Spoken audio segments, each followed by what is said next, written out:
Thus Spake Zarathustra by Friedrich Nietzsche.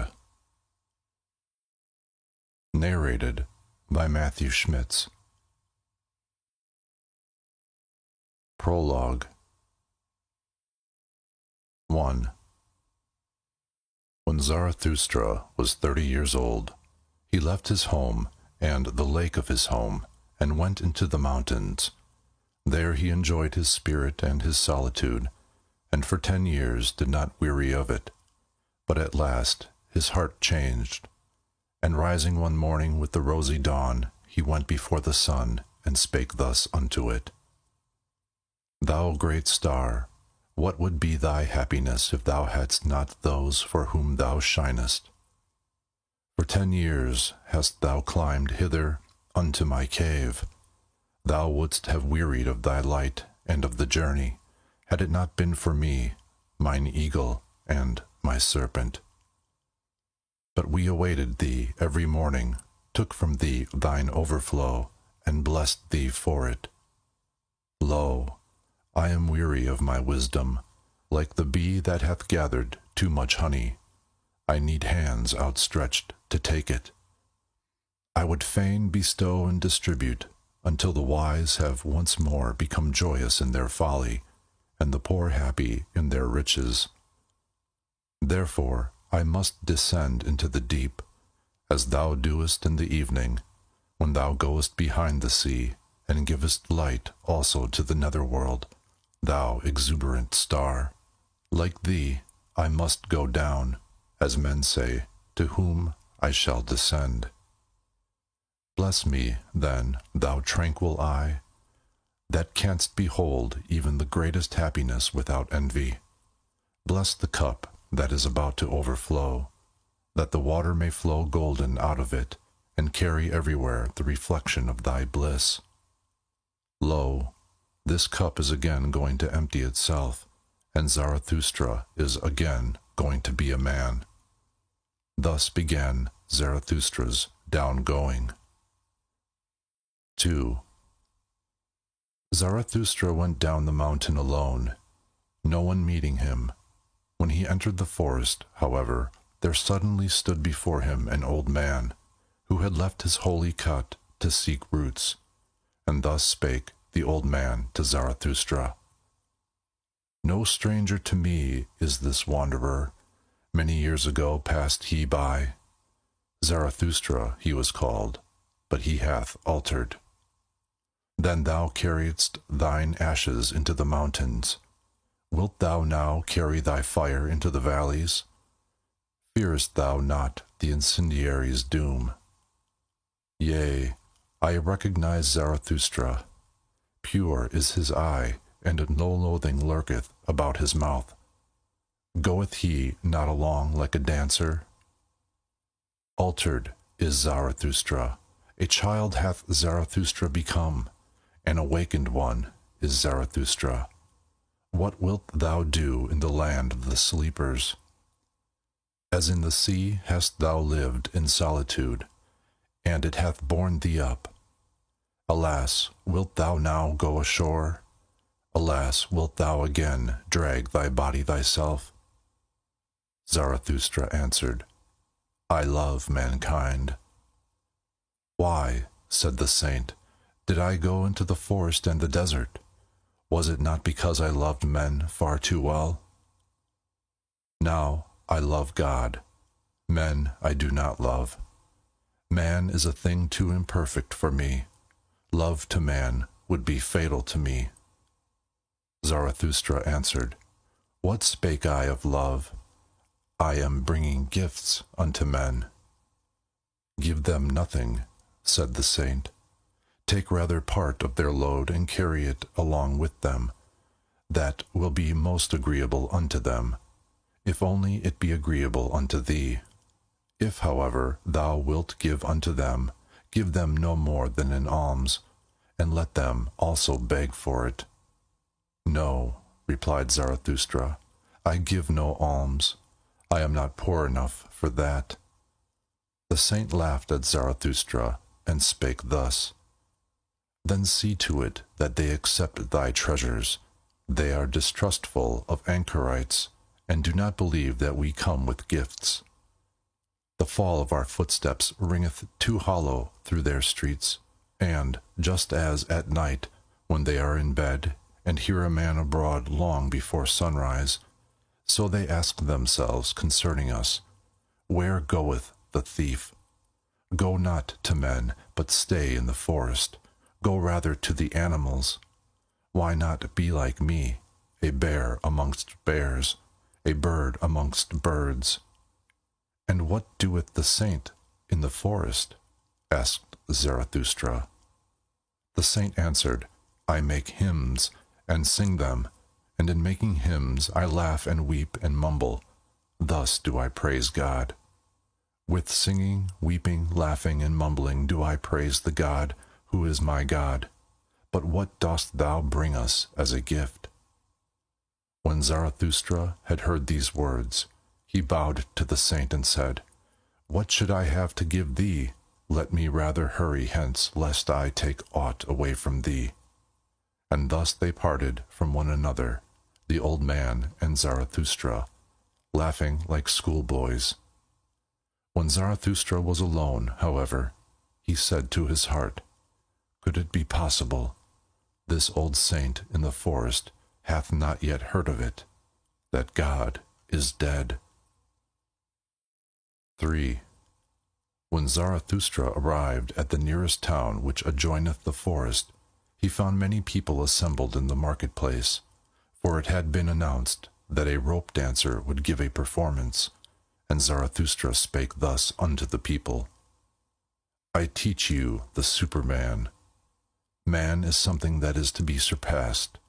What have ye done to surpass man? All beings hitherto have created something beyond themselves, and ye want to be the ebb of that great tide, and would rather go back to the beast than surpass man? What is the ape to man? A laughing-stock, a thing of shame, and just the same shall man be to the Superman, a laughing-stock, a thing of shame. Ye have made your way from the worm to man, and much within you is still worm. Once were ye apes, and even yet man is more of an ape than any of the apes. Even the wisest among you is only a disharmony and hybrid of plant and phantom. But do I bid you become phantoms or plants? Lo, I teach you the Superman. The Superman is the meaning of the earth. Let your will say, the Superman shall be the meaning of the earth. I conjure you, my brethren, remain true to the earth, and believe not those who speak unto you of super-earthly hopes. Poisoners are they, whether they know it or not. Despisers of life are they, decaying ones and poisoned ones themselves, of who the earth is weary. So away with them. Once blasphemy against God was the greatest blasphemy, but God died, and therewith also those blasphemers. To blaspheme the earth is now the dreadfulest sin, and to rate the heart of the unknowable higher than the meaning of the earth. Once the soul looked contemptuously on the body, and then that contempt was the supreme thing. The soul wished the body meager, ghastly, and famished. Thus it thought to escape from the body and the earth. Oh, that soul was itself meager, ghastly, and famished, and cruelty was the delight of that soul. But ye also, my brethren, tell me, what doth your body say about your soul? Is your soul not poverty and pollution and wretched self-complacency? Verily, a polluted stream is man. One must be a sea to receive a polluted stream without becoming impure. Lo, I teach you the Superman. He is that sea. In him can your great contempt be submerged. What is the greatest thing ye can experience? It is the hour of great contempt, the hour in which even your happiness becometh loathsome unto you, and so also your reason and virtue. The hour when ye say, What good is my happiness? It is poverty and pollution and wretched self-complacency. but my happiness should justify existence itself. The hour when ye say, What good is my reason? Doth it long for knowledge as the lion for his food? It is poverty and pollution and wretched self-complacency. The hour when ye say, What good is my virtue? And yet it hath not made me passionate. How weary I am of my good and my bad. It is all poverty and pollution and wretched self-complacency. The hour when ye say, What good is my justice? I do not see that I am fervor and fuel. The just, however, are fervor and fuel. The hour when we say, What good is my pity? Is not pity the cross on which he is nailed who loveth man? But my pity is not a crucifixion. Have ye ever spoken thus? Have ye ever cried thus? Ah, would that I had heard you crying thus! It is not your sin, it is your self-satisfaction that crieth unto heaven. Your very sparingness in sin crieth unto heaven. Where is the lightning to lick you with its tongue? Where is the frenzy with which ye should be inoculated? Lo, I teach you the Superman. He is that lightning, he is that frenzy. When Zarathustra had thus spoken, one of the people called out, We have now heard enough of the rope dancer. It is time now for us to see him. And all the people laughed at Zarathustra, but the rope dancer, who thought the words applied to him, began his performance. 4. Zarathustra, however, looked at the people and wondered. Then he spake thus, Man is a rope stretched between the animal and the Superman, a rope over an abyss. A dangerous crossing, a dangerous wayfaring, a dangerous looking back, a dangerous trembling and halting. What is great in man is that he is a bridge and not a goal. What is lovable in man that he is an overgoing and a downgoing. I love those that know not how to live except as downgoers, for they are the overgoers.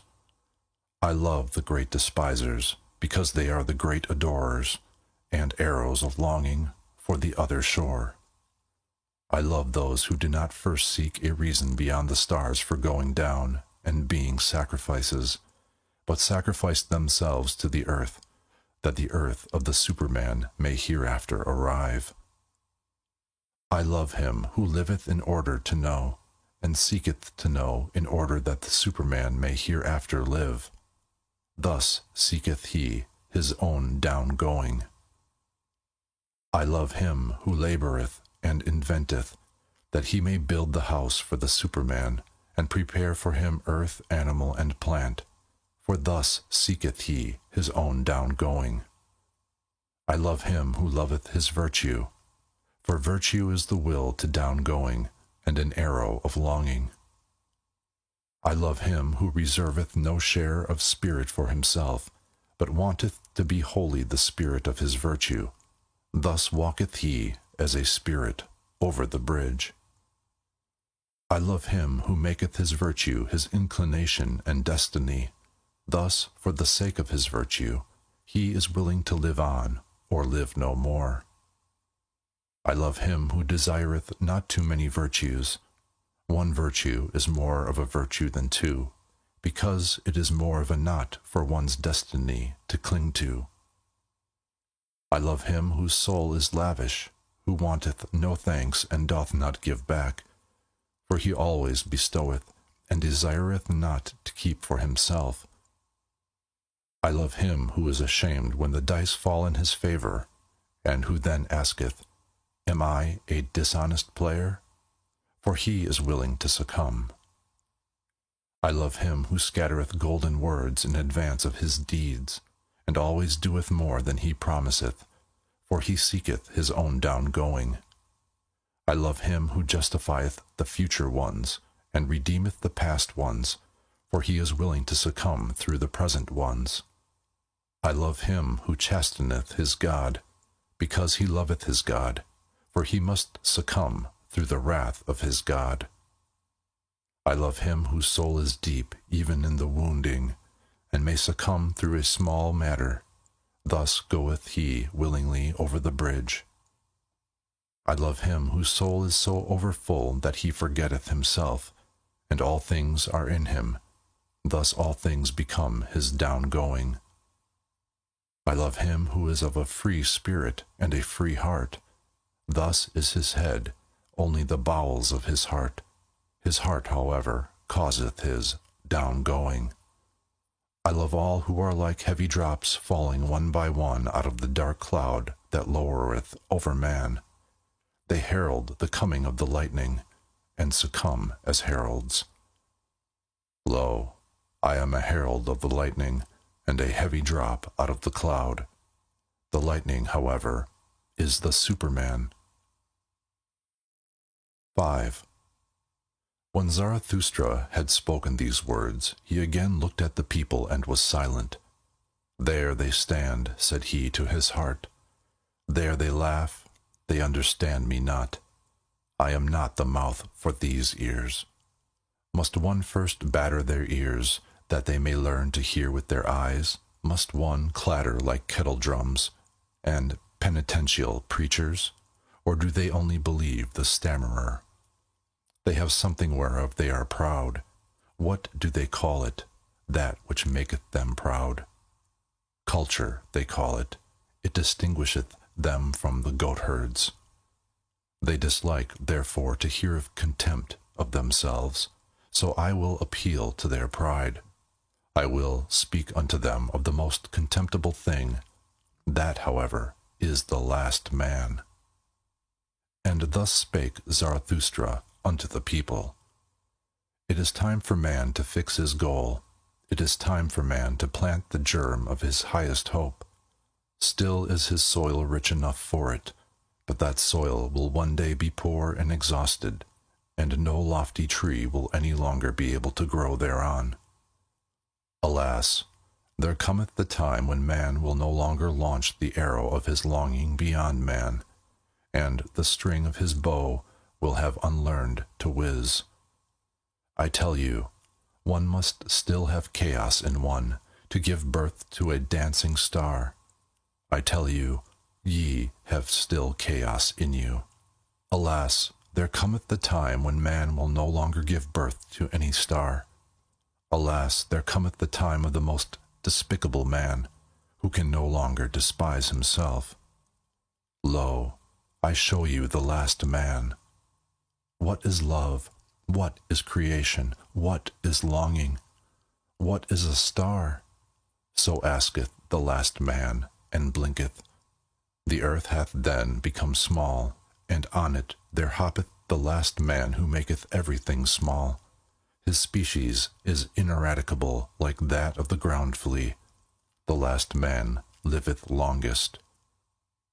We have discovered happiness, say the last men, and blink thereby. They have left the regions where it is hard to live, for they need warmth. One still loveth one's neighbor, and rubbeth against him, for one needeth warmth. Turning ill, and being distrustful, they consider sinful. They walk warily.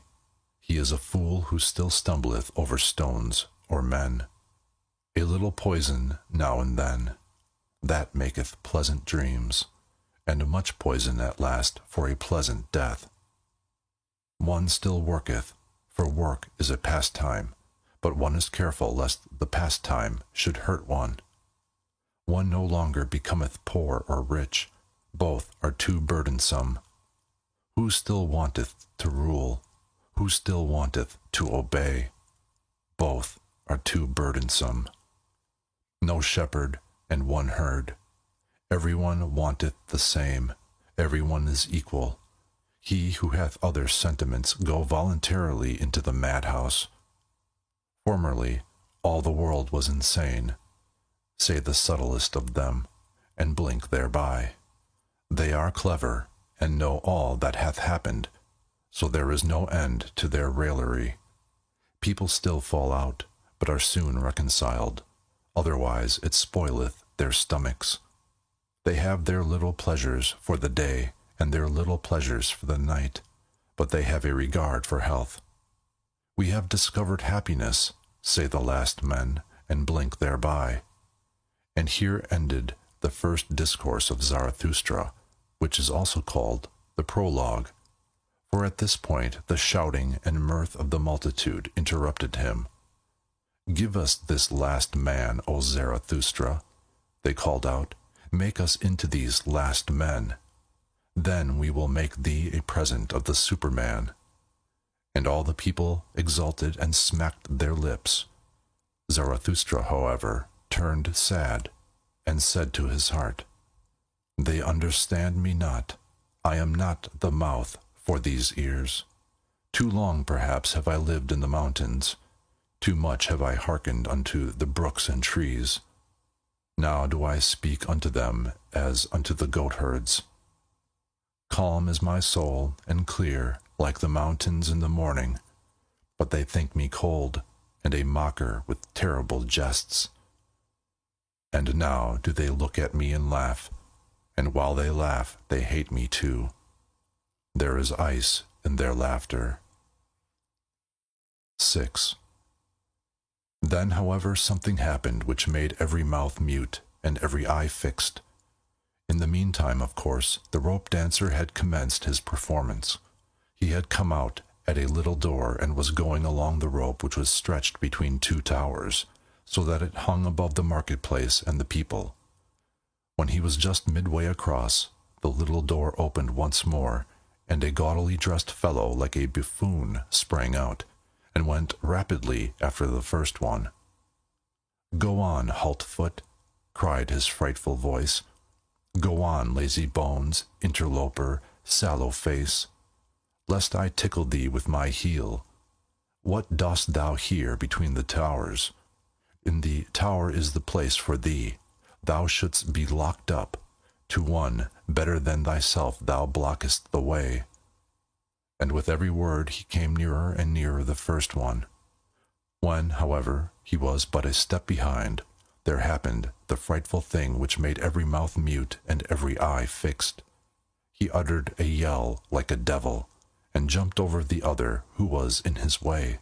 The latter, however, when he thus saw his rival triumph, lost at the same time his head and his footing on the rope.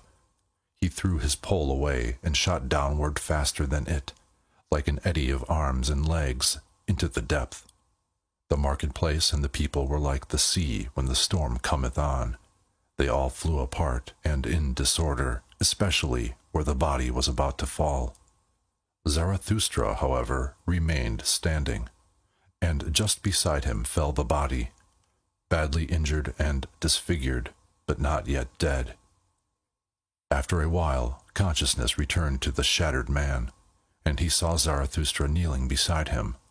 "What art thou doing there?" he said at last. "I knew long ago that the devil would trip me up. Now he draggeth me to hell. Wilt thou prevent him?" "On my honor, my friend," answered Zarathustra, "there is nothing of all that whereof thou speakest. There is no devil and no hell. Thy soul will be dead even sooner than thy body. Fear, therefore, nothing any more." The man looked up distrustfully. "If thou speakest the truth," said he, "I lose nothing when I lose my life. I am not much more than an animal which hath been taught to dance by blows and scanty fare." "Not at all," said Zarathustra. "Thou hast made danger thy calling. Therein there is nothing contemptible. Now thou perishest by thy calling. Therefore will I bury thee with mine own hands." When Zarathustra had said this, the dying one did not reply further, but he moved his hand as if he sought the hand of Zarathustra in gratitude. 7. Meanwhile, the evening came on, and the marketplace veiled itself in gloom. Then the people dispersed, for even curiosity and terror became fatigued. Zarathustra, however, still sat beside the dead man on the ground, absorbed in thought, so he forgot the time. But at last it became night, and a cold wind blew upon the lonely one. Then arose Zarathustra and said to his heart, Verily, a fine catch of fish hath Zarathustra made today. It is not a man he hath caught, but a corpse. Somber is human life, and as yet without meaning. A buffoon may be fateful to it. I want to teach men the sense of their existence, which is the Superman, the lightning out of the dark cloud, man. But still am I far from them, and my sense speaketh not unto their sense. To men I am still something between a fool and a corpse. Gloomy is the night, gloomy are the ways of Zarathustra. Come, thou cold and stiff companion, I carry thee to the place where I shall bury thee with mine own hands. 8. When Zarathustra had said this to his heart, he put the corpse upon his shoulders and set out on his way. Yet had he not gone 100 steps, when there stole a man up to him and whispered in his ear, and lo, he that spake was the buffoon from the tower. Leave this town, O Zarathustra, said he. There are too many here who hate thee. The good and just hate thee, and call thee their enemy and despiser. The believers in the orthodox belief hate thee, and call thee a danger to the multitude. It was thy good fortune to be laughed at, and verily thou spakest like a buffoon. It was thy good fortune to associate with the dead dog. By so humiliating thyself thou hast saved thy life today. Depart, however, from this town, or tomorrow I shall jump over thee, a living man over a dead one. And when he had said this, the buffoon vanished. Zarathustra, however, went on through the dark streets. At the gate of the town, the grave diggers met him. They shone their torch on his face, and recognizing Zarathustra, they sorely derided him. Zarathustra is carrying away the dead dog. A fine thing that Zarathustra hath turned a grave digger. For our hands are too cleanly for that roast. Will Zarathustra steal the bite from the devil? Well then, good luck to the repast. If only the devil is not a better thief than Zarathustra, he will steal them both. He will eat them both. And they laughed among themselves and put their heads together. Zarathustra made no answer thereto, but went on his way. When he had gone on for 2 hours, past forests and swamps, he had heard too much of the hungry howling of the wolves, and he himself became hungry. So he halted at a lonely house in which a light was burning. Hunger attacketh me, said Zarathustra, like a robber. Among forests and swamps my hunger attacketh me, and late in the night. Strange humours hath my hunger. Often it cometh to me only after a repast, and all day it hath failed to come. Where hath it been? And thereupon Zarathustra knocked at the door of the house. An old man appeared who carried a light and asked, Who cometh unto me and my bad sleep? A living man and a dead one, said Zarathustra. Give me something to eat and drink. I forgot it during the day. He that feedeth the hungry refresheth his own soul, saith wisdom. The old man withdrew, but came back immediately, and offered Zarathustra bread and wine. A bad country for the hungry, said he. That is why I live here. Animal and man come unto me, the anchorite, but bid thy companion eat and drink also.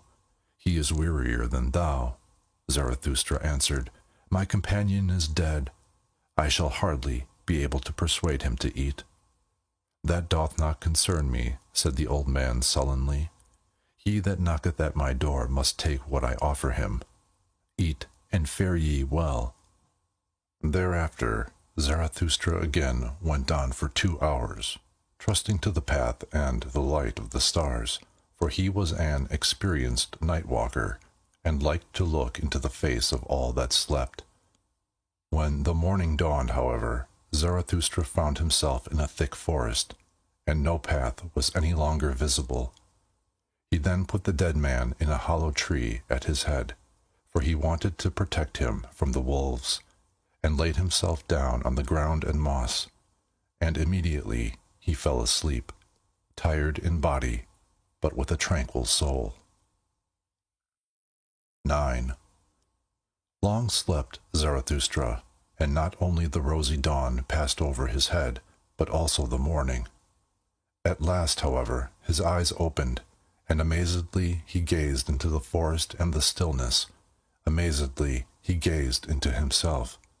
Then he arose quickly, like a seafarer who all at once seeth the land, and he shouted for joy, for he saw a new truth, and he spake thus to his heart.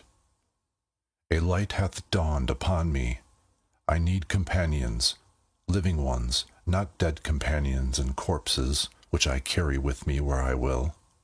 But I need living companions who will follow me because they want to follow themselves, and to the place where I will. A light hath dawned upon me. Not to the people is Zarathustra to speak, but to companions. Zarathustra shall not be the herd's herdsman and hound. To allure many from the herd, for that purpose have I come. The people and the herd must be angry with me. A robber shall Zarathustra be called by the herdsmen. Herdsmen, I say, but they call themselves the good and just. Herdsmen, I say, but they call themselves the believers in the orthodox belief. Behold, the good and just. Whom do they hate most? Him who breaketh up their tables of values, the breaker, the lawbreaker. He, however, is the Creator. Behold, the believers of all beliefs. Whom do they hate most? Him who breaketh up their tables of values, the breaker, the lawbreaker. He, however, is the Creator. Companions the Creator seeketh, not corpses, and not herds or believers either. Fellow creators the Creator seeketh, those who grave new values on new tables. Companions the Creator seeketh, and fellow reapers, for everything is ripe for the harvest with him, but he lacketh the 100 sickles, so he plucketh the ears of corn, and is vexed. Companions the Creator seeketh, and such as know how to whet their sickles. Destroyers will they be called, and despisers of good and evil, but they are the reapers and rejoicers. Fellow creators Zarathustra seeketh, fellow reapers and fellow rejoicers Zarathustra seeketh. What hath he to do with herds and herdsmen and corpses? And thou, my first companion, rest in peace. Well have I buried thee in thy hollow tree, well have I hid thee from the wolves. But I part from thee, the time hath arrived. Twixt rosy dawn and rosy dawn there came unto me a new truth. I am not to be a herdsman, I am not to be a grave digger. Not any more will I discourse unto the people, for the last time have I spoken unto the dead. With the creators, the reapers, and the rejoicers will I associate. The rainbow will I show them, and all the stairs to the Superman. To the lone dwellers will I sing my song, and to the twain dwellers, and unto him who hath still ears for the unheard will I make the heart heavy with my happiness. I make for my goal, I follow my course, over the loitering and tardy will I leap. Thus let my ongoing be their downgoing. 10. This had Zarathustra said to his heart when the sun stood at noontide. Then he looked inquiringly aloft, for he heard above him the sharp call of a bird. And behold, an eagle swept through the air in wide circles, and on it hung a serpent, not like a prey, but like a friend, for it kept itself coiled around the eagle's neck. They are mine animals, said Zarathustra, and rejoiced in his heart. The proudest animal under the sun, and the wisest animal under the sun, they have come out to reconnoiter. They want to know whether Zarathustra still liveth. Verily, do I still live? More dangerous have I found it among men than among animals. In dangerous paths goeth Zarathustra. Let mine animals lead me. When Zarathustra had said this, he remembered the words of the saint in the forest. Then he sighed and spake thus to his heart. Would that I were wiser, would that I were wise from the very heart, like my serpent. But I am asking the impossible. Therefore do I ask my pride to go always with my wisdom. And if my wisdom should some day forsake me, alas, it loveth to fly away. May my pride, then, fly with my folly. Thus began Zarathustra's down-going. Zarathustra's Discourses. The first part. 1. The three metamorphoses.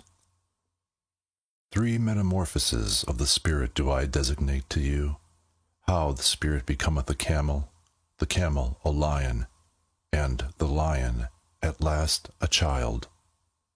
Many heavy things are there for the spirit, the strong load-bearing spirit in which reverence dwelleth, for the heavy and the heaviest longeth its strength. What is heavy? So asketh the load-bearing spirit. Then kneeleth it down like the camel, and wanteth to be well laden. What is the heaviest thing, ye heroes? Asketh the load-bearing spirit, that I may take it upon me and rejoice in my strength. Is it not this? To humiliate oneself in order to mortify one's pride, to exhibit one's folly in order to mock at one's wisdom? Or is it this? To desert our cause when it celebrateth its triumph, to ascend high mountains to tempt the tempter? Or is it this? To feed on the acorn and grass of knowledge, and for the sake of truth to suffer hunger of soul? Or is it this? To be sick and dismiss comforters, and make friends of the deaf, who never hear thy requests? Or is it this? To go into foul water when it is the water of truth, and not disclaim cold frogs and hot toads? Or is it this? To love those who despise us, and give one's hand to the phantom when it is going to frighten us? All these heaviest things the load-bearing spirit taketh upon itself, and like the camel, which, when laden, hasteneth into the wilderness, so hasteneth the spirit into its wilderness. But in the loneliest wilderness happeneth the second metamorphosis. Here the spirit becometh a lion. Freedom will it capture, and lordship in its own wilderness. Its last lord it here seeketh. Hostile will it be to him, and to its last god. For victory will it struggle with the great dragon. What is the great dragon which the spirit is no longer inclined to call Lord and God? Thou shalt is the great dragon called, but the spirit of the lion saith, I will. Thou shalt lieth in its path, sparkling with a gold, a scale-covered beast, and on every scale glittereth golden, thou shalt.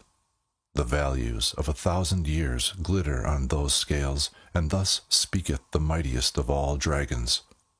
All the values of things glitter on me. All values have already been created, and all created values do I represent. Verily, there shall be no I will any more. Thus speaketh the dragon. My brethren, wherefore is there need of the lion in the spirit? Why, sufficeth not the beast of burden, which renounceth and is reverent, to create new values that even the lion cannot yet accomplish, but to create itself freedom for new creating, that can the might of the lion do. To create itself freedom, and give a holy nay even unto duty. For that, my brethren, there is need of the lion. To assume the ride to new values, that is the most formidable assumption for a load-bearing and reverent spirit. Verily, unto such a spirit it is praying, and the work of of a beast of prey. At its holiest, it once loved, thou shalt. Now is it forced to find illusion in arbitrariness, even in the holiest things, that it may capture freedom from its love. The lion is needed for this capture. But tell me, my brethren, what the child can do, which even the lion could not do. Why hath the preying lion still to become a child? Innocence is the child, and forgetfulness, a new beginning, a game, a self-rolling wheel, a first movement, a holy yea. Aye, for the game of creating, my brethren, there is needed a holy yea unto life. Its own will willeth now the Spirit. His own world winneth the world's outcast. 3 metamorphoses of the Spirit have I designated to you: how the Spirit became a camel, the camel a lion, and the lion at last a child. Thus spake Zarathustra. And at that time he abode in the town which is called the Pied Cow. 2. The academic chairs of virtue. People commended unto Zarathustra a wise man, as one who could discourse well about sleep and virtue. Greatly was he honored and rewarded for it, and all the youths sat before his chair. To him went Zarathustra, and sat among the youths before his chair. And thus spake the wise man: Respect and modesty in presence of sleep, that is the first thing, and to go out of the way of all who sleep badly and keep awake at night. Modest is even the thief in presence of sleep. He always stealeth softly through the night. Immodest, however, is the night watchman. Immodestly he carrieth his horn. No small art is it to sleep. It is necessary for that purpose to keep awake all day. 10 times a day must thou overcome thyself, that causeth wholesome weariness, and is poppy to the soul. 10 times must thou reconcile again with thyself, for overcoming is bitterness, and badly sleep the unreconciled. 10 truths must thou find during the day. Otherwise wilt thou seek truth during the night, and thy soul will have been hungry. 10 times must thou laugh during the day, and be cheerful. Otherwise thy stomach, the father of affliction, will disturb thee in the night.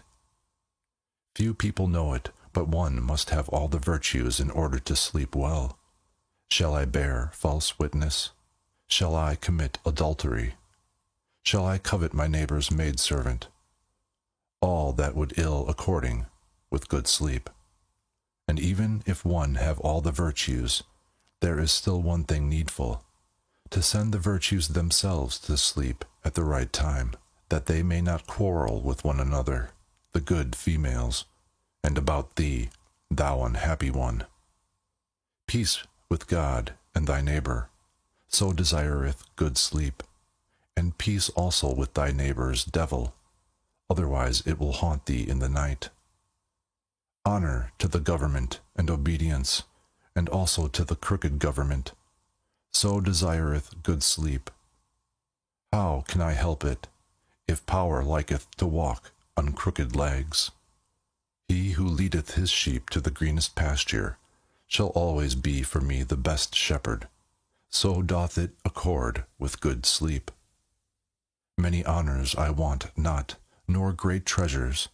They excite the spleen, but it is bad sleeping without a good name and a little treasure. A small company is more welcome to me than a bad one, but they must come and go at the right time.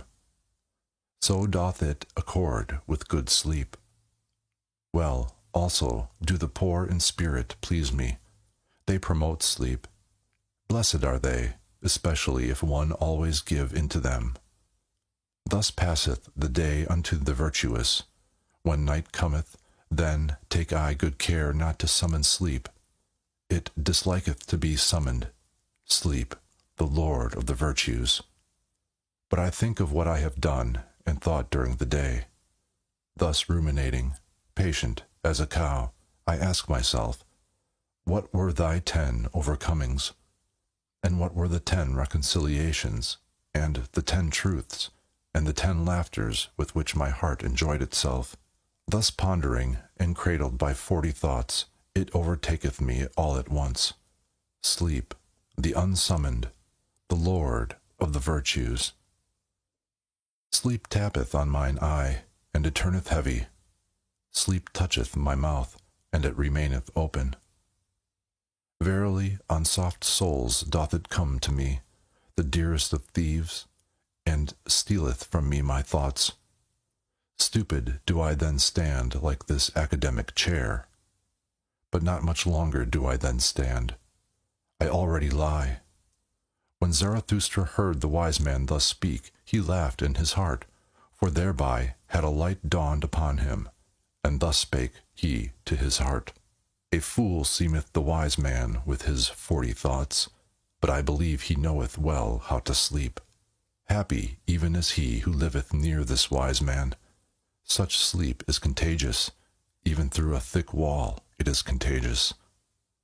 A magic resideth even in his academic chair, and not in vain did the youths sit before the preacher of virtue. His wisdom is to keep awake in order to sleep well. And verily, if life had no sense, and had I to choose nonsense, this would be the desirablest nonsense for me also. Now know I well what people sought formerly above all else when they sought teachers of virtue. Good sleep they sought for themselves, and poppy-head virtues to promote it. To all those belauded sages of the academic chairs, wisdom was sleep without dreams. They knew no higher significance of life. Even at present, to be sure, there are some like this preacher of virtue, and not always so honorable. But their time is past, and not much longer do they stand. There they already lie. Blessed are those drowsy ones, for they shall soon nod to sleep. Thus spake Zarathustra. 3. Backworldsman. Once, on a time, Zarathustra also cast his fancy beyond man, like all backworldsmen. The work of a suffering and tortured god did the world then seem to me. The dream and diction of a god did the world then seem to me, colored vapors before the eyes of a divinely dissatisfied one. Good and evil, and joy and woe, and I and thou, colored vapors did they seem to me before creative eyes. The Creator wished to look away from himself, thereupon he created the world. Intoxicating joy is it for the sufferer to look away from his suffering and forget himself. Intoxicating joy and self-forgetting did the world once seem to me. This world, the eternally imperfect and eternal contradictions image and imperfect image, an intoxicating joy to its imperfect creator, thus did the world once seem to me. Thus, once on a time, did I also cast my fancy beyond man, like all backworldsmen, beyond man, forsooth. Ah, ye brethren, that God whom I created was human work, and human madness, like all the gods. A man was he, and only a poor fragment of a man and ego. Out of mine own ashes and glow it came unto me, that phantom, and verily it came unto me from the beyond. What happened, my brethren? I surpassed myself, the suffering one. I carried mine own ashes to the mountains. A brighter flame I contrived for myself, and lo, thereupon the phantom withdrew from me. To me, the convalescent, would it now be suffering and torment to believe in such phantoms? Suffering would it now be to me, and humiliation. Thus speak I to backworldsmen. Suffering was it, and impotence, that created all backworlds, and the short madness of happiness, which only the greatest sufferer experienceth. Weariness, which seeketh to get to the ultimate with one leap, with a death leap, a poor ignorant weariness, unwilling even to will any longer, that created all gods and backworlds. Believe me, my brethren, it was the body which despaired of the body. It groped with the fingers of the infatuated spirit at the ultimate walls. Believe me, my brethren, it was the body which despaired of the earth. It heard the bowels of existence speaking unto it, and then it sought to get through the ultimate walls with its head, and not with its head only, into the other world. But that other world is well concealed from man, that dehumanized, inhuman world, which is a celestial naught, and the bowels of existence do not speak unto man, except as man. Verily, it is difficult to prove all being, and hard to make it speak. Tell me, ye brethren, is not the strangest of all things best proved? Yea, this ego, with its contradiction and perplexity, speaketh most uprightly of its being, this creating, willing, evaluating ego, which is the measure and value of things, and this most upright existence, the ego, it speaketh of the body, and still implieth the body, even when it museth and raveth, and fluttereth with broken wings. Always more uprightly learneth it to speak, the ego, and the more it learneth, the more doth it find titles and honors for the body and the earth. A new pride taught me mine ego, and that teach I unto men, no longer to thrust one's head into the sand of celestial things, but to carry it freely, a terrestrial head, which giveth meaning to the earth. A new will teach I unto men, to choose that path which men hath followed blindly, and to approve of it, and no longer to slink aside from it, like the sick and perishing. The sick and perishing, it was they who despised the body and the earth, and invented the heavenly world and the redeeming blood drops. But even those sweet and sad poisons they borrowed from the body and the earth. From their misery they sought escape, and the stars were too remote for them. Then they sighed, "Oh, that there were heavenly paths by which to steal into another existence and into happiness." Then they contrived for themselves their bypaths and bloody draughts. Beyond the sphere of their body and this earth, they now fancied themselves transported, these ungrateful ones. But to what did they owe the convulsion and rapture of their transport? To their body and this earth. Gentle is Zarathustra to the sickly. Verily, he is not indignant at their modes of consolation and ingratitude. May they become convalescents and overcomers, and create higher bodies for themselves. Neither is Zarathustra indignant at a convalescent who looketh tenderly on his delusions, and at midnight stealeth round the grave of his God.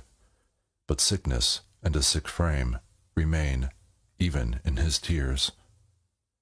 Many sickly ones have there always been among those who muse and languish for God. Violently they hate the discerning ones, and the latest of virtues, which is uprightness. Backward, they always gaze toward dark ages. Then, indeed, were delusion and faith something different. Raving of the reason was likeness to God, and doubt was sin.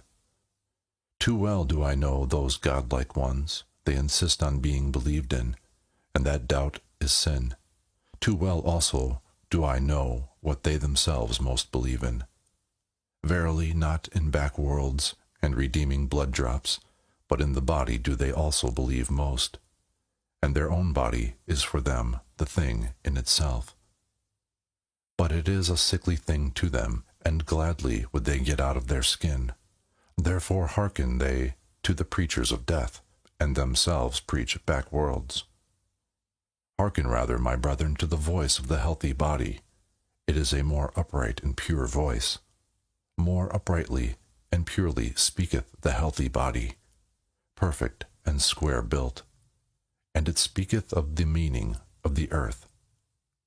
Thus spake Zarathustra. 4. The despisers of the body. To the despisers of the body will I speak my word. I wish them neither to learn afresh, nor teach anew, but only to bid farewell to their own bodies, and thus be dumb. Body am I, and soul, so saith the child. And why should not one speak like children? But the awakened one, the knowing one, saith, Body am I entirely, and nothing more, and soul is only the name of something in the body. The body is a big sagacity, a plurality with one sense, a war and a peace, and a flock and a shepherd. An instrument of thy body is also thy little sagacity, my brother, which thou callest spirit, a little instrument and plaything of thy big sagacity. Ego, sayest thou, and art proud of that word. But the greater thing, in which thou art unwilling to believe, is thy body with its big sagacity. It saith not ego, but doeth it. What the sense feeleth, what the spirit discerneth, hath never its end in itself. But sense and spirit would fain persuade thee that they are the end of all things, so vain are they. Instruments and playthings are sense and spirit. Behind them there is still the self. The self seeketh with the eyes of the senses. It hearkeneth also with the ears of the spirit. Ever hearkeneth the self, and seeketh. It compareth, mastereth, conquereth, and destroyeth. It ruleth, and is also the ego's ruler. Behind thy thoughts and feelings, my brother, there is a mighty Lord, an unknown sage. It is called self. It dwelleth in thy body. It is thy body. There is more sagacity in thy body than in thy best wisdom, and who then knoweth why thy body requireth just thy best wisdom?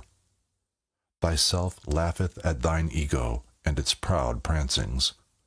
What are these prancings and flights of thought unto me? It saith to itself. A byway to my purpose. I am the leading string of the ego, and the prompter of its notions. The self saith unto the ego, Feel pain, and thereupon it suffereth, and thinketh how it may put an end thereto, and for that very purpose it is meant to think. The self saith unto the ego, Feel pleasure, thereupon it rejoiceth, and thinketh how it may ofttimes rejoice, and for that very purpose it is meant to think. To the despisers of the body will I speak a word. That they despise is caused by their esteem. What is it that created esteeming and despising and worth and will? The creating self created for itself esteeming and despising. It created for itself joy and woe. The creating body created for itself spirit, as a hand to its will. Even in your folly and despising, ye each serve yourself, ye despisers of the body. I tell you, your very self wanteth to die, and turneth away from life. No longer can your self do that which it desireth most, create beyond itself. That is what it desireth most, that is all its fervor. But it is now too late to do so, so your self wisheth to succumb, ye despisers of the body. To succumb, so wisheth yourself, and therefore have ye become despisers of the body, for ye can no longer create beyond yourselves, and therefore are ye now angry with life and with the earth, and unconscious envy is the sidelong look of your contempt. I go not your way, ye despisers of the body, ye are no bridges for me to the Superman. Thus spake Zarathustra. 5. Joys and passions. My brother, when thou hast a virtue, and it is thine own virtue, thou hast it in common with no one. To be sure thou wouldst call it by name and caress it, thou wouldst pull its ears and amuse thyself with it, and lo, then hast thou its name in common with the people, and hast become one of the people and the herd with thy virtue. Better for thee to say, Ineffable is it, and nameless, that which is pain and sweetness to my soul, and also the hunger of my bowels. Let thy virtue be too high for the familiarity of names, and if thou must speak of it, be not ashamed to stammer about it. Thus speak and stammer. That is my good, that do I love, thus doth it please me entirely. Thus only do I desire the good. Not as the law of a god do I desire it, not as a human law or a human need do I desire it. It is not to be a guide-post for me to super-earths and paradises. An earthly virtue is it which I love. Little prudence is therein, and the least everyday wisdom. But that bird built its nest beside me, therefore I love and cherish it. Now sitteth it beside me on its golden eggs. Thus shouldst thou stammer, and praise thy virtue. Once hadst thou passions, and callest them evil, but now hast thou only thy virtues. They grew out of thy passions. Thou implementest thy highest aim into the heart of those passions, then became they thy virtues and joys. And though thou wert of the race of the hot-tempered, or of the voluptuous, or of the fanatical, or of the vindictive, all thy passions in the end became virtues, and all thy devils angels. Once hadst thou wild dogs in thy cellar, but they changed at last into birds and charming songstresses. Out of thy poisons brewest thou balsam for thyself, thy cow, affliction, milkest thou. Now drinkest thou the sweet milk of her udder, and nothing evil groweth in thee any longer, unless it be the evil that groweth out of the conflict of thy virtues. My brother, if thou be fortunate, then wilt thou have one virtue and no more. Thus goest thou easier over the bridge.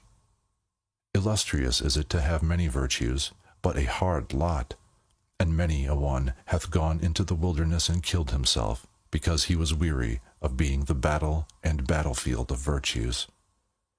My brother, are war and battle evil? Necessary, however, is the evil.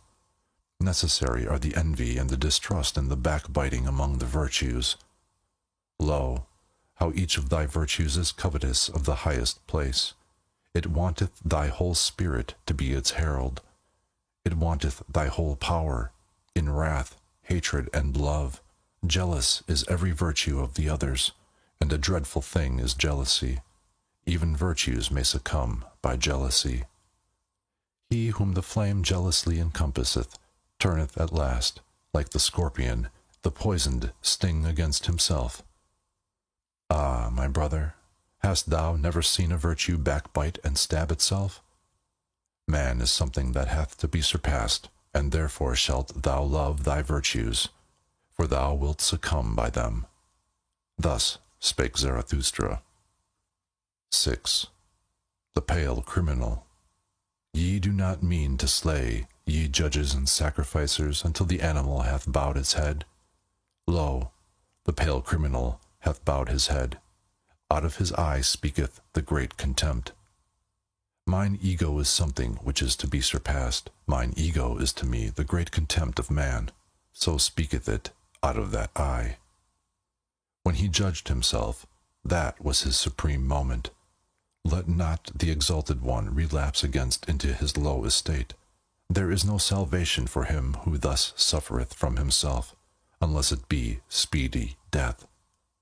Your slaying, ye judges, shall be pity, and not revenge, and in that ye slay, see to it that ye yourselves justify life. It is not enough that ye should reconcile with him whom ye slay. Let your sorrow be love to the Superman. Thus will ye justify your own survival. Enemy shall ye say, but not villain. Invalid shall ye say, but not wretch. Fool shall ye say, but not sinner. And thou, red judge, if thou would say audibly all thou hast done and thought, then would everyone cry, away with the nastiness and the virulent reptile. But one thing is the thought, another thing is the deed, and another thing is the idea of the deed. The wheel of causality doth not roll between them. An idea made this pale man pale. Adequate was he for his deed when he did it, but the idea of it he could not endure when it was done. Evermore did he now see himself as the doer of one deed. Madness, I call this. The exception reversed itself to the rule in him. The streak of chalk bewitcheth the hen. The stroke he struck betwitched his weak reason. Madness after the deed, I call this. Hearken, ye judges, there is another madness besides, and it is before the deed. Ah, ye have not gone deep enough into this soul. Thus speaketh the red judge. Why did this criminal commit murder? He meant to rob. I tell you, however, that his soul wanted blood, not booty. He thirsted for the happiness of the knife, but his weak reason understood not this madness, and it persuaded him. What matter about blood, it said, wishest thou not, at least to make booty thereby, or take revenge? And he hearkened unto his weak reason. Like lead lay its words upon him. Thereupon he robbed when he murdered. He did not mean to be ashamed of his madness. And now once more lieth the lead of his guilt upon him, and once more is his weak reason so benumbed, so paralyzed, and so dull. Could he only shake his head? Then would his burden roll off. But who shaketh that head? What is this man? A mass of diseases that reach out into the world through the spirit. There they want to get their prey. What is this man? A coil of wild serpents that are seldom at peace among themselves, so they go forth apart and seek prey in the world. Look at that poor body, what it suffered and craved. The poor soul interpreted to itself. It interpreted it as murderous desire, and eagerness for the happiness of the knife. Him who now turneth sick, the evil overtaketh, which is now the evil. He seeketh to cause pain with that which causeth him pain. But there have been other ages, and another evil and good. Once was doubt evil, and the will to self. Then the invalid became a heretic or sorcerer. As heretic or sorcerer he suffered, and sought to cause suffering. But this will not enter your ears. It hurteth your good people, ye tell me. But what doth it matter to me about your good people? Many things in your good people cause me disgust, and verily not their evil. I would that they had a madness by which they succumbed, like this pale criminal. Verily, I would that their madness were called truth, or fidelity, or justice. But they have their virtue in order to live strong, and in wretched self-complacency. I am a railing alongside the torrent. Whoever is able to grasp me may grasp me.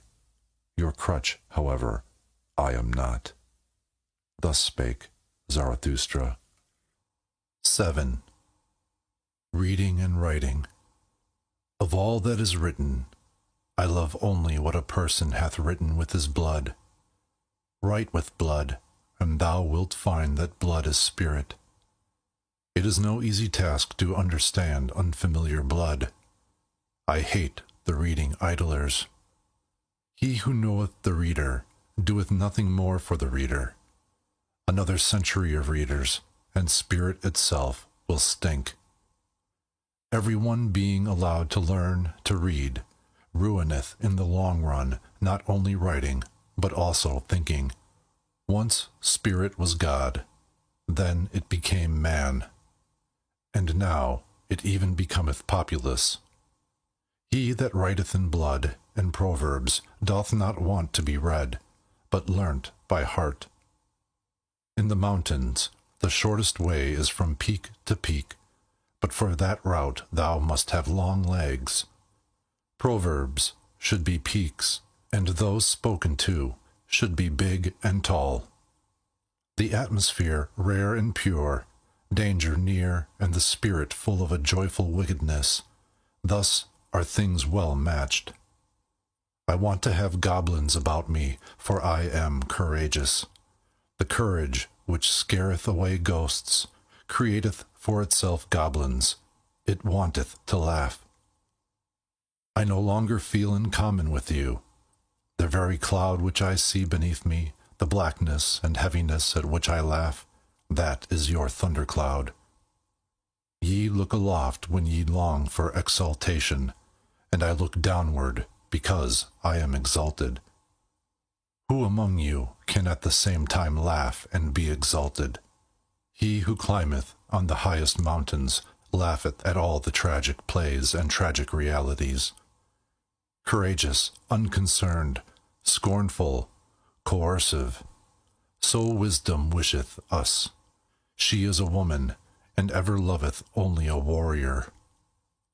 Ye tell me, life is hard to bear.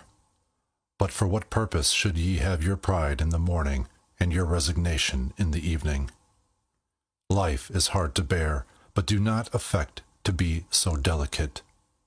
We are all of us fine sumpter asses and she-asses. What have we in common with the rosebud, which trembleth because a drop of dew hath formed upon it? It is true, we love life, not because we are wont to live, but because we are wont to love. There is always some madness in love, but there is always, also, some method in madness.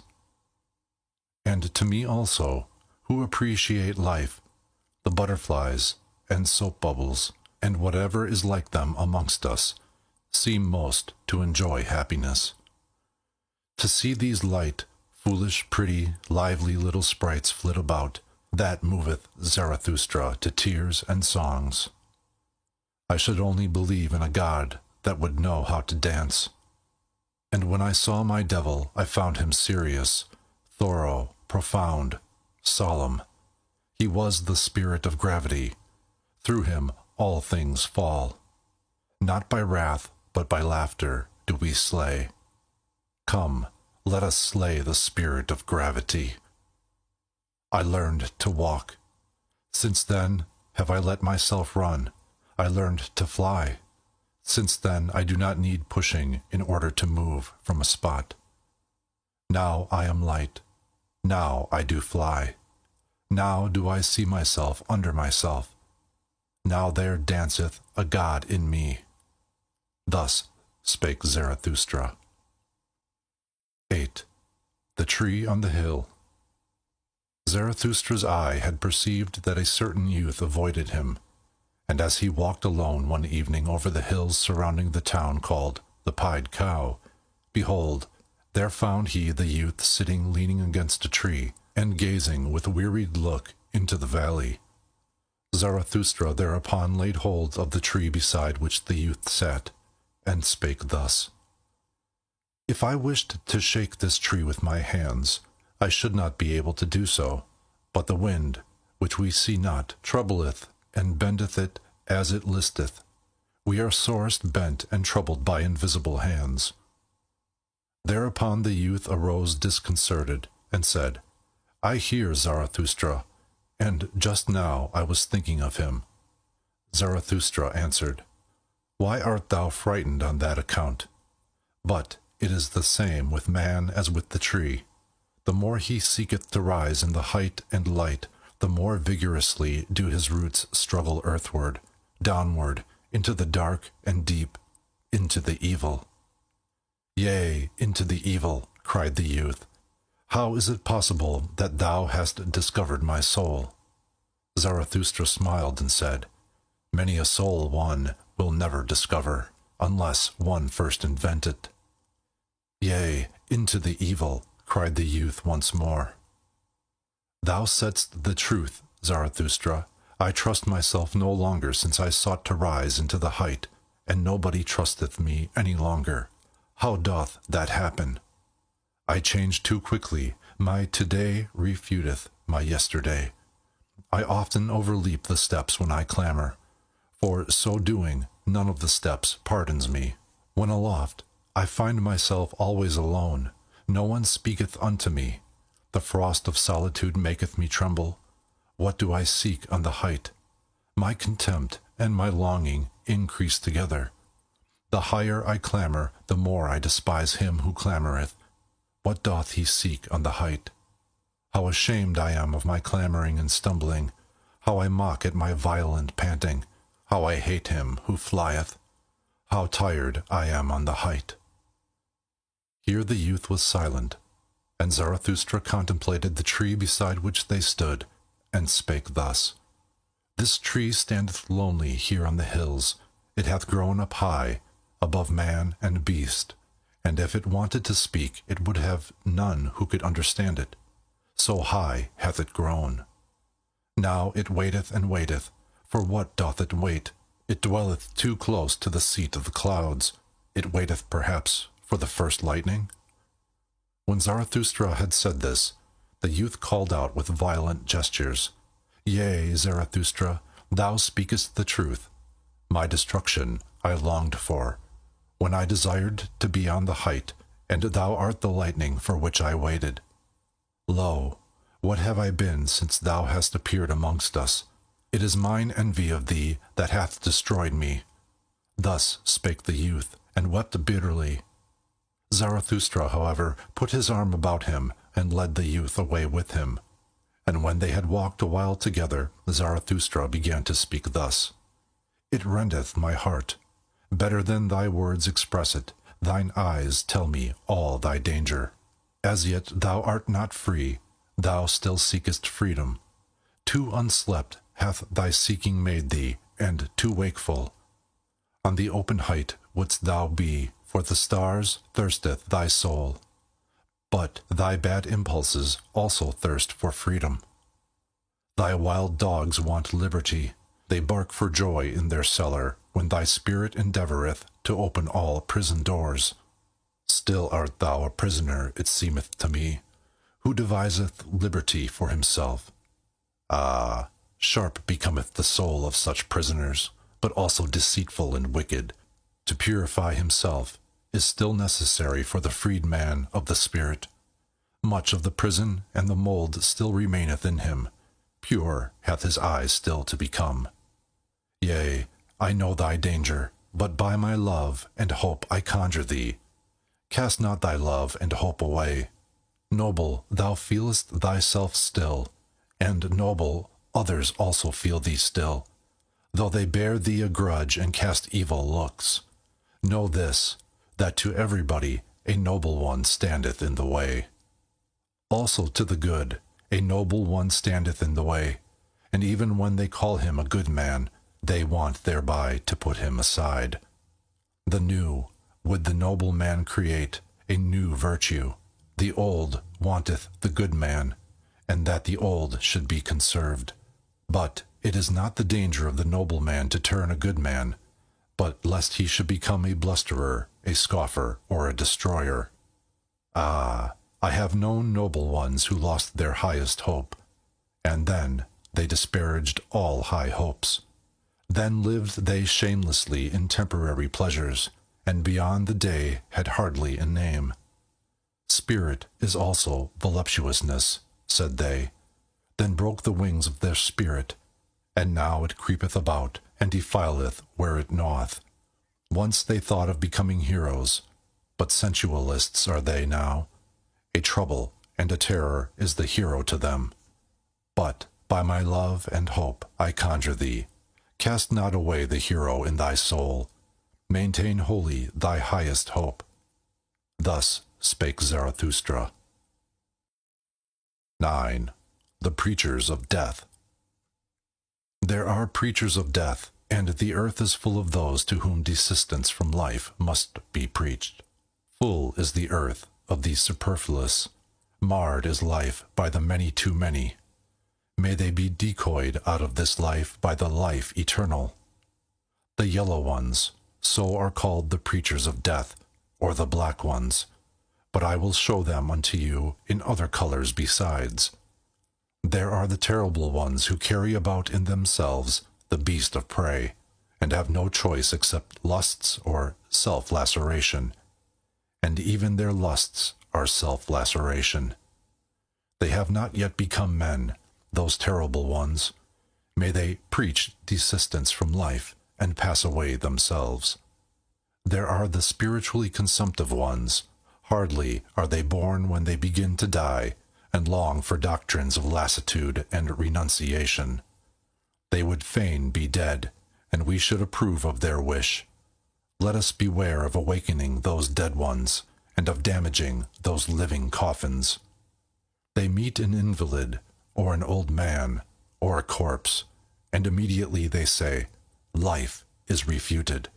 But they only are refuted, and their eye, which seeth only one aspect of existence, shrouded in thick melancholy, and eager for the little casualties that bring death, thus do they wait and clench their teeth. Or else they grasp at sweet meats, and mock at their childishness thereby. They cling to their straw of life, and mock at their still clinging to it. Their wisdom speaketh thus, "A fool, he who remaineth alive, but so far are we fools." And that is the foolishest thing in life. Life is only suffering. So say others, and lie not. Then see to it that ye cease. See to it that the life ceaseth, which is only suffering. And let this be the teaching of your virtue. Thou shalt slay thyself. Thou shalt steal away from thyself. Lust is sin. So say some who preach death. Let us go apart and beget no children.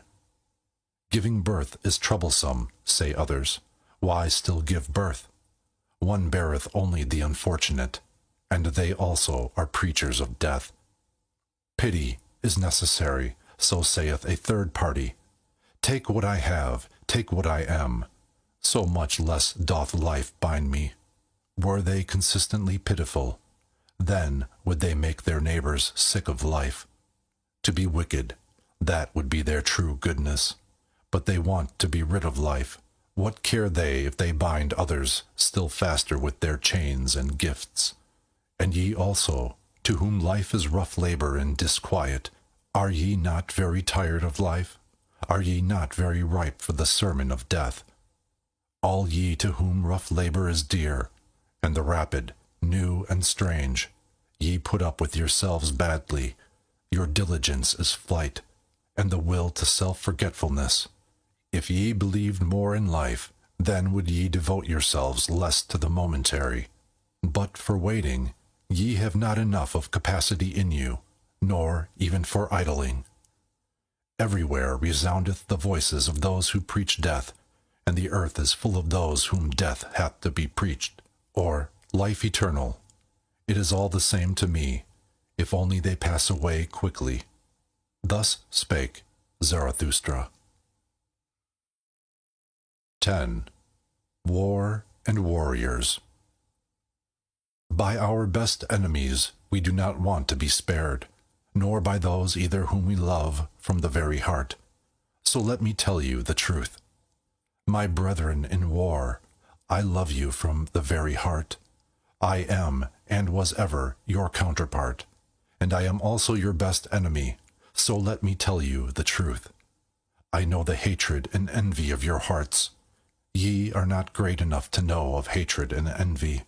Then be great enough not to be ashamed of them.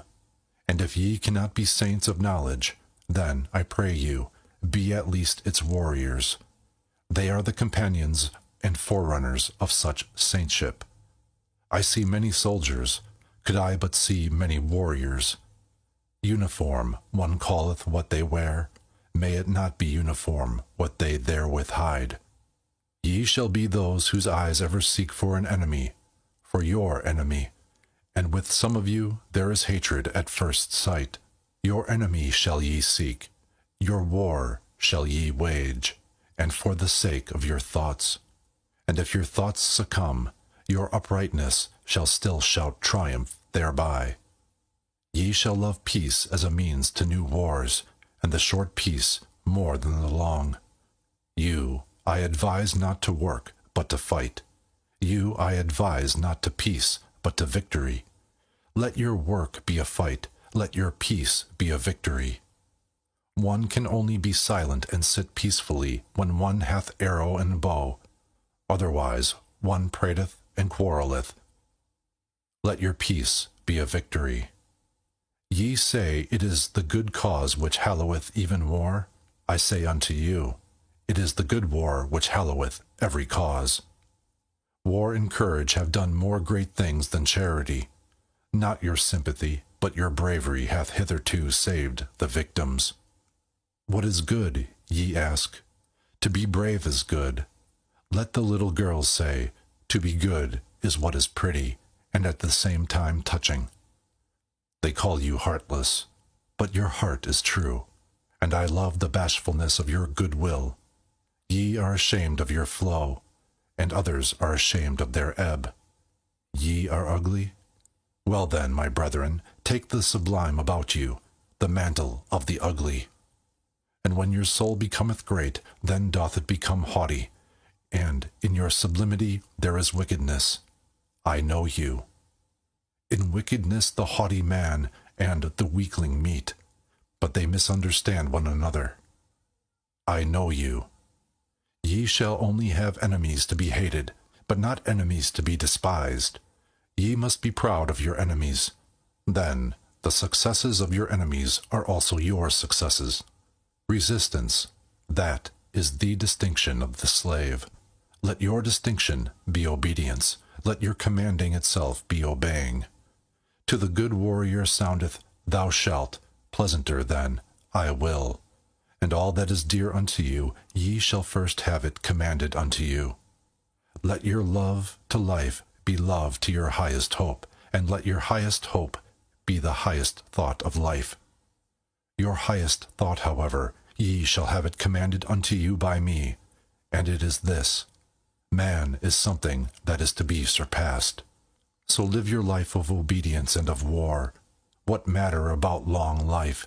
What warrior wisheth to be spared? I spare you not. I love you from my very heart, my brethren in war. Thus spake Zarathustra. 11. The new idol. Somewhere there are still peoples and herds, but not with us, my brethren.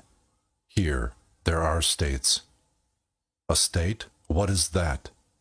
Well, open now your ears unto me, for now will I say unto you my word concerning the death of peoples. A state is called the coldest of all cold monsters. Coldly lieth it also, and this lie creepeth from its mouth. I, the state, am the people. It is a lie. Creators were they who created peoples, and hung a faith and a love over them. Thus they served life. Destroyers are they who lay snares for many, and call it the state. They hang a sword and 100 cravings over them. Where there is still a people, there the state is not understood, but hated as the evil eye, and as sin against laws and customs. This sign I give unto you. Every people speaketh its language of good and evil. This its neighbor understandeth not. Its language hath it devised for itself in laws and customs. But the state lieth in all languages of good and evil, and whatever it saith, it lieth, and whatever it hath stolen. False is everything in it. With stolen teeth it biteth, the biting one. False are even its bowels. Confusion of language, of good and evil. This sign I give unto you as the sign of the state. Verily, the will to death indicateth this sign. Verily, it beckoneth unto the preachers of death.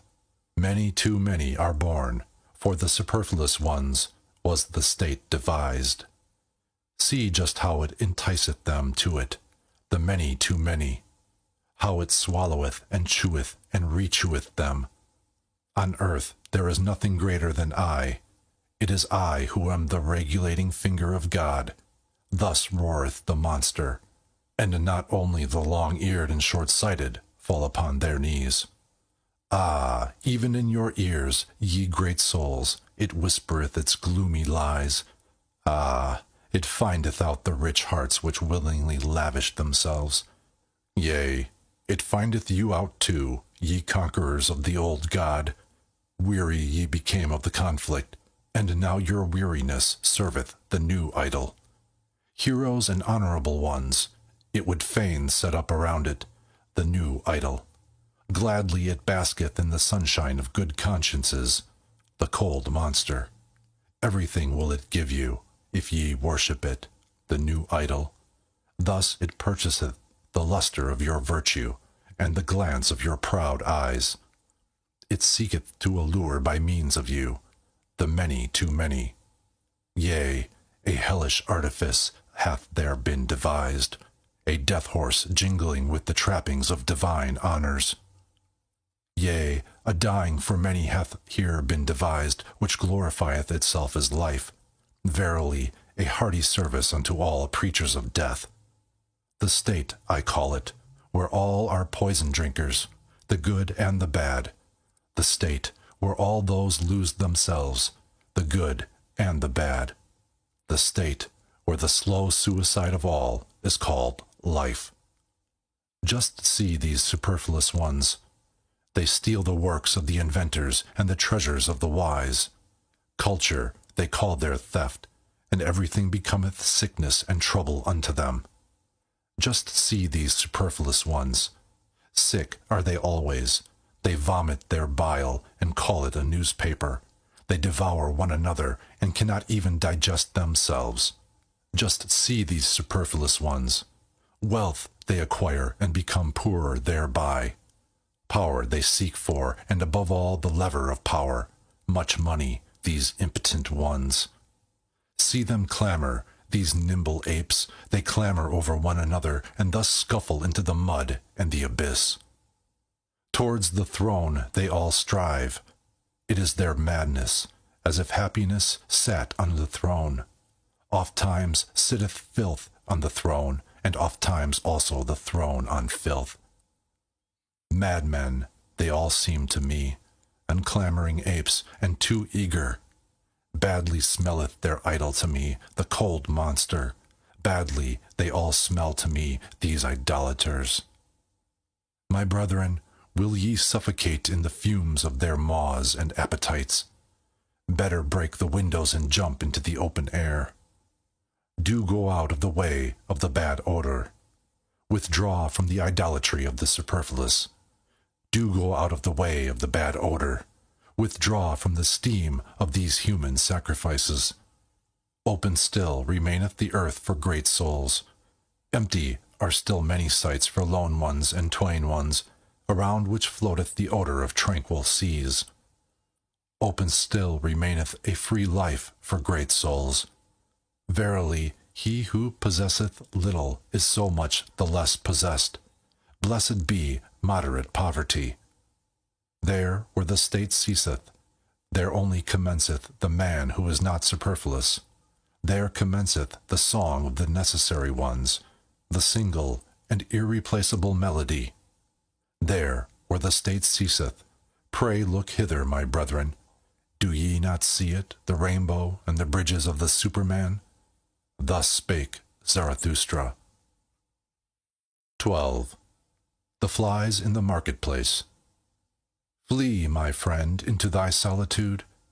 I see thee deafened with the noise of the great men, and stung all over with the stings of the little ones. Admirably do forest and rock know how to be silent with thee. Resemble again the tree which thou lovest, the broad-branched one, silently and attentively till it overhangeth the sea. Where solitude endeth, there beginneth the marketplace, and where the marketplace beginneth, there beginneth also the noise of the great actors and the buzzing of the poison flies. In the world even the best things are worthless without those who represent them. Those representers the people call great men. Little do the people understand what is great, that is to say, the creating agency, but they have a taste for all representers and actors of great things. Around the devisers of new values revolveth the world, invisibly it revolveth, but around the actors revolve the people and the glory. Such is the course of things. Spirit hath the actor, but little conscience of the spirit. He believeth always in that wherewith he maketh believe most strongly, in himself. Tomorrow he hath a new belief, and the day after one still newer. Sharp perceptions hath he, like the people, and changeable humours. To upset, that meaneth with him to prove. To drive mad, that meaneth with him to convince. And blood is counted by him as the best of all arguments. A truth which only glideth into fine ears, he calleth falsehood and trumpery. Verily he believeth only in gods that make a great noise in the world. Full of clattering buffoons is the marketplace, and the people glory in their great men. These are for them the masters of the hour. But the hour presseth them, so they press thee, and also from thee they want yea or nay. Alas, thou wouldst set thy chair betwixt for and against. On account of those absolute and impatient ones, be not jealous, thou lover of truth. Never yet did truth cling to the arm of an absolute one. On account of those abrupt ones, return into thy security. Only in the marketplace is one assailed by yea or nay. Slow is the experience of all deep fountains. Long have they to wait until they know what hath fallen into their depths. Away from the marketplace and from fame taketh place all that is great.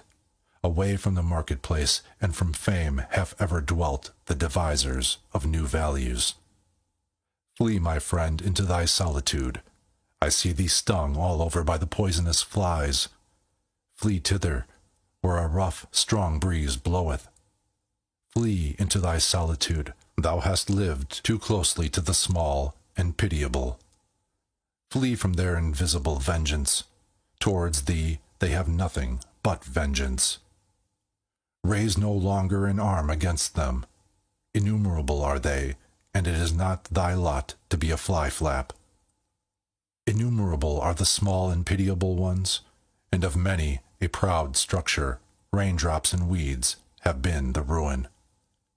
Thou art not stone, but already hast thou become hollow by the numerous drops. Thou wilt yet break and burst by the numerous drops.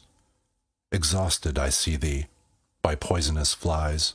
Bleeding I see thee, and torn at 100 spots, and thy pride will not even upbraid. Blood they would have from thee in all innocence, blood their bloodless souls crave for, and they sting, therefore, in all innocence. But thou, profound one, thou sufferest too profoundly even from small wounds, and ere thou hadst recover, the same poison worm crawled over thy hand. Too proud art thou to kill these sweet tooths, but take care lest it be thy fate to suffer all their poisonous injustice. They buzz around thee also with their praise. Obtrusiveness is their praise. They want to be close to thy skin and thy blood. They flatter thee, as one flattereth a god or devil. They whimper before thee, as before a god or a devil. What doth it come to? Flatterers are they, and whimperers, and nothing more. Often, also, do they show themselves to thee as amiable ones, but that hath ever been the prudence of the cowardly. Yea, the cowardly are wise. They think much about thee with their circumscribed souls. Thou art always suspected by them. Whatever is much thought about is at last thought suspicious. They punish thee for all thy virtues. They pardon thee in their inmost hearts only for thine errors. Because thou art gentle and of upright character, thou sayest, blameless are they for their small existence. But their circumscribed souls think, blamable is all great existence. Even when thou art gentle towards them, they still feel themselves despised by thee, and they repay thy beneficence with secret maleficence. Thy silent pride is always counter to their taste. They rejoice if one thou be humble enough to be frivolous. What we recognize in a man, we also irritate in him. Therefore be on your guard against the small ones. In thy presence they feel themselves small, and their baseness gleameth and gloweth against thee in invisible vengeance. Sawest thou not how often they become dumb when thou approachest them, and how their energy left them like the smoke of an extinguishing fire? Yea, my friend, the bad conscience art thou of thy neighbors, for they are unworthy of thee. Therefore they hate thee, and would fain suck thy blood. Thy neighbors will always be poisonous flies. What is great in thee, that itself must make them more poisonous, and always more fly-like. Flee, my friend, into thy solitude, and thither, where a rough strong breeze bloweth. It is not thy lot to be a fly-flap. Thus spake Zarathustra. 13. Chastity. I love the forest. It is bad to live in cities. There are too many of the lustful. Is it not better to fall into the hands of a murderer than into the dreams of a lustful woman? And just look at these men. Their eye saith it. They know nothing better on earth than to lie with a woman. Filth is at the bottom of their souls. And alas, if their filth hath still spirit in it, would that ye perfect at least as animals. But to animals belongeth innocence. Do I counsel you to slay your instincts? I counsel you to innocence in your instincts. Do I counsel you to chastity? Chastity is a virtue with some, but with many almost a vice. These are continent, to be sure, but doggish lust looketh enviously out of all that they do. Even into the heights of their virtue, and into their cold spirit doth this creature follow them, with its discord. And how nicely can doggish lust beg for a piece of spirit, when a piece of flesh is denied it. Ye love tragedies and all that breaketh the heart, but I am distrustful of your doggish lust. Ye have two cruel eyes, and ye look wantonly towards the sufferers. Hath not your lust just disguised itself and taken the name of fellow-suffering? And also, this parable I give unto you. Not a few who meant to cast out their devil went thereby into the swine themselves. To whom chastity is difficult, it is to be dissuaded, lest it become the road to hell, to filth and lust of the soul. Do I speak of filthy things? That is not the worst thing for me to do. Not when the truth is filthy, but when it is shallow doth the discerning one go unwillingly into its waters. Verily, there are chaste ones from their very nature. They are gentler of heart, and laugh better and oftener than you. They laugh also at chastity, and ask, What is chastity? Is chastity not folly? But the folly came unto us, and not we unto it. We offered that guest harbor and heart. Now it dwelleth with us. Let it stay as long as it will. Thus spake Zarathustra. 14. The Friend. One is always too many about me, thinketh the anchorite. Always once one, that maketh two in the long run. I and me are always too earnestly in conversation. How could it be endured if it were not a friend? The friend of the anchorite is always the third one. The third one is the cork which preventeth the conversation of the two sinking into the depth. Ah, there are too many depths for all anchorites. Therefore do they long so much for a friend and for his elevation. Our faith in others betrayeth wherein we would fain have faith in ourselves.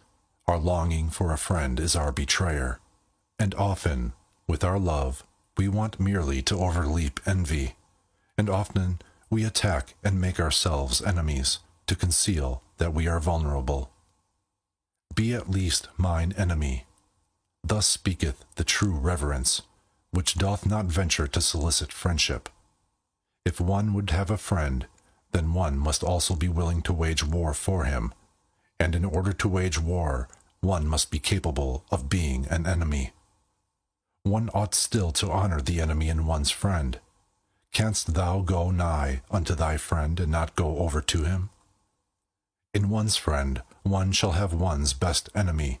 Thou shalt be closest unto him with thy heart when thou withstandest him. Thou wouldst wear no raiment before thy friend. It is an honor of thy friend that thou showest thyself to him as thou art. But he wisheth thee to the devil on that account. He who maketh no secret of himself shocketh. So much reason have ye to fear nakedness. Aye, if ye were gods, ye could then be ashamed of clothing. Thou canst not adorn thyself fine enough for thy friend, for thou shalt be unto him an arrow and a longing for the Superman. Sawest thou ever thy friend asleep, to know how he looketh? What is usually the countenance of thy friend? It is thine own countenance, in a coarse and imperfect mirror. Sawest thou ever thy friend asleep? Wert thou not dismayed at thy friend looking so? O my friend, man is something that hath to be surpassed. In divining and keeping silence shall the friend be a master. Not everything must thou wish to see. Thy dream shall disclose unto thee what thy friend doeth when awake. Let thy pity be a divining, to know first if thy friend wanteth pity. Perhaps he loveth in thee the unmoved eye, and the look of eternity. Let thy pity for thy friend be hid under a hard shell. Thou shalt bite out a tooth upon it. Thus will it have delicacy and sweetness. Art thou pure air and solitude and bread and medicine to thy friend? Many a one cannot loosen his own fetters, but is nevertheless his friend's emancipator. Art thou a slave? Then thou canst not be a friend. Art thou a tyrant? Then thou canst not have friends. Far too long hath there been a slave and a tyrant concealed in woman. On that account woman is not yet capable of friendship. She knoweth only love.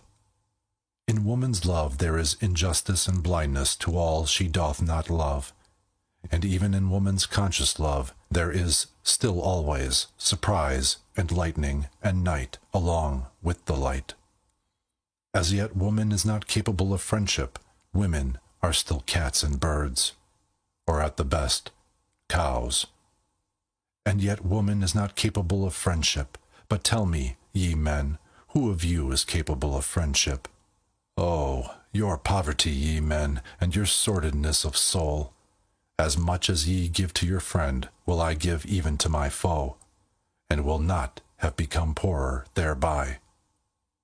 There is comradeship, may there be friendship. Thus spake Zarathustra. 15. The 1,001 Goals. Many lands saw Zarathustra, and many peoples. Thus he discovered the good and bad of many peoples. No greater power did Zarathustra find on earth than good and bad. No people could live without first valuing. If a people will maintain itself, however, it must not value as its neighbor valueth. Much that passed for good with one people was regarded with scorn and contempt by another. Thus I found it. Much found I here called bad, which was there decked with purple honors. Never did the one neighbor understand the other. Ever did his soul marvel at his neighbor's delusion and wickedness. A table of excellencies hangeth over every people. Lo, it is the table of their triumphs. Lo, it is the voice of their will to power. It is laudable what they think hard. What is indispensable and hard they call good, and what relieveth in the direst distress, the unique and hardest of all, they extol as holy. Whatever maketh them rule and conquer and shine, to the dismay and envy of their neighbors, they regard as the high and foremost thing, the test and the meaning of all else. Verily, my brother, if thou knewest but a people's need, its land, its sky, and its neighbor, then wouldst thou divine the law of its surmountings, and why it climbeth up that ladder to its hope. Always shalt thou be the foremost and prominent above others. No one shall thy jealous soul love, except a friend. That made the soul of a Greek thrill, thereby went he his way to greatness. To speak truth, and be skilful with bow and arrow, so seemed it alike pleasing and hard to the people from whom cometh my name, the name which is alike pleasing and hard to me. To honor father and mother, and from the root of the soul to do their will. This table of surmounting hung another people over them, and became powerful and permanent thereby. To have fidelity, and for the sake of fidelity, to risk honor and blood, even in evil and dangerous courses. Teaching itself so, another people mastered itself, and thus mastering itself, became pregnant and heavy with great hopes. Verily, men have given unto themselves all their good and bad. Verily, they took it not, they found it not, it came not unto them as a voice from heaven. Values did man only assign to things in order to maintain himself. He created only the significance of things, a human significance. Therefore calleth he himself man, that is, the valuator. Valuing is creating. Hear it, ye creating ones. Valuation itself is the treasure and jewel of the valued things. Through valuation only is there value, and without valuation the nut of existence would be hollow. Hear it, ye creating ones. Change of values, that is, change of the creating ones, always doth he destroy who hath to be a creator.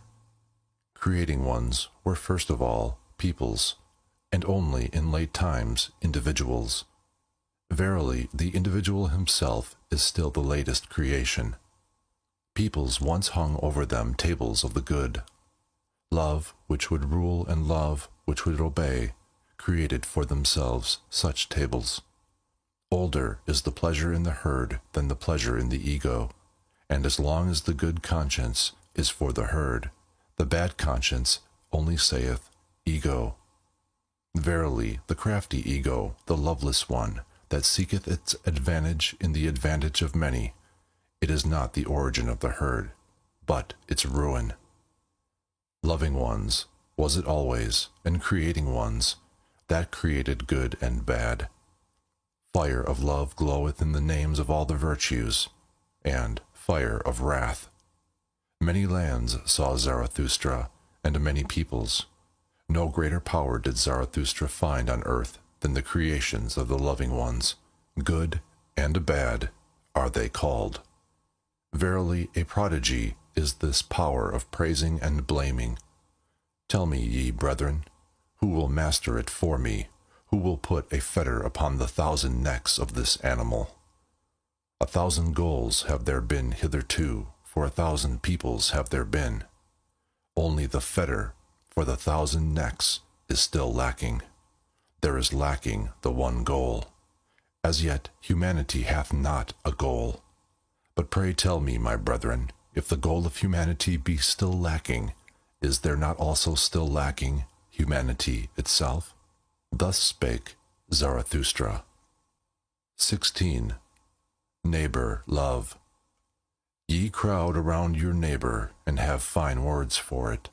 But I say unto you, your neighbor love is your bad love of yourselves. Ye flee unto your neighbor from yourselves, and would fain make a virtue thereof. But I fathom your unselfishness. The thou is older than the I. The thou hath been consecrated, but not yet the I. So man presseth nigh unto his neighbor. Do I advise you to neighbor love? Rather do I advise you to neighbor flight, and to furthest love. Higher than love to your neighbor is love to the furthest and future ones. Higher still than love to men is love to things and phantoms. The phantom that runneth on before thee, my brother, is fairer than thou. Why dost thou not give unto it thy flesh and thy bones? But thou fearest and runnest unto thy neighbor. Ye cannot endure it with yourselves, and do not love yourselves sufficiently.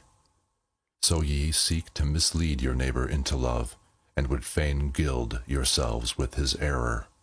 Would that ye could not endure it with any kind of near ones, or their neighbors, then would ye have to create your friend and his overflowing heart out of yourselves. Ye call in a witness when ye want to speak well of yourselves, and when ye have misled him to think well of you, Ye also think well of yourselves.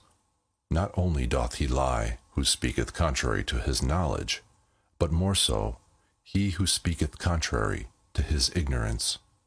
And thus speak ye of yourselves in your intercourse, and belie your neighbor with yourselves. Thus saith the fool. Association with men spoileth the character, especially when one hath none. The one goeth to his neighbor because he seeketh himself, and the other because he would fain lose himself. Your bad love to yourselves maketh solitude a prison to you. The furthest ones are they who pay for your love to the near ones, and when there are but 5 of you together, a 6th must always die. I love not your festivals either. Too many actors found I there, and even the spectators often behaved like actors. Not the neighbor do I teach you, but the friend. Let the friend be the festival of the earth to you, and a foretaste of the Superman.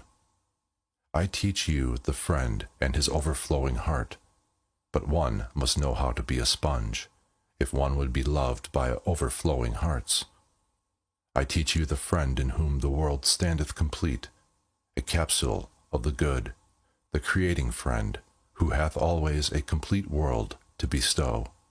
And as the world unrolled itself for him, so rolleth it together against him in rings, as the growth of good through evil, as the growth of purpose out of chance. Let the future and the furthest be the motive of thy today. In thy friend shalt thou love the Superman as thy motive. My brethren, I advise you not to neighbor love. I advise you to furthest love. Thus spake Zarathustra. 17. The Way of the Creating One. Wouldst thou go into isolation, my brother? Wouldst thou seek the way unto thyself? Tarry yet a little, and hearken unto me. He who seeketh may easily get lost himself. All isolation is wrong, so say the herd. And long didst thou belong to the herd. The voice of the herd will still echo in thee, and when thou sayest, I have no longer a conscience in common with you, then will it be a plaint and a pain.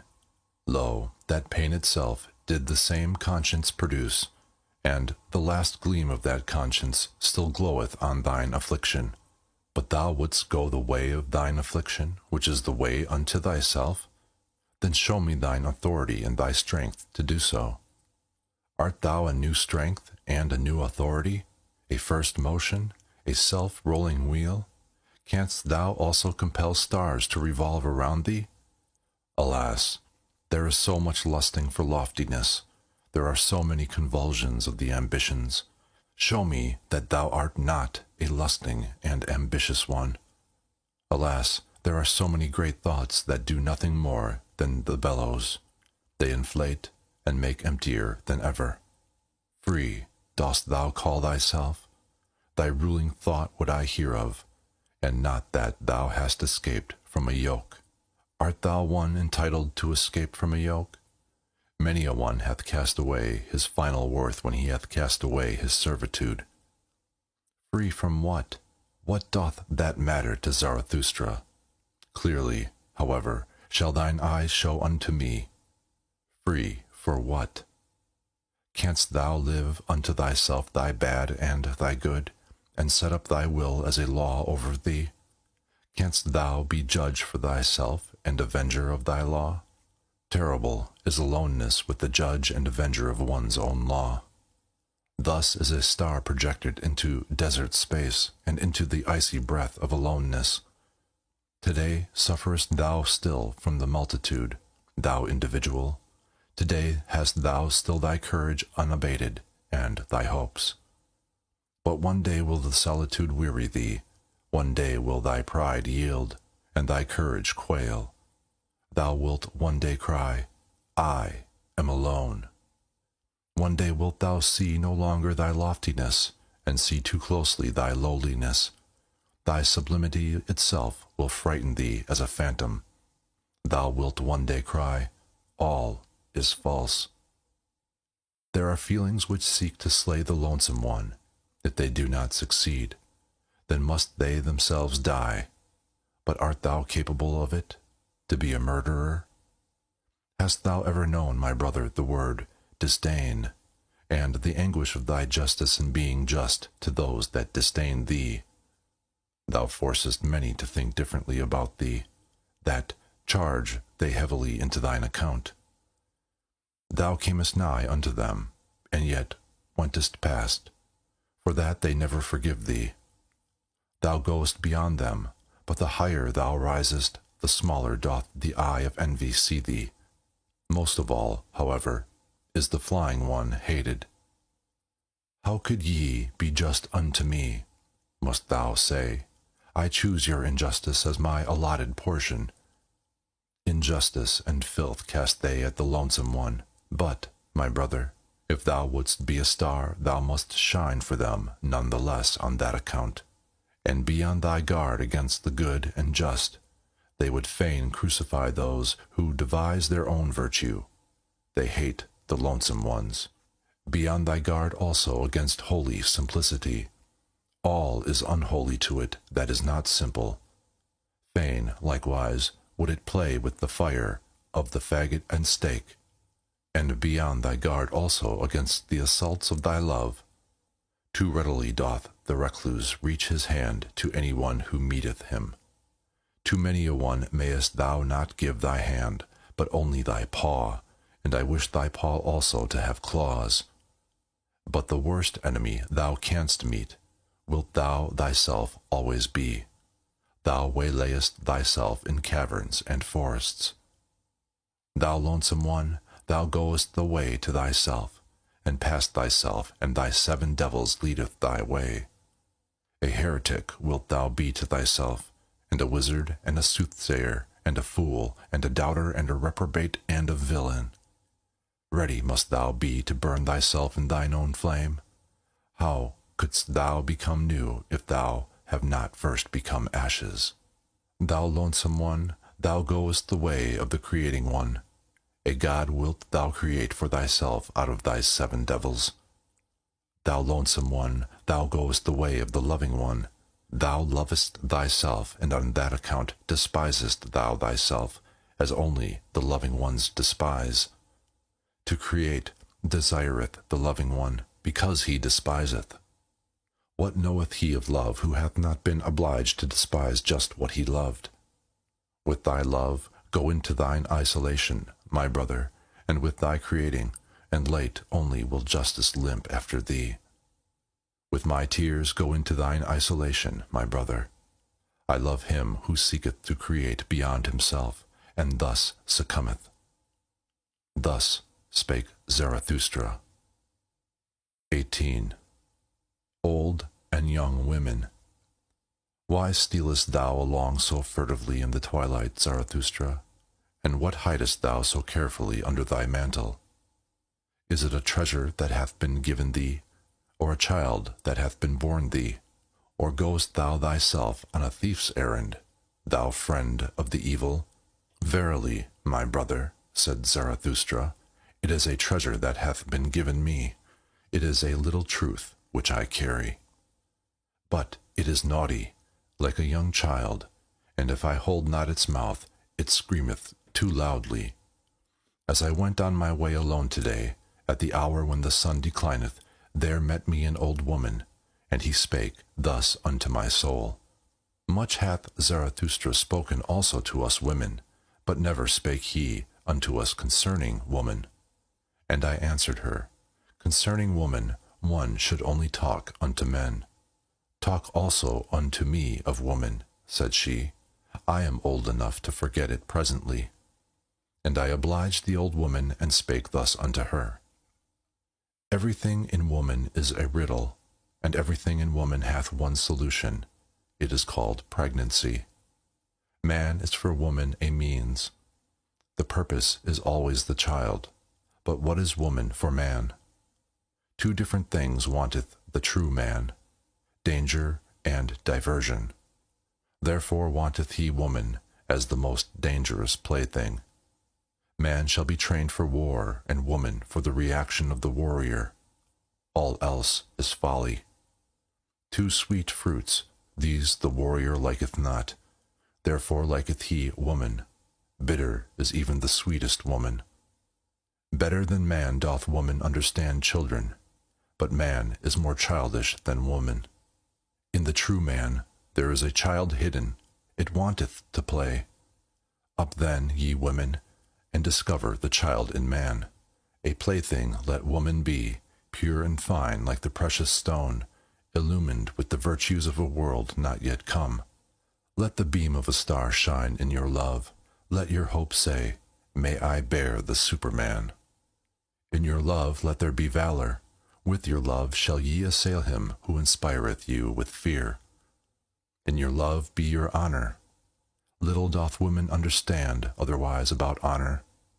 But let this be your honor, always to love more than ye are loved, and never be the second. Let man fear woman when she loveth, then maketh she every sacrifice and everything else she regardeth as worthless. Let man fear woman when she hateth, for man in his innermost soul is merely evil. Woman, however, is mean. Whom hateth woman most? Thus spake the iron and lodestone. I hate thee most, because thou attractest, but art too weak to draw unto thee. The happiness of man is, I will. The happiness of woman is, he will. Lo, lo, now hath the world become perfect. Thus thinketh every woman when she obeyeth with all her love. Obey must the woman, and find a depth for her surface. Surface is woman's soul, a mobile, stormy film on shallow water. Man's soul, however, is deep. Its current gusheth in subterranean caverns. Woman surmiseth its force, but comprehendeth it not. Then answered me the old woman, many fine things hath Zarathustra said, especially for those who are young enough for them. Strange, Zarathustra knoweth little about woman, and yet he is right about them. Doth this happen because with women nothing is impossible? And now accept a little truth by way of thanks. I am old enough for it. Swaddle it up and hold its mouth, otherwise it will scream too loudly, the little truth. Give me, woman, thy little truth, said I, and thus spake the old woman. Thou goest to women? Do not forget thy whip. Thus spake Zarathustra. 19. The Bite of the Adder. One day had Zarathustra fallen asleep under a fig tree, owing to the heat, with his arm over his face, and there came an adder and bit him in the neck, so that Zarathustra screamed with pain. When he had taken his arm from his face, he looked at the serpent, and then did it recognize the eyes of Zarathustra, wriggled awkwardly, and tried to get away. Not at all, said Zarathustra, as yet hast thou not received my thanks. Thou hast awakened me in time. My journey is yet long. Thy journey is short, said the adder sadly. My poison is fatal. Zarathustra smiled. When did ever a dragon die of a serpent's poison? Said he. But take thy poison back. Thou art not rich enough to present it to me. Then fell the adder again on his neck and licked his wound. When Zarathustra once told this to his disciples, they asked him, And what, O Zarathustra, is the moral of thy story? And Zarathustra answered him thus, The destroyer of morality, the good and just call me. My story is immoral. When, however, ye have an enemy, then return him not good for evil, for that would abash him, but prove that he hath done something good to you. And rather be angry than abash anyone. And when ye are cursed, it pleaseth me not that ye should then desire to bless. Rather curse a little also. And should a great injustice befall you, then do quickly 5 small ones besides. Hideous to behold is he on whom injustice presseth alone. Did ye ever know this? Shared injustice is half justice, and he who can bear it shall take the injustice upon himself. A small revenge is humaner than no revenge at all, and if the punishment be not also a right and an honor to the transgressor, I do not like your punishing. Nobler is it to own oneself in the wrong than to establish one's right, especially if one be in the right. Only, one must be rich enough to do so. I do not like your cold justice. Out of the eye of your judges there always glanceth the executioner and his cold steel. Tell me, where we find justice, which is love with seeing eyes? Devise me then the love which not only beareth all punishment, but also all guilt. Devise me then the justice which acquitteth every one except the judge. And would ye hear this likewise? To him who seeketh to be just from the heart, even the lie becometh philanthropy. But how could I be just from the heart? How can I give every one his own? Let this be enough for me. I give unto every one mine own. Finally, my brethren, guard against doing wrong to any anchorite. How could an anchorite forget? How could he requite?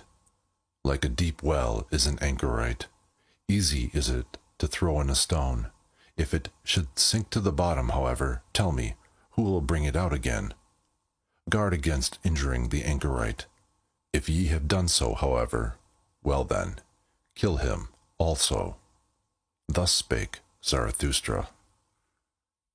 20. Child and marriage. I have a question for thee alone, my brother. Like a sounding lead, cast I this question into thy soul, that I may know its depth. Thou art young, thou desirest child and marriage, but I ask thee, art thou a man entitled to desire a child? Art thou the victorious one, the self-conqueror, the ruler of thy passions, the master of thy virtues? Thus do I ask thee. Or doth the animal speak in thy wish and necessity, or isolation, or discord in thee? I would have thy victory and freedom long for a child. Living monuments shalt thou build to thy victory and emancipation. Beyond thyself shalt thou build, but first of all must thou be built thyself, rectangular in body and soul. Not only onward shalt thou propagate thyself, but upward. For that purpose may the garden of marriage help thee. A higher body shalt thou create, a first movement, a spontaneously rolling wheel, a creating one shalt thou create. Marriage. So call I the will of the twain to create the one that is more than those who created it. The reverence for one another, as those exercising such a will, call I marriage. Let this be the significance and the truth of thy marriage. But that which the many too many call marriage, those superfluous ones, ah, what shall I call it? Ah, the poverty of soul in the twain. Ah, the filth of soul in the twain. Ah, the pitiable self-complacency in the twain. Marriage, they call it all, and they say their marriages are made in heaven. Well, I do not like it, that heaven of the superfluous. No, I do not like them, those animals tangled in the heavenly toils. Far from me also be the God who limpeth thither to bless what he hath not matched. Laugh not at such marriages. What child hath not had reason to weep over its parents? Worthy did this man seem, and ripe for the meaning of the earth. But when I saw his wife, the earth seemed to me a home for madcaps. Yea, I would that the earth shook with convulsions when a saint and a goose mate with one another. This one went forth in quest of truth as a hero, and at last got for himself a small decked-up lie. His marriage he calleth it. The one was reserved in intercourse, and chose choicely, but one time he spoilt his company for all time. His marriage he calleth it. Another sought a handmaid with the virtues of an angel, but all at once he became the handmaid of a woman, and now would he need also to become an angel. Careful have I found all buyers, and all of them have astute eyes, but even the astutest of them buyeth his wife in a sack. Many short follies, that is called love by you, and your marriage putteth an end to many short follies, with one long stupidity. Your love to woman, and woman's love to man. Ah, would that it were sympathy for suffering and veiled deities, but generally two animals alight on one another. But even your best love is only an enraptured smile and a painful ardor. It is a torch to light you to loftier paths. Beyond yourselves shall ye love some day? Then learn first of all to love, and on that account ye had to drink the bitter cup of your love. Bitterness is in the cup of even the best love. Thus doth it cause longing for the Superman. Thus doth it cause thirst in thee, the creating one. Thirst in the creating one, arrow and longing for the Superman. Tell me, my brother, is this thy will to marriage? Holy call I such a will, and such a marriage. Thus spake Zarathustra. 21. Voluntary death. Many die too late, and some die too early. Yet strange soundeth the precept, die at the right time. Die at the right time, so teacheth Zarathustra. To be sure, he who never liveth at the right time, how could he ever die at the right time? Would that he might never be born. Thus do I advise the superfluous ones. But even the superfluous ones make much ado about their death, and even the hollowest nut wanteth to be cracked. Every one regardeth dying as a great matter, but as yet death is not a festival. Not yet have people learned to inaugurate the finest festivals. The consummating death I show unto you, which becometh a stimulus and promise to the living. His death dieth the consummating one triumphantly, surrounded by hoping and promising ones. Thus should one learn to die, and there should be no festival at which such a dying one doth not consecrate the oaths of the living. Thus to die is best. The next best, however, is to die in battle, and sacrifice a great soul. But to the fighter equally hateful as to the victor is your grinning death which stealeth nigh like a thief, and yet cometh as master. My death praise I unto you, the voluntary death, which cometh unto me because I want it. And when shall I want it? He that hath a goal and an heir wanteth death at the right time for the goal and the heir, and out of reverence for the goal and the heir he will hang up no more withered wreaths in the sanctuary of life. Verily, not the rope makers will I resemble. They lengthen out their cord, and thereby go ever backward. Many a one also waxeth too old for his truths and triumphs. A toothless mouth hath no longer the right to every truth, and whoever wanteth to have fame must take leave of honor betimes, and practice the difficult art of going at the right time. One must discontinue being feasted upon when one tasteth best. That is known by those who want to be long-loved. Sour apples are there, no doubt, whose lot is to wait until the last day of autumn, and at the same time they become ripe, yellow, and shriveled. In some ageth the heart first, and in others the spirit, and some are hoary in youth, but the late young keep long young. To many men life is a failure, a poison worm gnaweth at their heart. Then let them see to it that their dying is all the more a success. Many never become sweet. They rot even in the summer. It is cowardice that holdeth them fast to their branches. Far too many live, and far too long hang they on their branches.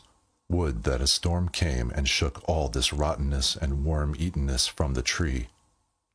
Would that there came preachers of speedy death. Those would be the appropriate storms and agitators of the trees of life. But I hear only slow death preached, and patience with all that is earthly. Ah, ye preach patience with what is earthly? This earthly is that hath too much patience with you, ye blasphemers. Verily, too early died that Hebrew whom the preachers of slow death honor, and to many hath it proved a calamity that he died too early. As yet had he known only tears and the melancholy of the Hebrews. together with the hatred of the good and just, the Hebrew Jesus, then was he seized with the longing for death. Had he but remained in the wilderness, and far from the good and just, then perhaps he would have learned to live and love the earth, and laughter also. Believe it, my brethren, he died too early. He himself would have disavowed his doctrine had he attained to my age. Noble enough was he to disavow, but he was still immature. Immaturely loveth the youth, and immaturely also hateth he man and earth. Confined and awkward are still his soul and the wings of his spirit. But in man there is more of the child than in the youth, and less of melancholy. Better understandeth he about life and death. Free for death, and free in death. A holy naysayer, when there is no longer time for yea. Thus understandeth he about death and life, that your dying may not be a reproach to man and the earth. My friends, that do I solicit from the honey of your soul. In your dying shall your spirit and your virtue still shine like an evening afterglow around the earth. Otherwise your dying hath been unsatisfactory. Thus will I die myself, that ye friends may love the earth more for my sake. The earth will I again become, to have rest in her that bore me. Verily, a goal had Zarathustra. He threw his ball. Now be ye friends the heirs of my goal. To you I throw the golden ball. Best of all do I see you, my friends, throw the golden ball. And so tarry I still a little while on the earth. Pardon me for it. Thus spake Zarathustra. 22. The bestowing virtue. 1. When Zarathustra had taken leave of the town to which his heart was attached, the name of which is the Pied Cow, there followed him many people who called themselves disciples, and kept him company. Thus they came to a crossroads. Then Zarathustra told them that he now wanted to go alone, for he was fond of going alone. His disciples, however, presented him at his departure with a staff, on the golden handle of which a serpent twined round the sun. Zarathustra rejoiced on account of the staff, and supported himself thereon. Then spake he thus to his disciples, Tell me, pray, how came gold to the highest value? Because it is uncommon, and unprofiting, and beaming, and soft in lustre, it always bestoweth itself. Only as image of the highest virtue came gold to the highest value. Gold-like beameth the glance of the bestower. Gold lustre maketh peace between moon and sun. Uncommon is the highest virtue, and unprofiting. Beaming is it, and soft of lustre, a bestowing virtue is the highest virtue. Verily, I divine you well, my disciples. Ye strive like me for the bestowing virtue. What should ye have in common with cats and wolves? It is your thirst to become sacrifices and gifts yourselves, and therefore have ye the thirst to accumulate all riches in your soul. Insatiably striveth your soul for treasures and jewels, because your virtue is insatiable in desiring to bestow. Ye constrain all things to flow towards you and into you, so that they shall flow back again out of your fountain as the gifts of your love. Verily, an appropriator of all values must such bestowing love become. But healthy and holy call I this selfishness. Another selfishness is there, an all too poor and hungry kind, which would always steal, the selfishness of the sick, the sickly selfishness. With the eye of the thief it looketh upon all that is lustrous. With the craving of hunger it measureth him who hath abundance, and ever doth it prowl round the tables of bestowers. Sickness speaketh in such craving, and invisible degeneration. Of a sickly body speaketh the larcenous craving of this selfishness.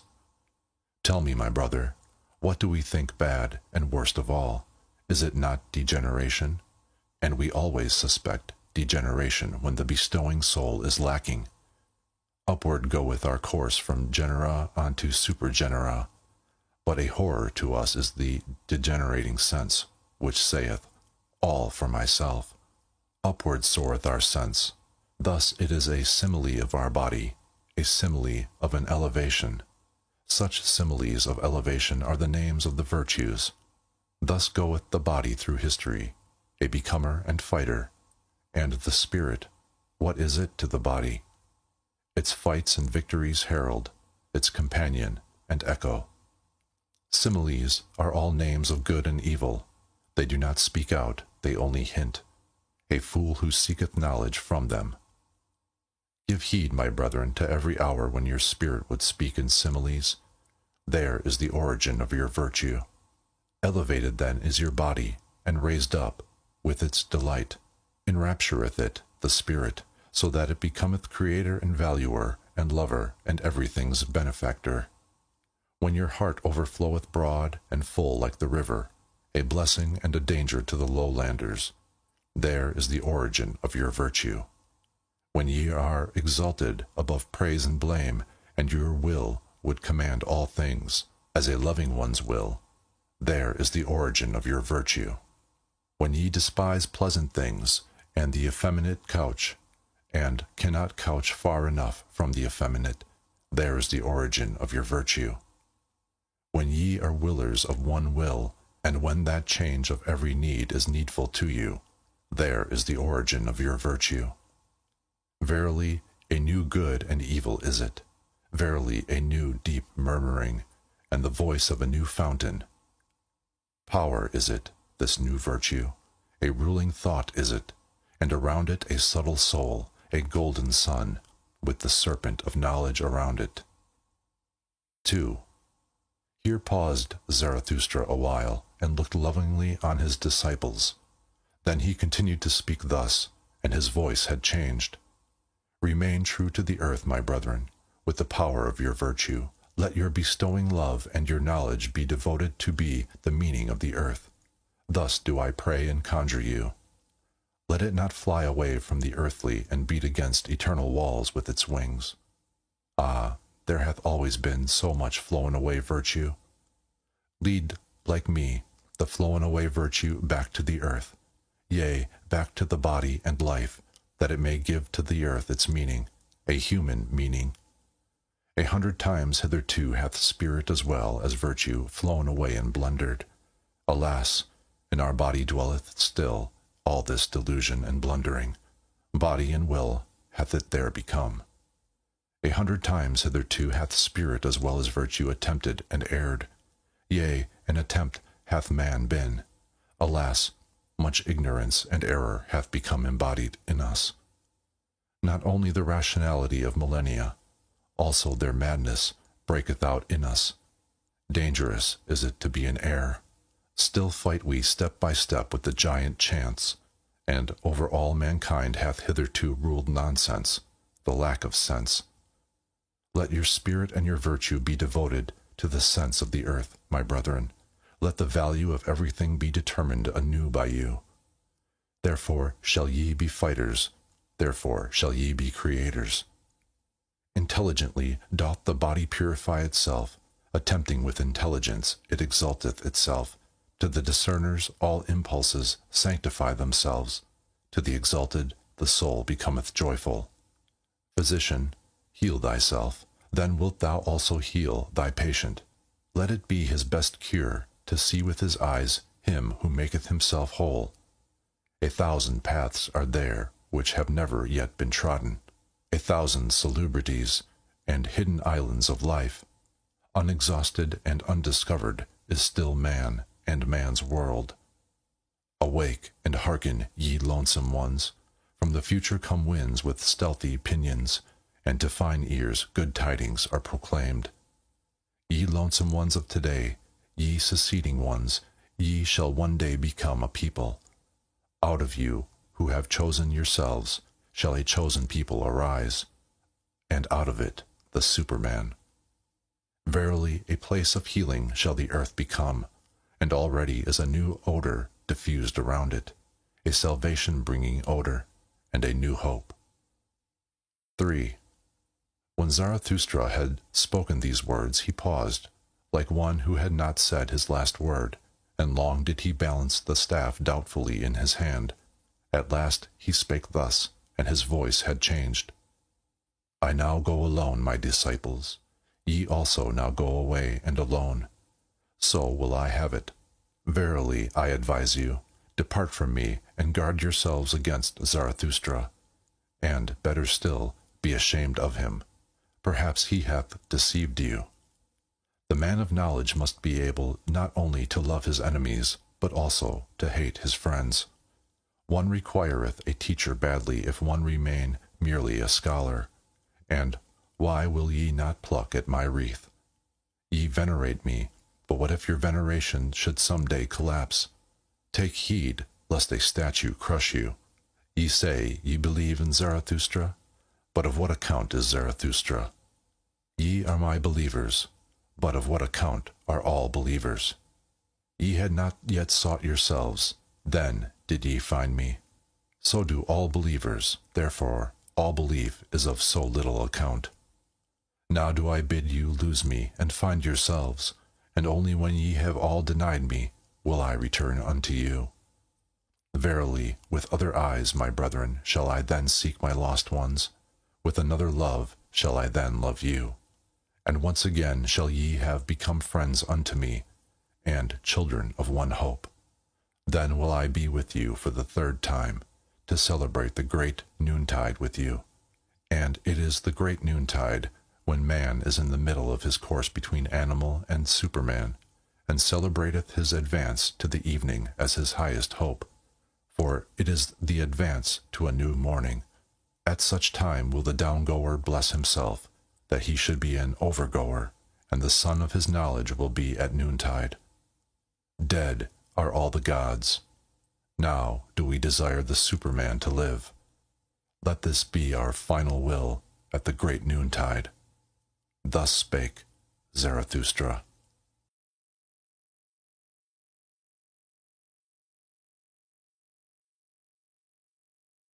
The second part. And only when ye have all denied me will I return unto you. Verily, with other eyes, my brethren, shall I then seek my lost ones. With another love shall I then love you. Zarathustra. 1. The bestowing virtue. 23. The child with the mirror. After this, Zarathustra returned again into the mountains to the solitude of his cave, and withdrew himself from men, waiting like a sower who hath scattered his seed. His soul, however, became impatient and full of longing for those whom he loved, because he had still much to give them. For this is the hardest of all, to close the open hand out of love, and keep modest as a giver. Thus passed with the lonesome one months and years. His wisdom meanwhile increased, and caused him pain by its abundance.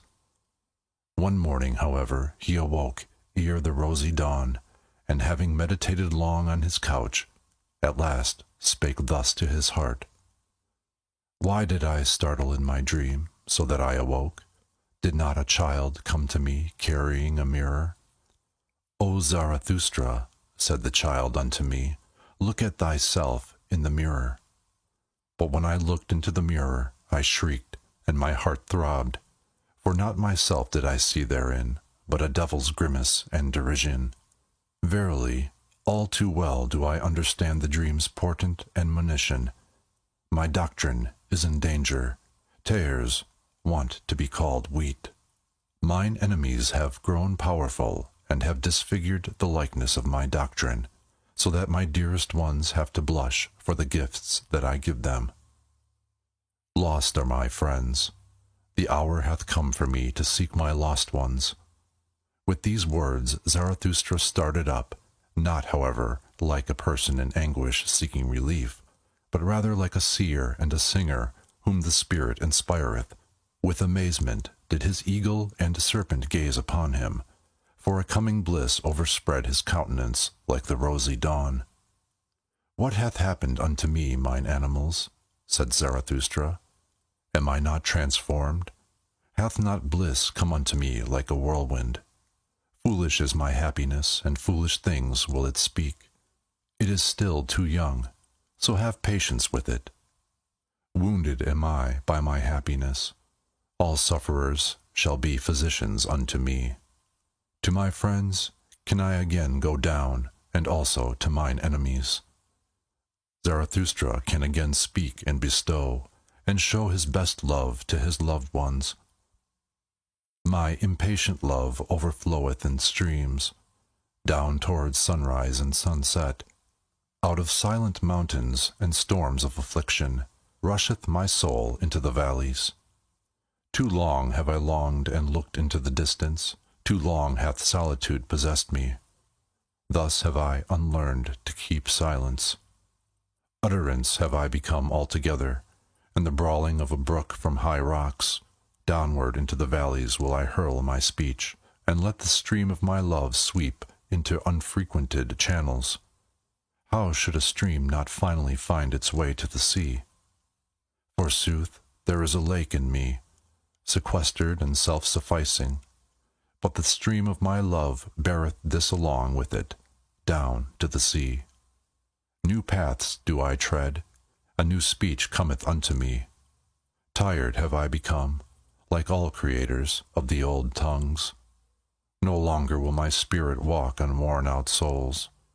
Too slowly runneth all speaking for me.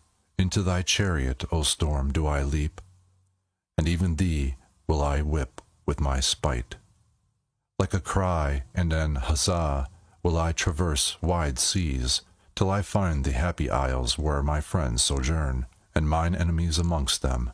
How I now love every one unto whom I may but speak. Even mine enemies pertain to my bliss. And when I want to mount my wildest horse, then doth my spear always help me up best. It is my foot's ever-ready servant, the spear, which I hurl at mine enemies. How grateful am I to mine enemies that I may at last hurl it. Too great hath been the tension of my cloud. Twixt laughters of lightnings will I cast hail showers into the depths. Violently will my breast then heave. Violently will it blow its storm over the mountains. Thus cometh its assuagement. Verily like a storm cometh my happiness, and my freedom. But mine enemies shall think that the evil one roareth over their heads. Yea, ye also, my friends, will be alarmed by my wild wisdom, and perhaps ye will flee therefrom, along with mine enemies. Ah, that I knew how to lure you back with shepherds' flutes. Ah, that my lioness wisdom would learn to roar softly, and much have we already learned with one another. My wild wisdom became pregnant on the lonesome mountains. On the rough stones did she bear the youngest of her young. Now runneth she foolishly into the arid wilderness, and seeketh the soft sward, mine old, wild wisdom. On the soft sward of your hearts, my friends, on your love, would she fain couch her dearest one. Thus spake Zarathustra. 24. In the happy isles. The figs fall from the trees. They are good and sweet, and in falling, the red skins of them break. A north wind am I to ripe figs. Thus, like figs, do these doctrines fall for you, my friends. Imbibe now their juice and their sweet substance. It is autumn all around, and clear sky and afternoon. Lo, what fullness is around us, and out of the midst of superabundance it is delightful to look out upon distant seas. Once did people say, God, when they looked out upon distant seas. Now, however, have I taught you to say, Superman. God is a conjecture, but I do not wish your conjecturing to reach beyond your creating will. Could ye create a God? Then, I pray you, be silent about all gods. But ye could well create the Superman. Not perhaps ye yourselves, my brethren, but into fathers and forefathers of the Superman could ye transform yourselves, and let that be your best creating. God is a conjecture, but I should like your conjecturing restricted to the conceivable. Could ye conceive a God? But let this mean will to truth unto you, that everything be transformed into the humanly conceivable, the humanly visible, the humanly sensible. Your own discernment shall ye follow out to the end, and what ye have called the world shall be but created by you.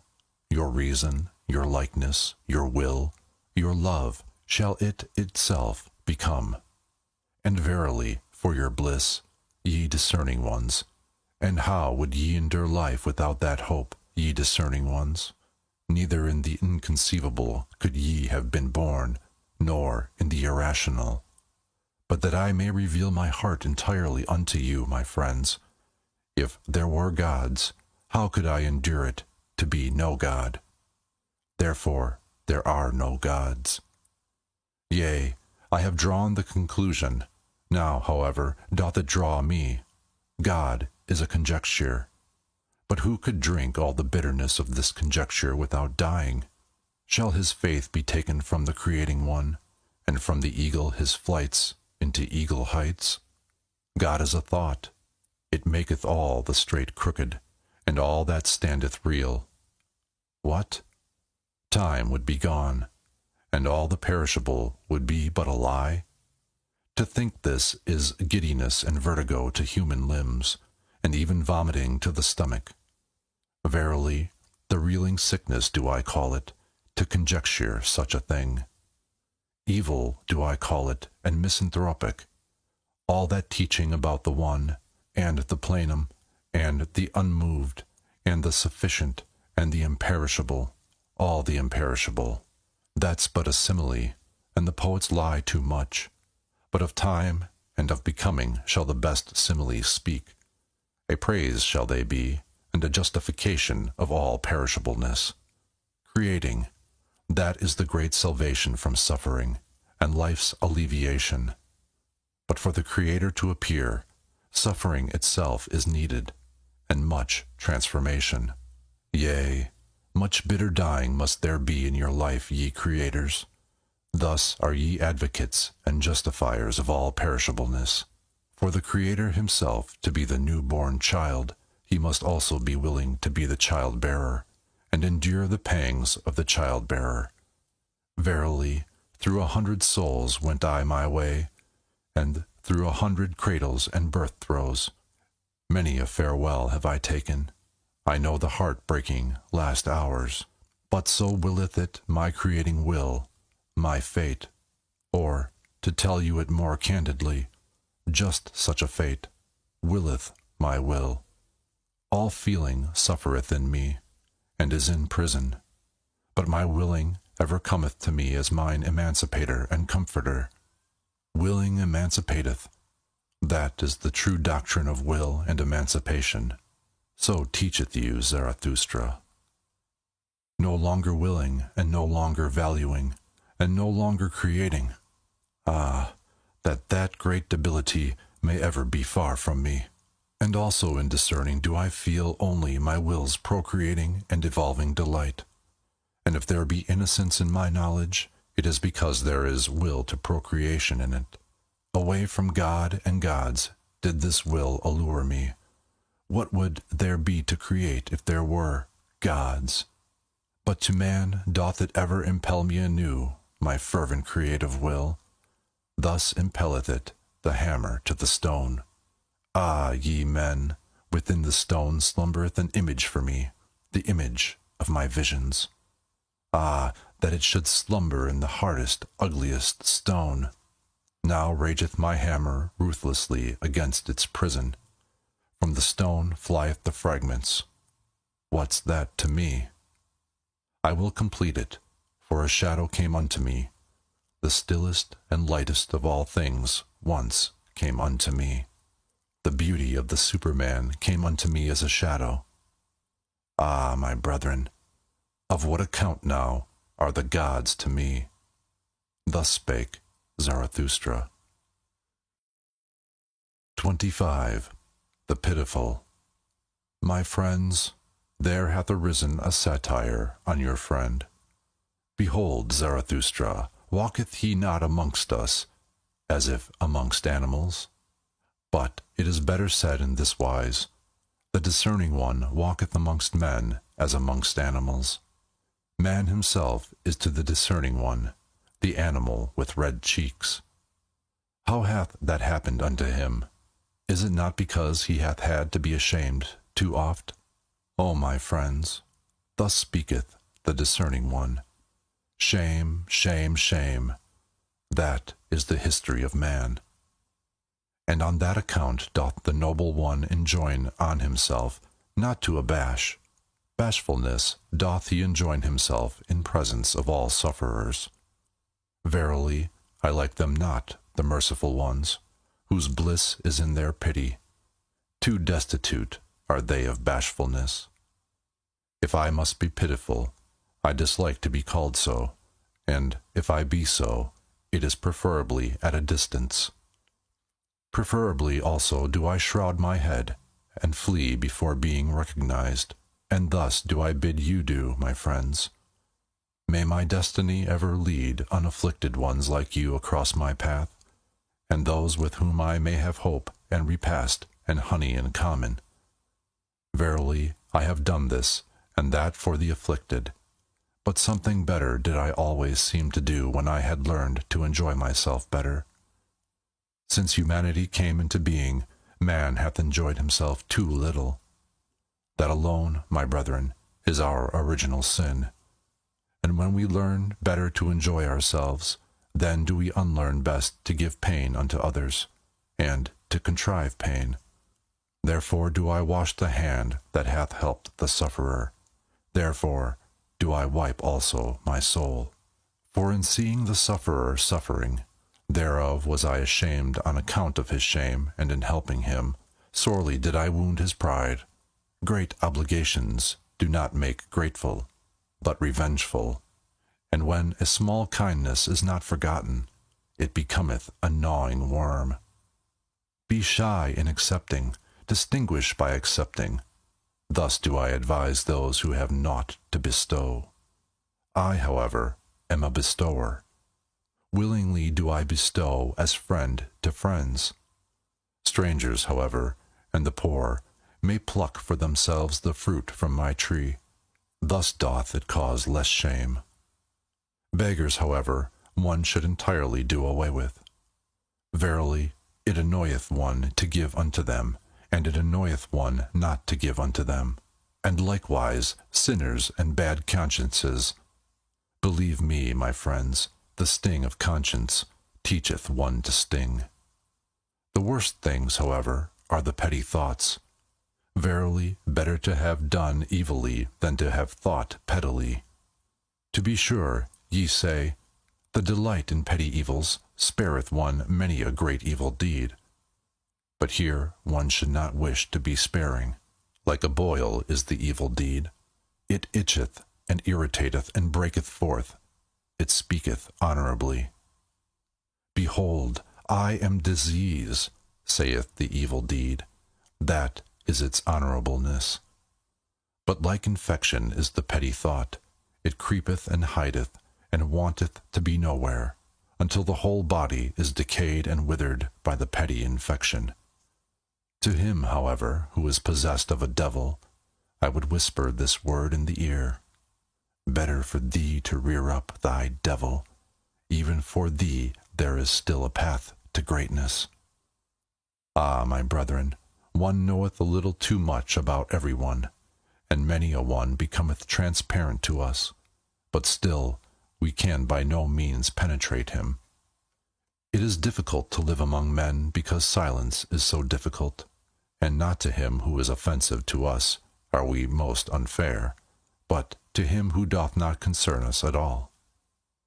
If, however, thou hast a suffering friend, then be a resting place for his suffering, like a hard bed, however, a camp bed.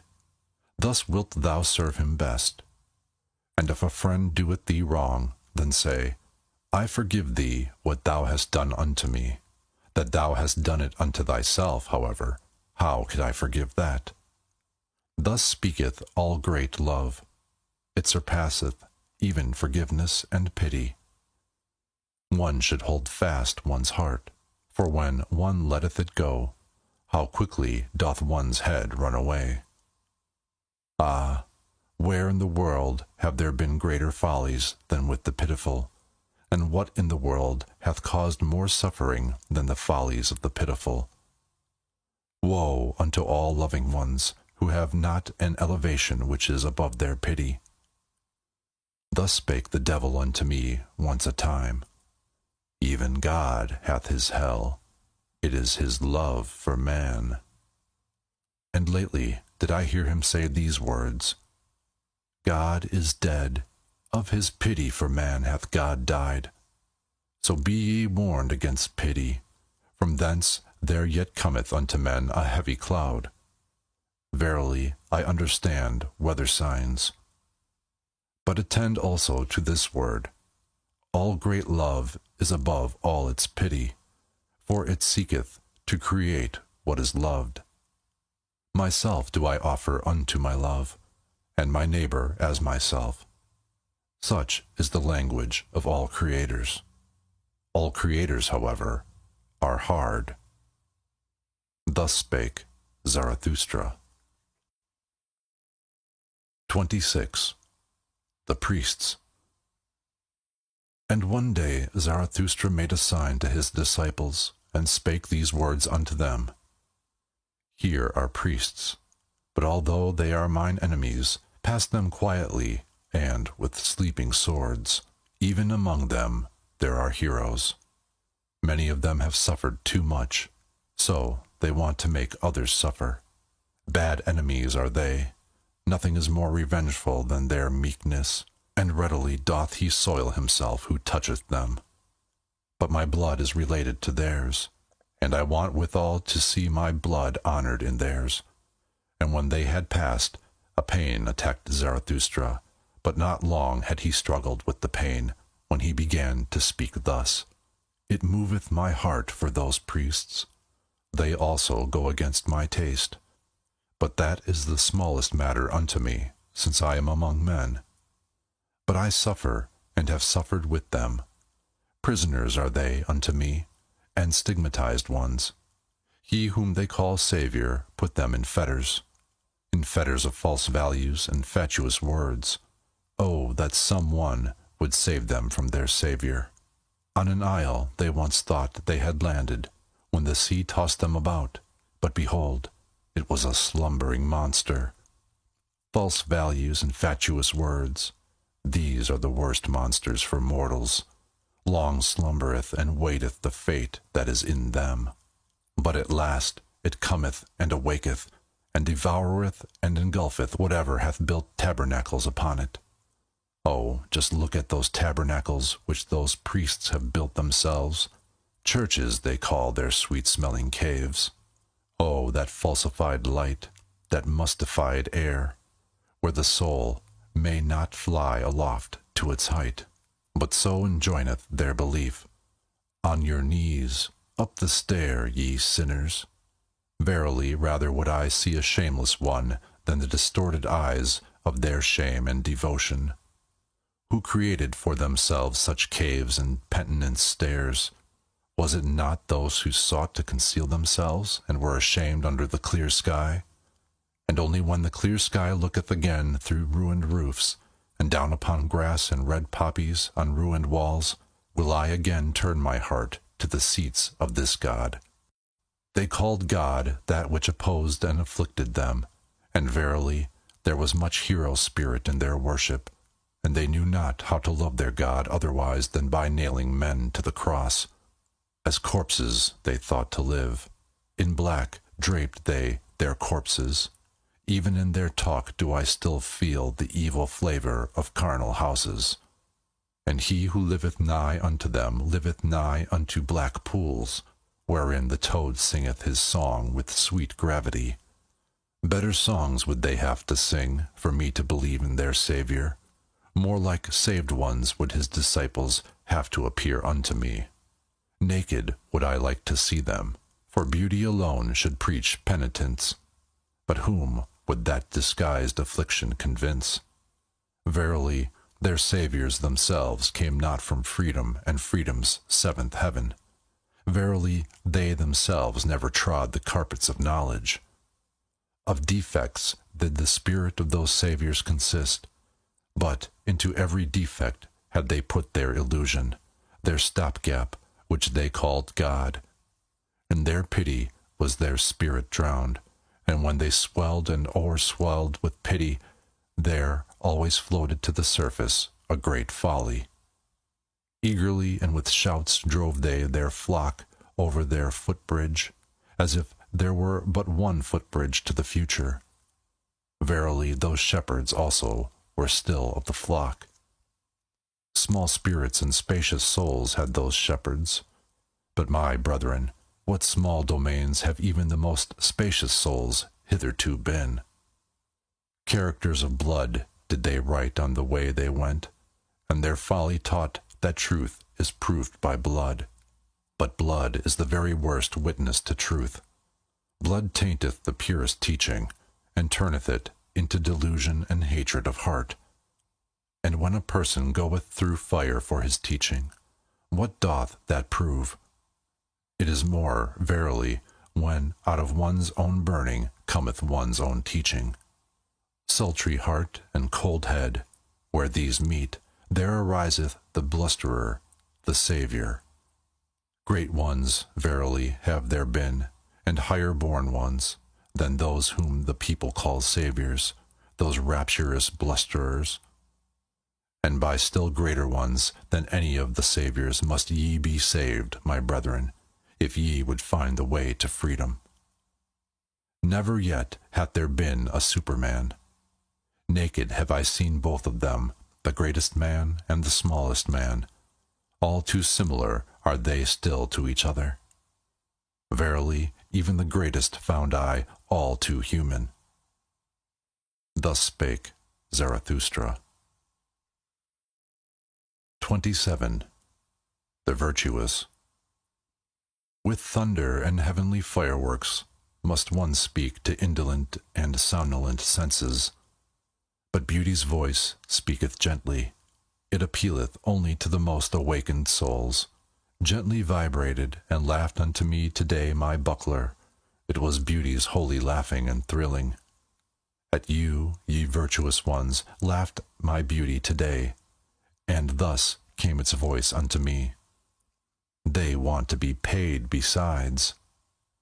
Ye want to be paid besides, ye virtuous ones. Ye want reward for virtue, and heaven for earth, and eternity for your today. And now ye upbraid me for teaching that there is no reward-giver, nor paymaster. And verily, I do not even teach that virtue is its own reward. Ah, this is my sorrow. Into the basis of things have reward and punishment been insinuated, and now even into the basis of your souls, ye virtuous ones. But like the snout of the boar shall my word grub up the basis of your souls. A plowshare will I be called by you. All the secrets of your heart shall be brought to light, and when ye lie in the sun, grubbed up and broken, then will also your falsehood be separated from your truth. For this is your truth. Ye are too pure for the filth of the words. Vengeance, punishment, recompense, retribution.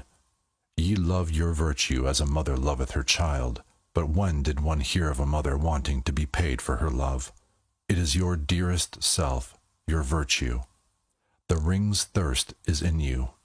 To reach itself again struggleth every ring, and turneth itself. And like the star that goeth out, so is every work of your virtue. Ever is its light on its way and travelling, and when will it cease to be on its way? Thus is the light of your virtue still on its way, even when its work is done. Be it forgotten and dead, still its ray of light liveth and travelleth. That your virtue is yourself, and not an outward thing, a skin or a cloak, that is the truth from the basis of your souls, ye virtuous ones. But sure enough, there are those to whom virtue meaneth writhing under the lash, and ye have hearkened too much unto their crying. And others are there who call virtue the slothfulness of their vices. And when once their hatred and jealousy relax the limbs, their justice becometh lively and rubbeth its sleepy eyes. And others are there who are drawn downwards, their devils draw them, but the more they sink, the more ardently gloweth their eye, and the longing for their God. Ah, their crying also hath reached your ears, ye virtuous ones. What I am not, that is God to me, and virtue. And others are there who go along heavily and creakingly, like carts taking stones downhill. They talk much of dignity and virtue. Their drag they call virtue. And others are there who are like 8-day clocks. When wound up, they tick and want people to call ticking virtue. Verily, in those have I mine amusement. Wherever I find such clocks, I shall wind them up with my mockery, and they shall even whir thereby. And others are proud of their modicum of righteousness, and, for the sake of it, do violence to all things, so that the world is drowned in their unrighteousness. Ah, how ineptly cometh the word virtue out of their mouth! And when they say, I am just, it always soundeth like, I am just revenged. With their virtues they want to scratch out the eyes of their enemies, and they elevate themselves only that they may lower others. And again, there are those who sit in their swamp and speak thus from among the bulrushes. Virtue, that is to sit quietly in the swamp. We bite no one, and go out of the way of him who would bite, and in all matters we have the opinion that is given us. And again, there are those who love attitudes, and think that virtue is a sort of attitude. Their knees continually adore, and their hands are eulogies of virtue, but their heart knoweth naught thereof. And again, there are those who regard it as virtue to say, virtue is necessary, but after all they believe only that policemen are necessary. And many a one who cannot see men's loftiness calleth it virtue to see their baseness far too well. Thus calleth he his evil eye virtue. And some want to be edified and raised up, and call it virtue. And others want to be cast down, and likewise call it virtue. And thus do almost all think that they participate in virtue, and at least every one claimeth to be an authority on good and evil. But Zarathustra came not to say unto all those liars and fools, What do ye know of virtue? What could ye know of virtue? But that ye, my friends, might become weary of the old words which ye have learned from the fools and liars. That ye might become weary of the words reward, retribution, punishment, righteous vengeance. That ye might become weary of saying that an action is good, is because it is unselfish. Ah, my friends, that your very self be in your action, as the mother is in the child. Let that be your formula of virtue. Verily, I have taken from you 100 formulae, and your virtue's favorite playthings, and now ye upbraid me as children upbraid. They played by the sea, then came there a wave and swept their playthings into the deep. And now do they cry. But the same wave shall bring them new playthings, and spread before them new speckled shells. Thus will they be comforted. And like them shall ye also, my friends, have your comforting, and new speckled shells. Thus spake Zarathustra. 28. The Rabble. Life is a well of delight, but where the rabble also drink, there all fountains are poisoned. To everything cleanly I am well disposed, but I hate to see the grinning mouths and the thirst of the unclean. They cast their eye down into the fountain, and now glanceth up to me their odious smile out of the fountain. The holy water have they poisoned with their lustfulness, and when they called their filthy dreams delight, then poisoned they also the words. Indignant becometh the flame when they put their damp hearts to the fire. The spirit itself bubbleth and smoketh when the rabble approach the fire. Mawkish and over-mellow becometh the fruit in their hands. Unsteady and withered at the top doth their look make the fruit tree. And many a one who hath turned away from life hath only turned away from the rabble. He hated to share with them fountain, flame, and fruit. And many a one who hath gone into the wilderness and suffered thirst with beasts of prey, disliked only to sit at the cistern with filthy camel drivers. And many a one who hath come along as a destroyer, and as a hailstorm to all cornfields, wanted merely to put his foot into the jaws of the rabble, and thus stop their throat. And it is not the mouthful which hath most choked me, to know that life itself requireth enmity, and death and torture crosses. But I asked once, and suffocated almost with my question, what? Is the rabble also necessary for life? Are poisoned fountains necessary, and stinking fires, and filthy dreams, and maggots in the bread of life? Not my hatred, but my loathing, gnawed hungrily at my life. Ah, oft times became I weary of spirit, when I found even the rabble spiritual. And on their rulers turned I my back, when I saw what they now call ruling, to traffic and bargain for power with the rabble. Amongst peoples of a strange language did I dwell, with stopped ears, so that the language of their trafficking might remain strange unto me, and their bargaining for power. And holding my nose, I went morosely through all yesterdays and todays. Verily, badly smell all yesterdays and todays of the scribbling rabble.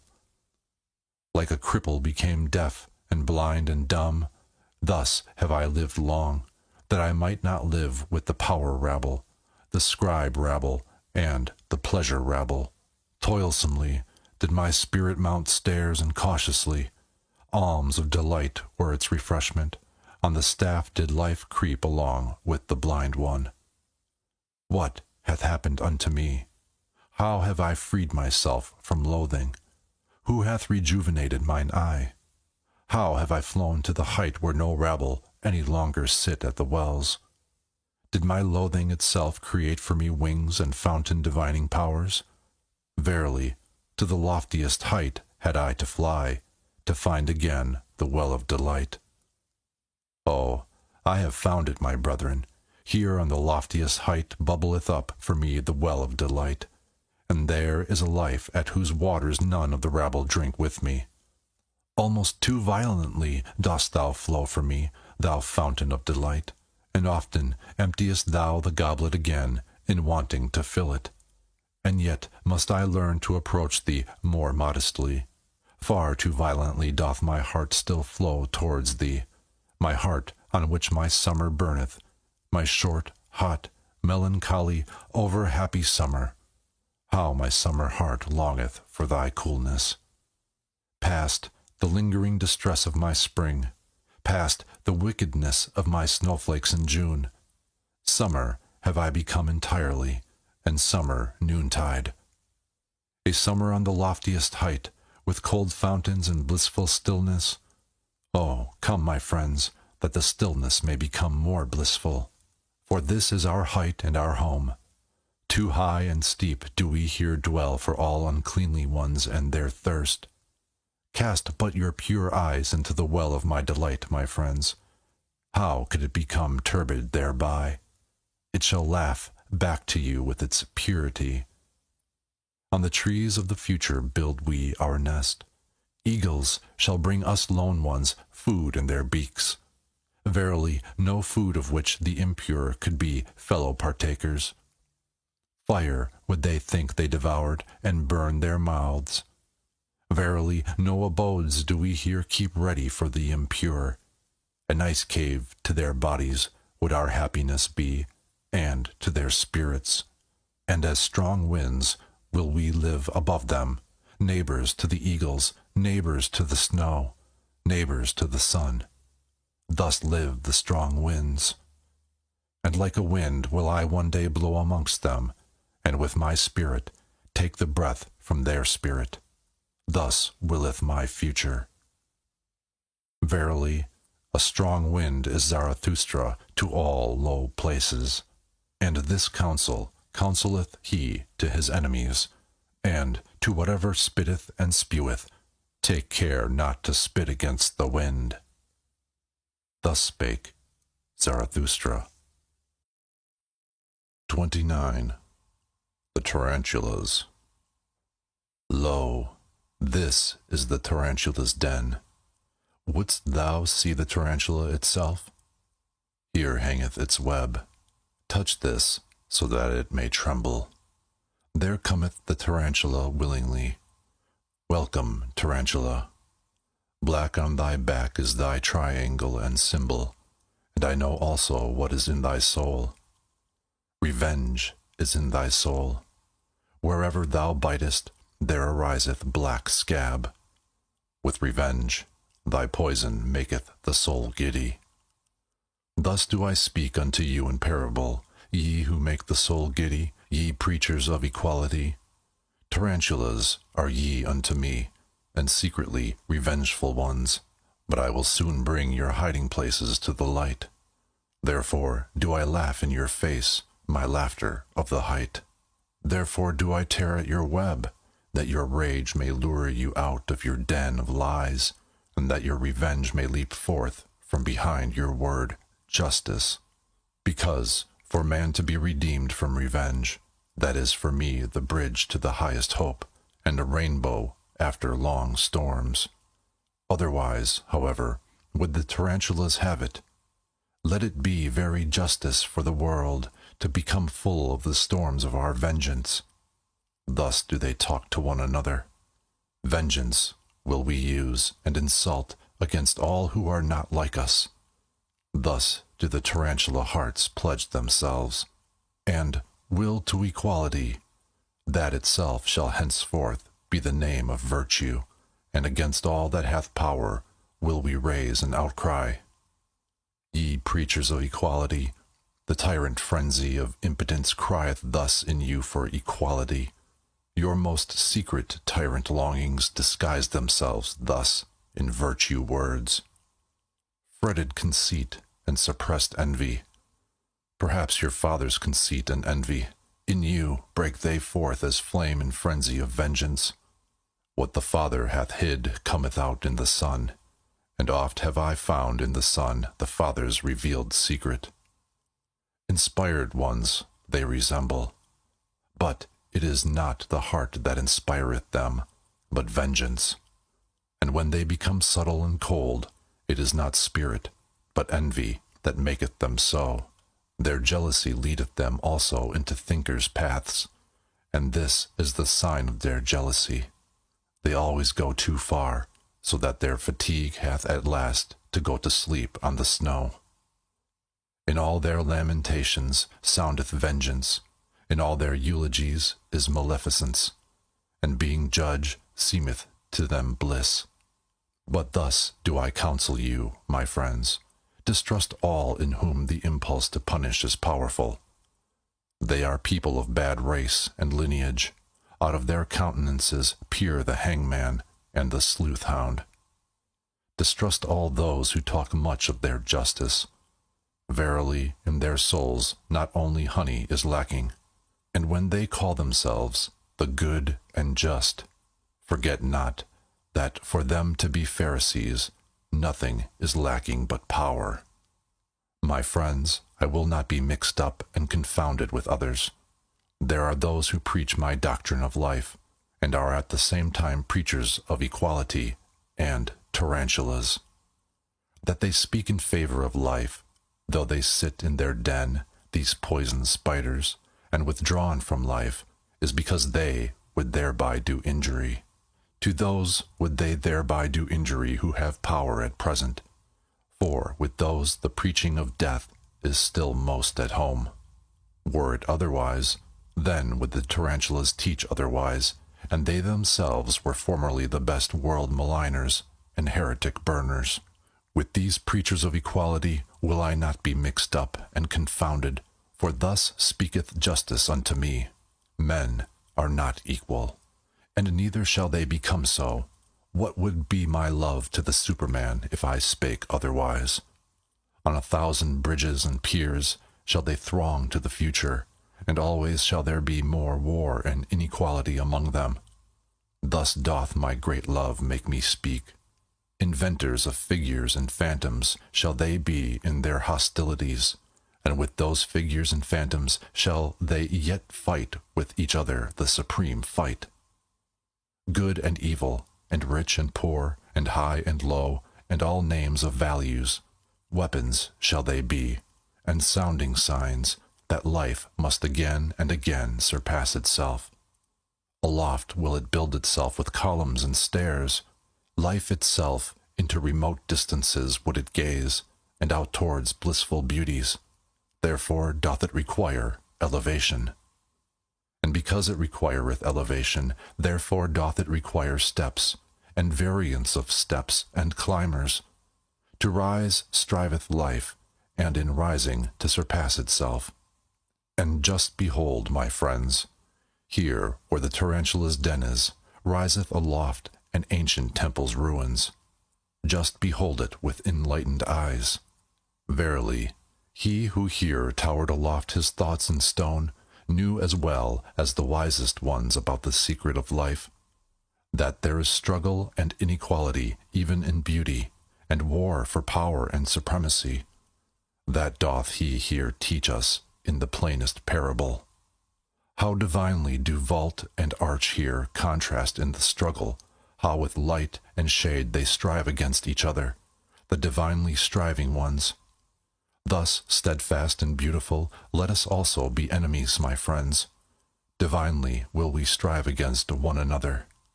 Alas, there hath the tarantula bit me myself, mine old enemy. Divinely steadfast and beautiful, it hath bit me on the finger. Punishment must there be, and justice. So thinketh it. Not gratuitously shall he here sing songs in honor of enmity. Yea, it hath revenged itself, and alas, now will it make my soul also dizzy with revenge. That I may not turn dizzy, however, bind me fast, my friends, to this pillar. Rather will I be a pillar saint than a whirl of vengeance. Verily, no cyclone or whirlwind is Zarathustra. And if he be a dancer, he is not at all a tarantula dancer. Thus spake Zarathustra. 30. The famous wise ones. The people have ye served, and the people's superstition, not the truth, all ye famous wise ones. And just on that account did they pay you reverence. And on that account also did they tolerate your unbelief, because it was a pleasantry and a bypath for the people. Thus doth the master give free scope to his slaves, and even enjoyeth their presumptuousness. But he who is hated by the people, as the wolf by the dogs, is the free spirit, the enemy of fetters, the non-adorer, the dweller in the woods.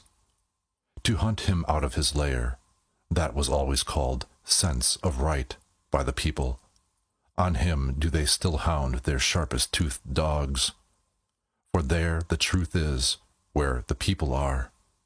Woe, woe to the seeking ones. Thus hath it echoed through all time.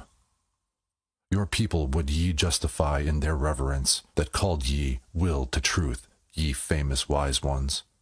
And your heart hath always said to itself, From the people have I come, from thence came to me also the voice of God. Stiff-necked and artful, like the ass, have ye always been, as the advocates of the people. And many a powerful one, who wanted to run well with the people, hath harnessed in front of his horses a donkey, a famous wise man. And now, ye famous wise ones, I would have you finally throw off entirely the skin of the lion, the skin of the beast of prey, the speckled skin, and the disheveled locks of the investigator, the searcher, and the conqueror. Ah, for me to learn to believe in your conscientiousness, ye would first have to break your venerating will. Conscientious, So call I him who goeth into God-forsaken wildernesses, and hath broken his venerating heart. In the yellow sands and burnt by the sun, he doubtless peereth thirstily at the isles rich in fountains, where life reposeth under shady trees. But his thirst doth not persuade him to become like those comfortable ones, for where there are oases, there are also idols. Hungry, fierce, lonesome, God-forsaken, so doth the lion will wish itself. Free from the happiness of slaves, redeemed from deities and adorations, fearless and fear-inspiring, grand and lonesome, so is the will of the conscientious. In the wilderness have ever dwelt the conscientious, the free spirits, as lords of the wilderness, but in the cities dwell the well-foddered, famous wise ones, the draught beasts. For always do they draw, as asses, the people's carts. Not that I on that account upbraid them, but serving ones do they remain, and harnessed ones, even though they glitter in golden harness.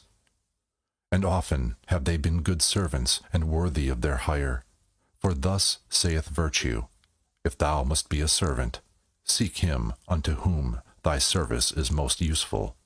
The spirit and virtue of thy master shall advance by thou being his servant. Thus wilt thou thyself advance with his spirit and virtue. And verily, ye famous wise ones, ye servants of the people, ye yourselves have advanced with the people's spirit and virtue, and the people by you. To your honor do I say it. But the people ye remain for me, even with your virtues, the people with purblind eyes, the people who know not what spirit is. Spirit is life itself, which cutteth into life. By its own torture doth it increase its own knowledge. Did ye know that before? And the Spirit's happiness is this, to be anointed and consecrated with tears as a sacrificial victim. Did ye know that before? And the blindness of the blind one, and his seeking and groping, shall yet testify to the power of the sun into which he hath gazed. Did ye know that before? And with mountains shall the discerning one learn to build. It is a small thing for the Spirit to remove mountains. Did ye know that before? Ye know only the sparks of the Spirit, but ye do not see the anvil which it is, and the cruelty of its hammer. Verily, ye know not the Spirit's pride, but still less could ye endure the Spirit's humility, however should it ever want to speak. And never yet could ye cast your spirit into a pit of snow. Ye are not hot enough for that. Thus are ye unaware also of the delight of its coldness. In all respects, however, ye make too familiar with the Spirit, and out of wisdom have ye often made an almshouse and a hospital for bad poets. Ye are not eagles, thus have ye never experienced the happiness of the alarm of the Spirit. And he who is not a bird should not camp above abysses. Ye seem to me lukewarm ones, but coldly floweth all deep knowledge. Ice-cold are the innermost wells of the Spirit, a refreshment to hot hands and handlers. Respectable do ye there stand, and stiff, and with straight backs, ye famous wise ones. No strong wind or will impelleth you. Have ye never seen a sail crossing the sea, rounded and inflated and trembling with the violence of the wind? Like the sail trembling with the violence of the Spirit, doth my wisdom cross the sea, my wild wisdom. But ye servants of the people, ye famous wise ones, how could ye go with me? Thus spake Zarathustra. 31. The Night Song. 'Tis night, now do all gushing fountains speak louder, and my soul also is a gushing fountain. 'Tis night, now only do all songs of the loving ones awake, and my soul is also the song of a loving one. Something unappeased, unappeasable, is within me. It longeth to find expression. A craving for love is within me, which speaketh itself the language of love. Light am I. Ah, that I were night! But it is my lonesomeness to be begirt with light. Ah, that I were dark and nightly! How would I suck at the breasts of light! And you yourselves would I bless, ye twinkling starlets and glowworms aloft, and would rejoice in the gifts of your light. But I live in mine own light. I drink again into myself the flames that break forth from me. I know not the happiness of the receiver, and oft have I dreamt that stealing must be more blessed than receiving. It is my poverty that my hand never ceaseth bestowing. It is mine envy that I see waiting eyes and the brightened nights of longing. Oh, the misery of all bestowers! Oh, the darkening of my sun! Oh, the craving to crave! Oh, the violent hunger, insatiety! They take from me, but do I yet touch their soul? There is a gap twixt giving and receiving, and the smallest gap hath finally to be bridged over. A hunger ariseth out of my beauty. I should like to injure those I illumine. I should like to rob those I have gifted. Thus do I hunger for wickedness, withdrawing my hand when another hand already stretcheth out to it, hesitating like the cascade, which hesitateth even in its leap. Thus do I hunger for wickedness. Such revenge doth mine abundance think of such mischief welleth out of my lonesomeness. My happiness in bestowing died in bestowing. My virtue became weary of itself by its abundance. He who ever bestoweth is in danger of losing his shame. To him who ever dispenseth, the hand and heart become callous by very dispensing. Mine eye no longer overfloweth for the shame of suppliants. My hand hath become too hard for the trembling of filled hands. Whence have gone the tears of mine eyes, and the down of my heart? Oh, the lonesomeness of all bestowers! Oh, the silence of all shining ones! Many suns circle in desert space. To all that is dark do they speak with their light, but to me they are silent. Oh, this is the hostility of light to the shining one. Unpityingly doth it pursue its course. Unfair to the shining one in its innermost heart, cold to the suns. Thus travelleth every sun. Like a storm do the suns pursue their courses. That is their travelling. Their inexorable will do they follow. That is their coldness. Oh, ye only is it, ye dark nightly ones, that extract warmth from the shining ones. Oh, ye only drink milk and refreshment from the light's udders. Ah, there is ice around me, my hand burneth with the iciness. Ah, there is thirst in me, it panteth after your thirst. 'Tis night. Alas, that I have to be light, and thirst for the nightly, and lonesomeness. 'Tis night. Now doth my longing break forth in me as a fountain. For speech do I long. 'Tis night. Now do all gushing fountains speak louder, and my soul also is a gushing fountain. 'Tis night. Now do all songs of loving ones awake, and my soul also is the song of a loving one. Thus sang Zarathustra. 32. The Dance Song. One evening went Zarathustra and his disciples through the forest, and when he sought for a well, lo, he lighted upon a green meadow peacefully surrounded by trees and bushes, where maidens were dancing together. As soon as the maidens recognized Zarathustra, they ceased dancing. Zarathustra, however, approached them with friendly mien, and spake these words: Cease not your dancing, ye lovely maidens. No game spoiler hath come to you with evil eye, no enemy of maidens. God's advocate am I with the devil. He, however, is the spirit of gravity. How could I, ye light-footed ones, be hostile to divine dances, or to maidens' feet with fine ankles? To be sure, I am a forest, and a night of dark trees, but he who is not afraid of my darkness will find banks full of roses under my cypresses. and even the little god may he find, who is dearest to maidens. Beside the well lieth he quietly with closed eyes. Verily, in broad daylight did he fall asleep, the sluggard. Had he perhaps chased butterflies too much?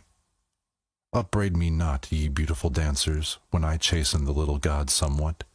He will cry, certainly, and weep, but he is laughable, even when weeping.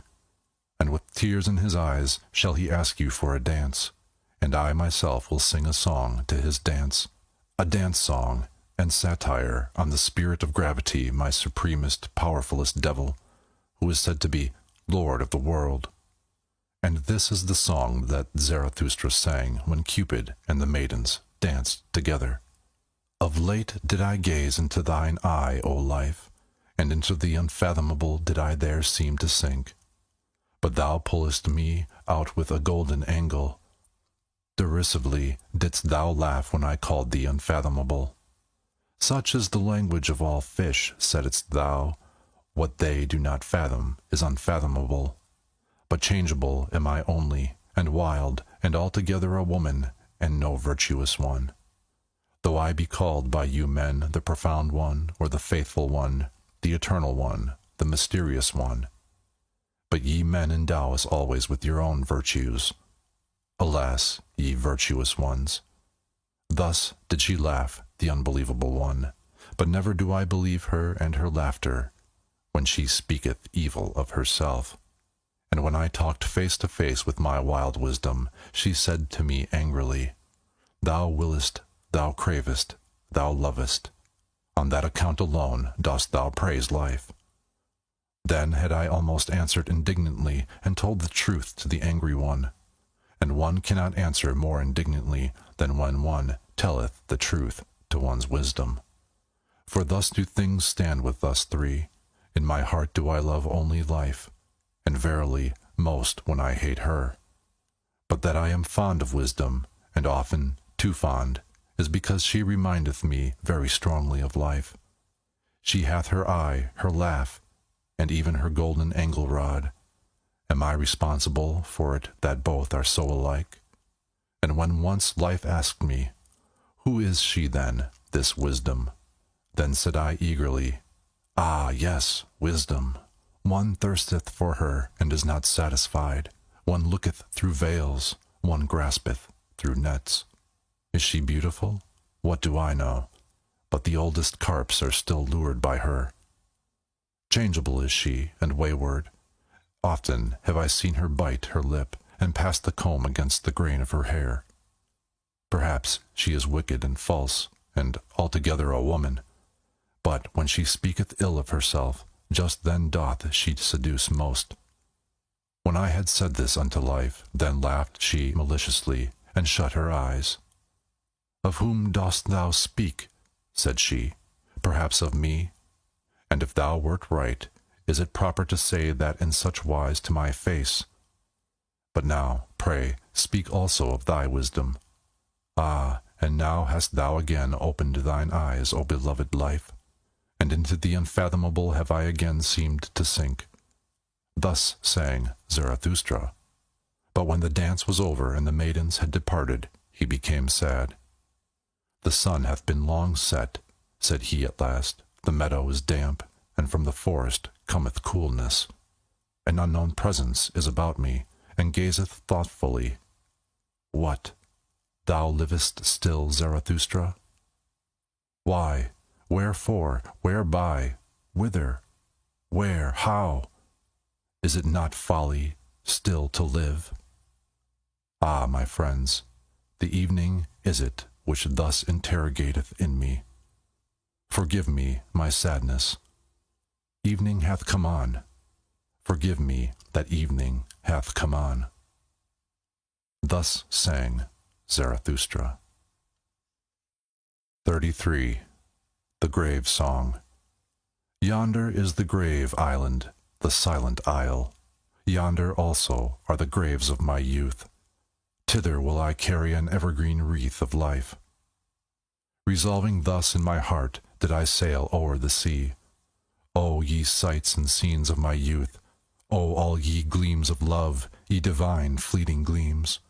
How could ye perish so soon for me? I think of you today as my dead ones. From you, my dearest dead ones, cometh unto me a sweet savour, heart-opening and melting. Verily it convulseth and openeth the heart of the lone seafarer. Still am I the richest and most to be envied, I, the lonesomest one, for I have possessed you, and ye possess me still. Tell me, to whom hath there ever fallen such rosy apples from the tree as have fallen unto me? Still am I your love's heir and heritage, blooming to your memory with many-hued, wild-growing virtues, O ye dearest ones. Ah, we were made to remain nigh unto each other, ye kindly strange marvels, and not like timid birds did ye come to me and my longing, nay, but as trusting ones to a trusting one. Yea, made for faithfulness, like me, and for fond eternities must I now name you by your faithfulness, ye divine glances and fleeting gleams. No other name have I yet learnt. Verily, too early did ye die for me, ye fugitives, yet did ye not flee from me, nor did I flee from you. Innocent are we to each other in our faithlessness. To kill me did they strangle you, ye singing birds of my hopes?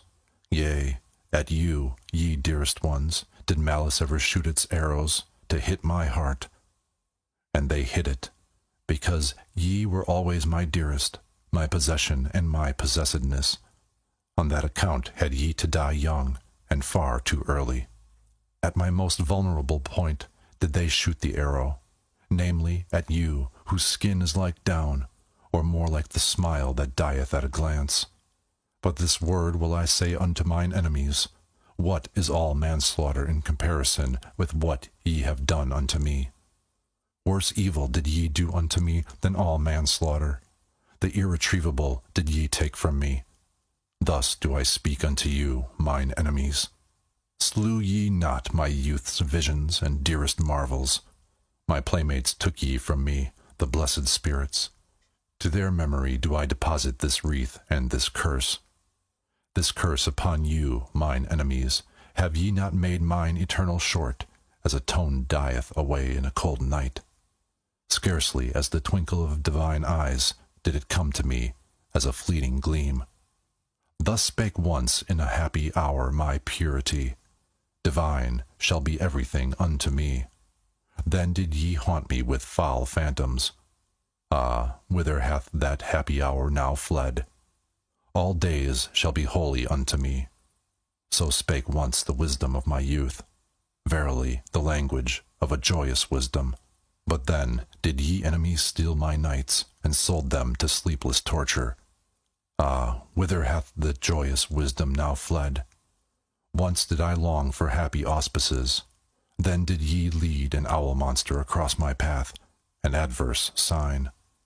Ah, whither did my tender longing then flee? All loathing did I once vow to renounce. Then did ye change my nigh ones and nearest ones into ulcerations. Ah, whither did my noblest vow then flee? As a blind one did I once walk in blessed ways. Then did ye cast filth on the blind one's course. And now is he disgusted with the old footpath. And when I performed my hardest task, and celebrated the triumph of my victories, then did ye make those who loved me call out that I then grieved them most. Verily, it was always your doing. Ye embittered to me my best honey, and the diligence of my best bees. To my charity have ye ever sent the most impotent beggars. Around my sympathy have ye ever crowded the incurably shameless. Thus have ye wounded the faith of my virtue.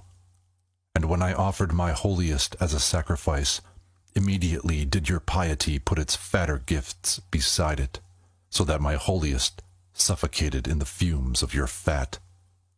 And once did I want to dance, as I had never yet danced. Beyond all heavens did I want to dance. Then did ye seduce my favorite minstrel.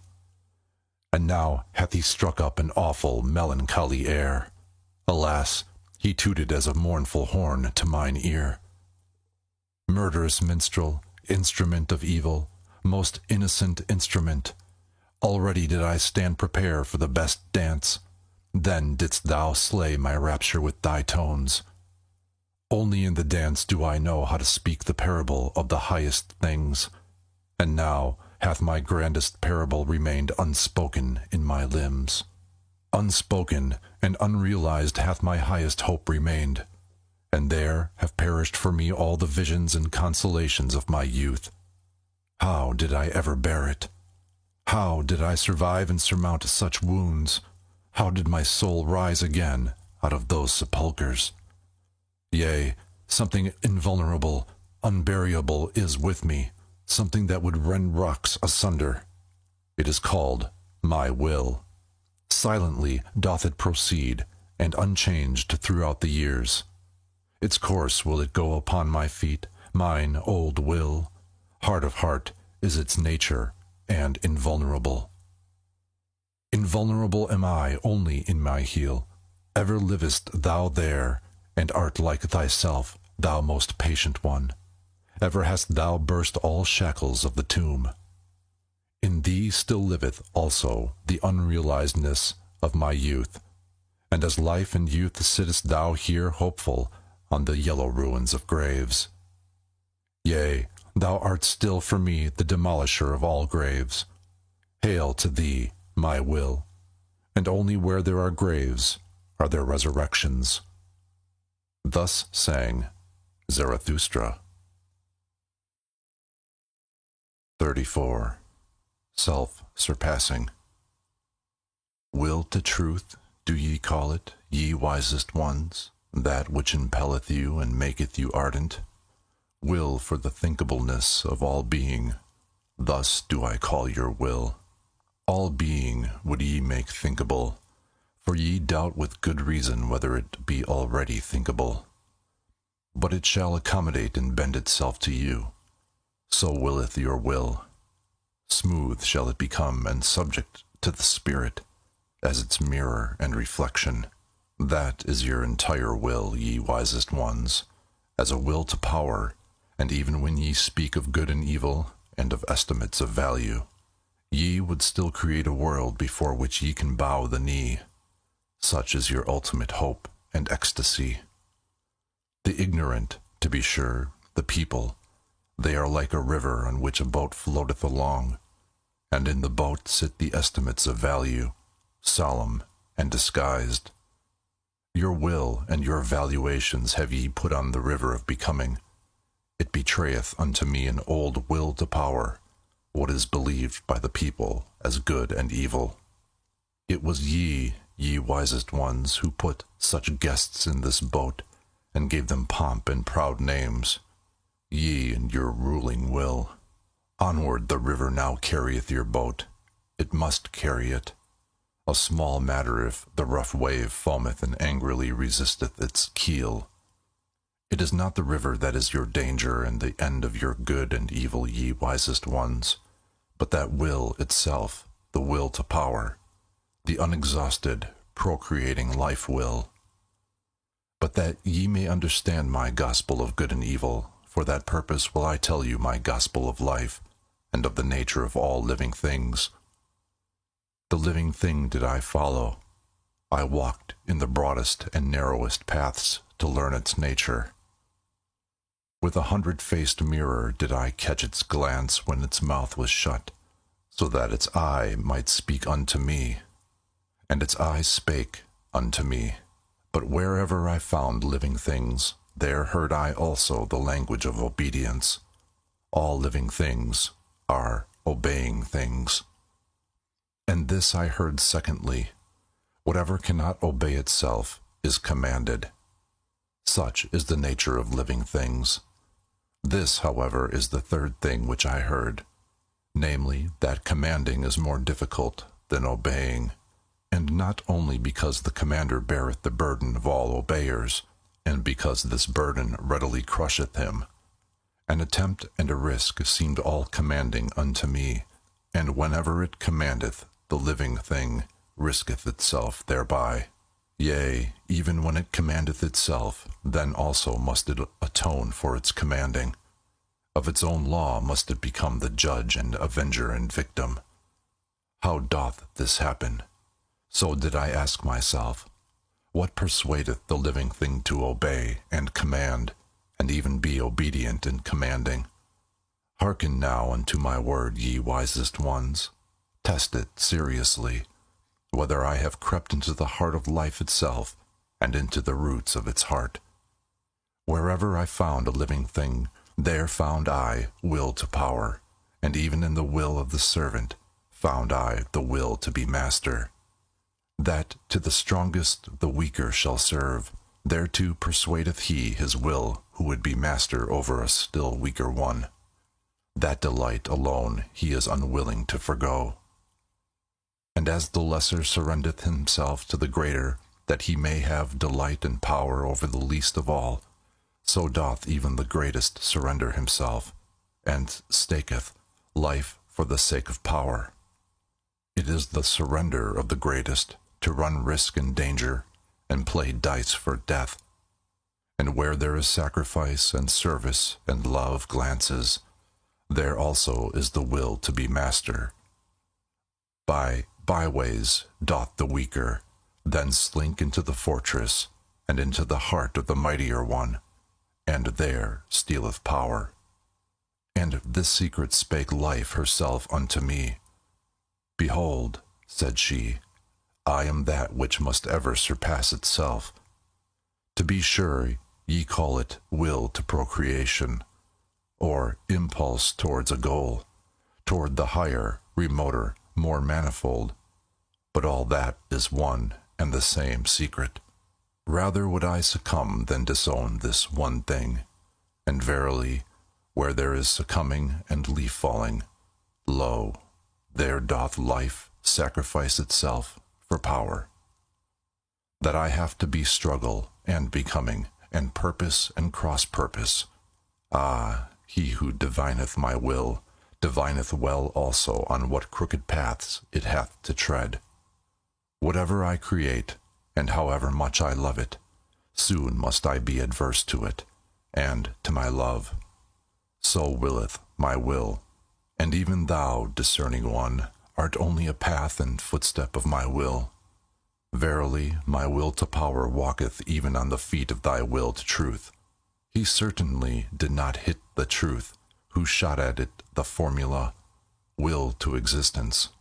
That will doth not exist. For what is not, cannot will. That, however, which is in existence, how could it still strive for existence? Only where there is life is there also will, not, however, will to life, but, so teach I thee, will to power. Much is reckoned higher than life itself by the living one, but out of the very reckoning speaketh the will to power. Thus did life once teach me, and thereby, ye wisest ones, do I solve you the riddle of your hearts. Verily I say unto you, good and evil, which would be everlasting, it doth not exist. Of its own accord must it ever surpass itself anew. With your values and formulae of good and evil, ye exercise power, ye valuing ones, and that is your secret love, and the sparkling, trembling, and overflowing of your souls. But a stronger power groweth out of your values, and a new surpassing. By it breaketh egg and eggshell. And he who hath to be a creator in good and evil, verily he hath first to be a destroyer, and break values in pieces. Thus doth the greatest evil pertain to the greatest good. That, however, is the creating good. Let us speak thereof, ye wisest ones, even though it be bad. To be silent is worse. All suppressed truths become poisonous, and let everything break up which can break up by our truths. Many a house is still to be built. Thus spake Zarathustra. 35. The sublime ones. Calm is the bottom of my sea. Who would guess that it hideth droll monsters? Unmoved is my depth, but it sparkleth with swimming enigmas and laughters. A sublime one saw I today, a solemn one, a penitent of the spirit. Oh, how my soul laughed at his ugliness! With upraised breast, and like those who draw in their breath, thus did he stand, the sublime one, and in silence. O'erhung with ugly truths, the spoil of his hunting, and rich in torn raiment. Many thorns also hung on him, but I saw no rose. Not yet had he learned laughing and beauty. Gloomy did this hunter return from the forest of knowledge. From the fight with wild beasts returned he home, but even yet a wild beast gazeth out of his seriousness, an unconquered wild beast. As a tiger doth he ever stand on the point of springing, but I do not like those strained souls. Ungracious is my taste towards all those self-engrossed ones. And ye tell me, friends, that there is to be no dispute about taste and tasting, but all life is a dispute about taste and tasting. Taste, that is weight at the same time, and scales and weigher, and alas for every living thing that would live without dispute about weight and scales and weigher. Should he become weary of his sublimeness, the sublime one, then only will his beauty begin, and then only will I taste him and find him savory. And only when he turneth away from himself will he o'erleap his own shadow, and verily into his sun. Far too long did he sit in the shade. The cheeks of the penitent of the spirit became pale. He almost starved on his expectations. Contempt is still in his eye, and loathing hideth in his mouth. To be sure, he now resteth, but he hath not yet taken rest in the sunshine. As the ox ought he to do, and his happiness should smell of the earth, and not of contempt for the earth. As a white ox would I like to see him, which, snorting and lowing, walketh before the plowshare, and his lowing should also laud all that is earthly. Dark is still his countenance. The shadow of his hand danceth upon it. O'ershadowed is the sense of his eye. His deed itself is the shadow upon him. His doing obscureth the doer. Not yet hath he overcome his deed. To be sure, I love in him the shoulders of the ox, but now do I want to see also the eye of the angel. Also, his hero will hath he still to unlearn. An exalted one shall he be, and not only a sublime one. The ether itself should raise him, the will-less one. He hath subdued monsters, he hath solved enigmas, but he should also redeem his monsters and enigmas into heavenly children should he transform them. As yet hath his knowledge not learned to smile, and to be without jealousy. As yet hath his gushing passion not become calm in beauty. Verily, not in satiety shall his longing cease and disappear, but in beauty. Gracefulness belongeth to the munificence of the magnanimous. His arm across his head, thus should the hero repose. Thus should he also surmount his repose. But precisely to the hero is beauty the hardest thing of all. Unattainable is beauty by all ardent wills. A little more, a little less. Precisely this is much here. It is the most here.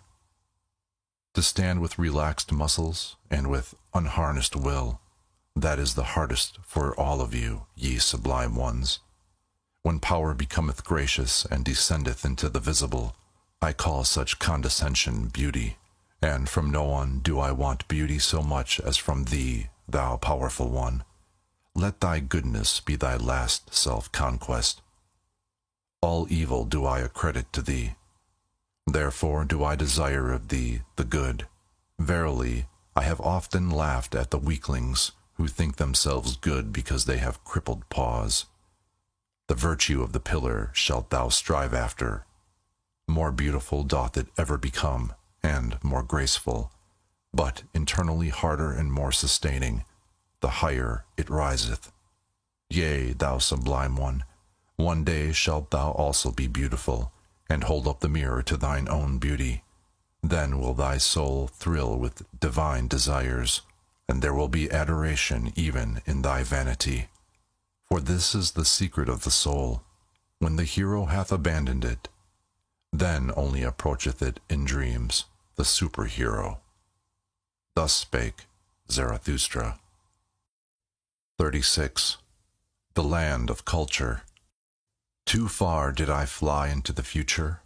A horror seized upon me, and when I looked around me, lo, there time was my sole contemporary. Then did I fly backwards, homewards, and always faster. Thus did I come unto you, ye present-day men, and into the land of culture. For the first time brought I an eye to see you, and good desire. Verily, with longing in my heart did I come. But how did it turn out with me? Although so alarmed, I had yet to laugh. Never did mine eye see anything so motley colored. I laughed and laughed, while my foot still trembled, and my heart as well. Here, forsooth, is the home of all paint-pots, said I. With 50 patches painted on faces and limbs, so sat ye there to mine astonishment, ye present-day men, and with 50 mirrors around you which flattered your play of colors, and repeated it. Verily ye could wear no better masks, ye present-day men, than your own faces. Who could recognize you? Written all over with the characters of the past, and these characters also penciled over with new characters. Thus have ye concealed yourselves well from all decipherers.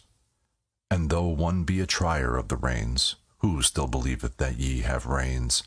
Out of colors ye seem to be baked, and out of glued scraps. All times and peoples gaze, divers colored, out of your veils.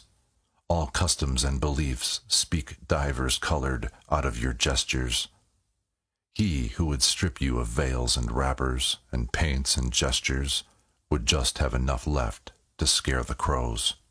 Verily, I myself am the scared crow that once saw you naked, and without paint, and I flew away when the skeleton ogled at me. Rather would I be a day laborer in the netherworld, and among the shades of the bygone. Fatter and fuller than ye are forsooth the nether-worldlings.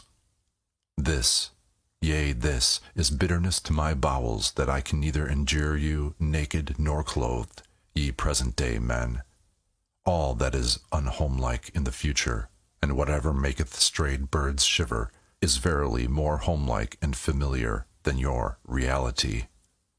For thus speak ye, real are we wholly, and without faith and superstition, thus do ye plume yourselves, alas, even without plumes. Indeed, how would you be able to believe, ye divers-colored ones, ye who are pictures of all that hath ever been believed? Preambulating refutations are ye, of belief itself, and a dislocation of all thought. Untrustworthy ones, thus do I call you, ye real ones. All periods prate against one another in your spirits, and the dreams and pratings of all periods were even realer than your awakeness. Unfruitful are ye, therefore do ye lack belief, but he who had to create had always his presaging dreams and astral premonitions, and believed in believing. Half-open doors are ye, at which grave diggers wait. And this is your reality. Everything deserveth to perish. Alas, how ye stand there before me, ye unfruitful ones! How lean your ribs! And many of you surely have had knowledge thereof. Many a one hath said, There hath surely a God filched something from me secretly whilst I slept. Verily enough to make a girl for himself therefrom. Amazing is the poverty of my ribs. Thus hath spoken many a present-day man.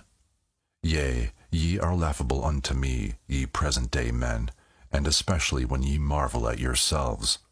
And woe unto me if I could not laugh at your marveling, and had to swallow all that is repugnant in your platters. As it is, however, I will make lighter of you, since I have to carry what is heavy, and what matter if beetles and May-bugs also alight on my load? Verily, it shall not, on that account, become heavier to me. And not from you, ye present-day men, shall my great weariness arise. Ah, whither shall I now ascend with my longing? From all mountains do I look out for fatherlands and motherlands. But a home have I found nowhere. Unsettled am I in all cities, and decamping at all gates. Alien to me, and a mockery, are the present-day men to whom of my late heart impelled me, and exiled am I from fatherlands and motherlands. Thus do I love only my children's land, the undiscovered in the remotest sea, for it do I bid my sails search and search. Unto my children will I make amends for being the child of my fathers, and unto all the future for this present day. Thus spake Zarathustra. 37. Immaculate Perception. When yestereve the moon arose, then did I fancy it about to bear a son, so broad and teeming did it lie on the horizon. But it was a liar with its pregnancy, and sooner will I believe in the man in the moon than in the woman. To be sure, little of a man is he also, that timid night reveller. Verily, with a bad conscience doth he stalk over the roofs, for he is covetous and jealous, the monk in the moon, covetous of the earth and all the joys of lovers. Nay, I like him not, that tomcat on the roofs. Hateful unto me are all that slink around half-closed windows. Piously and silently doth he stalk along on the star carpets, but I like no light-treading human feet on which not even a spur jingleth. Every honest one's step speaketh. The cat, however, stealeth along over the ground. Lo, cat-like doth the moon come along, and dishonestly. This parable speak I unto you, sentimental dissemblers, unto you, the pure discerners. You do I call covetous ones. Also, ye love the earth, and the earthly. I have divined you well, but shame is in your love, and a bad conscience. Ye are like the moon. To despise the earthly hath your spirit been persuaded, but not your bowels. These, however, are the strongest in you. And now is your spirit ashamed to be at the service of your bowels, and goeth in byways and lying ways to escape its own shame. That would be the highest thing for me. So saith your lying spirit unto itself, to gaze upon life without desire, and not like the dog, with hanging out tongue. To be happy in gazing, with dead will, free from the grip and greed of selfishness, cold and ashy gray all over, but with intoxicated moon eyes. That would be the dearest thing to me. Thus doth the seduced one seduce himself, to love the earth as the moon loveth it, and with the eye only to feel its beauty. And this do I call immaculate perception of all things, to want nothing else from them, but to be allowed to lie before them as a mirror with 100 facets. O ye sentimental dissemblers, ye covetous ones, ye lack innocence in your desire, and now do ye defame desiring on that account. Verily, not as creators, as procreators, or as jubilators, do ye love the earth. Where is innocence? Where there is will to procreation. And he who seeketh to create beyond himself hath for me the purest will. Where is beauty? Where I must will with my whole will. Where I will love and perish, that an image may not remain merely an image. Loving and perishing, these have rhymed from eternity. Will to love, that is to be ready also for death. Thus do I speak unto you, cowards. But now doth your emasculated ogling profess to be contemplation, and that which can be examined with cowardly eyes is to be christened beautiful. O ye violators of noble names! But it shall be your curse. ye immaculate ones, ye pure discerners, that ye shall never bring forth, even though ye lie broad and teeming on the horizon. Verily, ye fill your mouth with noble words, and we are to believe that your heart overfloweth, ye cozeners. But my words are poor, contemptible, stammering words. Gladly do I pick up what falleth from the table at your repasts. Yet still can I say therewith the truth to dissemblers. Yea, my fish bones, shells, and prickly leaves shall tickle the noses of dissemblers. Bad air is always about you and your repasts. Your lascivious thoughts, your lies, and secrets are indeed in the air. Dare only to believe in yourselves and in your inward parts. He who doth not believe in himself always lieth. A god's mask have ye hung in front of you, ye pure ones. Into a god's mask hath your execrable, coiling snake crawled.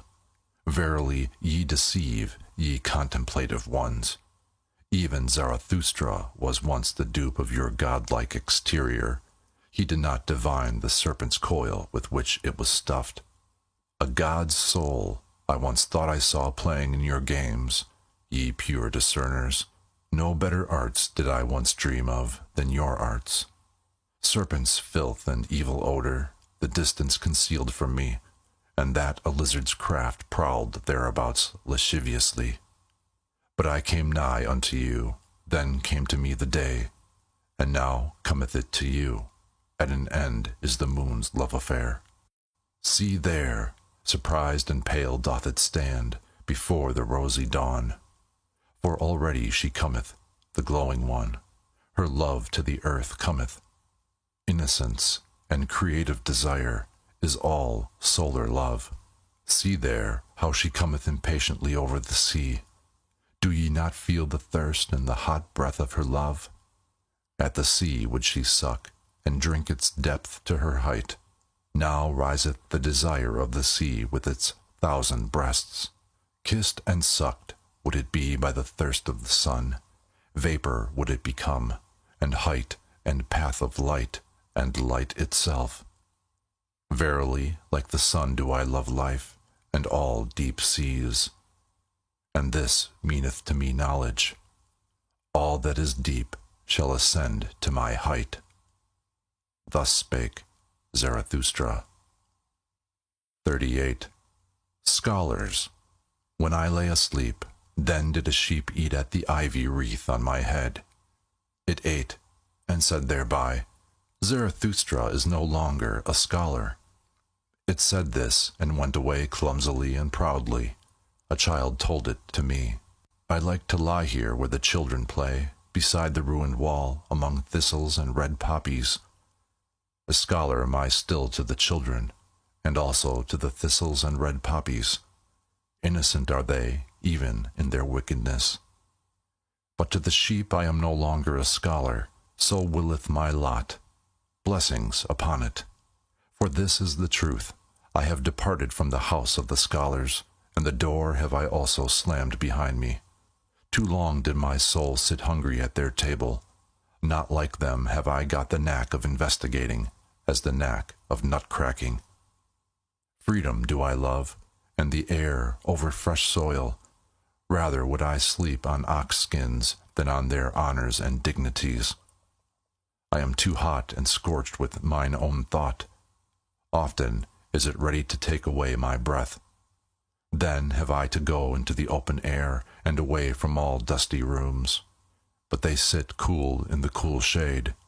They want in everything to be merely spectators, and they avoid sitting where the sun burneth on the steps, like those who stand in the street and gape at the passers-by. Thus do they also wait and gape at the thoughts which others have thought.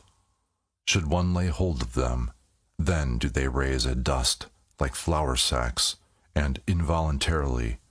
But who would divine that their dust came from corn, and from the yellow delight of the summer fields? When they give themselves out as wise, then do their pretty sayings and truths chill me. In their wisdom there is often an odor as if it came from the swamp, and verily, I have even heard the frog croak in it. Clever are they. They have dexterous fingers. What doth my simplicity pretend to beside their multiplicity? All threading and knitting and weaving do their fingers understand. Thus do they make the hose of the spirit. Good clockworks are they. Only be careful to wind them up properly. Then do they indicate the hour without mistake, and make a modest noise thereby. Like millstones do they work, and like pestles. Throw only seed corn unto them. They know well how to grind corn small, and make white dust out of it. They keep a sharp eye on one another, and do not trust each other the best. Ingenious in little artifices, they wait for those whose knowledge walketh on lame feet. Like spiders do they wait. I saw them always prepare their poison with precaution, and always did they put glass gloves on their fingers in doing so. They also know how to play with false dice, and so eagerly did I find them playing that they perspired thereby. We are alien to each other, and their virtues are even more repugnant to my taste than their falsehoods and false dice. And when I lived with them, then did I live above them. Therefore did they take a dislike to me. They want to hear nothing of anyone walking above their heads, and so they put wood and earth and rubbish betwixt me and their heads. Thus did they deafen the sound of my tread, and least have I hitherto been heard by the most learned. All mankind's faults and weaknesses did they put betwixt themselves and me. They call it false ceiling in their houses. But nevertheless I walk with my thoughts above their heads, and even should I walk on mine own errors, still would I be above them and their heads. For men are not equal, so speaketh justice, and what I will they may not will. Thus spake Zarathustra. 39. Poets. Since I have known the body better, said Zarathustra to one of his disciples, the spirit hath only been to me symbolically spirit, and all the imperishable, that is also but a simile. So have I heard thee say once before, answered the disciple, and then thou addest, but the poets lie too much. Why didst thou say that the poets lie too much? Why, said Zarathustra, thou askest why? I do not belong to those who may be asked after their why. Is my experience but of yesterday? It is long ago that I experienced the reasons for mine opinions. Should I not have to be a cask of memory if I also want to have my reasons with me? It is already too much for me even to retain mine opinions, and many a bird flieth away. And sometimes also do I find a fugitive creature in my dovecote, which is alien to me, and trembleth when I lay my hand upon it. But what did Zarathustra once say unto thee? That the poets lie too much? But Zarathustra also is a poet. Believest thou that he there spake the truth? Why dost thou believe it? The disciple answered, I believe in Zarathustra. But Zarathustra shook his head and smiled. Belief doth not sanctify me, said he, least of all the belief in myself. But granting that someone did say in all seriousness that the poets lie too much, he was right. We do lie too much. We also know too little and are bad learners. So we are obliged to lie. And which of us poets hath not adulterated his wine? Many a poisonous hotchpotch hath evolved in our cellars. Many an indescribable thing hath there been done. And because we know little, therefore are we pleased from the heart with the poor in spirit, especially when they are young women. And even of those things are we desirous, which old women tell one another in the evening. This do we call the eternally feminine in us. And as if there were a special secret access to knowledge, which choketh up for those who learn anything, so do we believe in the people and in their wisdom. This, however, do all poets believe, that whoever pricketh up his ears when lying in the grass or on lonely slopes, learneth something of the things that are betwixt heaven and earth. And if there come unto them tender emotions, then do the poets always think that nature herself is in love with them, and that she stealeth to their ear to whisper secrets into it, and amorous flatteries. Of this do they plume and pride themselves before all mortals. Ah, there are so many things betwixt heaven and earth of which only the poets have dreamed, and especially above the heavens. For all gods are poet symbolizations, poet sophistications. Verily, ever are we drawn aloft, that is, to the realm of the clouds. On these do we set our gaudy puppets, and then call them gods and supermen. Are not they light enough for those chairs, all these gods and supermen? Ah, how I am weary of all the inadequate that is insisted on as actual. Ah, how I am weary of the poets. When Zarathustra so spake, his disciple resented it, but was silent. And Zarathustra also was silent, and his eye directed itself inwardly, as if it gazed into the far distance. At last he sighed and drew breath. I am of today and heretofore, said he thereupon, but something is in me that is of the morrow, and the day following, and the hereafter.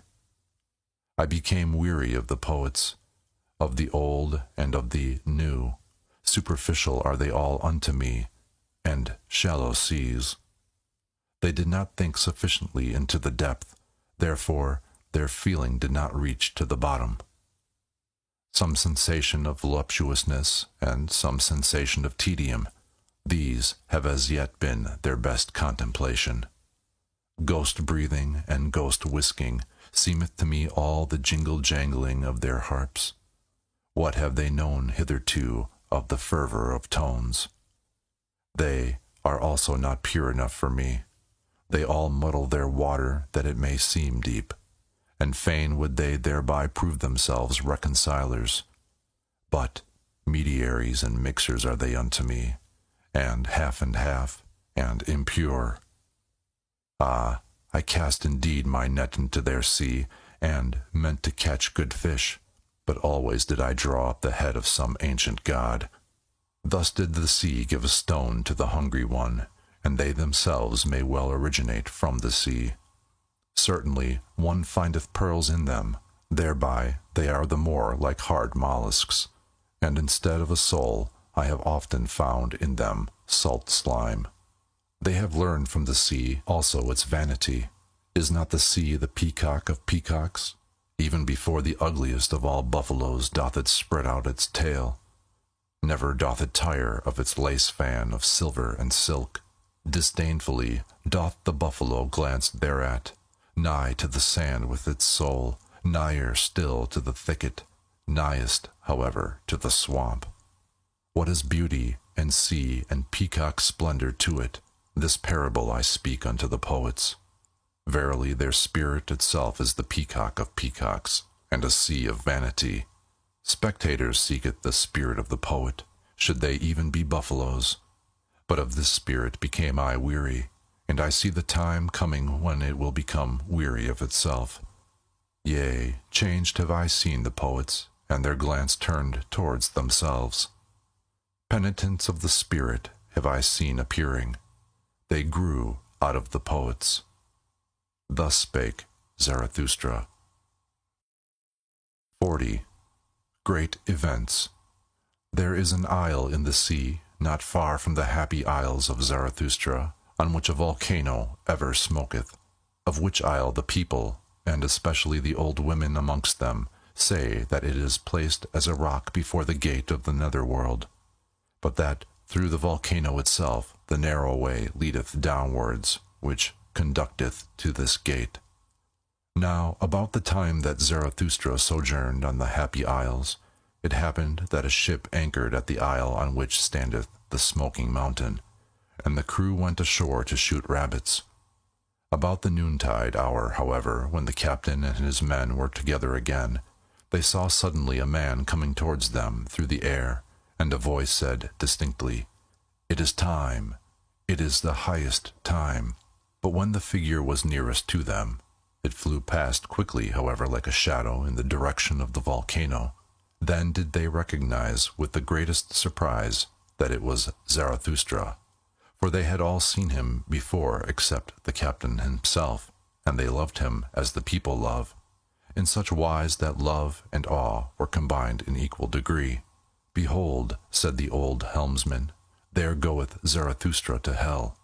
About the same time that these sailors landed on the Fire Isle, there was a rumor that Zarathustra had disappeared, and when his friends were asked about it, they said that he had gone on board a ship by night without saying whither he was going. Thus there arose some uneasiness. After 3 days, however, there came the story of the ship's crew in addition to this uneasiness, and then did all the people say that the devil had taken Zarathustra. His disciples laughed, sure enough, at this talk, and one of them said even, Sooner would I believe that Zarathustra hath taken the devil. But at the bottom of their hearts they were all full of anxiety and longing, so their joy was great when on the 5th day Zarathustra appeared amongst them. And this is the account of Zarathustra's interview with the fire dog. The earth, said he, hath a skin, and this skin hath diseases.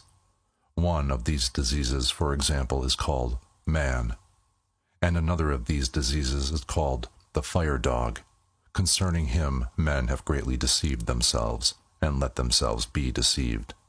To fathom this mystery did I go o'er the sea, and I have seen the truth naked, verily, barefooted up to the neck. Now do I know how it is concerning the fire dog, and likewise concerning all the spouting and subversive devils, of which not only old women are afraid.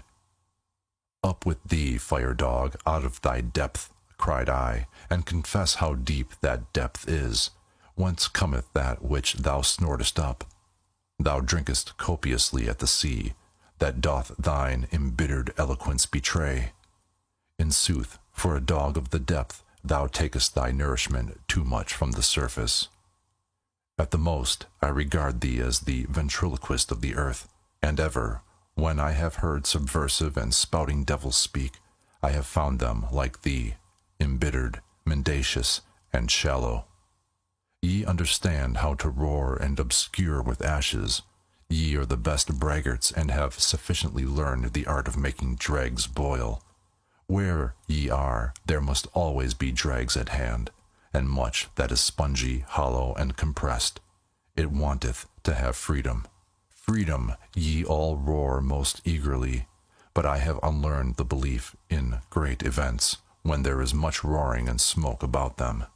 And believe me, friend Hullabaloo, the greatest events are not our noisiest, but our stillest hours. Not around the inventors of new noise, but around the inventors of new values, doth the world revolve. Inaudibly it revolveth, and just own to it, little had ever partaken place when thy noise and smoke passed away. What, if a city did become a mummy, and a statue lay in the mud? And this do I say also to the overthrowers of statues. It is certainly the greatest folly to throw salt into the sea, and statues into the mud. In the mud of your contempt lay the statue, but it is just its law that, out of contempt, its life and living beauty grow again. With diviner features doth it now arise, seducing by its suffering, and verily it will yet thank you for overthrowing it, ye subverters. This counsel, however, do I counsel to kings and churches, and to all that is weak with age or virtue.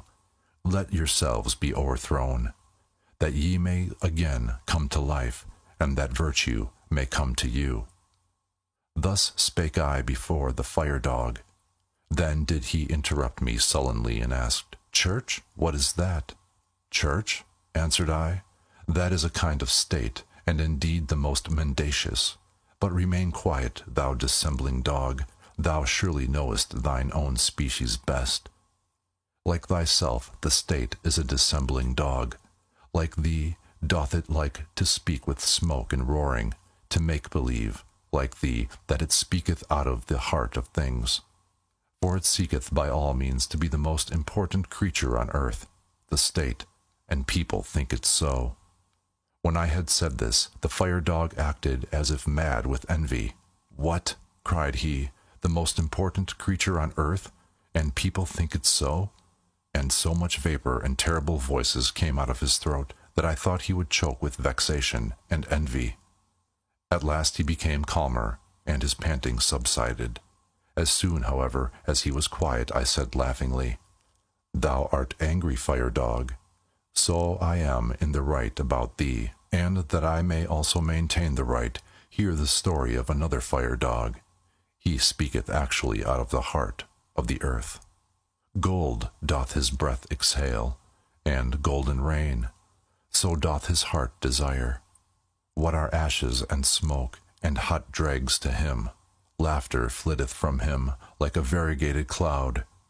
Adverse is he to thy gargling and spewing and grips in the bowels.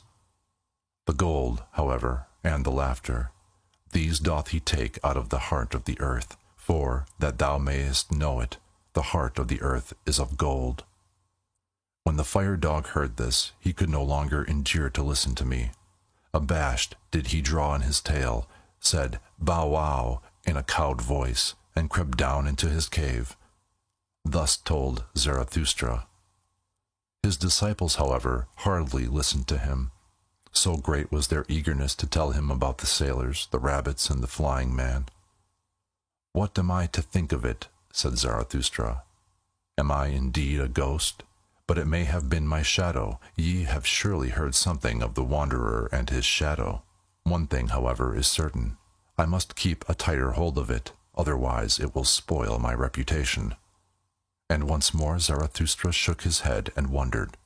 "What am I to think of it?" said he once more. Why did the ghost cry, "It is time, it is the highest time"? For what is it then? The highest time. Thus spake Zarathustra. 41. The Soothsayer. And I saw great sadness come over mankind. The best turned weary of their works. A doctrine appeared. A faith ran beside it.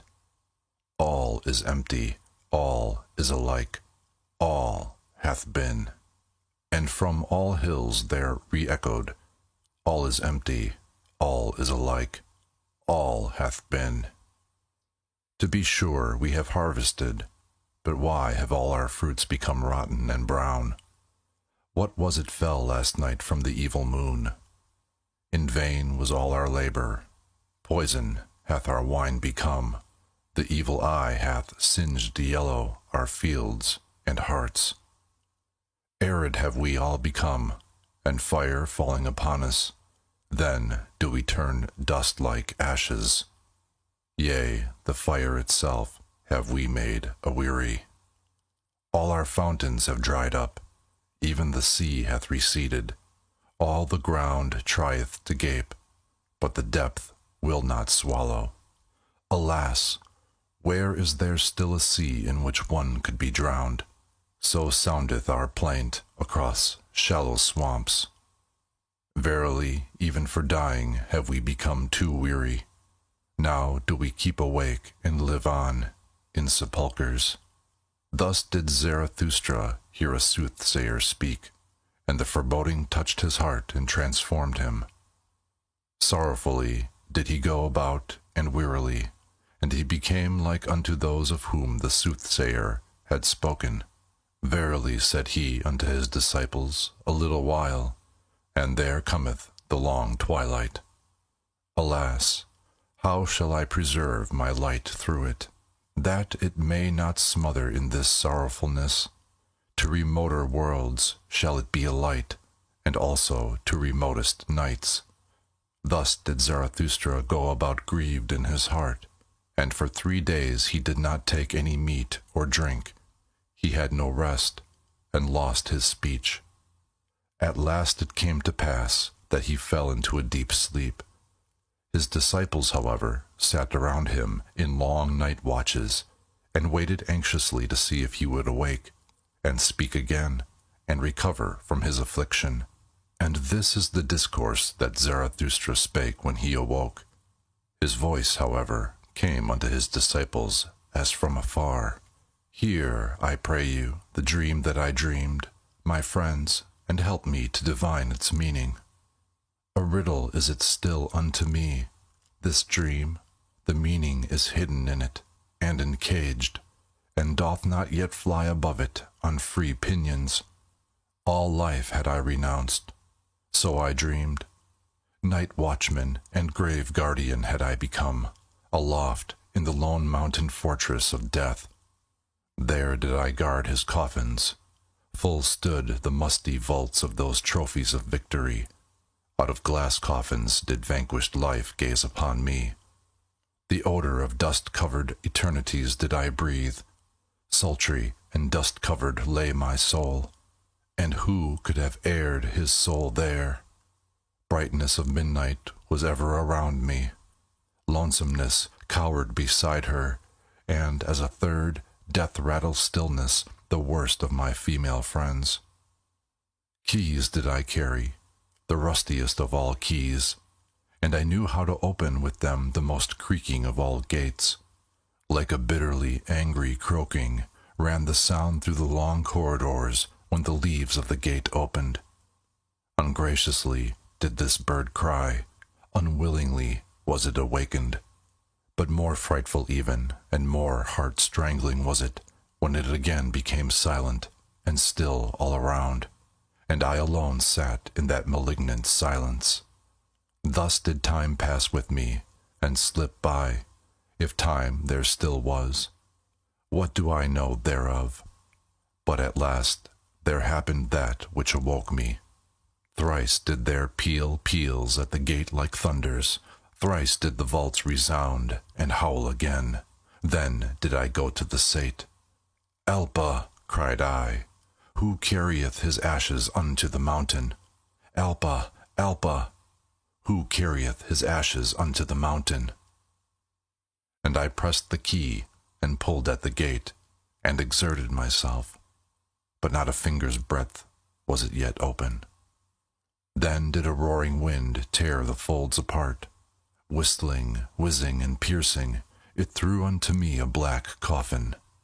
And in the roaring and whistling and whizzing, the coffin burst open and spouted out 1,000 peals of laughter, and 1,000 caricatures of children, angels, owls, fools, and child-sized butterflies laughed and mocked and roared at me. Fearfully was I terrified thereby. It prostrated me, and I cried with horror as I never cried before. But mine own crying awoke me, and I came to myself. Thus did Zarathustra relate his dream, and then was silent, for as yet he knew not the interpretation thereof.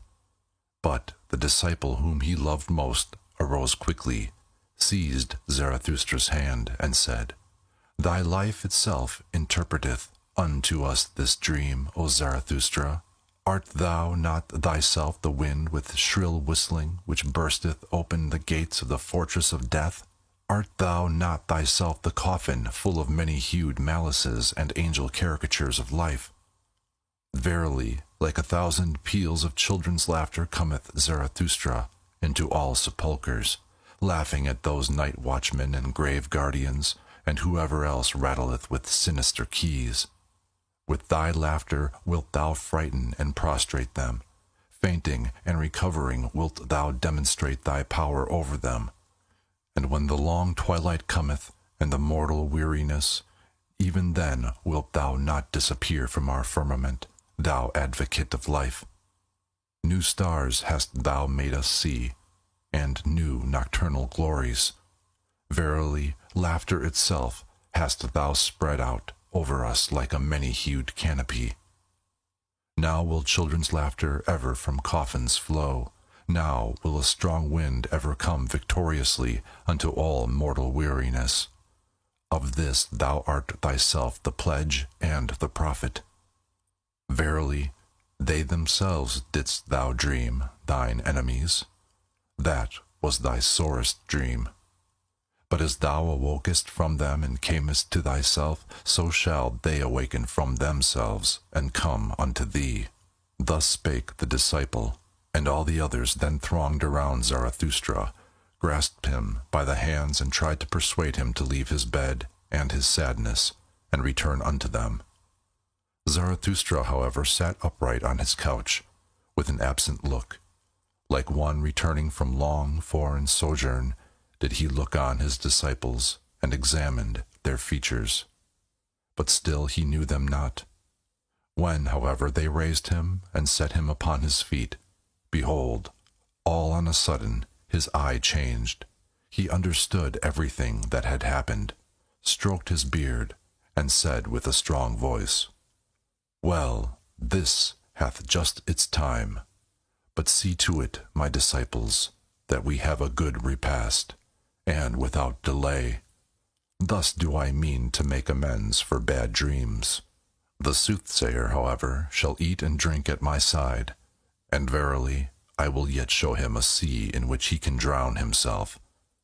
Thus spake Zarathustra. Then did he gaze long into the face of the disciple who had been the dream interpreter, and shook his head. 42. Redemption. When Zarathustra went one day over the great bridge, then did the cripples and beggars surround him, and a hunchback spake thus unto him, "Behold, Zarathustra, even the people learn from thee and acquire faith in thy teaching. But for them to believe fully in thee, one thing is still needful. Thou must first of all convince us cripples. Here hast thou now a fine selection, and verily an opportunity with more than one forelock. The blind canst thou heal and make the lame run, and from him who hath too much behind couldst thou well also take away a little. That, I think, would be the right method to make the cripples believe in Zarathustra."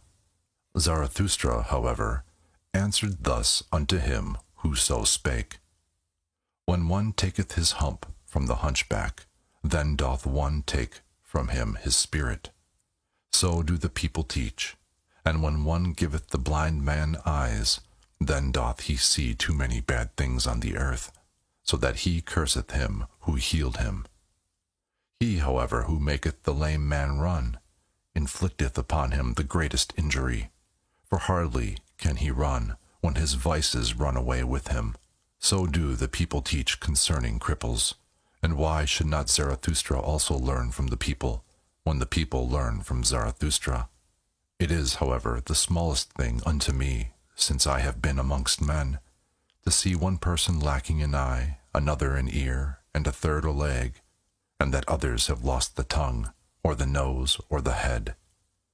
I see and have seen worse things, and divers things so hideous that I should neither like to speak of all matters, nor even keep silent about some of them, namely, men who lack everything, except that they have too much of one thing, men who are nothing more than a big eye, or a big mouth, or a big belly, or something else big. Reversed cripples, I call such men. And when I came out of my solitude, and for the first time passed over this bridge, then I could not trust mine eyes, but looked again and again, and said at last, "That is an ear as big as a man." I looked still more attentively, and actually there did move under the ear something that was pitiably small and poor and slim. And in truth this immense ear was perched on a small thin stalk. The stalk, however, was a man. A person putting a glass to his eyes could even recognize further a small, envious countenance, and also that a bloated sullet dangled at the stalk. The people told me, however, that the big ear was not only a man, but a great man, a genius. But I never believed in the people when they spake of great men, and I hold to my belief that it was a reversed cripple, who had too little of everything, and too much of one thing. When Zarathustra had spoken thus unto the hunchback, and unto those of whom the hunchback was the mouthpiece and advocate, then did he turn to his disciples in profound dejection, and said, "Verily, my friends, I walk amongst men as amongst the fragments and limbs of human beings. This is the terrible thing to mine eyes, that I find man broken up and scattered about as on a battle and butcher ground. And when mine eye fleeth from the present to the bygone, it findeth ever the same fragments and limbs and fearful chances, but no men. The present and the bygone upon earth.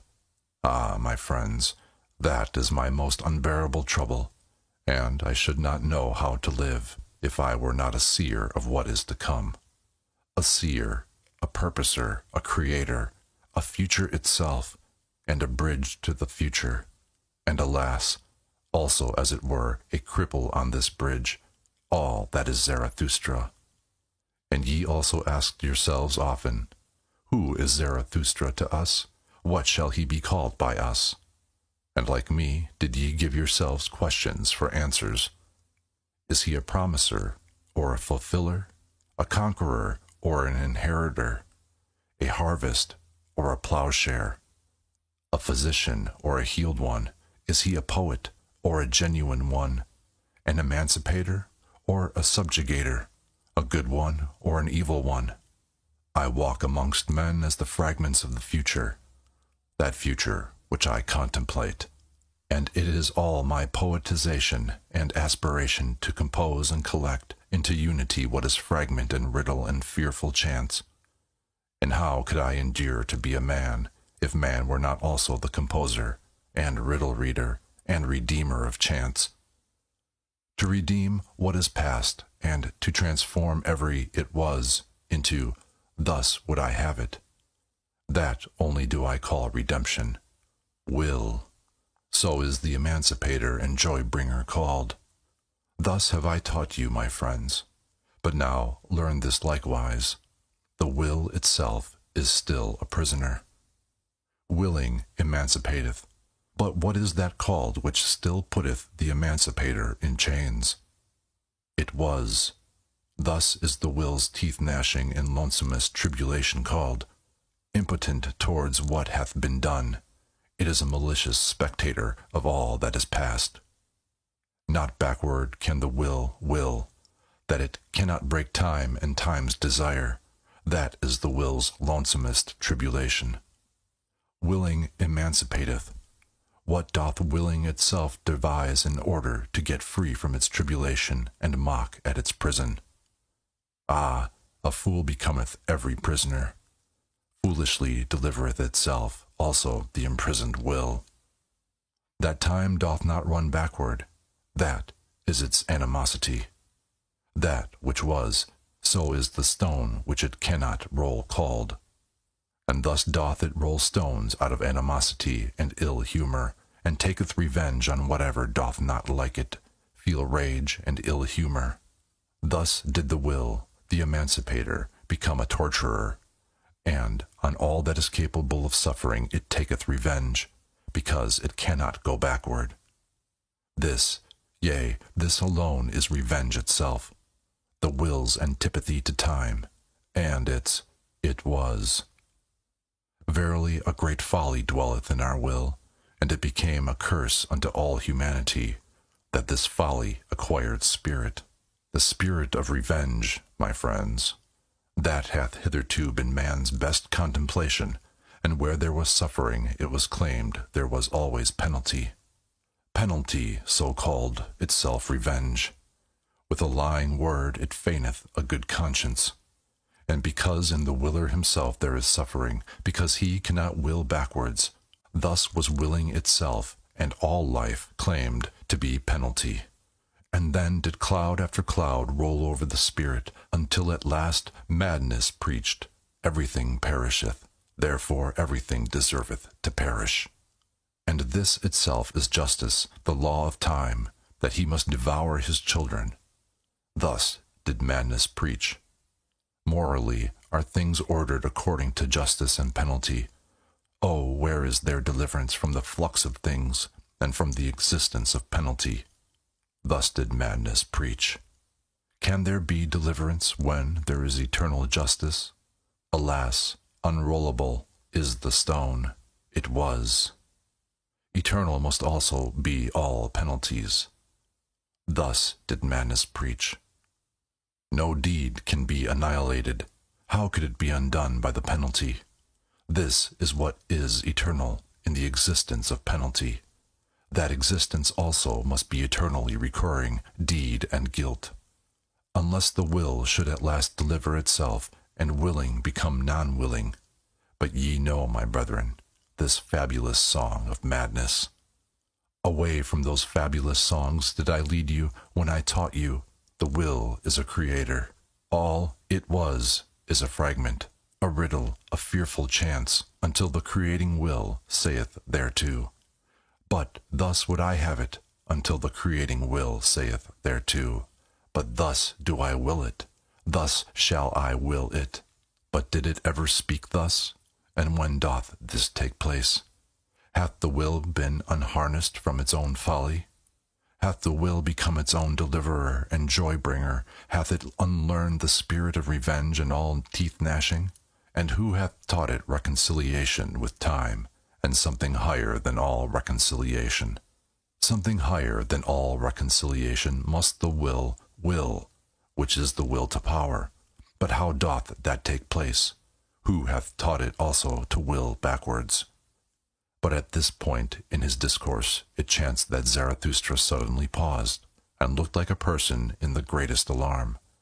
With terror in his eyes did he gaze on his disciples. His glances pierced as with arrows their thoughts and arrear thoughts.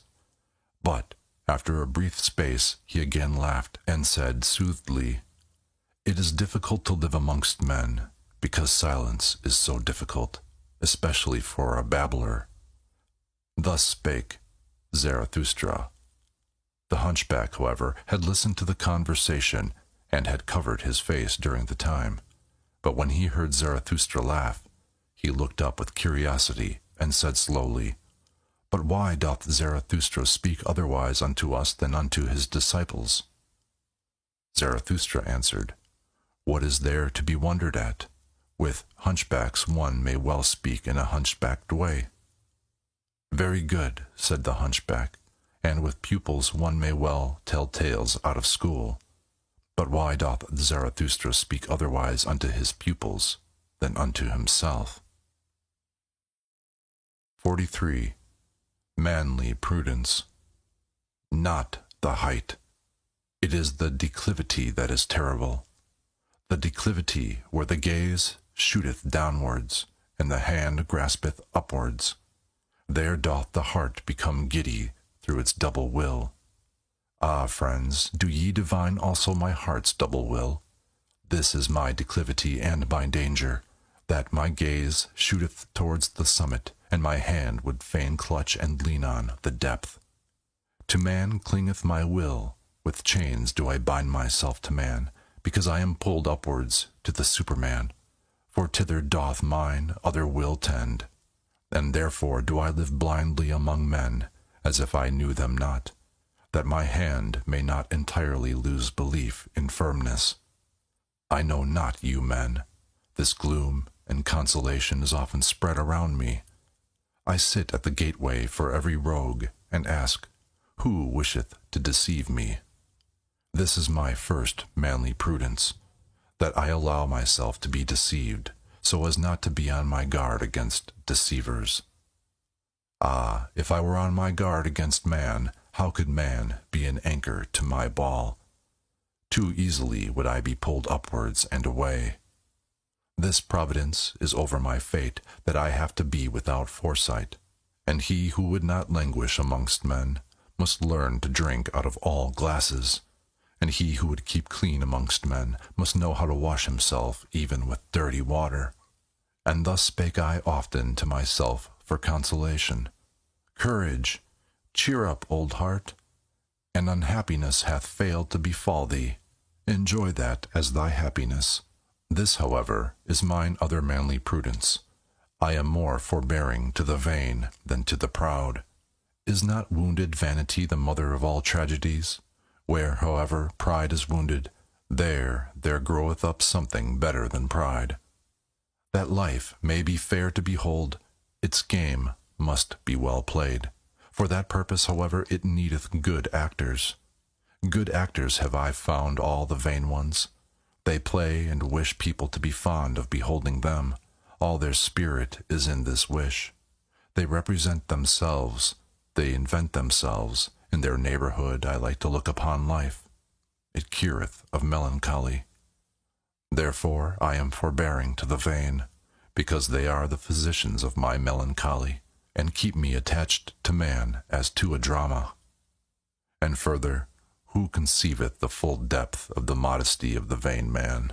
I am favorable to him, and sympathetic on account of his modesty.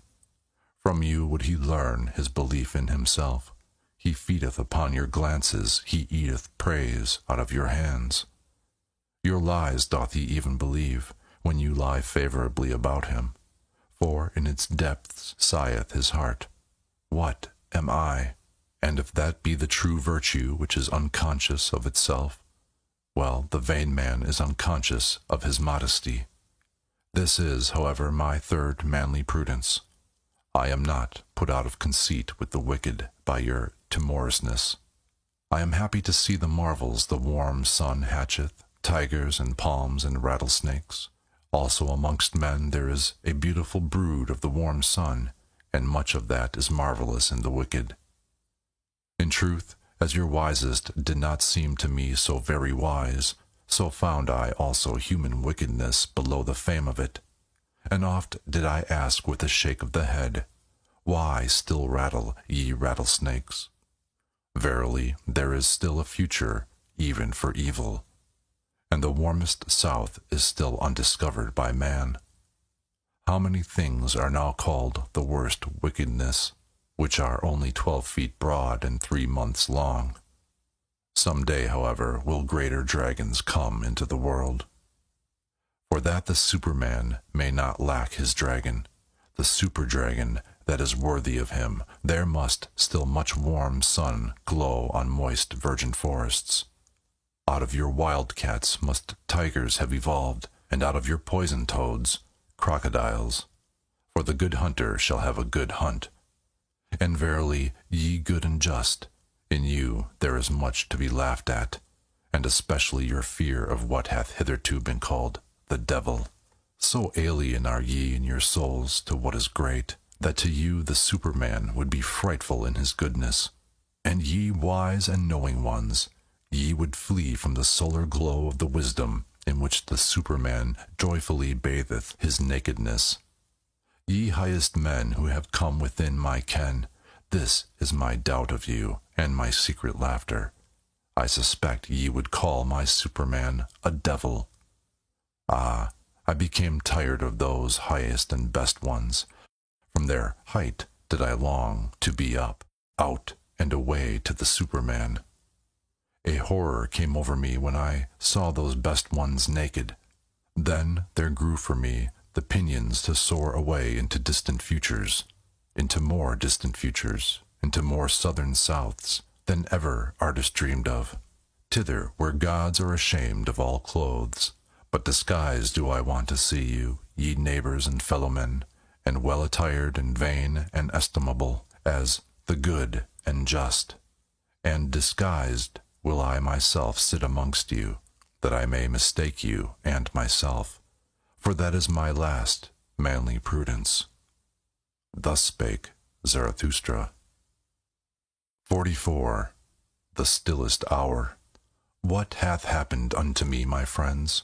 Ye see me troubled, driven forth, unwillingly obedient, ready to go. Alas, to go away from you.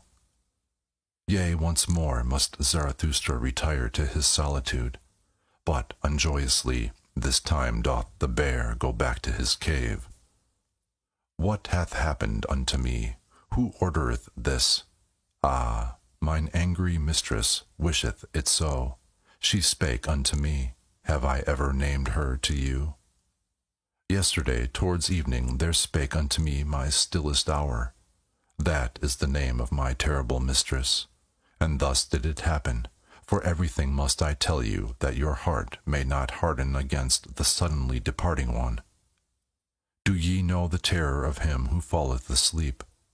To the very toes he is terrified, because the ground giveth way under him, and the dream beginneth. Thus do I speak unto you in parable. Yesterday at the stillest hour did the ground give way under me. The dream began, The hour hand moved on, the timepiece of my life drew breath. Never did I hear such stillness around me, so that my heart was terrified. Then was there spoken unto me without voice, Thou knowest it, Zarathustra. And I cried in terror at this whispering, and the blood left my face, but I was silent.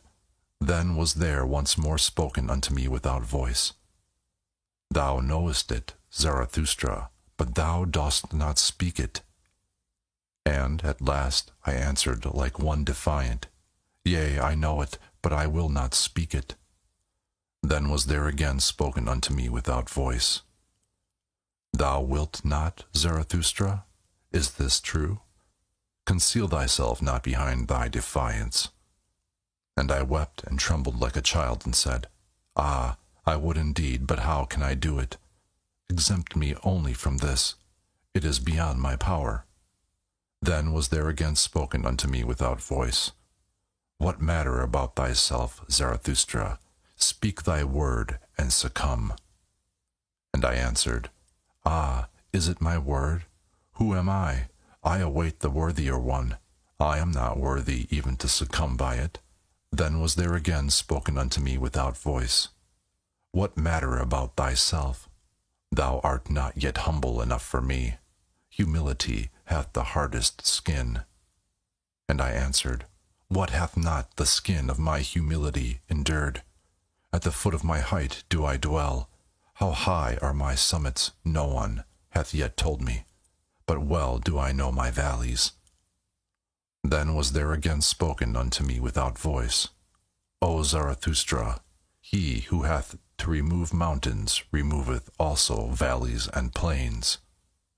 And I answered, As yet hath my word not removed mountains, and what I have spoken hath not reached man. I went indeed unto men, but not yet have I attained unto them. Then was there again spoken unto me without voice, What knowest thou thereof? The dew falleth on the grass when the night is the most silent.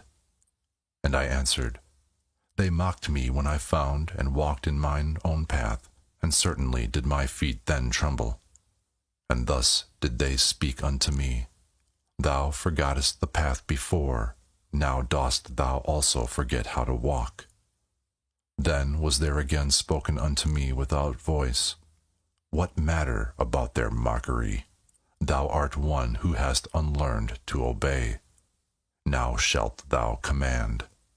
Knowest thou not who is most needed by all? He who commandeth great things. To execute great things is difficult, but the more difficult task is to command great things. This is thy most unpardonable obstinacy. Thou hast the power, and thou wilt not rule.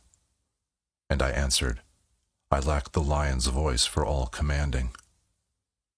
Then was there again spoken unto me a whispering, It is the stillest words which bring the storm. Thoughts that come with dove's footsteps guide the world. O Zarathustra, thou shalt go as a shadow of that which is to come. Thus wilt thou command, and in commanding go foremost. And I answered, I am ashamed. Then was there again spoken unto me without voice, Thou must yet become a child, and be without shame. The pride of youth is still upon thee. Late hast thou become young, but he who would become a child must surmount even his youth. And I considered a long while, and trembled. At last, however, did I say what I had said at first, I will not. Then did a laughing take place all around me. Alas, how that laughing lacerated my bowels and cut into my heart. And there was spoken unto me for the last time, O Zarathustra, thy fruits are ripe, but thou art not ripe for thy fruits. So must thou go again into solitude, for thou shalt yet become mellow. And again was there a laughing, and it fled. Then did it become still around me, as with a double stillness. I lay, however, on the ground, and the sweat flowed from my limbs. Now have ye heard all, and why I have to return into my solitude? Nothing have I kept hidden from you, my friends. But even this have ye heard from me, who is still the most reserved of men, and will be so. Ah, my friends, I should have something more to say unto you. I should have something more to give unto you. Why do I not give it? Am I then niggardly?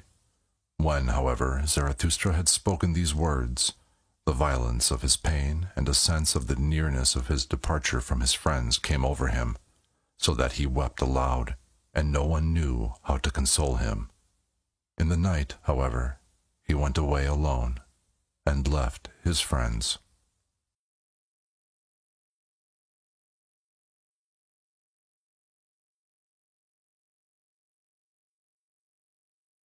The third part.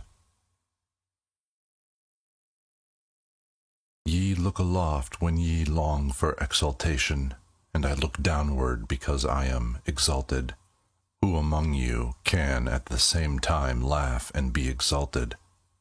He who climbeth on the highest mountains laugheth at all tragic plays and tragic realities. Zarathustra 1. Reading and Writing. 45. The Wanderer. Then, when it was about midnight, Zarathustra went his way over the ridge of the isle, that he might arrive early in the morning at the other coast, because there he meant to embark, for there was a good roadstead there, in which foreign ships also liked to anchor. Those ships took many people with them, who wished to cross over from the Happy Isles. So, when Zarathustra thus ascended the mountain, he thought on the way of his many solitary wanderings from youth onwards, and how many mountains and ridges and summits he had already climbed. I am a wanderer and mountain climber, said he to his heart. I love not the plains, and it seemeth I cannot long sit still, and whatever may still overtake me as fate and experience, a wandering will be therein, and a mountain climbing. In the end, one experienceth only oneself. The time is now past when accidents could befall me, and what could now fall to my lot which would not already be mine own? It returneth only, it cometh home to me at last, mine own self, and such of it as hath been long abroad, and scattered among things and accidents. And one more thing do I know. I stand now before my last summit, and before that which hath been longest reserved for me. Ah, my hardest path must I ascend. Ah, I have begun my lonesomest wandering. He, however, who is of my nature, doth not avoid such an hour, the hour that saith unto him, Now only dost thou go the way to thy greatness. Summit and abyss, these are now comprised together. Thou goest the way to thy greatness. Now hath it become thy last refuge, what was hitherto thy last danger. Thou goest the way to thy greatness. It must now be thy best courage that there is no longer any path behind thee. Thou goest the way to thy greatness. Here shall no one steal after thee. Thy foot itself hath effaced the path behind thee, and over it standeth written, Impossibility. And if all ladders henceforth fail thee, then must thou learn to mount upon thine own head. How couldst thou mount upward otherwise? Upon thine own head, and beyond thine own heart. Now must the gentlest in thee become the hardest. He who hath always much indulged himself, sickeneth at last by his much indulgence. Praises on what maketh hearty. I do not praise the land where butter and honey flow. To learn to look away from oneself is necessary in order to see many things. This hardiness is needed by every mountain climber.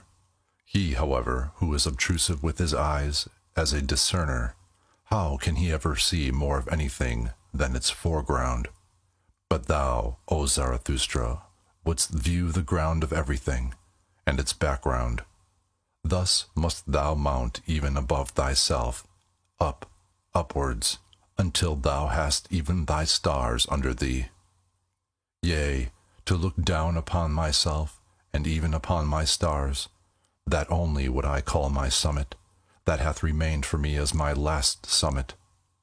Thus spake Zarathustra to himself while ascending, comforting his heart with harsh maxims, for he was sore at heart as he had never been before. And when he had reached the top of the mountain ridge, behold, there lay the other sea spread out before him, and he stood still and was long silent.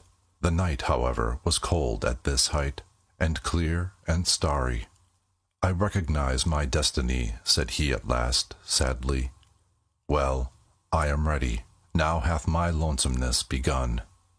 Ah, this sombre, sad sea below me. Ah, this sombre, nocturnal vexation. Ah, fate and sea, to you must I now go down. Before my highest mountain do I stand, and before my longest wandering. Therefore must I first go deeper down than I ever ascended, deeper down into pain than I ever ascended, even into its darkest flood. So willeth my fate. Well, I am ready. Whence come the highest mountains? So did I once ask. Then did I learn that they come out of the sea. That testimony is inscribed on their stones, and on the walls of their summits. Out of the deepest must the highest come to its height. Thus spake Zarathustra on the ridge of the mountain where it was cold. When, however, he came into the vicinity of the sea, and at last stood alone amongst the cliffs, then had he become weary on his way, and eagerer than ever before. Everything as yet sleepeth, said he, even the sea sleepeth. Drowsily and strangely doth its eye gaze upon me. But it breatheth warmly. I feel it, and I feel also that it dreameth. It tosseth about dreamily on hard pillows. Hark, hark, how it groaneth with evil recollections, or evil expectations. Ah, I am sad along with thee, thou dusky monster, and angry with myself even for thy sake. Ah, that my hand hath not strength enough. Gladly, indeed, would I free thee from evil dreams. And while Zarathustra thus spake, he laughed at himself with melancholy and bitterness. What? Zarathustra, said he, wilt thou even sing consolation to the sea? Ah, thou amiable fool, Zarathustra, thou too blindly confiding one. But thus hast thou ever been. Ever hast thou approached confidently all that is terrible.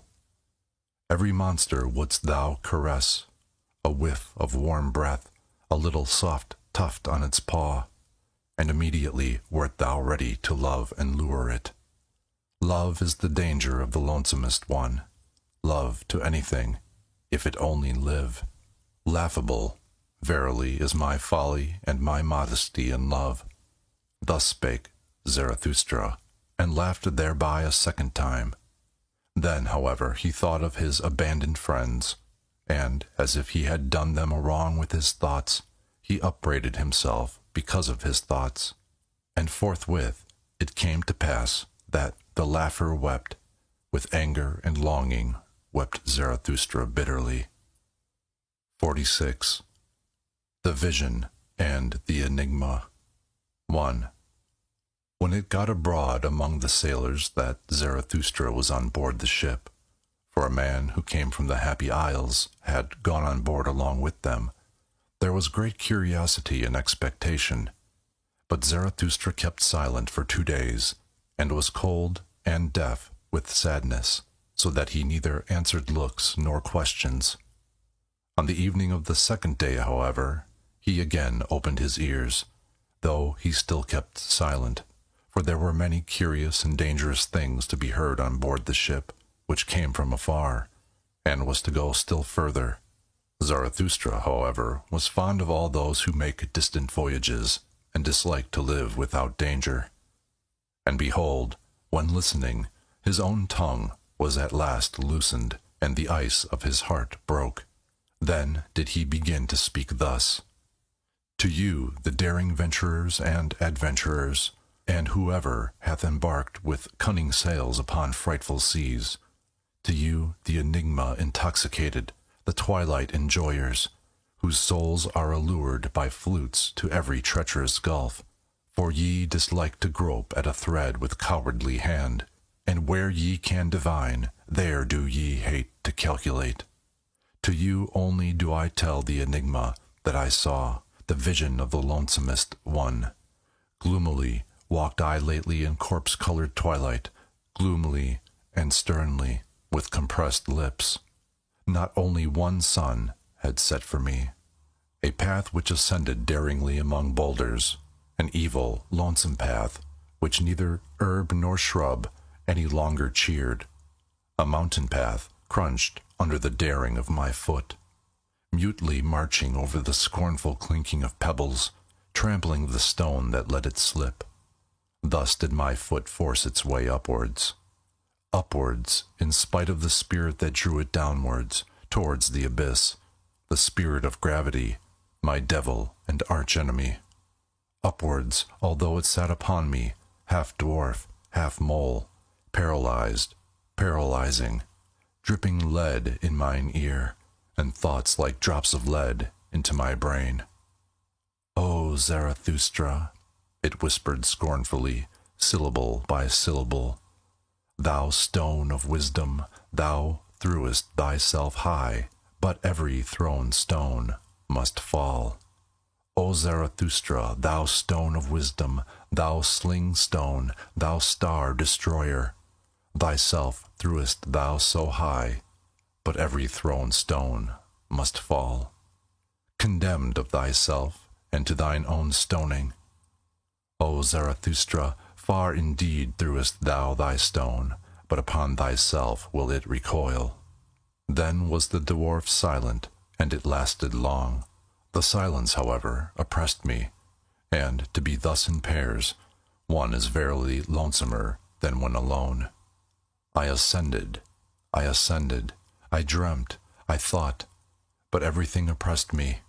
A sick one did I resemble, whom bad torture wearieth, and a worse dream reawakeneth out of his first sleep. But there is something in me which I call courage.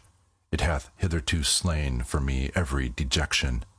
This courage at last bade me stand still and say, "Dwarf, thou or I?" For courage is the best slayer, courage which attacketh, for in every attack there is sound of triumph. Man, however, is the most courageous animal. Thereby hath he overcome every animal. With sound of triumph hath he overcome every pain. Human pain, however, is the sorest pain. Courage slayeth also giddiness at abysses, and where doth man not stand at abysses, is not seeing itself seeing abysses? Courage is the best slayer. Courage slayeth also fellow-suffering. Fellow-suffering, however, is the deepest abyss. As deeply as man looketh into life, so deeply also doth he look into suffering. Courage, however, is the best slayer, courage which attacketh. It slayeth even death itself, for it saith, "What was life? Well, once more." In such speech, however, there is much sound of triumph. He who hath ears to hear, let him hear. 2. "Halt, dwarf," said I. "Either I or thou. I, however, am the stronger of the two. Thou knowest not mine abysmal thought. It couldst thou not endure." Then happened that which made me lighter, for the dwarf sprang from my shoulder, the prying sprite, and it squatted on a stone in front of me. There was, however, a gateway just where we halted. "Look at this gateway, dwarf," I continued. "It hath two faces, two roads come together here. These hath no one yet gone to the end of. This long lane backwards, it continueth for an eternity, and that long lane forward, that is another eternity. They are antithetical to one another, these roads.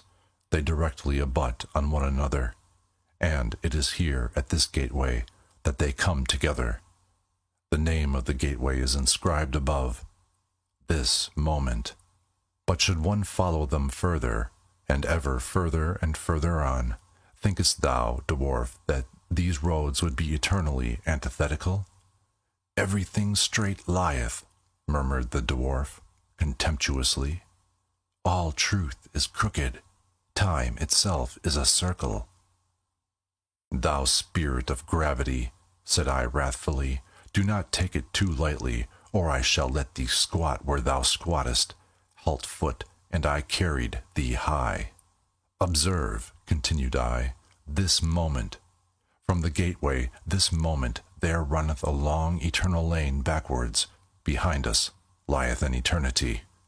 Must not whatever can run its course of all things have already run along that lane?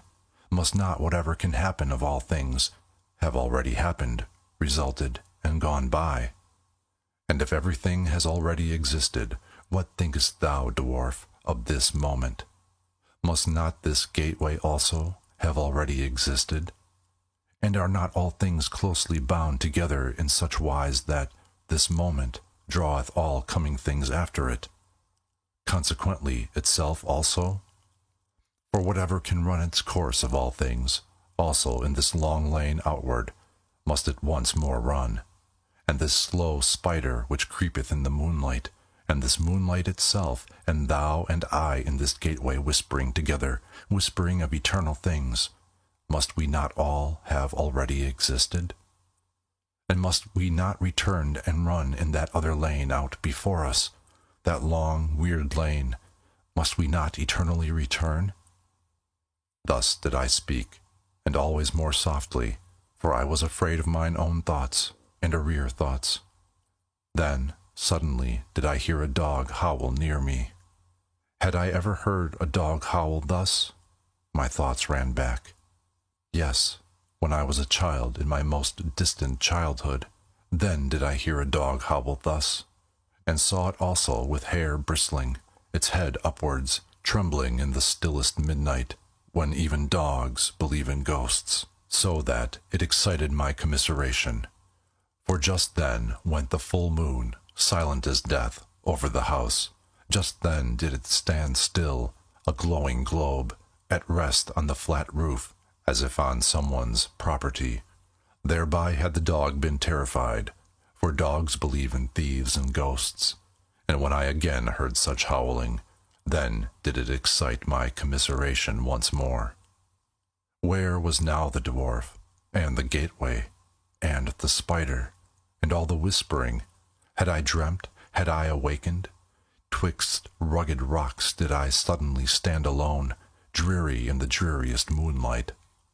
But there lay a man, and there, the dog leaping, bristling, whining. Now did it see me coming. Then did it howl again. Then did it cry. Had I ever heard a dog cry so for help? And verily, what I saw, the like had I never seen. A young shepherd did I see, writhing, choking, quivering, with distorted countenance, and with a heavy black serpent hanging out of his mouth. Had I ever seen so much loathing and pale horror on one countenance? Had he perhaps gone to sleep? Then had the serpent crawled into his throat. There had it bitten itself fast.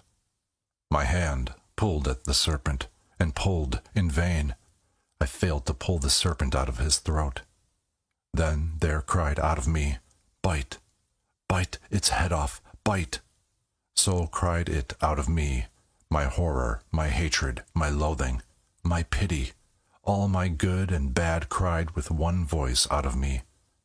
Ye daring ones around me, ye venturers and adventurers, and whoever of you have embarked with cunning sails on unexplored seas, ye enigma enjoyers, solve unto me the enigma that I then behold, interpret unto me the vision of the lonesomest one, for it was a vision and a foresight.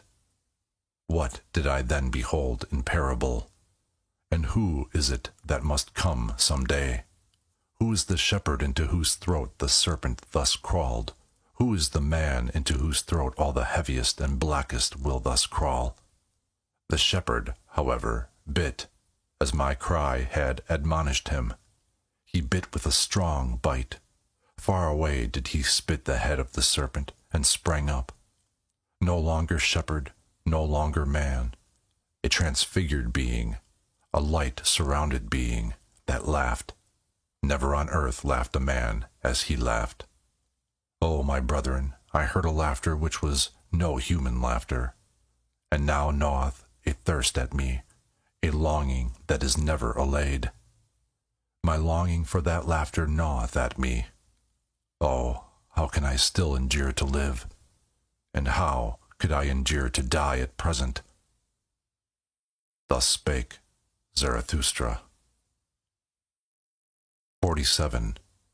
Involuntary Bliss. With such enigmas and bitterness in his heart did Zarathustra sail over the sea. When, however, he was 4-day journeys from the Happy Isles and from his friends, then had he surmounted all his pain. Triumphantly and with firm foot did he again accept his fate. And then talked Zarathustra in this wise to his exulting conscience. Alone am I again, and like to be so, alone with the pure heaven and the open sea. And again is the afternoon around me. On an afternoon did I find my friends for the first time. On an afternoon also did I find them a second time, at the hour when all light becometh stiller. For whatever happiness is still on its way twixt heaven and earth, now seeketh for lodging a luminous soul. With happiness hath all light now become stiller. O afternoon of my life, once did my happiness also descend to that valley that it might seek a lodging. Then did it find those open, hospitable souls.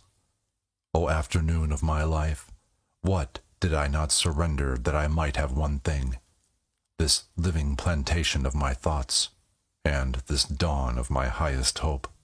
Companions did the Creating One once seek, and children of his hope, and lo, it turned out that he could not find them, except he himself should first create them. Thus am I in the midst of my work, to my children going, and from them returning. For the sake of his children must Zarathustra perfect himself.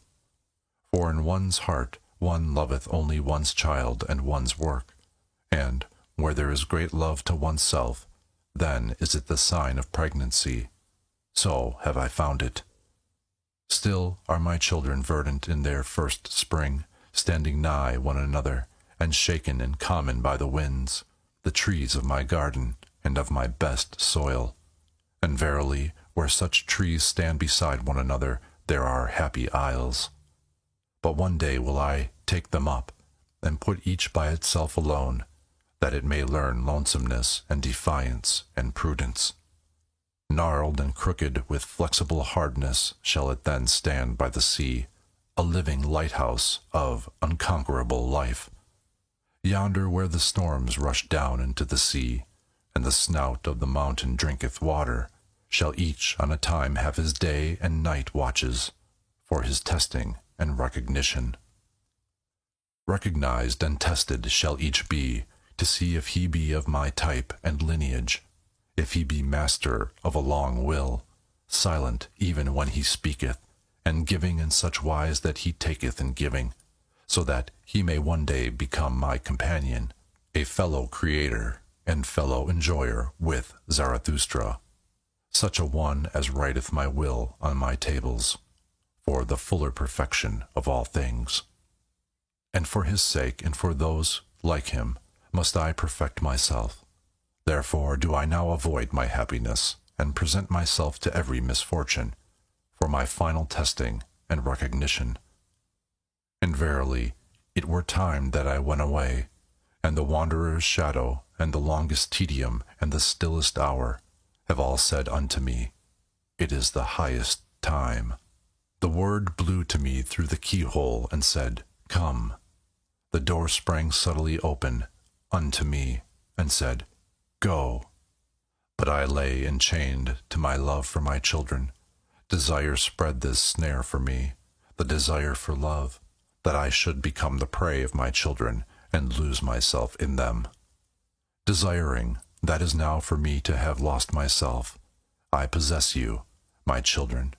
In this possessing shall everything be assurance and nothing desire. But brooding lay the sun of my love upon me, in his own juice stewed Zarathustra. Then did shadows and doubts fly past me. For frost and winter I now longed.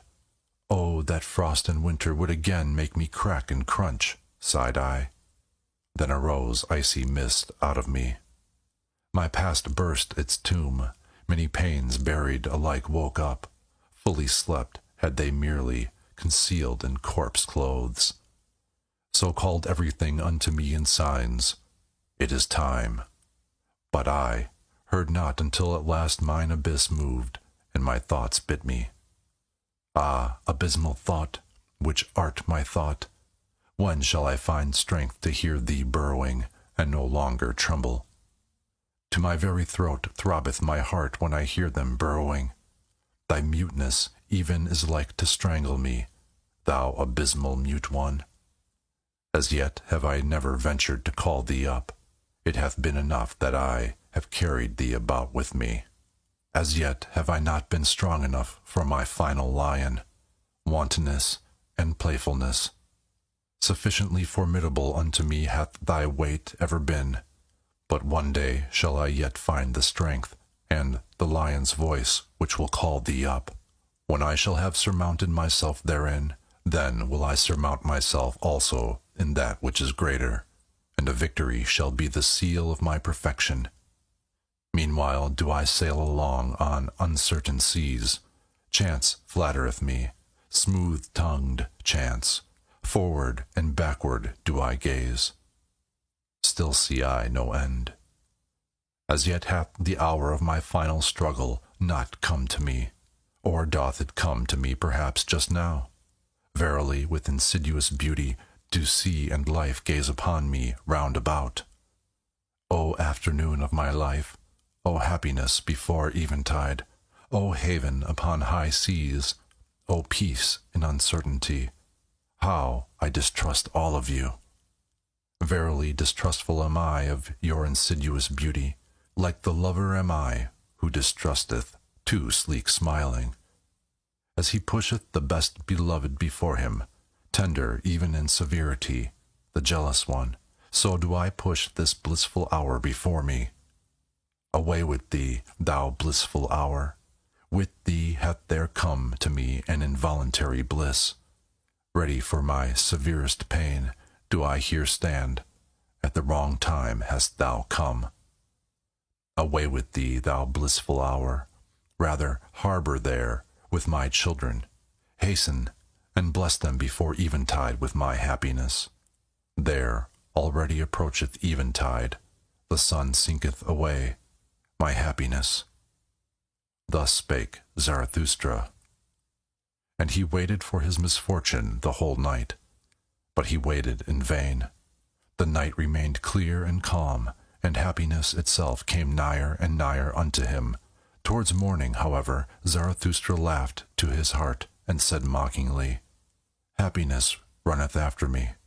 That is because I do not run after women. Happiness, however, is a woman. 48. Before sunrise. O heaven above me, thou pure, thou deep heaven, thou abyss of light, gazing on thee I tremble with divine desires. Up to thy height to toss myself, that is my depth. In thy purity to hide myself, that is mine innocence. The God veileth his beauty. Thus hidest thou thy stars. Thou speakest not, thus proclaimest thou thy wisdom unto me. Mute o'er the raging sea hast thou risen for me today. Thy love and thy modesty make a revelation unto my raging soul. In that thou camest unto me beautiful, veiled in thy beauty, in that thou speakest unto me mutely, obvious in thy wisdom. Oh, how could I fail to divine all the modesty of thy soul? Before the sun didst thou come unto me, the lonesomest one. We have been friends from the beginning. To us are grief, gruesomeness, and ground common. Even the sun is common to us. We do not speak to each other because we know too much. We keep silent to each other. We smile our knowledge to each other. Art thou not the light of my fire? Hast thou not the sister soul of mine insight? Together did we learn everything. Together did we learn to ascend beyond ourselves to ourselves, and to smile uncloudedly. Uncloudedly to smile down out of luminous eyes and out of miles of distance, when under us constraint and purpose and guilt stream like rain. And when I wandered alone, for what did my soul hunger by night and in labyrinthine paths? And I climbed mountains. Whom did I ever seek, if not thee, upon mountains? And all my wandering and mountain climbing, a necessity was it merely, and a makeshift of the unhandy one. To fly only wanteth mine entire will, to fly into thee. And what have I hated more than passing clouds, and whatever tainteth thee? And mine own hatred have I even hated, because it tainted thee. The passing clouds I detest, those stealthy cats of prey. They take from thee and me what is common to us, the vast unbounded yea and amen saying. These mediators and mixers we detest, the passing clouds, those half and half ones, that have neither learned to bless nor to curse from the heart. Rather will I sit in a tub under a closed heaven, rather will I sit in the abyss without heaven, than see thee, thou luminous heaven, tainted with passing clouds. And oft have I longed to pin them fast with the jagged gold wires of lightning, that I might, like the thunder, beat the drum upon their kettle bellies, an angry drummer, because they rob me of thy yea and amen, thou heaven above me, thou pure, thou luminous heaven, thou abyss of light, because they rob thee of my yea and amen. For rather will I have noise and thunders and tempest blasts than this discreet, doubting cat repose, and also amongst men do I hate most of all the soft treaders, and half ones, and the doubting, hesitating, passing clouds. And he who cannot bless shall learn to curse. This clear teaching dropped unto me from the clear heaven. This star standeth in my heaven, even in dark nights. I, however, am a blesser and a yea-sayer, if thou be but around me, thou pure, thou luminous heaven, thou abyss of light. Into all abysses do I then carry my beneficent yea-saying. A blesser have I become and a yea-sayer, and therefore strove I long and was a striver, that I might one day get my hands free for blessing.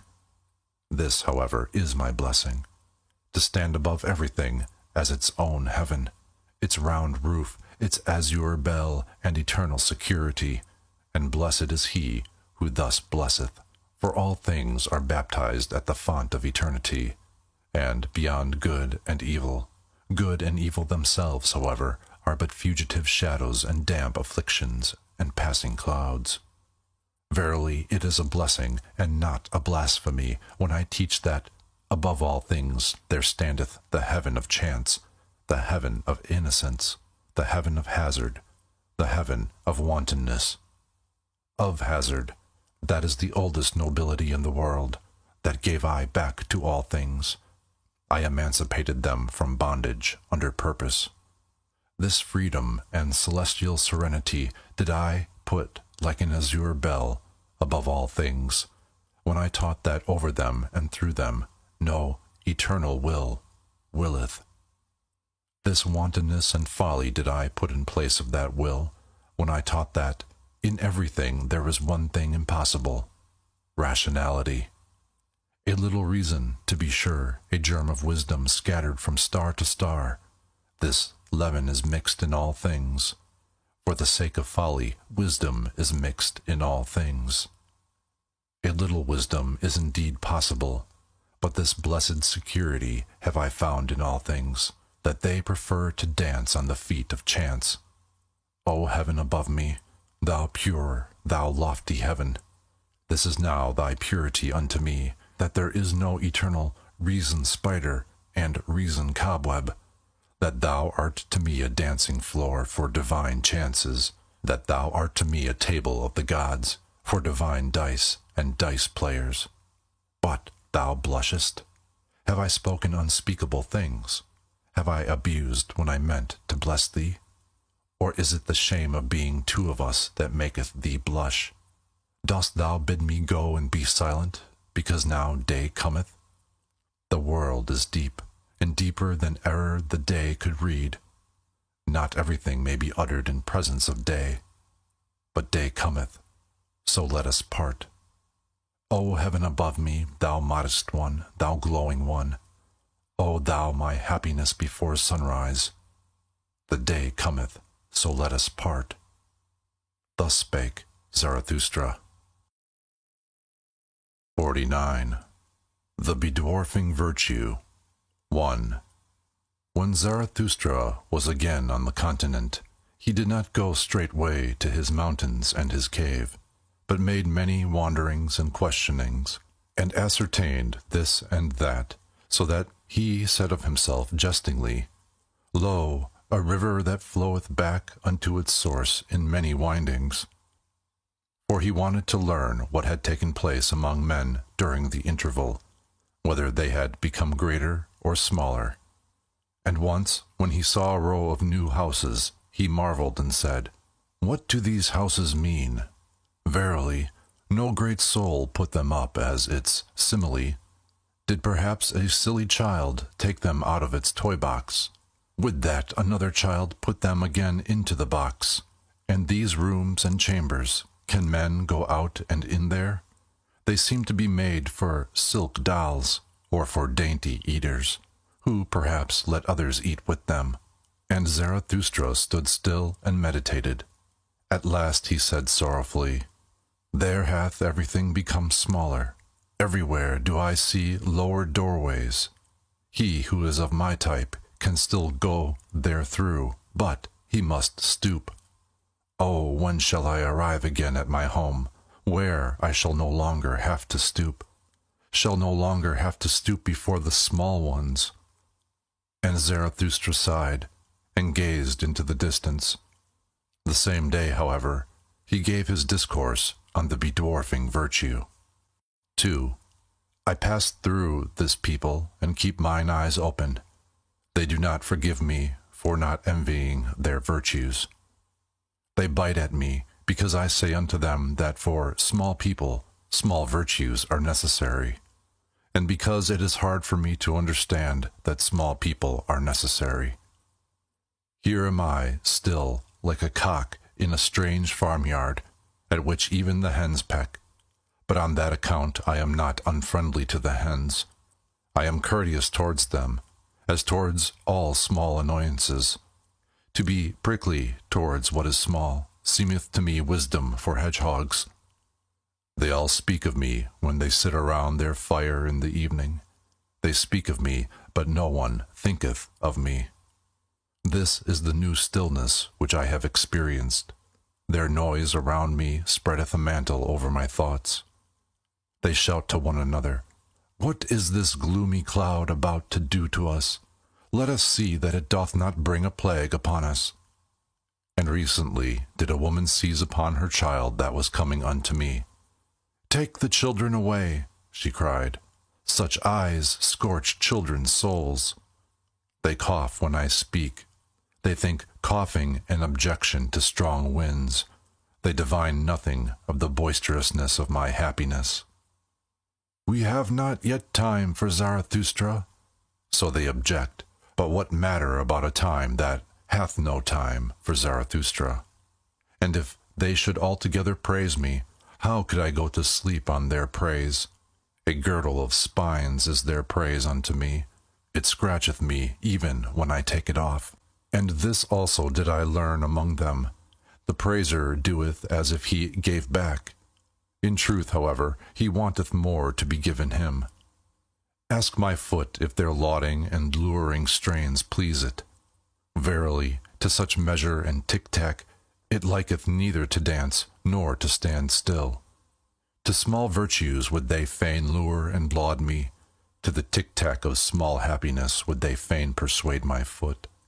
I pass through this people, and keep mine eyes open. They have become smaller, and ever become smaller. The reason thereof is their doctrine of happiness and virtue. For they are moderate also in virtue, because they want comfort. With comfort, however, moderate virtue only is compatible. To be sure, they also learn in their way to stride on and stride forward. That I call their hobbling. Thereby they become a hindrance to all who are in haste. And many of them go forward and look backwards thereby, with stiffened necks. Those do I like to run up against. Foot and eye shall not lie, nor give the lie to each other. But there is much lying among small people. Some of them will, but most of them are willed. Some of them are genuine, but most of them are bad actors. There are actors without knowing it amongst them, and actors without intending it.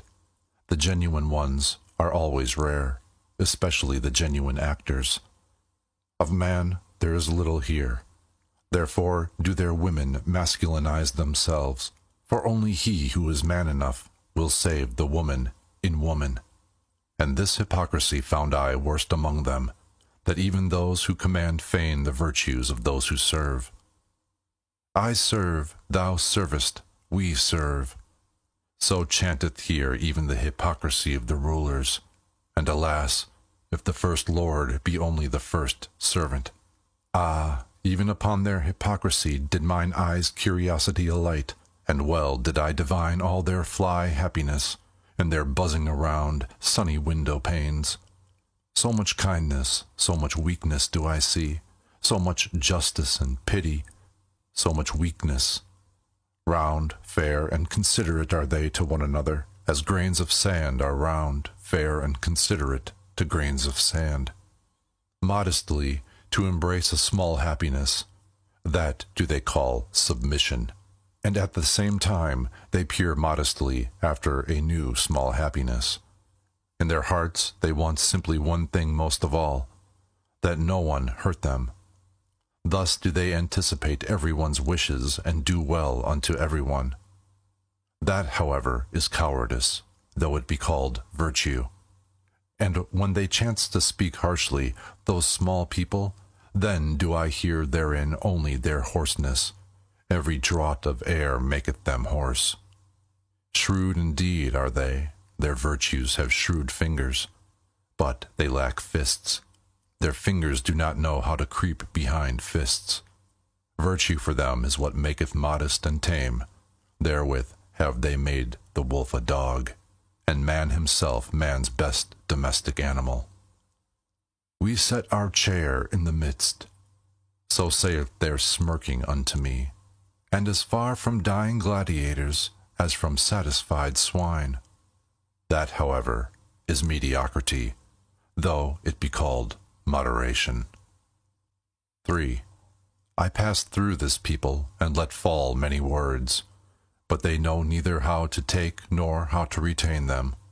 They wonder why I came not to revile venery and vice, and verily I came not to warn against pickpockets either. They wonder why I am not ready to abet and whet their wisdom, as if they had not yet enough of wiseacres, whose voice is great on mine ear like slate pencils. And when I call out, curse all the cowardly devils in you, that would fain whimper and fold the hands and adore, then do they shout, Zarathustra is godless. And especially do their teachers of submission shout this, but precisely in their ears do I love to cry, Yea, I am Zarathustra, the godless.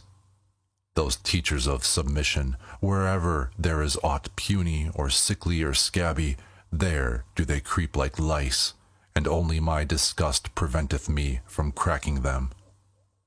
Well, this is my sermon for their ears. I am Zarathustra the godless, who saith, Who is more godless than I, that I may enjoy his teaching? I am Zarathustra the godless. Where do I find mine equal? And all those who are mine equals, who give unto themselves their will, and divest themselves of all submission. I am Zarathustra the godless. I cook every chance in my pot, and only when it hath been quite cooked do I welcome it as my food. And verily, many a chance came imperiously unto me, but still more imperiously did my will speak unto it. Then did it lie imploringly upon its knees, imploring that it might find home and heart with me, and saying flatteringly, See, O Zarathustra, how friend only cometh unto friend. But why talk I, when no one hath mine ears? And so will I shout it out unto all the winds. Ye ever become smaller, ye small people, ye crumble away, ye comfortable ones. Ye will yet perish, by your many virtues, by your many small omissions, and by your many small submissions. Too tender, too yielding, so is your soil. But for a tree to become great, it seeketh to twine hard roots around hard rocks. Also, what ye omit weaveth at the web of all the human future. Even your naught is a cobweb, and a spider that liveth on the blood of the future. And when ye take, then is it like stealing, ye small virtuous ones. But even among knaves honor saith that one shall only steal when one cannot rob. It giveth itself. That is also a doctrine of submission. But I say unto you, ye comfortable ones, that it taketh to itself, and will ever take more and more from you. Ah, that ye would renounce all half-willing, and would decide for idleness as ye decide for action. Ah, that ye understood my word. Do ever what ye will, but first be such as can will. Love ever your neighbor as yourselves, but first be such as love themselves, such as love with great love, such as love with great contempt. Thus speaketh Zarathustra the godless. But why talk I when no one hath mine ears? It is still an hour too early for me here. Mine own forerunner am I among this people, mine own cock-crow in dark lanes. But their hour cometh, and there cometh also mine. Hourly do they become smaller, poorer, unfruitfuler, poor herbs, poor earth, and soon shall they stand before me like dry grass and prairie, and verily weary of themselves, and panting for fire more than for water. O blessed hour of the lightning, O mystery before noontide, running fires will I one day make of them, and heralds with flaming tongues. Herald shall they one day with flaming tongues. It cometh, it is nigh, the great noontide. Thus spake Zarathustra. 50. On the Olive Mount. Winter, a bad guest, sitteth with me at home. Blue are my hands with his friendly hand-shaking. I honor him, that bad guest, but gladly leave him alone. Gladly do I run away from him. And when one runneth well, then one escapeth him. With warm feet and warm thoughts do I run where the wind is calm, to the sunny corner of mine olive mount. There do I laugh at my stern guest, and am still fond of him, because he cleareth my house of flies, and quieteth many little noises. For he suffereth it not, if a gnat wanteth to buzz, or even two of them.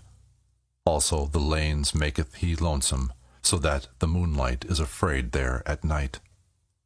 A hard guest is he, but I honor him, and do not worship, like the tenderlings, the pot-bellied fire idol. Better even a little teeth-chattering than idle adoration. So willeth my nature, and especially have I a grudge against all ardent, steamy fire idols. Him whom I love better in winter than in summer.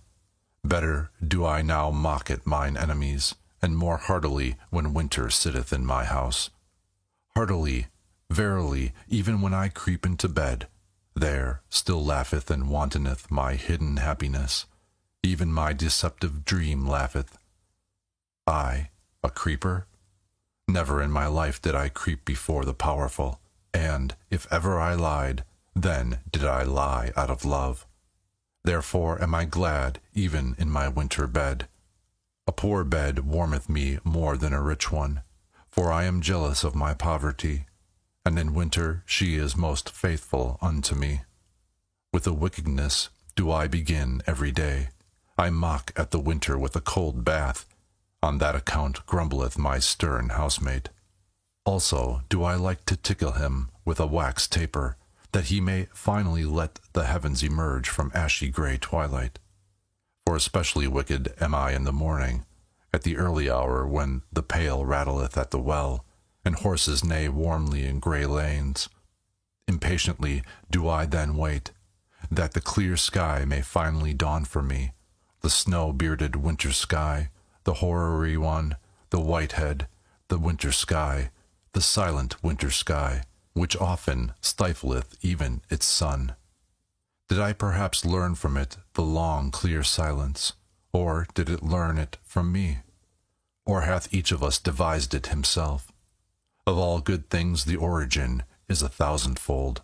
All good roguish things spring into existence for joy. How could they always do so? For once only. A good roguish thing is also the long silence, and to look like the winter sky out of a clear round-eyed countenance, like it to stifle one's sun and one's inflexible solar will. Verily, this art and this winter roguishness have I learned well. My best-loved wickedness and art is it, that my silence hath learned not to betray itself by silence. Clattering with diction and dice, I outwit the solemn assistants. All those stern watchers shall my will and purpose elude, that no one might see down into my depth and into mine ultimate will. For that purpose did I devise the long, clear silence. Many a shrewd one did I find. He veiled his countenance and made his water muddy, that no one might see therethrough and thereunder. But precisely unto him came the shrewder distrusters and nutcrackers. Precisely from him did they fish his best concealed fish. But the clear, the honest, the transparent, these are for me the wisest, silent ones. In them so profound is the depth, that even the clearest water doth not betray it. Thou snow-bearded, silent, winter sky, thou round-eyed, white head above me, O thou heavenly simile of my soul and its wantonness! And must I not conceal myself like one who hath swallowed gold, lest my soul should be ripped up? Must I not wear stilts, that they may overlook my long legs, all those enviers and injurers around me? Those dingy, fire-warmed, used-up, green-tinted, ill-natured souls, how could their envy endure my happiness? Thus do I show them only the ice and winter of my peaks, and not that my mountains windeth all the solar girdles around it. They hear only the whistling of my winter storms, and know not that I also travel over warm seas like longing, heavy, hot south winds. They commiserate also my accidents and chances, but my word saith, Suffer the chance to come unto me. Innocent is it as a little child. How could they endure my happiness if I did not put around it accidents and winter privations, and bearskin caps and enmantling snowflakes? If I did not myself commiserate their pity, the pity of those enviers and injurers? If I did not myself sigh before them and chatter with cold, and patiently let myself be swathed in their pity? This is the wise, waggish will and good will of my soul, that it concealeth not its winters and glacial storms. It concealeth not its chilblains either. To one man, lonesomeness is the flight of the sick one. To another, it is the flight from the sick ones. Let them hear me chattering and sighing with winter cold, all those poor squinting knaves around me, with such sighing and chattering do I flee from their heated rooms. Let them sympathize with me and sigh with me on account of my chilblains. At the ice of knowledge will he yet freeze to death, so they mourn. Meanwhile do I run with warm feet hither and thither on mine olive mount. In the sunny corner of mine olive mount do I sing, and mock at all pity. Thus sang Zarathustra. 51. On passing by. Thus slowly wandering through many peoples and diverse cities, did Zarathustra return by roundabout roads to his mountains and his cave. And behold, thereby came he unawares also to the gate of the great city. Here, however, a foaming fool, with extended hands, sprang forward to him and stood in his way. It was the same fool whom the people called the ape of Zarathustra, for he had learned from him something of the expression and modulation of language, and perhaps liked also to borrow from the store of his wisdom. And the fool talked thus to Zarathustra: O Zarathustra, here is the great city. Here hast thou nothing to seek and everything to lose. Why wouldst thou wade through this mire? Have pity upon thy foot. Spit rather on the gate of the city, and turn back. Here is the hell for anchorites' thoughts. Here are great thoughts seethed alive and boiled small. Here do all great sentiments decay. Here may only rattle-boned sensations rattle. Smellest thou not already the shambles and cookshops of the spirit? Steameth not this city with the fumes of slaughtered spirit? Seest thou not the souls hanging like limp, dirty rags? And they make newspapers also out of these rags. Hearest thou not how spirit hath here become a verbal game? Loathsome verbal swill doth it vomit forth, and they make newspapers also out of this verbal swill. They hound one another, and know not whither. They inflame one another, and know not why. They tinkle with their pinchbeck, they jingle with their gold. They are cold, and seek warmth from distilled waters. They are inflamed, and seek coolness from frozen spirits. They are all sick and sore through public opinion. All lusts and vices are here at home, but here there are also the virtuous.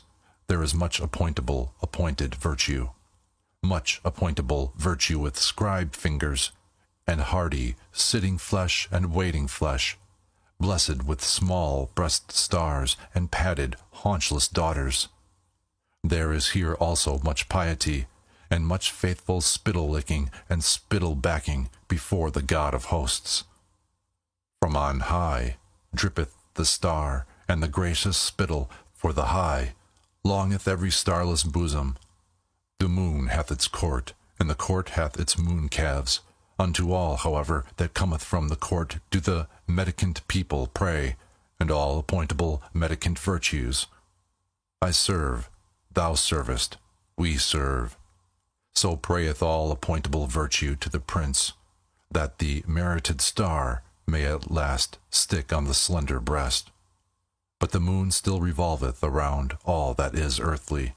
So revolveth also the prince around what is earthliest of all. That, however, is the gold of the shopman. The god of the hosts of war is not the god of the golden bar. The prince proposeth, but the shopman disposeth. By all that is luminous and strong and good in thee, O Zarathustra, spit on this city of shopmen, and return back. Here floweth all blood putridly and tepidly, and frothily through all veins. Spit on the great city, which is the great slum where all the scum frotheth together. Spit on the city of compressed souls and slender breasts, of pointed eyes and sticky fingers, on the city of the obtrusive, the brazen-faced, the pen demagogues and tongue demagogues, the overheated ambitious, where everything maimed, ill-famed, lustful, untrustful, over-mellow, sickly yellow, and seditious, festereth perniciously. Spit on the great city and turn back.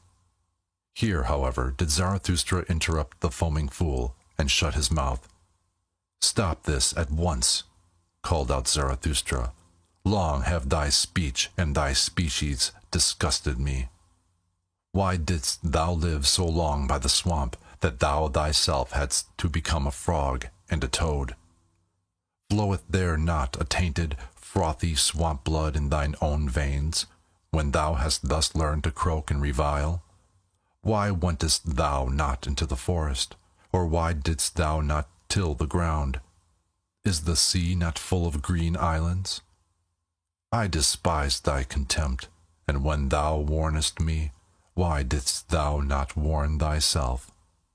Out of love alone shall my contempt and my warning bird take wing, but not out of the swamp.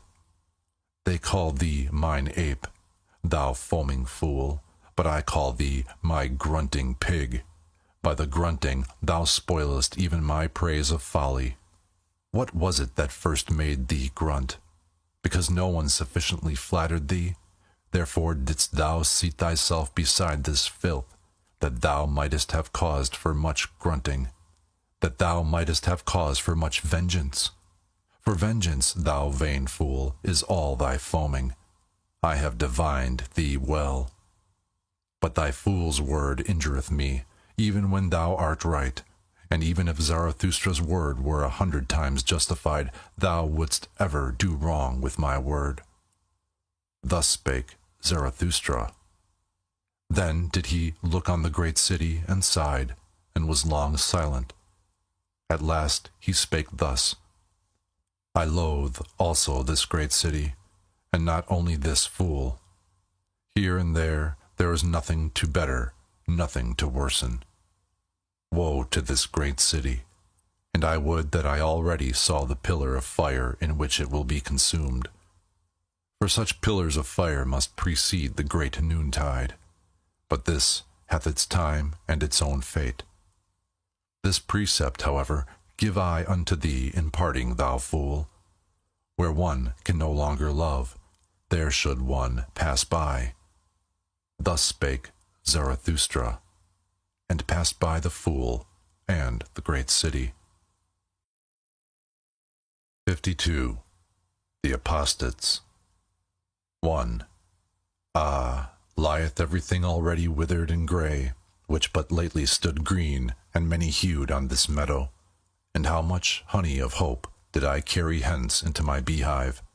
Those young hearts have already all become old, and not old even, only weary, ordinary, comfortable. They declare it, we have again become pious. Of late did I see them run forth at early morn with valorous steps, but the feet of their knowledge became weary, and now do they malign even their morning valor. Verily, many of them once lifted their legs like the dancer. To them winked the laughter of my wisdom. Then did they bethink themselves. Just now have I seen them bent down to creep to the cross. Around light and liberty did they once flutter like gnats and young poets. A little older, a little colder, and already they are mystifiers and mumblers and mollycoddles. Did perhaps their hearts despond because lonesomeness had swallowed me like a whale? Did their ear perhaps hearken, yearningly, long for me in vain, and for my trumpet notes and herald calls? Ah, ever are there but few of those whose hearts have persistent courage and exuberance, and in such remaineth also the spirit patient. The rest, however, are cowardly. The rest, these are always the great majority, the commonplace, the superfluous, the far too many. Those all are cowardly. Him who is of my type will also the experiences of my type meet on the way, so that his first companions must be corpses and buffoons. His second companions, however, they will call themselves his believers, will be a living host with much love, much folly, much unbearded veneration. To those believers shall he who is of my type among men not bind his heart. In those springtimes and many-hued meadows shall he not believe. Who knoweth the fickly faint-hearted human species? Could they do otherwise, then would they also will otherwise. The half and half spoil every whole. that leaves become withered. What is there to lament about that? Let them go and fall away, O Zarathustra, and do not lament. Better even to blow amongst them with rustling winds. Blow amongst those leaves, O Zarathustra, that everything withered may run away from thee the faster. 2. We have again become pious. So do those apostates confess, and some of them are still too pusillanimous thus to confess. Unto them I look into the eye, before them I say it unto their face, and unto the blush on their cheeks. Ye are those who again pray. It is, however, a shame to pray, not for all, but for thee and me, and whoever hath his conscience in his head. For thee it is a shame to pray. Thou knowest it well, the faint-hearted devil in thee, which would fain fold its arms, and place its hands in its bosom, and take it easier. This faint-hearted devil persuadeth thee that there is a God. Thereby, however, dost thou belong to the light-dreading type, to whom light never permitteth repose. Now must thou daily thrust thy head deeper into obscurity and vapor. And verily thou choosest the hour well, for just now do the nocturnal birds again fly abroad. The hour hath come for all light-dreading people, the vesper hour and leisure hour, when they do not take leisure. I hear it and smell it. It hath come, their hour for hunt and procession, not indeed for a wild hunt, but for a tame, lame, snuffling, soft treaders, soft prayers hunt, for a hunt after susceptible simpletons. All mousetraps for the heart have again been set, and whenever I lift the curtain, a night moth rusheth out of it. Did it perhaps squat there along with another night moth? For everywhere do I smell small concealed communities, and wherever there are closets, there are new devotees therein, and the atmosphere of devotees. They sit for long evenings beside one another and say, "Let us again become like little children," and say, "Good God," ruined in mouths and stomachs by the pious confectioners. Or they look for long evenings at a crafty, lurking cross spider that preacheth prudence to the spiders themselves, and teacheth that, under crosses, it is good for cobweb spinning. Or they sit all day at swamps with angle rods, and on that account think themselves profound. But whoever fisheth where there are no fish, I do not even call him superficial. Or they learn in godly gay style to play the harp with a hymn poet, who would fain harp himself into the heart of young girls, for he hath tired of old girls and their praises. Or they learn to shudder with a learned semi-madcap, who waiteth in darkened rooms for spirits to come to him, and the spirit runneth away entirely. Or they listen to an old roving howl and growl piper, who hath learned from the sad winds the sadness of sounds. Now pipeth he as the wind, and preacheth sadness in sad strains. And some of them have even become night watchmen. They know now how to blow horns, and go about at night, and awaken old things which have long fallen asleep. 5 words about old things did I hear yesternight at the garden wall. They came from such old, sorrowful, arid night watchmen. For a father he careth not sufficiently for his children. Human fathers do this better. He is too old. He now careth no more for his children. Answered the other night watchman, Hath he then children? No one can prove it unless he himself prove it. I have long wished that he would for once prove it thoroughly. Prove?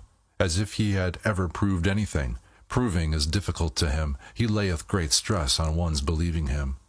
Aye, belief saveth him, belief in him. That is the way with old people. So it is with us also.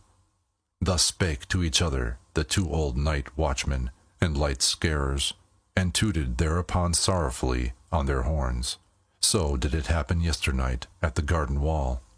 To me, however, did the heart writhe with laughter, and was like to break. It knew not where to go, and sunk into the midriff. Verily, it will be my death yet, that choke with laughter when I see asses drunken, and hear night watchmen thus doubt about God. Hath the time not long since passed for all such doubts?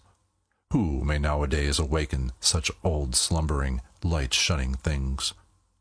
With the old deities hath it long since come to an end, and verily a good, joyful deity end had they. They did not begloom themselves to death, that do people fabricate. On the contrary, they laughed themselves to death once on a time. That took place when the ungodliest utterance came from a God himself, the utterance, "There is but one God, thou shalt have no other gods before me." An old, grim beard of a god, a jealous one, forgot himself in such wise, and all the gods then laughed, and shook upon their thrones, and exclaimed, "Is it not just divinity that there are gods, but no God? He that hath an ear, let him hear." Thus talked Zarathustra in the city he loved, which is surnamed the Pied Cow. For from here he had but 2 days to travel to reach once more his cave and his animals. His soul, however, rejoiced unceasingly on account of the nighness of his return home. 53. The Return Home. O lonesomeness, my home, lonesomeness! Too long have I lived wildly in wild remoteness, to return to thee without tears. Now threaten me with the finger as mothers threaten, now smile upon me as mothers smile. Now say just, who was it that like a whirlwind once rushed away from me? Who, when departing, called out, "Too long have I sat with lonesomeness. There have I unlearned silence." That hast thou learned now, surely. O Zarathustra, everything do I know, and that thou wert more forsaken amongst the many, thou unique one, than thou ever wert with me. One thing is forsakenness, another matter is lonesomeness. That hast thou now learned, and that amongst men thou wilt ever be wild and strange even when they love thee, for above all they want to be treated indulgently. Here, however, art thou at home and house with thyself. Here canst thou utter everything, and unbosom all motives. Nothing is here ashamed of congealed feelings. Here do all things come caressingly to thy talk and flatter thee, for they want to ride upon thy back. On every simile dost thou here ride to every truth.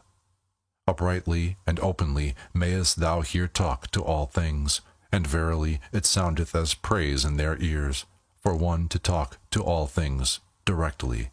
Another matter, however, is forsakenness.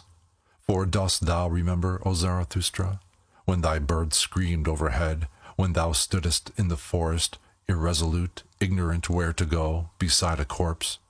When thou spakest, "Let mine animals lead me, more dangerous have I found it among men than among animals." That was forsakenness.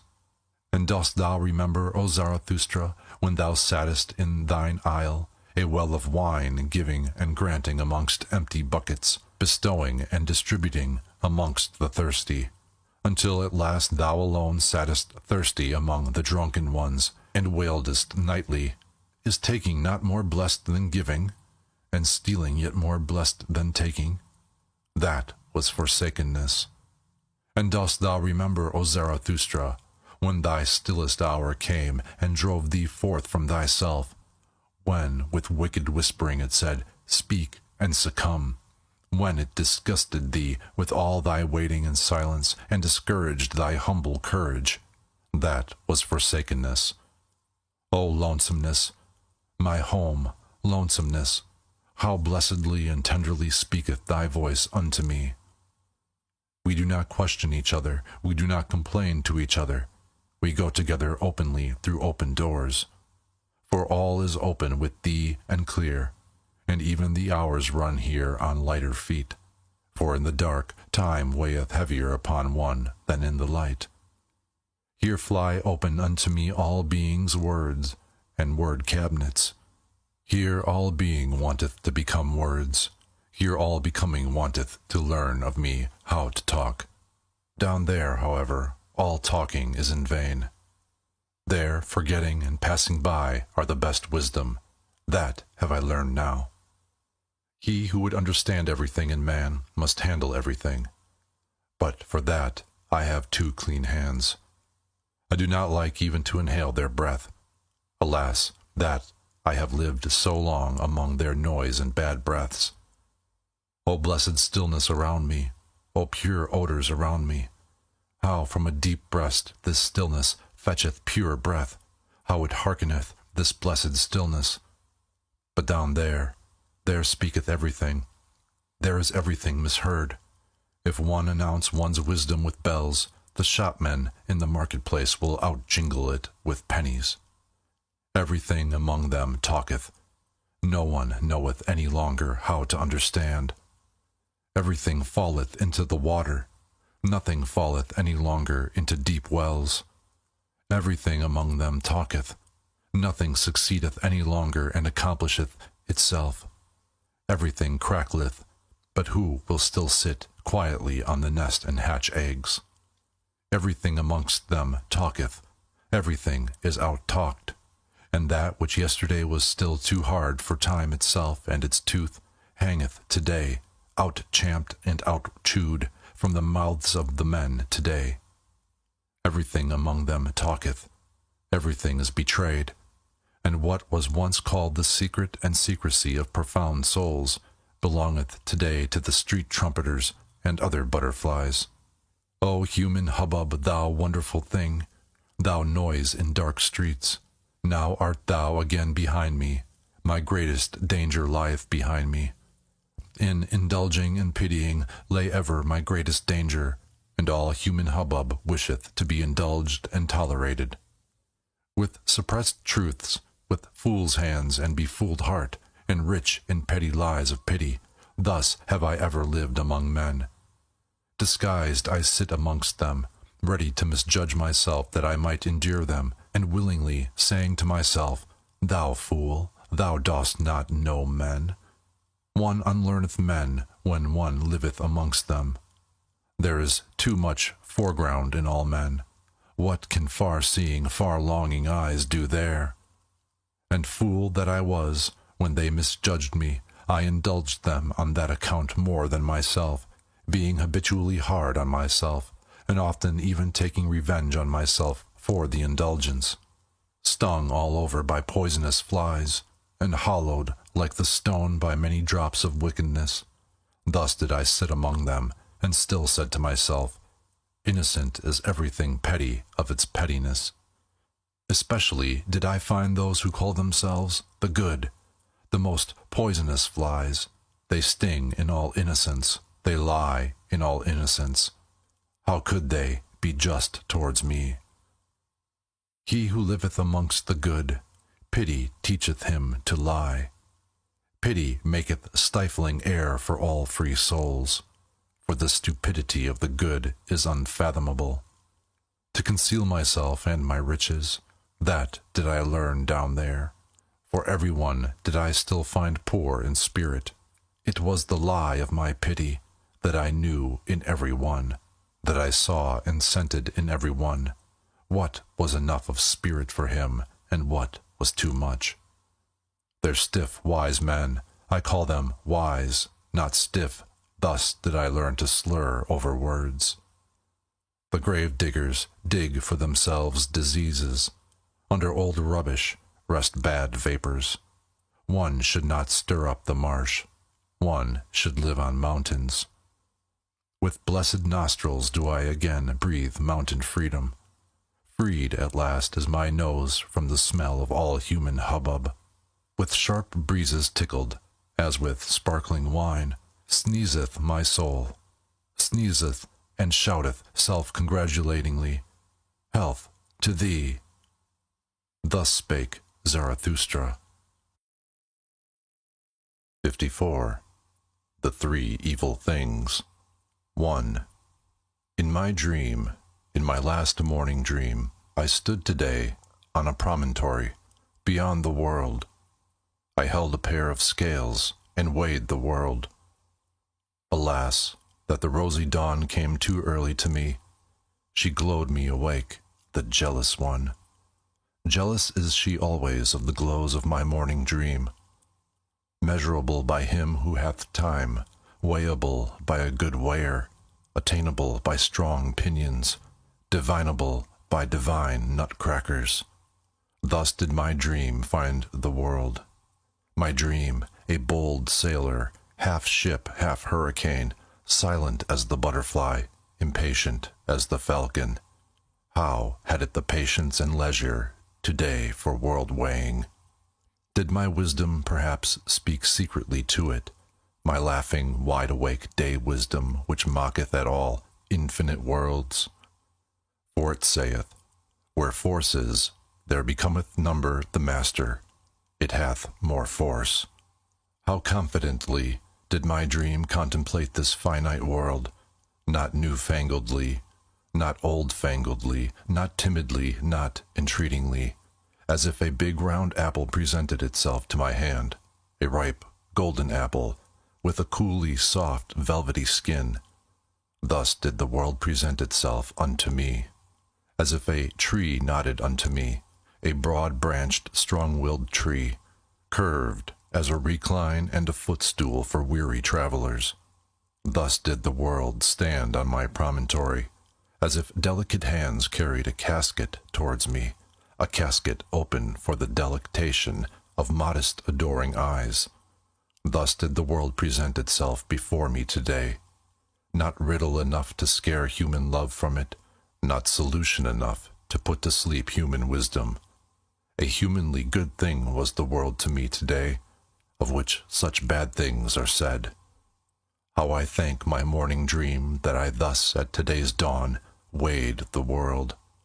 As a humanely good thing did it come unto me, this dream and heart comforter, and that I may do the like by day, and imitate and copy its best. Now will I put the 3 worst things on the scales, and weigh them humanly well. He who taught to bless taught also to curse. What are the 3 best cursed things in the world? These will I put on the scales: voluptuousness, passion for power, and selfishness. These 3 things have hitherto been best cursed, and have been in worst and falsest repute. These 3 things will I weigh humanly well. Well, here is my promontory, and there is the sea. It rolleth hither unto me, shaggily and fawningly, the old, faithful, 100-headed dog-monster that I love. Well, here will I hold the scales over the weltering sea, and also a witness do I choose to look on thee.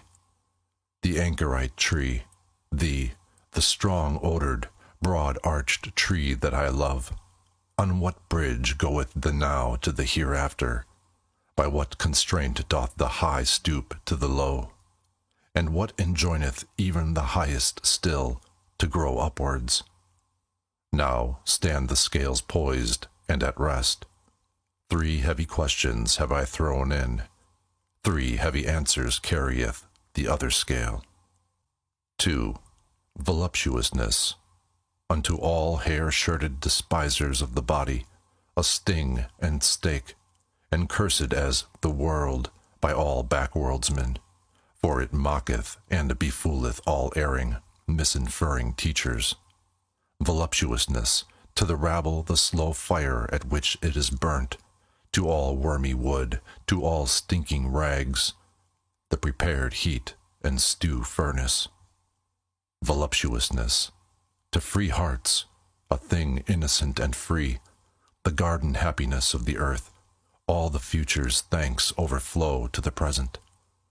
Voluptuousness, only to the withered a sweet poison, to the lion-willed, however, the great cordial, and the reverently saved wine of wines. Voluptuousness, the great symbolic happiness of a higher happiness and highest hope. For to many is marriage promised, and more than marriage, to many that are more unknown to each other than man and woman, and who hath fully understood how unknown to each other are man and woman. voluptuousness. But I will have hedges around my thoughts, and even around my words, lest swine and libertine should break into my gardens. Passion for power, the glowing scourge of the hardest of the heart-hard, the cruel torture reserved for the cruelest themselves, the gloomy flame of living pyres. Passion for power, the wicked gadfly which is mounted on the vainest peoples, the scorner of all uncertain virtue, which rideth on every horse and on every pride. Passion for power, the earthquake which breaketh and upbreaketh all that is rotten and hollow, the rolling, rumbling, punitive demolisher of whited sepulchres, the flashing interrogative sign beside premature answers. Passion for power, before whose glance man creepeth and croucheth and drudgeth, and becometh lower than the serpent and the swine, until at last great contempt crieth out of him. Passion for power, the terrible teacher of great contempt, which preacheth to their face to cities and empires, Away with thee, until a voice crieth out of themselves, Away with me. Passion for power, which however mounteth alluringly even to the pure and lonesome, and up to the self-satisfied elevations, glowing like a love that painteth purple felicities alluringly on earthly heavens. Passion for power, but who would call it passion when the height longeth to stoop for power? Verily, nothing sick or diseased is there in such longing and descending, that the lonesome height may not forever remain lonesome and self-sufficing, that the mountains may come to the valleys, and the winds of the heights to the plains. Oh, who could find the right prenomen and honoring name for such longing? Bestowing virtue. Thus did Zarathustra once name the unnameable. And then it happened also, and verily, it happened for the first time, that his word blessed selfishness, the wholesome, healthy selfishness that springeth from the powerful soul to which the high body appertaineth, the handsome, triumphing, refreshing body around which everything becometh a mirror. The dancer, whose symbol and epitome is the self-enjoying soul. Of such bodies and souls the self-enjoyment calleth itself virtue. With its words of good and bad doth such self-enjoyment shelter itself, as with sacred groves. With the names of its happiness doth it banish from itself everything contemptible. Away from itself doth it banish everything cowardly. It saith, Bad that is cowardly. Contemptible seem to it the ever solicitous, the sighing, the complaining, and whoever pick up the most trifling advantage. It despiseth also all bittersweet wisdom. For verily there is also wisdom that bloometh in the dark, a nightshade wisdom, which ever sigheth, all is vain. Shy distrust is regarded by it as base, and every one who wanteth oaths instead of looks and hands, also all over distrustful wisdom, for such is the mode of cowardly souls. Baser still it regardeth the obsequious doggish one, who immediately lieth on his back, the submissive one, and there is also wisdom that is submissive, and doggish, and pious, and obsequious. Hateful to it altogether, and a loathing, is he who will never defend himself, he who swalloweth down poisonous spittle and bad looks, the all-too patient one, the all-endurer, the all-satisfied one, for that is the mode of slaves. Whether they be servile before gods and divine spurnings, or before men and stupid human opinions, at all kinds of slaves doth it spit, this blessed selfishness. Bad, thus doth it call all that is spirit-broken and sordidly servile constrained, blinking eyes, depressed hearts, and the false submissive style, which kisseth with broad cowardly lips and spurious wisdom, so doth it call all the wit that slaves and hoary-headed and weary ones affect, and especially all the cunning, spurious-witted, curious-witted foolishness of priests. The spurious wise, however, all the priests, the world-weary, and those whose souls are of feminine and servile nature, oh, how hath their game all along abused selfishness! And precisely that was to be virtue, and was to be called virtuetto abuse selfishness. And selfless, so did they wish themselves with good reason, all those world-weary cowards and cross-spiders. But to all those cometh now the day, the change, the sword of judgment, the great noontide. Then shall many things be revealed, and he who proclaimeth the ego wholesome and holy, and selfishness blessed, verily he, the prognosticator, speaketh also what he knoweth. Behold, it cometh, it is night, the great noontide. Thus spake Zarathustra. 55. The Spirit of Gravity. 1. My mouthpiece is of the people. Too coarsely and cordially do I talk for Angora rabbits, and still stranger soundeth my word unto all ink-fish and pen-foxes. My hand is a fool's hand. Woe unto all tables and walls, and whatever hath room for fools sketching, fools scrawling. My foot is a horse-foot. Therewith do I trample and trot over stick and stone in the fields up and down, and am bedevilled with delight in all fast racing. My stomach is surely an eagle's stomach, for it preferreth lamb's flesh. Certainly it is a bird's stomach. Nourished with innocent things, and with few ready and impatient to fly away, that is now my nature. Why should there not be something of bird nature therein? And especially that I am hostile to the spirit of gravity, that is bird nature. Verily, deadly hostile, supremely hostile, originally hostile.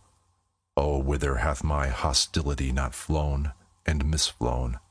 Thereof could I sing a song, and will sing it, though I be alone in an empty house, and must sing it to mine own ears. Other singers are there, to be sure, to whom only the full house maketh the voice soft, the hand eloquent, the eye expressive, the heart wakeful. Those do I not resemble. 2. He who one day teacheth men to fly will have shifted all landmarks. To him will all landmarks themselves fly into the air.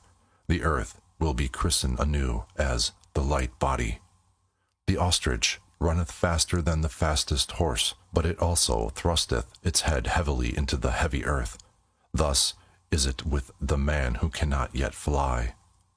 Heavy unto him are earth and life, and so willeth the spirit of gravity. But he who would become light and be a bird must love himself. Thus do I teach. Not, to be sure, with the love of the side and infected, for with them stinketh even self-love. One must learn to love oneself. Thus do I teach, with a wholesome and healthy love, that one may endure to be with oneself, and not go roving about. Such roving about christeneth itself brotherly love. With these words hath there hitherto been the best lying and dissembling, and especially by those who have been burdensome to every one. And verily, it is no commandment for today and tomorrow to learn to love oneself. Rather, it is of all arts the finest, subtlest, last, and patientest. For to its possessor is all possession well concealed, and of all treasure pits, one's own is last excavated. So causeth the spirit of gravity. Almost in the cradle are we apportioned with heavy words and worths, good and evil. So calleth itself this dowry. For the sake of it we are forgiven for living. And therefore suffereth one little children to come unto one, to forbid them betimes to love themselves. So causeth the spirit of gravity. And we bear loyally what is apportioned unto us, on hard shoulders, over rugged mountains. And when we sweat, then do people say to us, Yea, life is hard to bear. but man himself only is hard to bear. The reason thereof is that he carrieth too many extraneous things on his shoulders. Like the camel kneeleth he down, and letteth himself be well laden. Especially the strong load-bearing man, in whom reverence resideth. Too many extraneous heavy words and worths loadeth he upon himself, then seemeth life to him a desert. And verily, many a thing also that is our own is hard to bear, and many internal things in man are like the oyster, repulsive and slippery and hard to grasp, so that an elegant shell with elegant adornment must plead for them. But this art also must one learn, to have a shell and a fine appearance, and sagacious blindness. Again, it deceiveth about many things in man, that many a shell is poor and pitiable, and too much of a shell. Much concealed goodness and power is never dreamt of. Those choicest dainties find no tasters. Women know that, the choicest of them, a little fatter, a little leaner. Oh, how much fate is in so little! Man is difficult to discover, and unto himself most difficult of all. Often lieth the spirit concerning the soul. So causeth the spirit of gravity. He, however, hath discovered himself who saith, This is my good and evil. Therewith hath he silenced the mole and the dwarf, who say, Good for all, evil for all. Verily, neither do I like those who call everything good, and this world the best of all. Those do I call the all-satisfied. All-satisfiedness, which knoweth how to taste everything, that is not the best taste. I honor the refractory, fastidious tongues and stomachs which have learned to say aye, and yea, and nay. To chew and digest everything, however, that is the genuine swine nature. Ever to say yea, ah, that hath only the ass learned, and those like it. Deep yellow and hot red, so wanteth my taste. It mixeth blood with all colours. He, however, who whitewasheth his house, betrayeth unto me a whitewashed soul. With mummies, some fall in love, others with phantoms, both alike hostile to all flesh and blood. Oh, how repugnant are both to my taste, for I love blood. And there will I not reside and abide where every one spitteth and speweth. That is now my taste. Rather would I live amongst thieves and perjurers. Nobody carrieth gold in his mouth. Still more repugnant unto me, however, are all lick-spittles, and the most repugnant animal of man that I found did I christen parasite. It would not love, and would yet live by love. Unhappy do I call all those who have only one choice, either to become evil beasts or evil beast-tamers. Amongst such would I not build my tabernacle. Unhappy do I also call those who have ever to wait. They are repugnant to my taste. All the toll-gatherers and traders and kings and other land-keepers and shopkeepers. Verily, I learned waiting also, and thoroughly so, but only waiting for myself. And above all did I learn standing and walking and running and leaping and climbing and dancing. This, however, is my teaching. He who wisheth one day to fly must first learn standing and walking and running and climbing and dancing. One doth not fly into flying. With rope ladders learned I to reach many a window. With nimble legs did I climb high masts. To sit on high masts of perception seemed to me no small bliss. To flicker like small flames on high masts, a small light certainly, but a great comfort to castaway sailors and shipwrecked ones. By divers ways and wendings did I arrive at my truth. Not by one ladder did I mount to the height where mine eye roveth into my remoteness. And unwillingly only did I ask my way. That was always counter to my taste. Rather did I question and test the ways themselves. A testing and a questioning hath been all my travelling, and verily one must also learn to answer such questioning. That, however, is my taste. Neither a good nor a bad taste, but my taste, of which I have no longer either shame or secrecy. This is now my way. Where is yours? Thus did I answer those who asked me the way. For the way, it doth not exist. Thus spake Zarathustra. 56. Old and New Tables. 1. Here do I sit and wait, old broken tables around me, and also new half-written tables. When cometh mine hour? The hour of my descent, of my down-going, for once more will I go unto men. For that hour do I now wait, for first must the signs come unto me that it is mine hour, namely the laughing lion with the flock of doves. Meanwhile do I talk to myself as one who hath time. No one telleth me anything new, so I tell myself mine own story. When I came unto men, then I found them resting on an old infatuation. All of them thought they had long known what was good and bad for men. An old wearisome business seemed to them all discourse about virtue, and he who wished to sleep well spake of good and bad ere retiring to rest. This somnolence did I disturb, when I taught that no one yet knoweth what is good and bad, unless it be the creating one. It is he, however, who createth man's goal, and giveth to the earth its meaning and its future. He only effecteth it that aught is good or bad. And I bade them upset their old academic chairs, and wherever that old infatuation had sat, I bade them laugh at their great moralists, their saints, their poets, and their saviors. At their gloomy sages did I bid them laugh, and whoever had sat admonishing as a black scarecrow on the tree of life. On their great grave highway did I seat myself, and even beside the carrion and vultures, and I laughed at all their bygone and its mellow decaying glory. Verily, like penitential preachers and fools did I cry wrath and shame on all their greatness and smallness. Oh, that their best is so very small! Oh, that their worst is so very small! Thus did I laugh.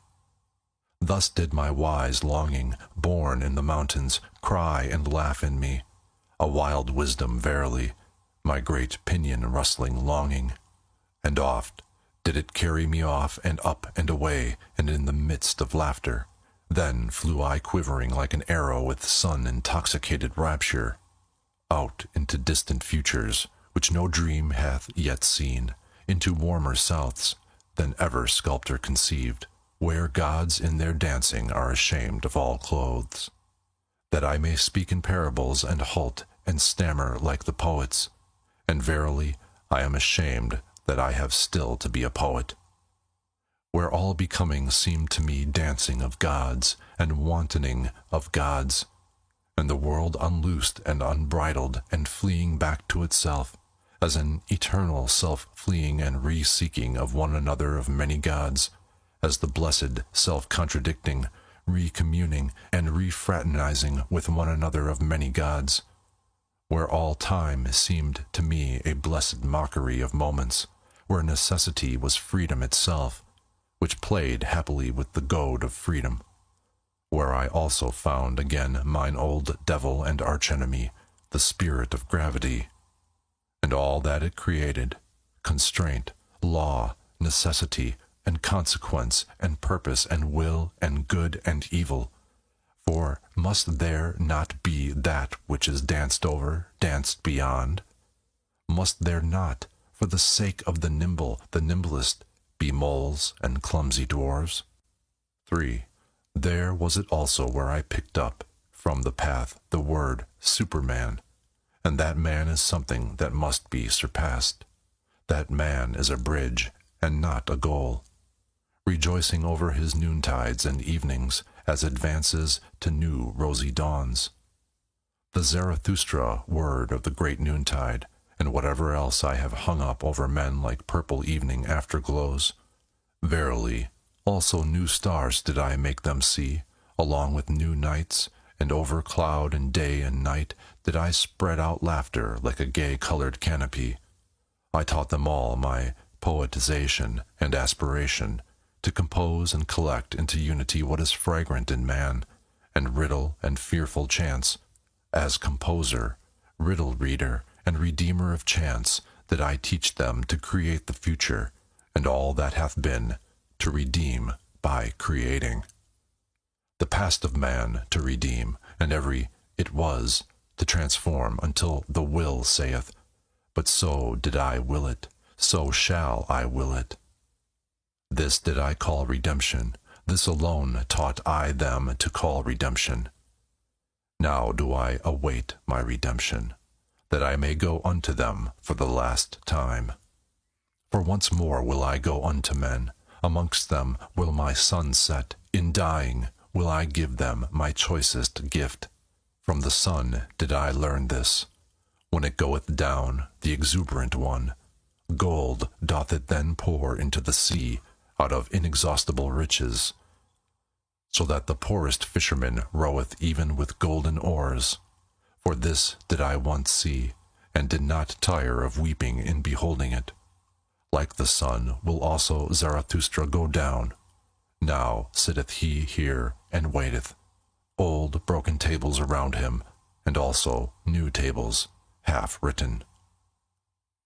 4. Behold, here is a new table, but where are my brethren who will carry it with me to the valley and into hearts of flesh? Thus demandeth my great love to the remotest ones. Be not considerate of thy neighbor.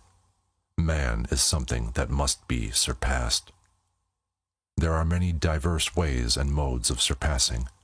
See thou thereto, but only a buffoon thinketh, man can also be overleapt. Surpass thyself even in thy neighbor, and a right which thou canst seize upon shalt thou not allow to be given thee.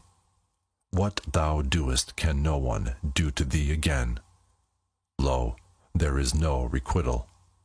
He who cannot command himself shall obey, and many a one can command himself, but still sorely lacketh self-obedience. 5. Thus wisheth the type of noble souls. They desire to have nothing gratuitously, least of all, life. He who is of the populace wisheth to live gratuitously. We others, however, to whom life hath given itself, we are ever considering what we can best give in return. And verily, it is a noble dictum which saith, what life promiseth us, that promise will we keep to life. One should not wish to enjoy where one doth not contribute to the enjoyment, and one should not wish to enjoy. For enjoyment and innocence are the most bashful things, neither like to be sought for. One should have them, but one should rather seek for guilt and pain. 6. O my brethren, he who is a firstling is ever sacrificed. Now, however, we are firstlings. We all bleed on secret sacrificial altars. We all burn and broil in honor of ancient idols. Our best is still young. This exciteth old palates. Our flesh is tender, our skin is only lamb's skin. How could we not excite old idol priests? In ourselves dwelleth he still, the old idol priest, who broileth our best for his banquet. Ah, my brethren, how could firstlings fail to be sacrifices? But so wisheth our type, and I love those who do not wish to preserve themselves. The down-going ones do I love with mine entire love, for they go beyond. 7. To be true, that can few be, and he who can will not, least of all, however, can the good be true. Oh, those good ones! Good men never speak the truth, for the spirit thus to be good is a malady. They yield, those good ones, they submit themselves, their heart repeateth, their soul obeyeth. He, however, who obeyeth doth not listen to himself. They yield, those good ones, they submit themselves, Their heart repeateth, their soul obeyeth. He, however, who obeyeth doth not listen to himself.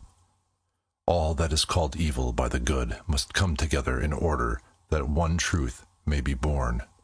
O my brethren, are ye also evil enough for this truth? The daring venture, the prolonged distrust, the cruel, nay, the tedium, the cutting into the quick, how seldom do these come together? Out of such seed, however, is truth produced. Beside, the bad conscience hath hitherto grown all knowledge. Break up, ye discerning ones, the old tables. 8. When the water hath planks, when gangways and railings overspan the stream, verily he is not believed, who then saith, all is in flux. But even the simpletons contradict him. What? Say the simpletons, all in flux? Planks and railings are still over the stream. Over the stream all is stable, all the values of things, the bridges and bearings, all good and evil, these are all stable.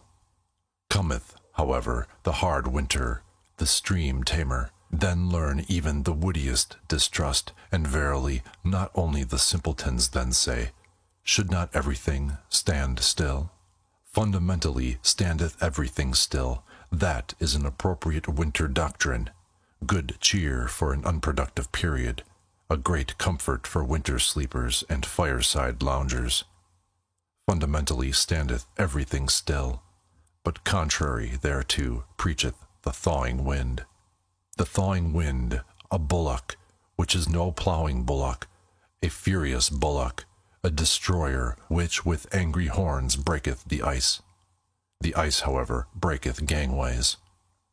O my brethren, is not everything at present in flux? Have not all railings and gangways fallen into the water? Who would still hold on to good and evil? Woe to us, hail to us, the thawing wind bloweth. Thus preach my brethren through all the streets. 9. There is an old illusion, it is called good and evil, around soothsayers and astrologers hath hitherto revolved the orbit of this illusion. Once did one believe in soothsayers and astrologers, and therefore did one believe everything is fate. Thou shalt, for thou must. Then again did one distrust all soothsayers and astrologers, and therefore did one believe everything is freedom. Thou canst, for thou willest. O my brethren, concerning the stars and the future, there hath hitherto been only illusion, and not knowledge. Therefore concerning good and evil, there hath hitherto been only illusion, and not knowledge. 10. Thou shalt not rob, thou shalt not slay. Such precepts were once called holy. Before them did one bow the knee and the head, and take off one's shoes. But I ask you, where have there ever been better robbers and slayers in the world than such holy precepts? Is there not even in all life robbing and slaying? And for such precepts to be called holy, was not truth itself thereby slain? Or was it a sermon of death that called holy what contradicted and dissuaded from life? O my brethren, break up, for me the old tables. 11. It is my sympathy with all the past that I see it is abandoned to the favor, the spirit, and the madness of every generation that cometh, and reinterpreteth all that hath been as its bridge. A great potentate might arise, an artful prodigy, who with approval and disapproval could strain and constrain all the past, until it became for him a bridge, a harbinger, a herald, and a cock crowing. This, however, is the other danger, and mine other sympathy. He who is of the populace, his thoughts go back to his grandfather. With his grandfather, however, doth time cease. Thus is all the past abandoned, for it might some day happen for the populace to become master, and drown all time in shallow waters. Therefore, O my brethren, a new nobility is needed. which shall be the adversary of all populace and potentate rule, and shall inscribe anew the word noble on new tables. For many noble ones are needed, and many kinds of noble ones, for a new nobility. Or, as I once said in parable, that is just divinity, that there are gods, but no God. 12. O my brethren, I consecrate you and point you to a new nobility. Ye shall have become procreators and cultivators, and sowers of the future. Verily, no. 57. The Convalescent. 1. One morning, not long after his return to his cave, Zarathustra sprang up from his couch like a madman, crying with a frightful voice, and acting as if someone still lay on the couch who did not wish to rise. Zarathustra's voice also resounded in such a manner that his animals came to him frightened, and out of all the neighboring caves and lurking places, all the creatures slipped away, flying, fluttering, creeping, or leaping, according to their variety of foot or wing.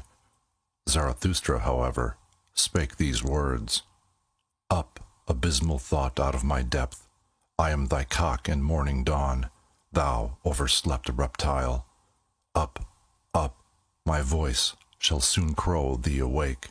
Unbind the fetters of thine ears. Listen, for I wish to hear thee. Up, up. There is thunder enough to make the very graves listen, and rub the sleep and all the dimness and blindness out of thine eyes. Hear me also with thine eyes. My voice is a medicine even for those born blind, and once thou art awake, then shalt thou ever remain awake. It is not my custom to awake great-grandmothers out of their sleep, that I may bid them sleep on. Thou stirrest, stretchest thyself, wheezest. Up, up. Not wheeze shalt thou, but speak unto me. Zarathustra calleth thee, Zarathustra the godless. I, Zarathustra, the advocate of living, the advocate of suffering, the advocate of the circuit, thee do I call, my most abysmal thought. Joy to me, thou comest, I hear thee, mine abyss speaketh, mine lowest depth have I turned over into the light. Joy to me, come hither, give me thy hand. Ha, let be. Aha, disgust, disgust, disgust. Alas to me. 2. Hardly, however, had Zarathustra spoken these words when he fell down as one dead, and remained long as one dead. When, however, he again came to himself, then was he pale and trembling, and remained lying, and for long he would neither eat nor drink. This condition continued for 7 days.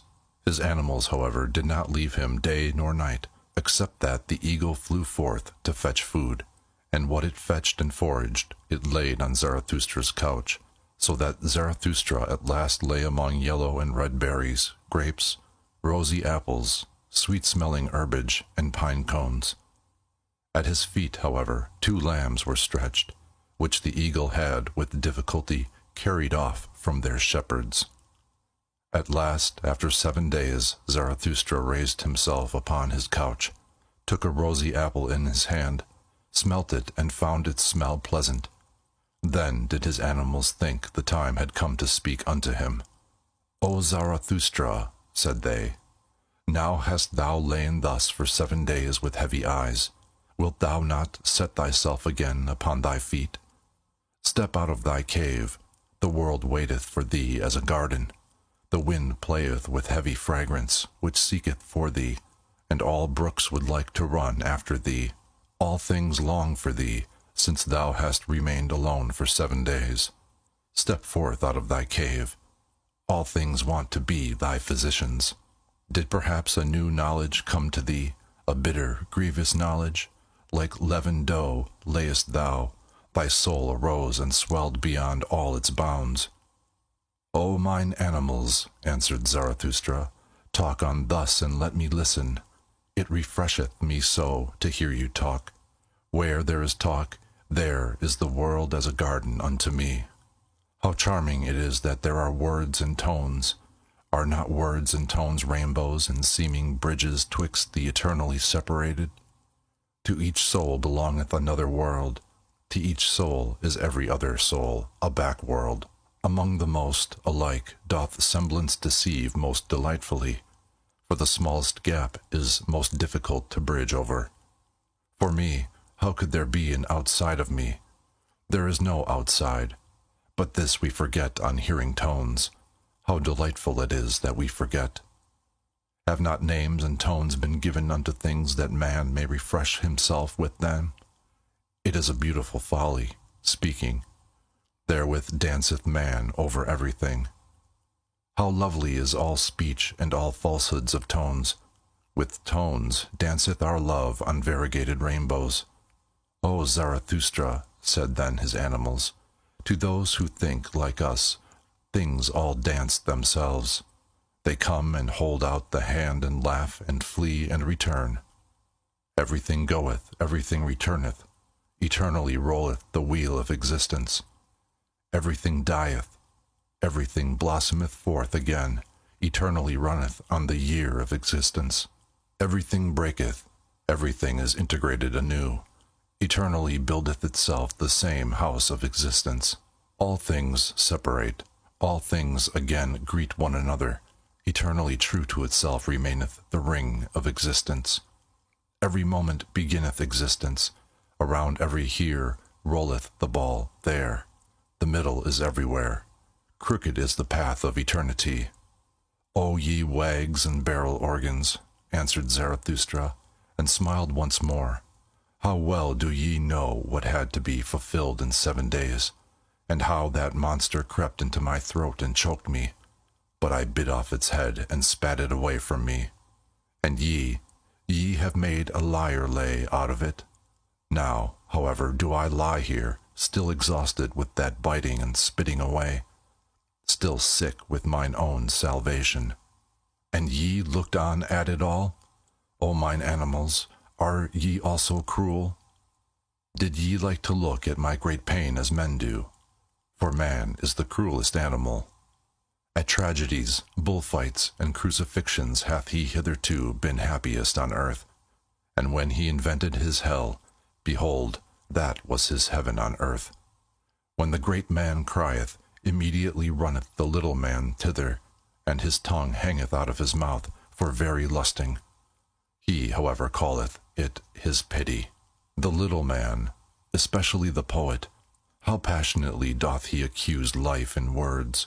Hearken to him, but do not fail to hear the delight which is in all accusation. Such accusers of life, them life overcometh with a glance of the eye. Thou lovest me, saith the insolent one.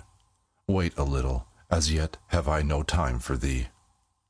Towards himself man is the cruelest animal, and in all who call themselves sinners, and bearers of the cross, and penitents, do not overlook the voluptuousness in their plaints and accusations.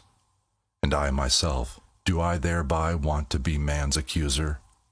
Ah, mine animals, this only have I learned hitherto, that for man his baddest is necessary for his best, that all that is baddest in the best power, and the hardest stone for the highest creator, and that man must become better and badder.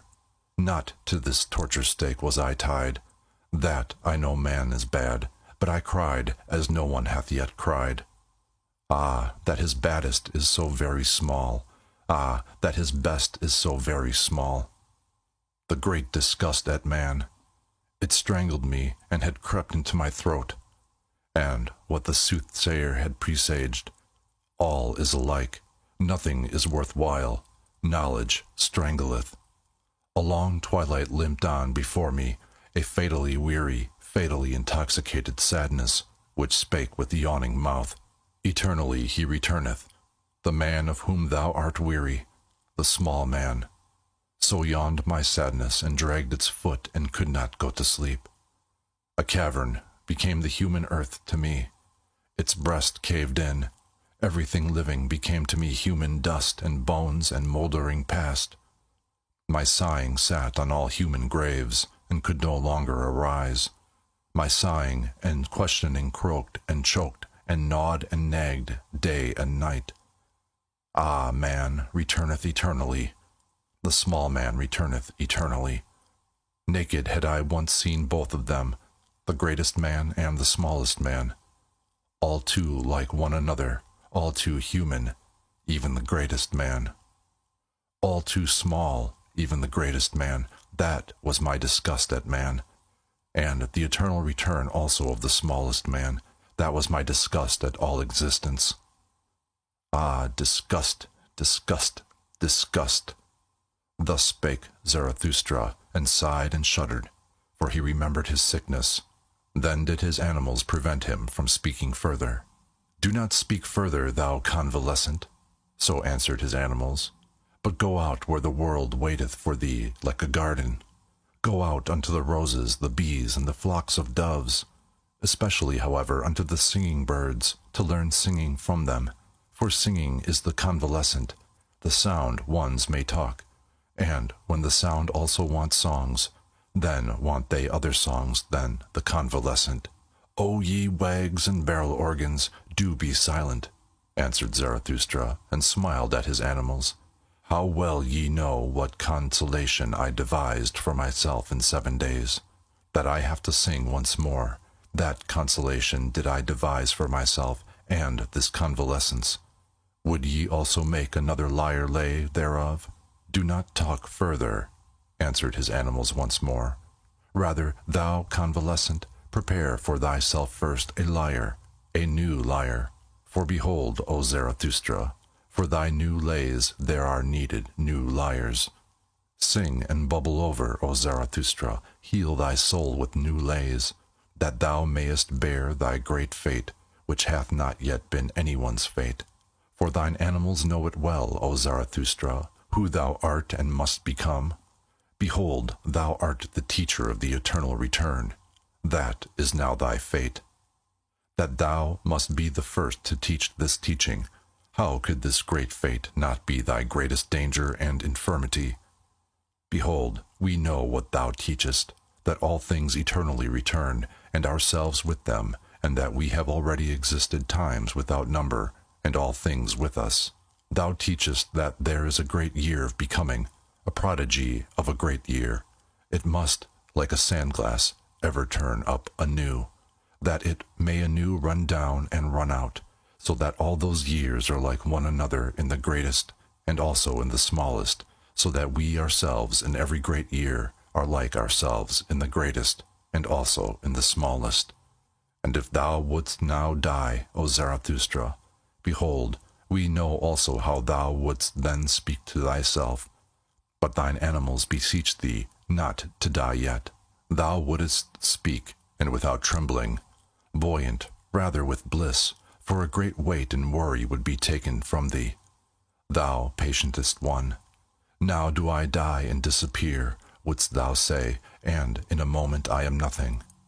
Souls are as mortal as bodies, but the plexus of causes returneth in which I am intertwined. It will again create me. I myself pertain to the causes of the eternal return. I come again with this sun, with this earth, with this eagle, with this serpent, not to a new life or a better life or a smaller life. I come again eternally to this identical and self-same life in its greatest and its smallest, to teach again the eternal return of all things, to speak again the word of the great noontide of earth and man, to announce again to man the Superman. I have spoken my word.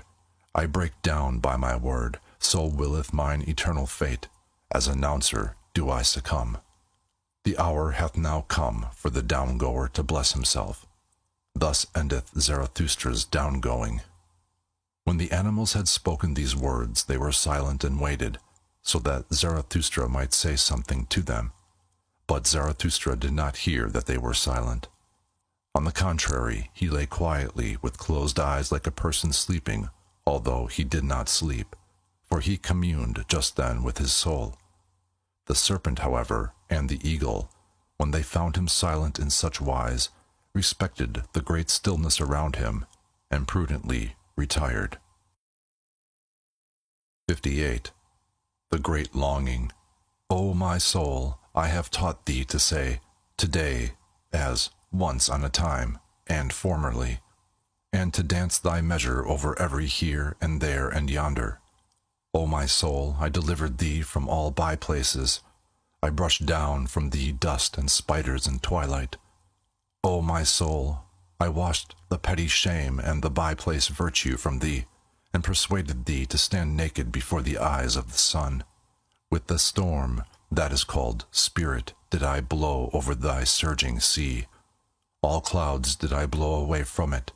I strangled even the strangler called Sin. O my soul, I gave thee the right to say, Nay, like the storm, and to say, Yea, as the open heaven saith yea. Calm as the light remainest thou, and now walkest through denying storms. O my soul, I restored to thee liberty over the created and the uncreated, and who knoweth, as thou knowest, the voluptuousness of the future? O my soul, I taught thee the contempt which doth not come like worm-eating, the great, the loving contempt, which loveth most where it contemneth most. O my soul, I taught thee so to persuade that thou persuadest even the grounds themselves to thee, like the sun which persuadeth even the sea to its height. O my soul, I have taken from thee all obeying and knee-bending and homage-paying. I have myself given thee the names Change of Need and Fate. O my soul, I have given thee new names and gay-colored playthings. I have called thee Fate and the Circuit of Circuits, and the navel string of time, and the azure bell. O my soul, to thy domain gave I all wisdom to drink all new wines, and also all immemorial old strong wines of wisdom. O my soul, every sun shed I upon thee, and every night and every silence and every longing. Then grewest thou up for me as a vine. O my soul, exuberant and heavy dost thou now stand forth, a vine with swelling udders and full clusters of brown golden grapes, filled and weighted by thy happiness, waiting from superabundance, and yet ashamed of thy waiting. O my soul, there is nowhere a soul which could be more loving and more comprehensive and more extensive. Where could future and past be closer together than with thee? O my soul, I have given thee everything, and all my hands have become empty by thee. And now sayest thou to me, smiling and full of melancholy, which of us oweth thanks? Doth the giver not owe thanks because the receiver received? Is bestowing not a necessity? Is receiving not pitying? O my soul, I understand the smiling of thy melancholy. Thine overabundance itself now stretcheth out longing hands. Thy fullness looketh forth over raging seas, and seeketh and waiteth. The longing of overfullness looketh forth from the smiling heaven of thine eyes. And verily, O my soul, who could see thy smiling and not melt into tears? The angels themselves melt into tears through the over-graciousness of thy smiling. Thy graciousness and over-graciousness is it which will not complain and weep. And yet, O my soul, longeth thy smiling for tears, and thy trembling mouth for sobs. Is not all weeping complaining, and all complaining accusing? Thus speakest thou to thyself, and therefore, O my soul, wilt thou rather smile than pour forth thy grief, than in gushing tears pour forth all thy grief concerning thy fullness, and concerning the craving of the vine for the vintager and vintage knife? But wilt thou not weep? Wilt thou not weep forth thy purple melancholy? Then wilt thou have to sing, O my soul, Behold, I smile myself, who foretell thee this. Thou wilt have to sing with passionate song, until all seas turn calm, to hearken unto thy longing.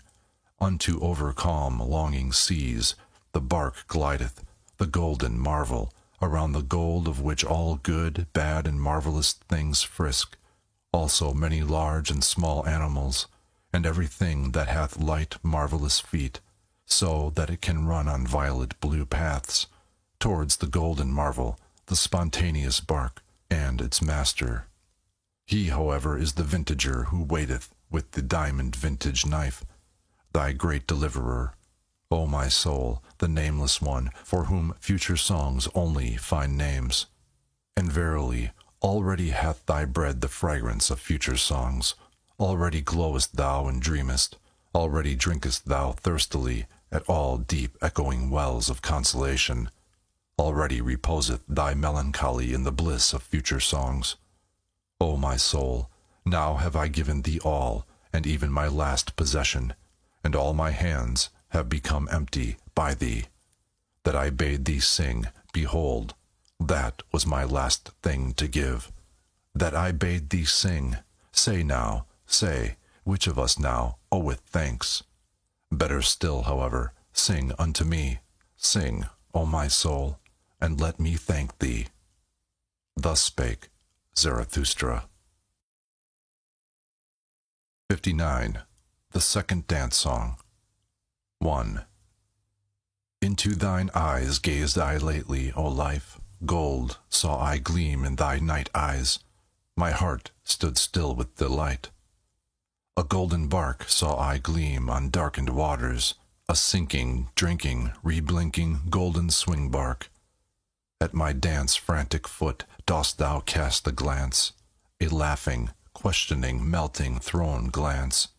Twice only moved thou thy rattle with thy little hands, then did my feet swing with dance fury. My heels reared aloft, my toes, they hearkened. Thee they would know. Hath not the dancer his ear in his toe? Unto thee did I spring, then fledst thou back from my bound, and towards me waved thy flying tresses round. Away from thee did I spring, and from thy snaky tresses, then stoodst thou there, half turned, in thine eye caresses.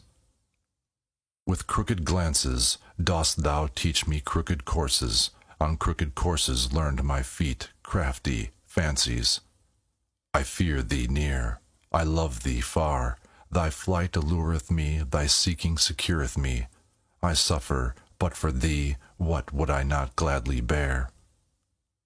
For thee whose coldness inflameth, whose hatred misleadeth, whose flight enchaineth, whose mockery pleadeth. Who would not hate thee, thou great bindress, inwindress, temptress, secress, findress? Who would not love thee, thou innocent, impatient, wind-swift, child-eyed sinner? Whither pullest thou me now, thou paragon and tomboy? And now foolest thou me fleeing, thou sweet romp dost annoy.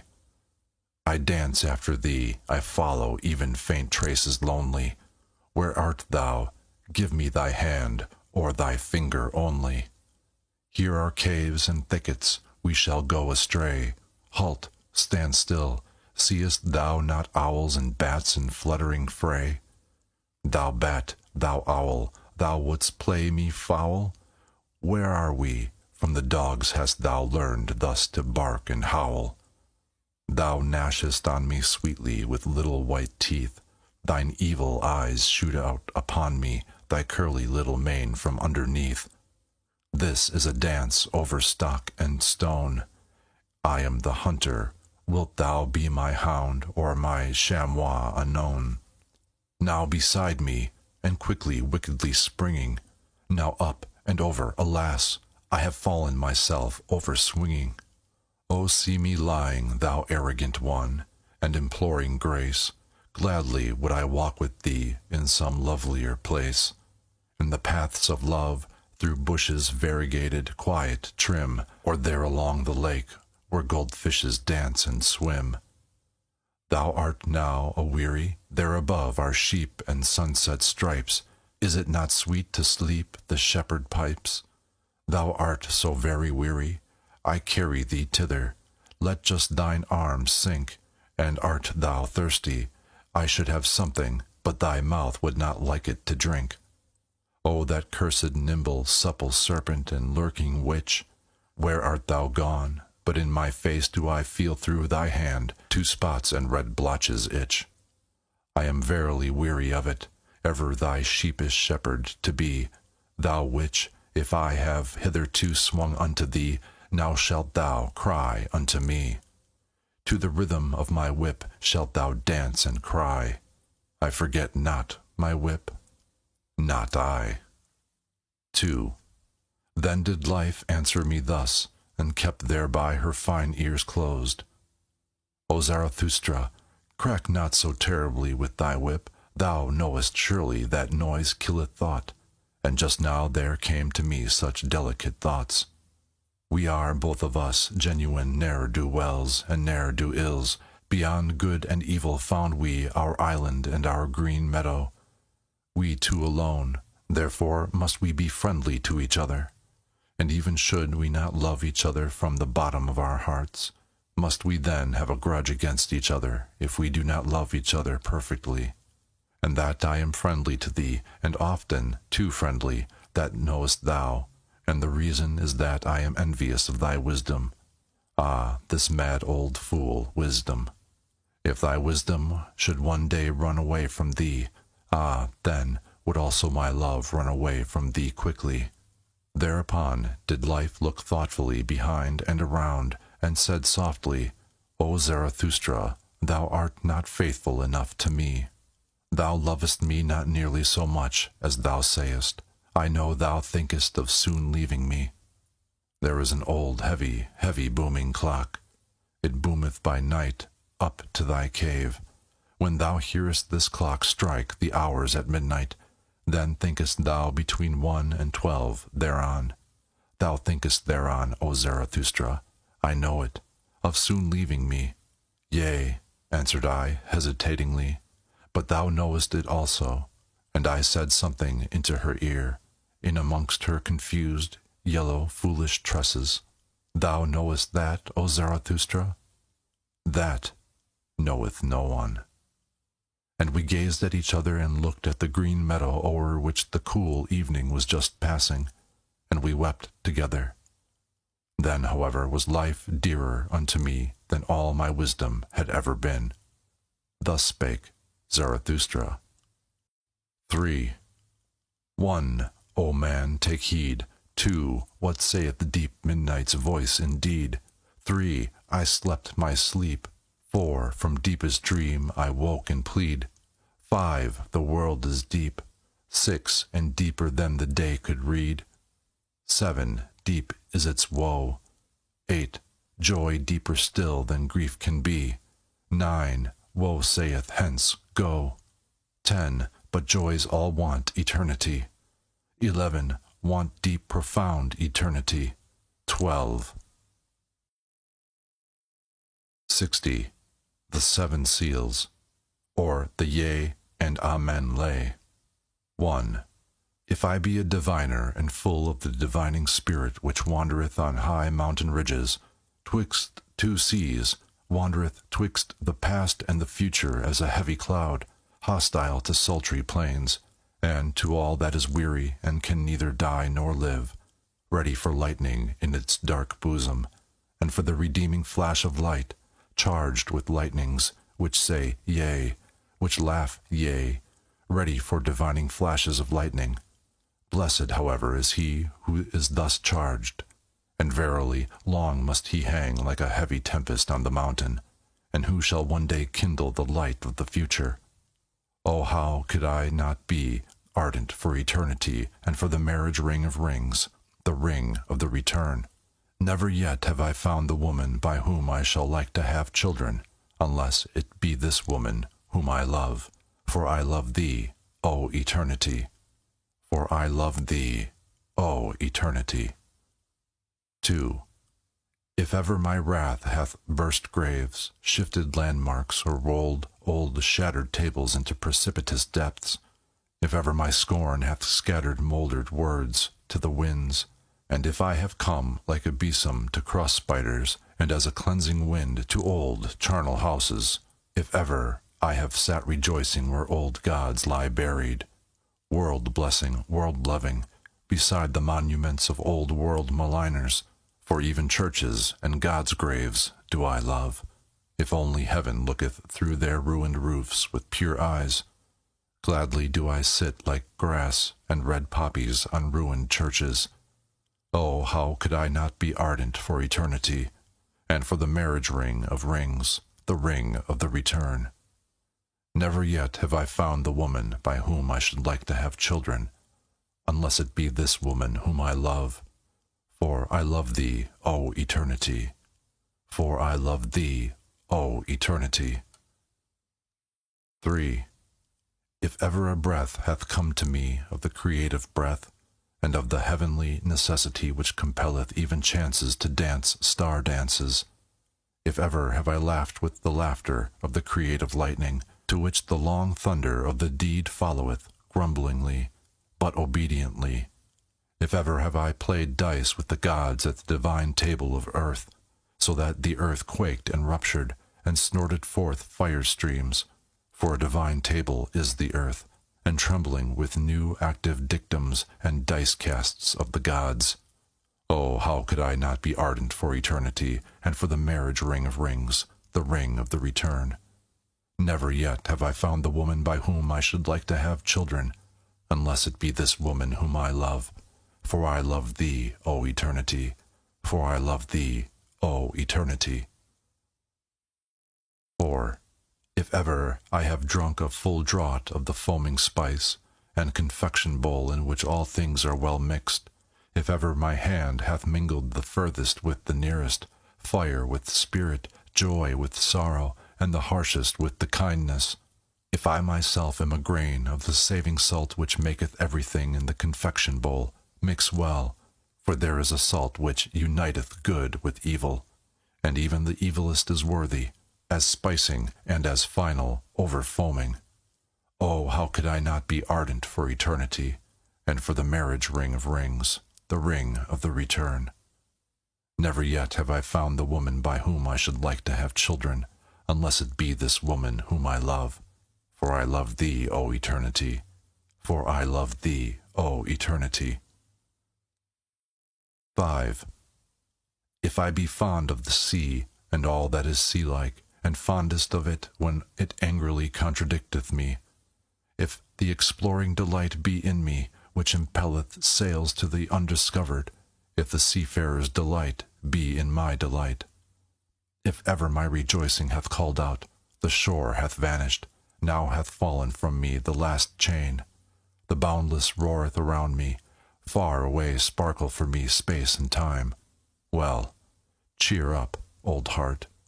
Oh, how could I not be ardent for eternity, and for the marriage ring of rings, the ring of the return? Never yet have I found the woman by whom I should like to have children, unless it be this woman whom I love. For I love thee, O eternity. For I love thee, O eternity. 6. If my virtue be a dancer's virtue, and if I have often sprung with both feet into golden emerald rapture, if my wickedness be a laughing wickedness, at home among rose banks and hedges of lilies, or in laughter is all evil present, but it is sanctified and absolved by its own bliss, and if it be my Alpha and Omega that everything heavy shall become light, everybody a dancer, and every spirit a bird, and verily, that is my Alpha and Omega. Oh, how could I not be ardent for eternity, and for the marriage ring of rings, the ring of the return? Never yet have I found the woman by whom I should like to have children, unless it be this woman whom I love. For I love thee, O eternity. For I love thee, O eternity. 7. If ever I have spread out a tranquil heaven above me, and have flown into mine own heaven with mine own opinions, if I have swum playfully in profound luminous distances, and if my freedom's avian wisdom hath come to me, thus, however, speaketh avian wisdom, Lo, there is no above and no below. Throw thyself about, outward, backward, thou light one, sing, speak no more. Are not all words made for the heavy? Do not all words lie to the light ones? Sing, speak no more. Oh, how could I not be ardent for eternity, and for the marriage ring of rings, the ring of the return? Never yet have I found the woman by whom I should like to have children, unless it be this woman whom I love. For I love thee, O eternity. For I love thee, O eternity.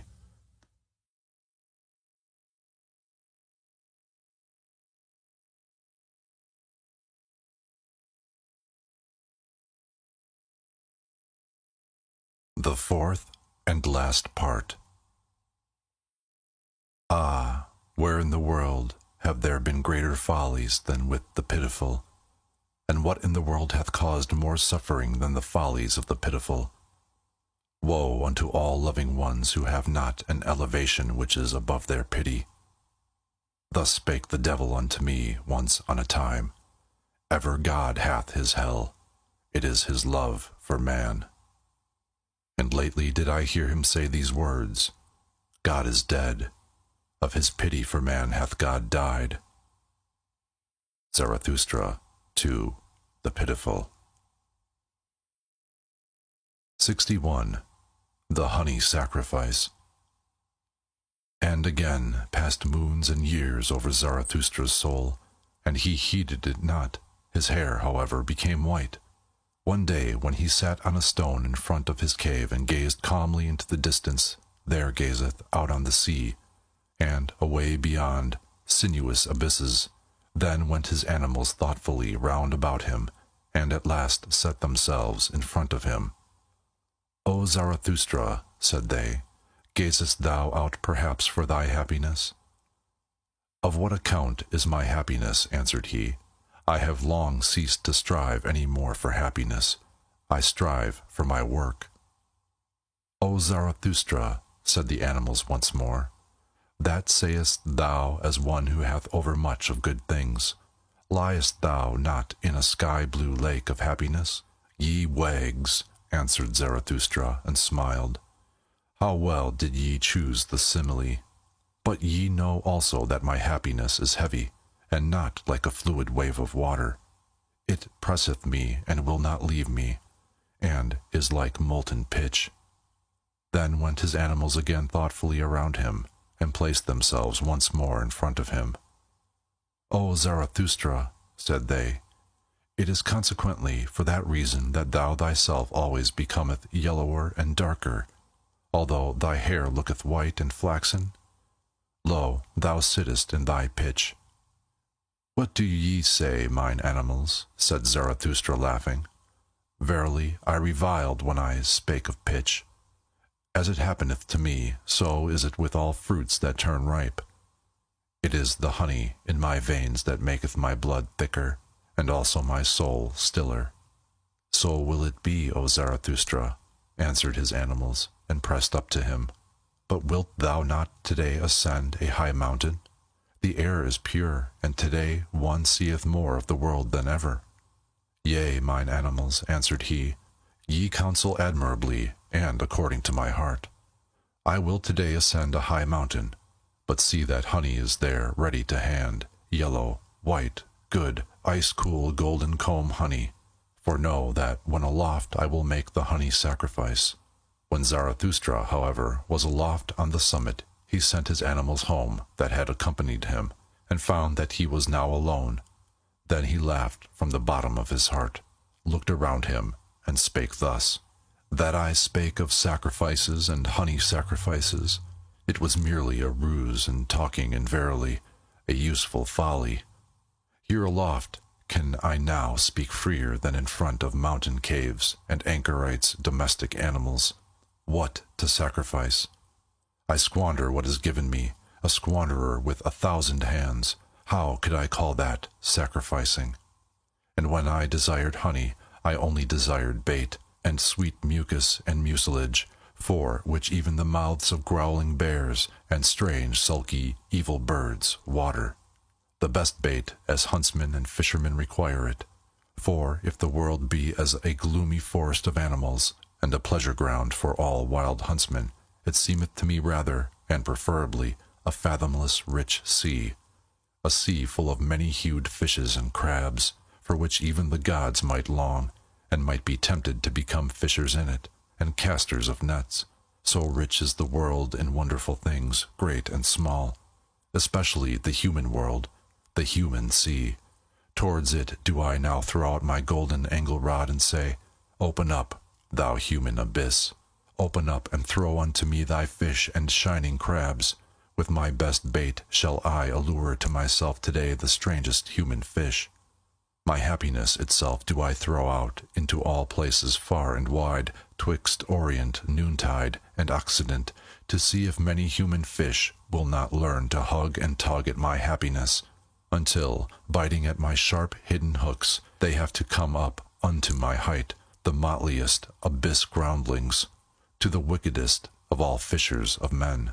For this am I from the heart and from the beginning, drawing, hither drawing, upward drawing, upbringing, a drawer, a trainer, a training master, who not in vain counseled himself once on a time, Become what thou art.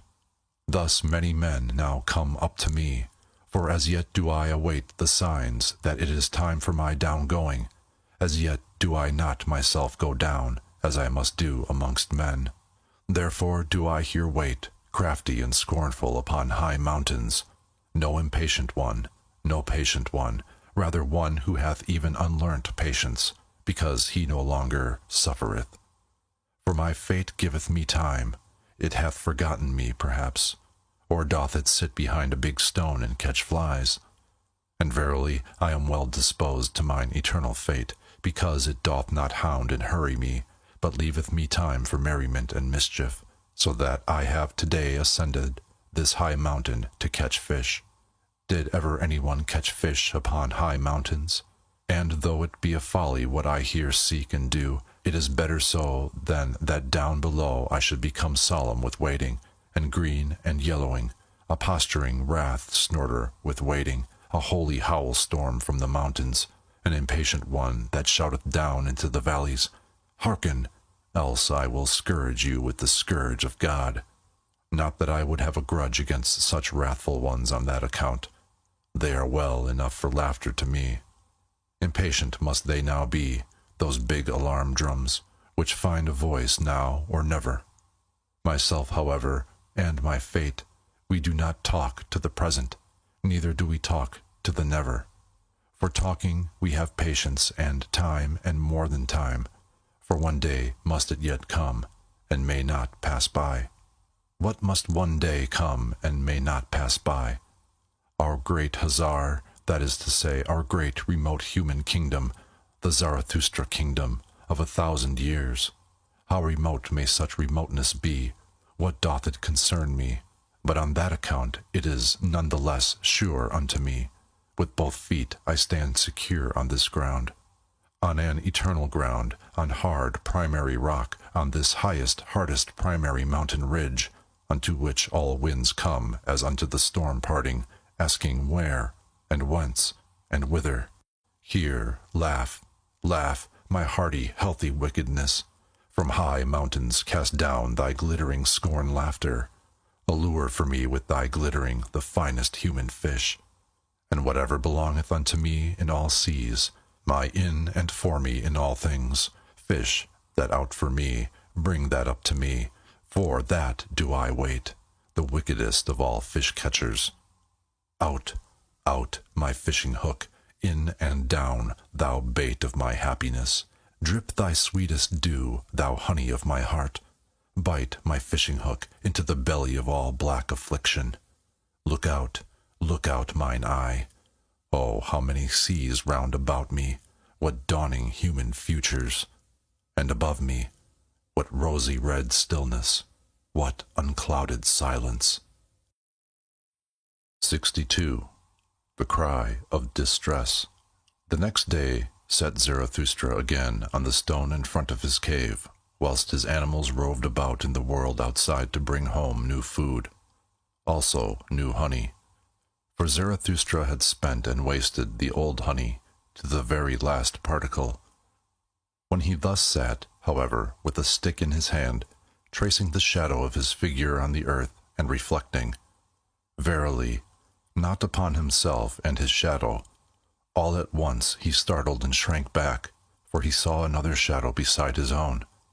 And when he hastily looked around and stood up, behold, there stood the soothsayer beside him, the same whom he had once given to eat and drink at his table, the proclaimer of the great weariness, who taught, "All is alike, nothing is worth while, the world is without meaning, knowledge strangleth."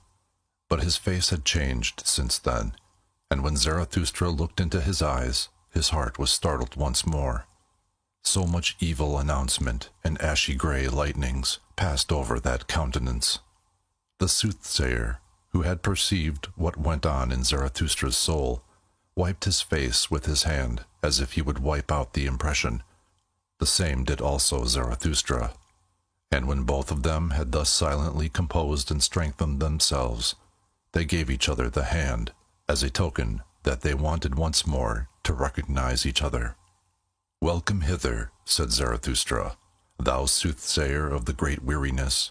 Not in vain shalt thou once have been my messmate and guest. Eat and drink also with me today, and forgive it that a cheerful old man sitteth with thee at table." "A cheerful old man?" answered the soothsayer, shaking his head. "But whoever thou art or wouldst be, O Zarathustra, thou hast been here aloft the longest time. In a little while thy bark shall no longer rest on dry land." "Do I then rest on dry land?" asked Zarathustra, laughing. "The waves around thy mountain," answered the soothsayer, "rise and rise, the waves of great distress and affliction. They will soon raise thy bark and also carry thee away." Thereupon was Zarathustra silent and wondered. "Dost thou still hear nothing?" continued the soothsayer. "Doth it not rush and roar out of the depth?" Zarathustra was silent once more and listened. Then he heard a long, long cry, which the abysses threw to one another and passed on, for none of them wished to retain it. So evil did it sound. "Thou ill announcer," said Zarathustra at last, "that is a cry of distress, and the cry of a man. It may come perhaps out of a black sea. But what doth human distress matter to me? My last sin, which hath been reserved for me, knowest thou what it is called?" "Pity," answered the soothsayer from an overflowing heart, and raised both his hands aloft. "O Zarathustra, I have come that I may seduce thee to thy last sin." And hardly had those words been uttered when there sounded the cry once more, and longer and more alarming than before, also much nearer. Hearest thou, O Zarathustra?" called out the soothsayer. "The cry concerneth thee, it calleth thee. Come, come, come, it is time, it is the highest time." Zarathustra went silent thereupon, confused and staggered. At last he asked, like one who hesitateth in himself, "And who is it that there calleth me?" "But thou knowest it certainly," answered the soothsayer warmly. "Why dost thou conceal thyself? It is the higher man that crieth for thee." "The higher man?" cried Zarathustra, horror-stricken. "What wanteth he? What wanteth he? The higher man? What wanteth he here?" And his skin covered with perspiration. The soothsayer, however, did not heed Zarathustra's alarm, but listened and listened in the downward direction. When, however, it had been still there for a long while, he looked behind and saw Zarathustra standing, trembling. "O Zarathustra," he began, with sorrowful voice, "thou dost not stand there like one whose happiness maketh him giddy. Thou wilt have to dance lest thou tumble down. But although thou shouldst dance before me and leap all thy side leaps, no one may say unto me, Behold, here danceth the last joyous man. In vain would anyone come to this height who sought him here. Caves would he find, indeed, and back caves, hiding places for hidden ones, but not lucky mines, nor treasure chambers, nor new gold veins of happiness. Happiness, how indeed could one find happiness among such buried alive and solitary ones? Must I yet seek the last happiness on the happy isles, and far away among forgotten seas? But all is alike. Nothing is worth while. No seeking is of service. There are no longer any happy isles." Thus sighed the soothsayer with his last sigh. However, Zarathustra again became serene and assured, like one who hath come out of a deep chasm into the light. "Nay, nay, 3 times nay," exclaimed he with a strong voice, and stroked his beard. "That do I know better. There are still happy isles. Silence thereon, thou sighing sorrow sack. Cease to splash thereon, thou rain cloud of the forenoon. Do I not already stand here wet with thy misery and drenched like a dog? Now do I shake myself and run away from thee, that I may again become dry. Thereat mayest thou not wonder. Do I seem to thee discourteous? Here, however, is my court. But as regards the higher man, well, I shall seek him at once in those forests. From thence came his cry. Perhaps he is there hard beset by an evil beast. He is in my domain. Therein shall he receive no scath, and verily there are many evil beasts about me." With those words, Zarathustra turned around to depart. Then said the soothsayer, "O Zarathustra, thou art a rogue. I know it well. Thou wouldst fain be rid of me. Rather wouldst thou run into the forest and lay snares for evil beasts. But what good will it do thee? In the evening wilt thou have me again. In thine own cave will I sit, patient and heavy like a blackened, wait for thee." "So be it," shouted back Zarathustra as he went away. "And what is mine in my cave belongeth also unto thee, my guest. Shouldst thou, however, find honey therein, well, just lick it up, thou growling bear, and sweeten thy soul, for in the evening we want both to be in good spirits. In good spirits and joyful, because this day hath come to an end, and thou thyself shalt dance to my lays as my dancing bear. Thou dost not believe this? Thou shakest thy head? Well, cheer up, old bear, but I also am a soothsayer." Thus spake Zarathustra. 63. Talk with the Kings. 1. Ere Zarathustra had been an hour on his way in the mountains and forests, he saw all at once a strange procession. Right on the path which he was about to descend came 2 kings walking, bedecked with crowns and purple girdles, and variegated like flamingos. They drove before them a laden ass. "What do these kings want in my domain?" said Zarathustra in astonishment to his heart, and hid himself hastily behind a thicket. When, however, the kings approached to him, he said half aloud, like one speaking only to himself, "Strange, strange, how doth this harmonize? 2 kings do I see, and only 1 ass." Thereupon the 2 kings made a halt. They smiled and looked towards the spot whence the voice proceeded, and afterwards looked into each other's faces. "Such things do we also think among ourselves," said the king on the right, "but we do not utter them." The king on the left, however, shrugged his shoulders and answered, "That may perhaps be a goatherd, or an anchorite who hath lived too long among rocks and trees, for no society at all spoileth also good manners."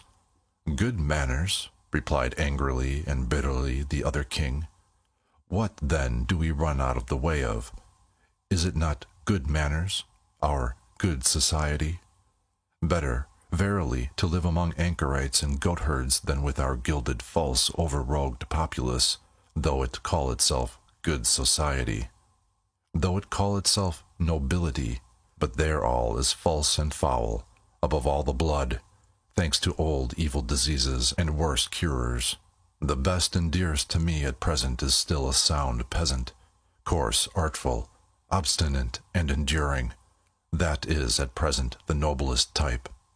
The peasant is at present the best, and the peasant type should be master. But it is the kingdom of the populace. I no longer allow anything to be imposed upon me. The populace, however, that meaneth hodgepodge.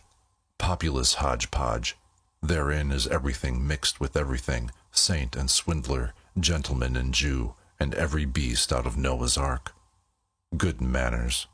Everything is false and foul with us. No one knoweth any longer how to reverence. It is that precisely that we run away from.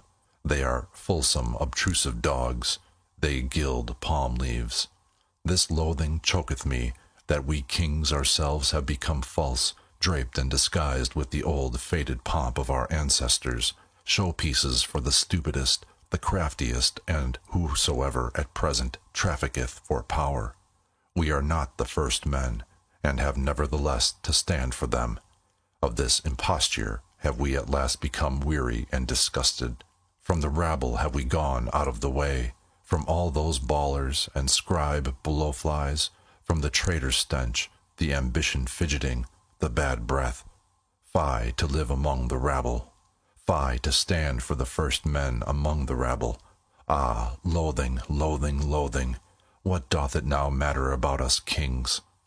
Thine old sickness seizeth thee, said here the king on the left. Thy loathing seizeth thee, my poor brother. Thou knowest, however, that someone heareth us. Immediately thereupon, Zarathustra, who had opened ears and eyes to this talk, rose from his hiding place, advanced towards the kings, and thus began. He who hearkeneth unto you, he who gladly hearkeneth unto you, is called Zarathustra. I am Zarathustra, who once said, What doth it now matter about kings? Forgive me, I rejoiced when ye said to each other, What doth it matter about us kings? Here, however, is my domain and jurisdiction.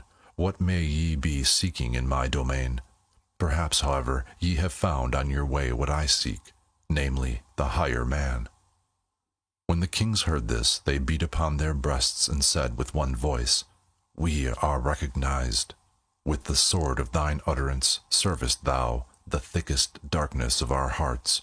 Thou hast discovered our distress, for lo, we are on our way to find the higher man, the man that is higher than we, although we are kings. To him do we convey this ass, for the highest man shall also be the highest lord on earth. There is no sorer misfortune in all human destiny than when the mighty of the earth are not also the first men. Then everything becometh false and distorted and monstrous. And when they are even the last men, and more beast than man, then riseth and riseth the populace in honor, and at last saith even the populace virtue, Lo, I alone am virtue. What have I just heard? Answered Zarathustra. What wisdom in kings! I am enchanted, and verily I have already promptings to make a rhyme thereon, even if it should happen to be a rhyme not suited for everyone's ears. I unlearned long ago to have consideration for long ears. Well then, well now. Here, however, it happened that the ass also found utterance. It said distinctly, and with malevolence, Yea. 'Twas once, methinks, year one of our blessed Lord, drunk without wine, the Sibyl thus deplored. How ill things go! Decline, decline, ne'er sank the world so low. Rome now hath turned harlot and harlot's stew. Rome's Caesar a beast, and God hath turned Jew. 2. With those rhymes of Zarathustra the kings were delighted. The king on the right, however, said, O Zarathustra, how well it was that we set out to see thee, for thine enemies showed us thy likeness in their mirror. There lookedst thou with the grimace of a devil, and sneeringly, so that we were afraid of thee. But what good did it do?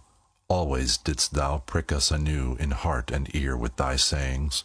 Then did we say at last, What doth it matter how he look?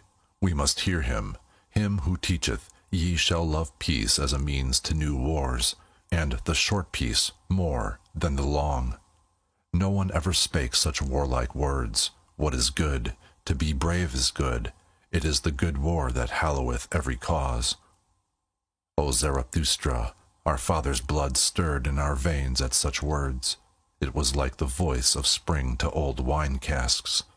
When the swords ran among one another like red spotted serpents, then did our fathers become fond of life.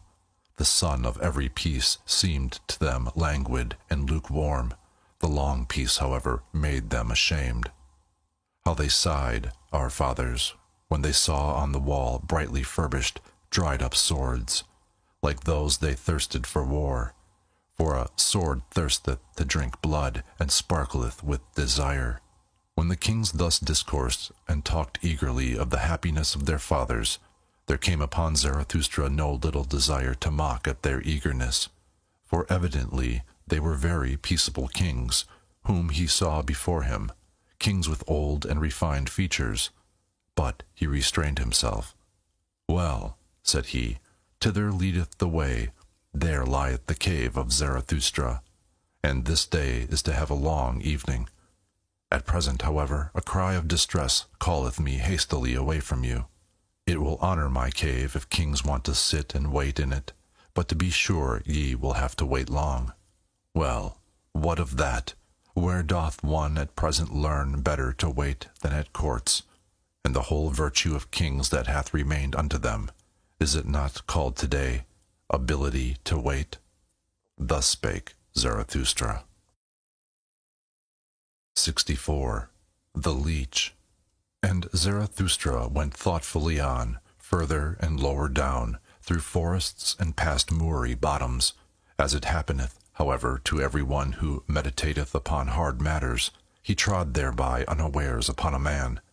And lo, there spurted into his face all at once a cry of pain, and 2 curses, and 20 bad invectives, so that in his fright he raised his stick and also struck the trodden one. Immediately afterwards, however, he regained his composure, and his heart laughed at the folly he had just committed.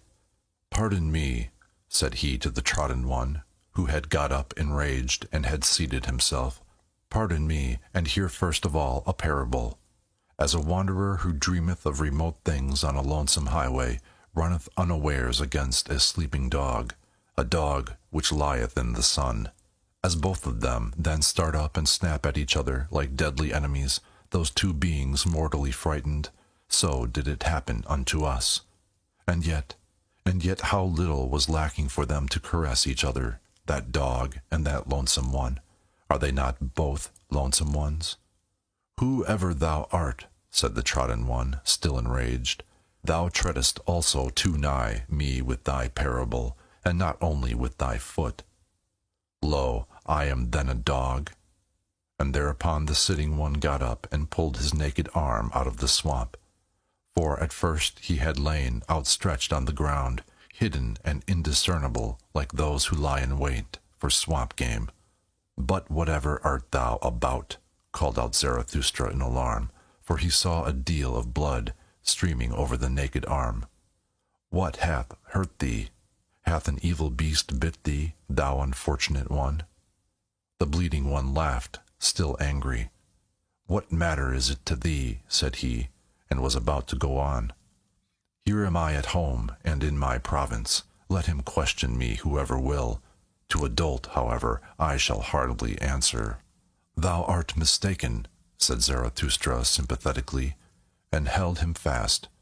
"Thou art mistaken. Here thou art not at home, but in my domain, and therein shall no one receive any hurt. Call me, however, what thou wilt. I am who I must be. I call myself Zarathustra. Well, up thither is the way to Zarathustra's cave. It is not far. Wilt thou not attend to thy wounds at my home? It hath gone badly with thee, thou unfortunate one, in this life. First a beast bit thee, and then a man trod upon thee." When, however, the trodden one had heard the name of Zarathustra, he was transformed. "What happeneth unto me?" he exclaimed. "Who preoccupieth me so much in this life as this one man, namely Zarathustra, and that one animal that liveth on blood, the leech? For the sake of the leech did I lie here by this swamp, like a fisher, and already had mine outstretched arm been bitten 10 times, when there biteth a still finer leech at my blood, Zarathustra himself. O happiness, O miracle! Praised be this day which enticed me into the swamp. Praised be the best, the livest cupping glass that at present liveth. Praised be the great conscience leech, Zarathustra."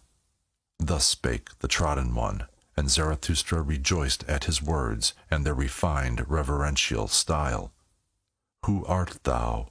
asked he, and gave him his hand.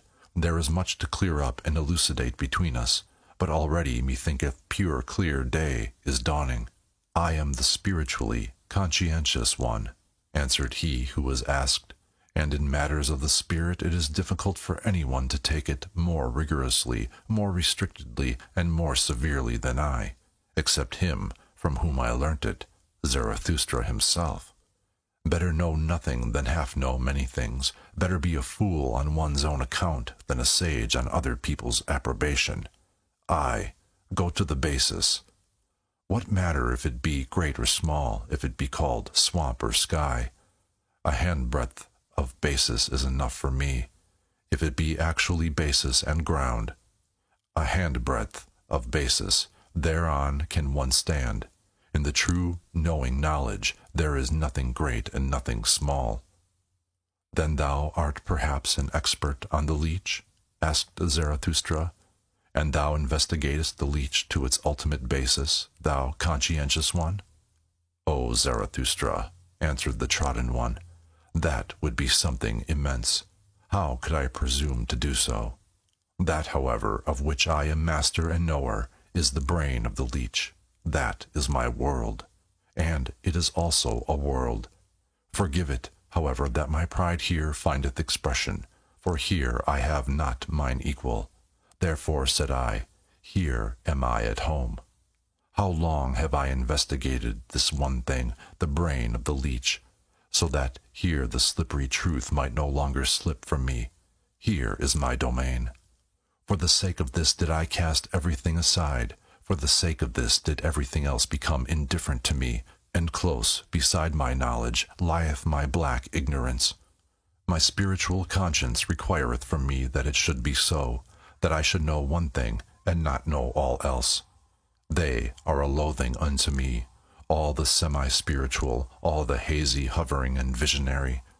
Where mine honesty ceaseth, there am I blind, and want also to be blind.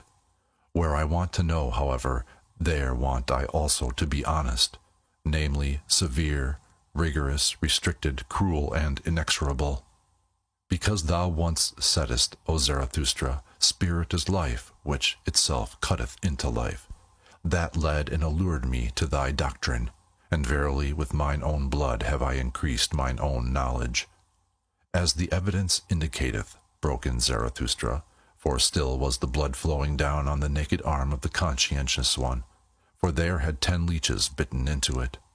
O thou strange fellow, how much doth this very evidence teach me, namely, thou thyself, and not all perhaps might I pour into thy rigorous ear. Well then, we part here, but I would fain and find thee again. Up thither is the way to my cave. Tonight shalt thou there be my welcome guest. Fain would I also make amends to thy body, for Zarathustra treading upon thee with his feet. I think about that. Just now, however, a cry of distress calleth me hastily away from thee. Thus spake Zarathustra. 65. The Magician. 1. When, however, Zarathustra had gone round a rock, then saw he on the same path, not far below him, a man who threw his limbs about like a maniac, and at last tumbled to the ground on his belly. Halt, said then Zarathustra to his heart. He there must surely be the higher man. From him came that dreadful cry of distress. I will see if I can help him. When, however, he ran to the spot where the man lay on the ground, he found a trembling old man with fixed eyes, and in spite of all Zarathustra's efforts to lift him and set him again on his feet, it was all in vain. The unfortunate one also did not seem to notice that someone was beside him. On the contrary, he continually looked around with moving gestures, like one forsaken and isolated from all the world. At last, however, after much trembling and convulsion and curling himself up, he began to lament thus: Who warmeth me, who loveth me still? Give ardent fingers, give heartening charcoal warmers, prone, outstretched, trembling, like him half dead and cold, whose feet one warmeth, and shaken, by unfamiliar fevers, shivering with sharpened icy cold frost arrows. By thee pursued my fancy, ineffable, recondite, sore, frightening, thou huntsman hind the cloud banks. Now lightning struck by thee, thou mocking eye that me in darkness watcheth. Thus do I lie, bend myself, twist myself, convulsed with all eternal torture, and smitten by thee, cruelest huntsman, thou unfamiliar God. Smite deeper, smite yet once more, pierce through and rend my heart.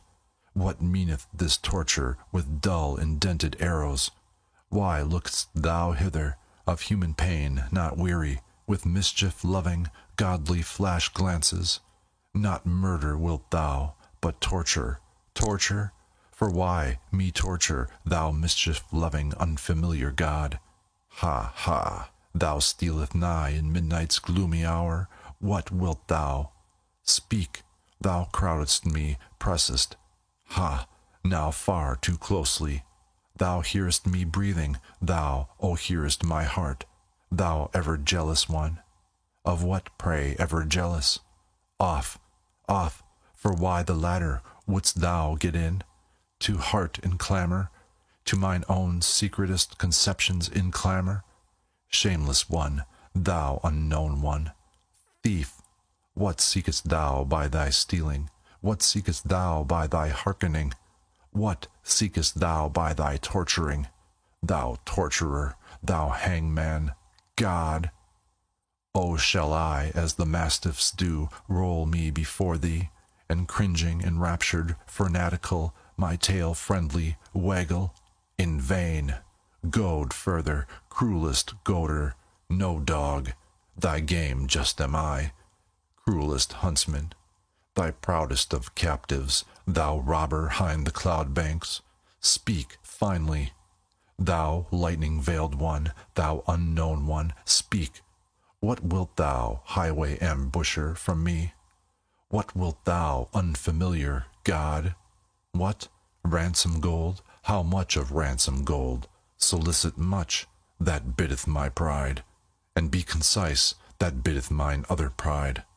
Ha, ha! Me want'st thou? Me? Entire? Ha, ha! And torturest me, fool that thou art, dead torturest quite my pride.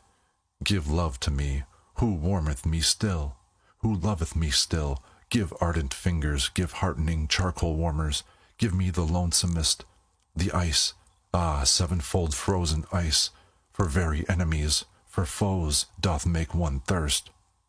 Give, yield to me, cruelest foe, thyself.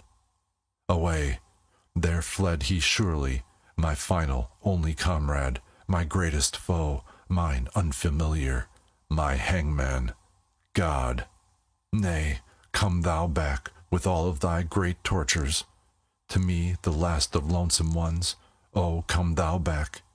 All my hot tears and streamlets trickle their course to thee, and all my final hearty fervour upgloweth to thee. Oh, come thou back, mine unfamiliar God, my pain, my final bliss. 2. Here, however, Zarathustra could no longer restrain himself. He took his staff and struck the wailer with all his might. "Stop this," cried he to him with wrathful laughter. "Stop this, thou stage player, thou false coiner, thou liar from the very heart. I know thee well. I will soon make warm legs to thee, thou evil magician. I know well how to make it hot for such as thou." "Leave off," said the old man, and sprang up from the ground. "Strike me no more, O Zarathustra. I did it only for amusement. That kind of thing belongeth to mine art. Thee thyself I wanted to put to the proof when I gave this performance, and verily thou hast well detected me. But thou thyself hast given me no small proof of thyself. Thou art hard, thou wise Zarathustra. Hard strikest thou with thy truths, thy cudgel forceth from me this truth." "Flatter not," answered Zarathustra, still excited and frowning. "Thou stage player from the heart, thou art false. Why speakest thou of truth? Thou peacock of peacocks, thou sea of vanity, what didst thou represent before me, thou evil magician? whom I was meant to believe in when thou wailest in such wise. The penitent in spirit, said the old man. It was him I represented. Thou thyself once devisest this expression, the poet and magician who at last turneth his spirit against himself, the transformed one who freezeth to death by his bad science and conscience. And just acknowledge it, it was long, O Zarathustra, before thou discoverest my trick and lie. Thou believest in my distress when thou heldest my head with both thy hands. I heard thee lament, we have loved him too little, because I so far deceived thee, my wickedness rejoiced in me. Thou mayest have deceived subtler ones than I, said Zarathustra sternly. I am not on my guard against deceivers. I have to be without precaution. So willeth my lot. Thou, however, must deceive. So far do I know thee. Thou must ever be equivocal, trivical, quadrivical, and quinquivocal. Even what thou hast now confessed is not nearly true enough nor false enough for me. Thou bad false coiner, how couldst thou do otherwise? Thy very malady wouldst thou whitewash if thou showed thyself naked to thy physician. Thus didst thou whitewash thy lie before me when thou saidst, I did so only for amusement. There was also seriousness therein. Thou art something of a penitent in spirit. I divine thee well. Thou hast become the enchanter of all the world, but for thyself thou hast no lie or artifice left. Thou art disenchanted to thyself. Thou hast reaped disgust as thy one truth. No word in thee is any longer genuine, but thy mouth is so. That is to say, the disgust that cleaveth unto thy mouth. Who art thou at all? Cried here the old magician with defiant voice. Who dareth to speak thus unto me, the greatest man now living? And a green flash shot from his eye at Zarathustra, but immediately after he changed, and said sadly, O Zarathustra, I am weary of it. I am disgusted with mine arts.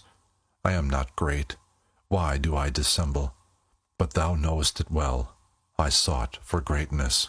A great man I wanted to appear, and persuaded many, but the lie hath been beyond my power. On it do I collapse. O Zarathustra, everything is a lie in me, but that I collapse, this, my collapsing, is genuine. It honoureth thee, said Zarathustra gloomily, looking down with sidelong glance. It honoureth thee that thou soughtest for greatness, but it betrayeth thee also. Thou art not great. Thou bad old magician, that is the best and the honest thing I honour in thee, that thou hast become weary of thyself, and hast expressed it. I am not great. Therein do I honour thee as a penitent in spirit, and although only for the twinkling of an eye, in that one moment wast thou genuine. But tell me, what seekest thou here in my forests and rocks? And if thou hast put thyself in my way, what proof of me wouldst thou have? Wherein didst thou put me to the test? Thus spake Zarathustra, and his eyes sparkled. But the old magician kept silence for a while. Then said he, Did I put thee to the test? I seek only. O Zarathustra, I seek a genuine one, a right one, a simple one, an unequivocal one, a man of perfect honesty, a vessel of wisdom, a saint of knowledge, a great man. Knowest thou it not, O Zarathustra? I seek Zarathustra. And here there arose a long silence between them. Zarathustra, however, became profoundly absorbed in thought, so that he shut his eyes. But afterwards, coming back to the situation, he grasped the hand of the magician, and said, full of politeness and policy, Well, up thither leadeth the way. There is the cave of Zarathustra. In it mayest thou seek him whom thou wouldst fain find. And ask counsel of mine animals, mine eagle and my serpent. They shall help thee to seek. My cave, however, is large. I myself, to be sure, I have as yet seen no great man. That which is great, the acutest eye at present insensible to it.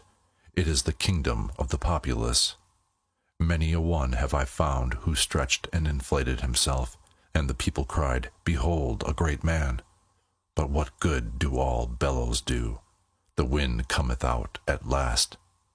At last bursteth the frog which hath inflated itself too long. Then cometh out the wind. To prick a swollen one in the belly I call good pastime. Hear that, ye boys. Our today is of the popular, who still knoweth what is great and what is small. Who could there seek successfully for greatness? A fool only. It succeedeth with fools. Thou seekest for great men, thou strange fool. Who taught that to thee? Is today the time for it? O thou bad seeker, why dost thou tempt me? Thus spake Zarathustra, comforted in his heart, and went laughing on his way. 66. Out of service. Not long, however, after Zarathustra had freed himself from the magician, he again saw a person sitting beside the path which he followed, namely, a tall, black man with a haggard, pale countenance. This man grieved him exceedingly. Alas, said he to his heart, there sitteth disguised affliction. Methinketh he is of the type of the priests. What do they want in my domain? What? Hardly have I escaped from that magician, and must another necromancer again run across my path, some sorcerer with laying on of hands, some somber wonder-worker by the grace of God, some anointed world-maligner, whom may the devil take. But the devil is never at the place which would be his right place. He always cometh too late, that cursed dwarf in club-foot. Thus cursed Zarathustra impatiently in his heart, and considered how, with averted look, he might slip past the black man. But behold, it came about otherwise, for at that same moment had the sitting one already perceived him, and not unlike one whom an unexpected happiness overtaketh, he sprang to his feet and went straight towards Zarathustra. Whoever thou art, thou traveller, said he, help a strayed one, a seeker, an old man, who may here easily come to grief. The world here is strange to me and remote. Wild beasts also did I hear howling, and he who could have given me protection, he is himself no more. I was seeking the pious man, a saint and an anchorite, who alone in his forest had not yet heard of what all the world knoweth at present. What doth all the world know at present? Asked Zarathustra. Perhaps that the old God no longer liveth, in whom all the world once believed? Thou sayest it, answered the old man sorrowfully, and I served that old God until his last hour. Now, however, I am out of service, without master, and yet not free. Likewise am I no longer merry even for an hour, except it be in recollections. Therefore did I ascend into these mountains, that I might finally have a festival for myself once more, as becometh an old pope and church father. For know it, that I am the last pope. A festival of pious recollections and divine services. Now, however, is he himself dead, the most pious of men, the saint in the forest, who praised his God constantly with singing and mumbling. He himself found I no longer when I found his cot, but 2 wolves found I therein, which howled on account of his death, for all animals loved him. Then did I haste away. Had I thus come in vain into these forests and mountains? Then did my heart determine that I should seek another, the most pious of all those who believe not in God. My heart determined that I should seek Zarathustra. Thus spake the hoary man, and gazed with keen eyes at him who stood before him. Zarathustra, however, seized the hand of the old pope and regarded it a long while with admiration. Lo, thou venerable one, said he then, what a fine and long hand! That is the hand of one who hath ever dispensed blessings. Now, however, doth it hold fast him who thou seekest, me, Zarathustra. It is I, the ungodly Zarathustra, who saith, Who is ungodlier than I, that I may enjoy his teaching? Thus spake Zarathustra, and penetrated with his glance the thoughts and arrear thoughts of the old Pope. At last the latter began. He who most loved and possessed him hath now also lost him most. Lo, I myself am surely the most godless of us at present, but who could rejoice at that? Thou servedst him to the last? Asked Zarathustra thoughtfully, after a deep silence. Thou knowest how he died? Is it true what they say, that sympathy choked him, that he saw how man hung on the cross and could not endure it, that his love to man became his hell, and at last his death? The old Pope, however, did not answer, but looked aside timidly, with a painful and gloomy expression. "Let him go," said Zarathustra, after prolonged meditation, still looking the old man straight in the eye. "Let him go, he is gone. And though it honoureth thee that thou speakest only in praise of this dead one, yet thou knowest as well as I who he was, and that he went curious ways." "To speak before 3 eyes," said the old Pope cheerfully. He was blind of one eye. "In divine matters I am more enlightened than Zarathustra himself, and may well be so. My love served him long years. My will followed all his will. A good servant, however, knoweth everything, and many a thing even which a master hideth from himself. He was a hidden God, full of secrecy. Verily he did not come by his Son otherwise than by secret ways. At the door of his faith standeth adultery. Whoever extolleth him as a God of love doth not think highly enough of love itself. Did not that God want also to be judge? But the loving one loveth irrespective of reward and requital. When he was young, that God, out of the Orient, then was he harsh and revengeful, and built himself a hell for the delight of his favourites. At last, however, he became old and soft and mellow and pitiful, more like a grandfather than a father, but most like a tottering old grandmother. There did he sit shriveled in his chimney corner, fretting on account of his weak legs, world-weary, will-weary, and one day he suffocated of his all-too-great pity. "Thou old Pope," said here Zarathustra interposing, "hast thou seen that with thine eyes? It could well have happened in that way, and also and otherwise. When gods die, they always die many kinds of death. Well, at all events, one way or other, he is gone. He was counter to the taste of mine ears and eyes. Worse than that I should not like to say against him. I love everything that looketh bright and speaketh honestly. But he, thou knowest it, forsooth, thou old priest, there was something of thy type in him, the priest type. He was equivocal. He was also indistinct.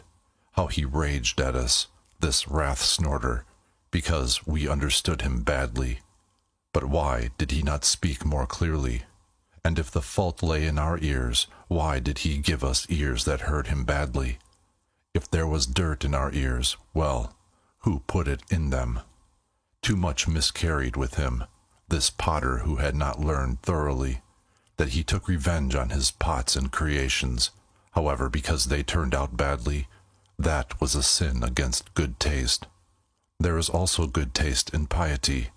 This at last said, away with such a God, better to have no God, better to set up destiny on one's own account, better to be a fool, better to be God oneself. "What do I hear?" said then the old Pope, with intent ears. "O Zarathustra, thou art more pious than thou believest, with such an unbelief. Some God in thee hath converted thee to thine ungodliness. Is it not thy piety itself which no longer letteth thee believe in a God? And thine over-great honesty will yet lead thee even beyond good and evil. Behold, what hath been reserved for thee? Thou hast eyes and hands and mouth, which have been predestined for blessing from eternity. One doth not bless with the hand alone. Nigh unto thee, though thou professest to be the ungodliest one, I feel a hale and holy odor of long benedictions. I feel glad and grieved thereby. Let me be thy guest, O Zarathustra, for a single night. Nowhere on earth shall I now feel better than with thee. Amen. So shall it be, said Zarathustra with great astonishment. Up thither leadeth the way. There lieth the cave of Zarathustra. Gladly, forsooth, would I conduct thee thither myself, thou venerable one, for I love all pious men. But now a cry of distress calleth me hastily away from thee. In my domain shall no one come to grief. My cave is a good haven, and best of all would I like to put every sorrowful one again on firm land and firm legs. Who, however, could take thy melancholy off thy shoulders? For that I am too weak. Long, verily, should we have to wait until someone reawoke thy God for thee. For that old God liveth no more. He is indeed dead. Thus spake Zarathustra. 67. The ugliest man. And again did Zarathustra's feet run through mountains and forests, and his eyes sought and sought, but nowhere was he to be seen whom they wanted to see, the sorely distressed sufferer and crier. On the whole way, however, he rejoiced in his heart and was full of gratitude. What good things, said he, hath this day given me as amends for its bad beginning? What strange interlocutors have I found? At their words will I now chew a long while, as at good corn. Small shall my teeth grind and crush them, until they flow like milk into my soul. When, however, the path again curved round a rock, all at once the landscape changed, and Zarathustra entered into a realm of death. Here bristled aloft black and red cliffs, without any grass, tree, or bird's voice, for it was a valley which all animals avoided, even the beasts of prey, except that a species of ugly, thick, green serpent came here to die when they became old. Therefore the shepherds called this valley Serpent Death. Zarathustra, however, became absorbed in dark recollections, for it seemed to him as if he had once before stood in this valley, and much heaviness settled on his mind, so that he walked slowly and always more slowly, and at last stood still. Then, however, when he opened his eyes, he saw something sitting by the wayside, shaped like a man, and hardly like a man, something nondescript. And all at once there came over Zarathustra a great shame, because he had gazed on such a thing. Blushing up to the very roots of his white hair, he turned aside his glance, and raised his foot that he might leave this ill-starred place. Then, however, became the dead wilderness vocal, for from the ground a noise welled up, gurgling and rattling, as water gurgleth and rattleth at night through stopped-up water-pipes, and at last it turned into human voice and human speech. It sounded thus: Zarathustra, Zarathustra, read my riddle. Say, say, what is the revenge on the witness? I entice thee back. Here is smooth ice. See to it that thy pride does not here break its legs. Thou thinkest thyself wise, thou proud Zarathustra. Read then the riddle, thou hard nutcracker, the riddle that I am. Say then, who am I? When, however, Zarathustra had heard these words, what think ye then took place in his soul? Pity came over him, and he sank down all at once, like an oak that hath long withstood many tree-fellers, heavily, suddenly, to the terror even of those who meant to fell it. But immediately he got up again from the ground, and his countenance became stern. I know thee well, said he, with a brazen voice. Thou art the murderer of God. Let me go. Thou couldst not endure him who beheld thee. Whoever beheld thee through and through, thou ugliest man. Thou tookest revenge on this witness. Thus spake Zarathustra, and was about to go. But the nondescript grasped at a corner of his garment, and began anew to gurgle and seek for words. Stay, said he at last. Stay, do not pass by. I have divined what axe it was that struck thee to the ground. Hail to thee, O Zarathustra, that thou art again upon thy feet. Thou hast divined, I know it well, how the man feeleth who killed him, the murderer of God. Stay, sit down here beside me. It is not to no purpose. To whom would I go but unto thee? Stay, sit down, do not, however, look at me. Honor thus mine ugliness. They persecute me. Now art thou my last refuge, not with their hatred, not with their bailiffs. Oh, such persecution would I mock at, and be proud and cheerful. Hath not all success hitherto been the well-persecuted ones? And he who persecuteth well learneth readily to be obsequent, when once he is put behind. But it is their pity is that from which I flee away, and flee to thee. O Zarathustra, protect me, thou, my last refuge, thou sole one who divinest me. Thou hast divined how the man feeleth who killed him. Stay, and if thou wilt go, thou impatient one, go not the way that I came. That way is bad. Art thou angry with me because I have already racked language too long, because I have already counselled thee? But know that it is I, the ugliest man, who have also the largest, heaviest feet. Where I have gone, the way is bad. I tread all paths to death and destruction. But that thou passedst by me in silence, that thou blushedst, I saw it well. Thereby did I know thee as Zarathustra. Every one else would have thrown to me his alms, his pity, in look and speech. But for that I am not beggar enough. That didst thou divine. For that I am too rich, rich in what is great, frightful, ugliest, most unutterable. Thy shame, O Zarathustra, honored me. With difficulty did I get out of the crowd of the pitiful, that I might find the only one who at present teacheth that pity is obtrusive, thyself, O Zarathustra. Whether it be the pity of a god, or whether it be human pity, it is offensive to modesty. An unwillingness to help may be nobler than the virtue that rusheth to do so. That, however, namely pity, is called virtue itself at present by all petty people. They have no reverence for great misfortune, great ugliness, great failure. Beyond all these do I look, as a dog looketh over the backs of thronging flocks of sheep. They are petty, good-willed, grey people. As the heron looketh contemptuously at shallow pools, with backward bent head, so do I look at the throng of grey little waves and wills and souls.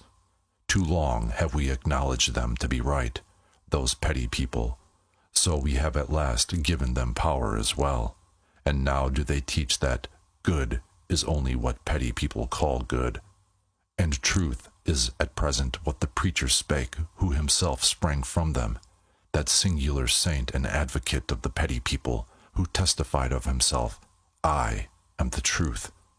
That immodest one hath long made the petty people greatly puffed up, he who taught no small error when he taught, I am the truth.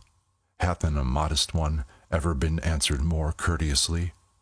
Thou, however, O Zarathustra, passedst by him, and saidst, Nay, nay, 3 times nay. Thou warnedst against his error, thou warnedst, the first to do so against pity, not every one, not one, but thyself and thy type. Thou art ashamed of the shame of the great sufferer, and verily when thou sayest, From pity there cometh a heavy cloud, take heed, ye men, when thou teachest, all creators are hard, all great love is beyond their pity. O Zarathustra, how well versed dost thou seem to me in weather signs. Thou thyself, however, warn thyself also against thy pity.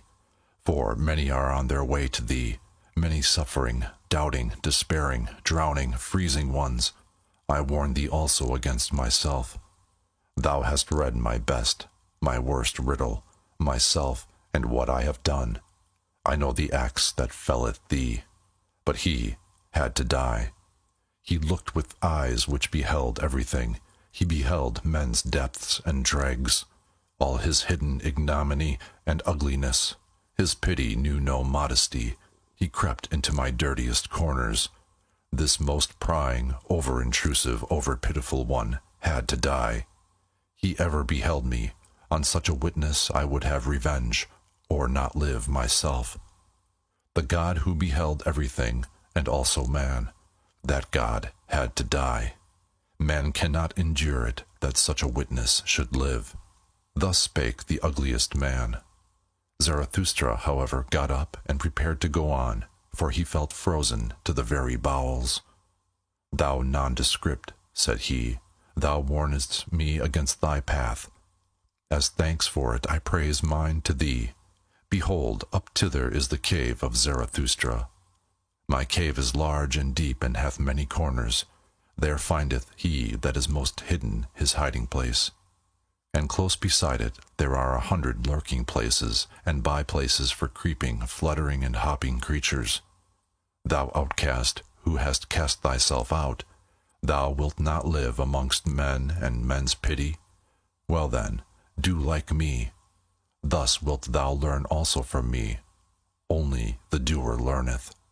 And talk first and foremost to mine animals, the proudest animal and the wisest animal. They might well be the right counselors for us both. Thus spake Zarathustra, and went his way, more thoughtfully and slowly even than before, for he asked himself many things, and hardly knew what to answer. How poor indeed is man, thought he in his heart, how ugly, how wheezy, how full of hidden shame. They tell me that man loveth himself. Ah, how great must that self-love be, how much contempt is opposed to it. Even this man hath loved himself, as he hath despised himself. A great lover, methinketh, he is, and a great despiser. No one have I yet found who more thoroughly despised himself. Even that is elevation. Alas, was this perhaps the higher man whose cry I heard? I love the great despisers. Man is something that hath to be surpassed. 68. The Voluntary Beggar. When Zarathustra had left the ugliest man, he was chilled and felt lonesome, for much coldness and lonesomeness came over his spirit, so that even his limbs became colder thereby.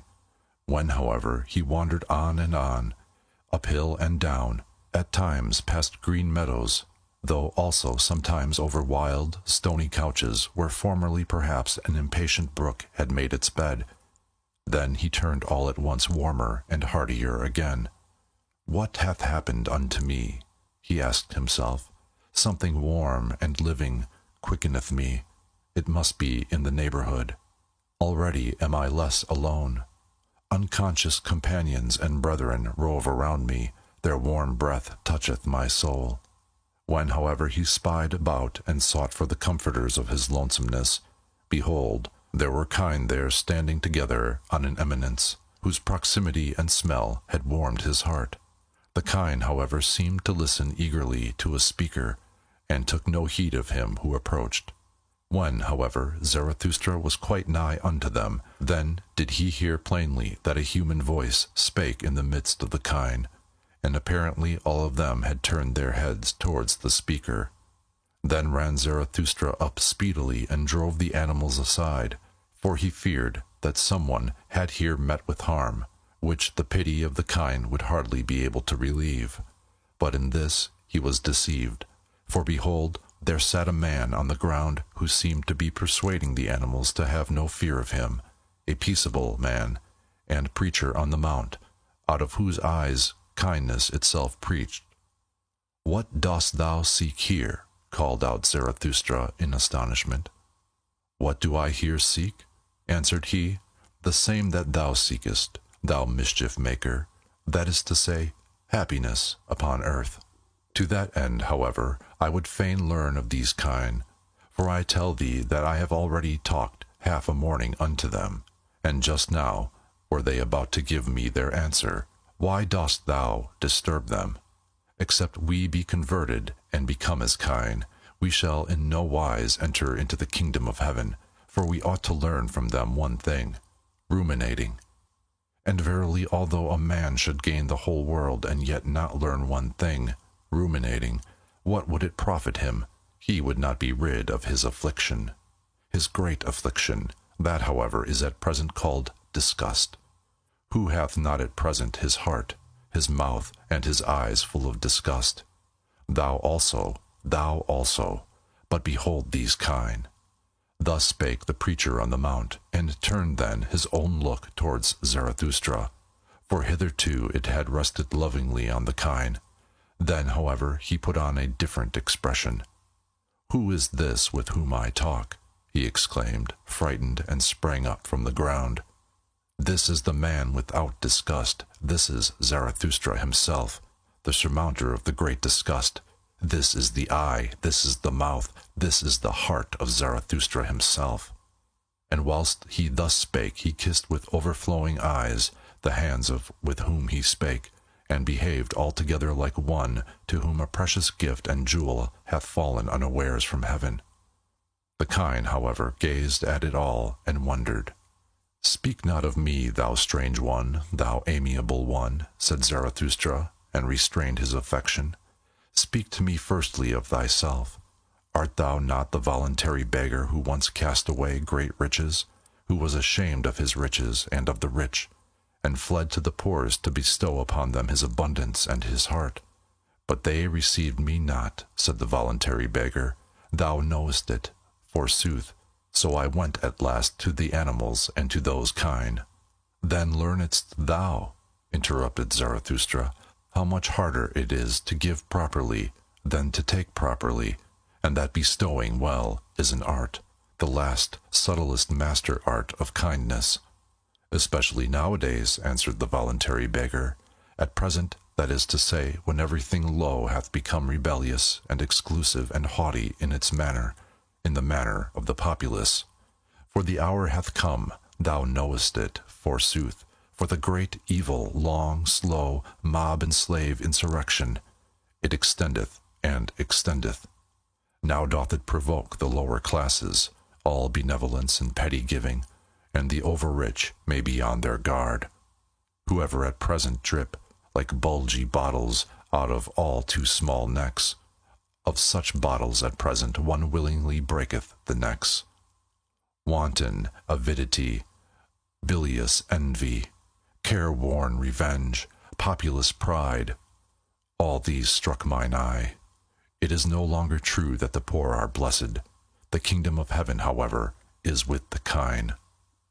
"And why is it not with the rich?" asked Zarathustra temptingly, while he kept back the kine which sniffed familiarly at the peaceful one. "Why dost thou tempt me?" answered the other. "Thou knowest it thyself better even than I. What was it drove me to the poorest, O Zarathustra? Was it not my disgust at the richest? At the culprits of riches, with cold eyes and rank thoughts, who pick up profit out of all kinds of rubbish? At this rabble that stinketh to heaven? At this gilded, falsified populace, whose fathers were pickpockets, or carrion crows, or rag-pickers, with wives compliant, lewd, and forgetful, for they are all of them not far different from harlots. Populace above, populace below. What are poor and rich at present? That distinction did I unlearn. Then did I flee away further and even further until I came to those kine." Thus spake the peaceful one, and puffed himself and perspired with his words, so that the kine wondered anew. Zarathustra, however, kept looking into his face with a smile. All the time the man talked so severely, and shook silently his head. "Thou doest violence to thyself, thou preacher on the mount, when thou usest such severe words. For such severity neither thy mouth nor thine eye have been given thee. Nor, methinketh, hath thy stomach either. Unto it all such rage and hatred and foaming over is repugnant. Thy stomach wanteth softer things. Thou art not a butcher. Rather seemest thou to me a plant-eater and a root-man. Perhaps thou grindest corn. Certainly, however, thou art averse to fleshly joys, and thou lovest honey." "Thou hast divined me well," answered the voluntary beggar with lightened heart. "I love honey. I also grind corn, for I have sought out what tasteth sweetly and maketh pure breath. Also what requireth a long time, a day's work and a mouth's work, for gentle idlers and sluggards. Furthest, to be sure, have those kind carried it. They have devised ruminating and lying in the sun. They also abstain from all heavy thoughts which inflate the heart. Well, said Zarathustra, thou shouldst also see mine animals, mine eagle and my serpent. Their like do not at present exist on earth. Behold, thither leadeth the way to my cave. Be tonight its guest, and talk to mine animals of the happiness of animals, until I myself come home, for now a cry of distress calleth me hastily away from thee. Also shouldst thou find new honey with me, ice-cold, golden comb honey. Eat it.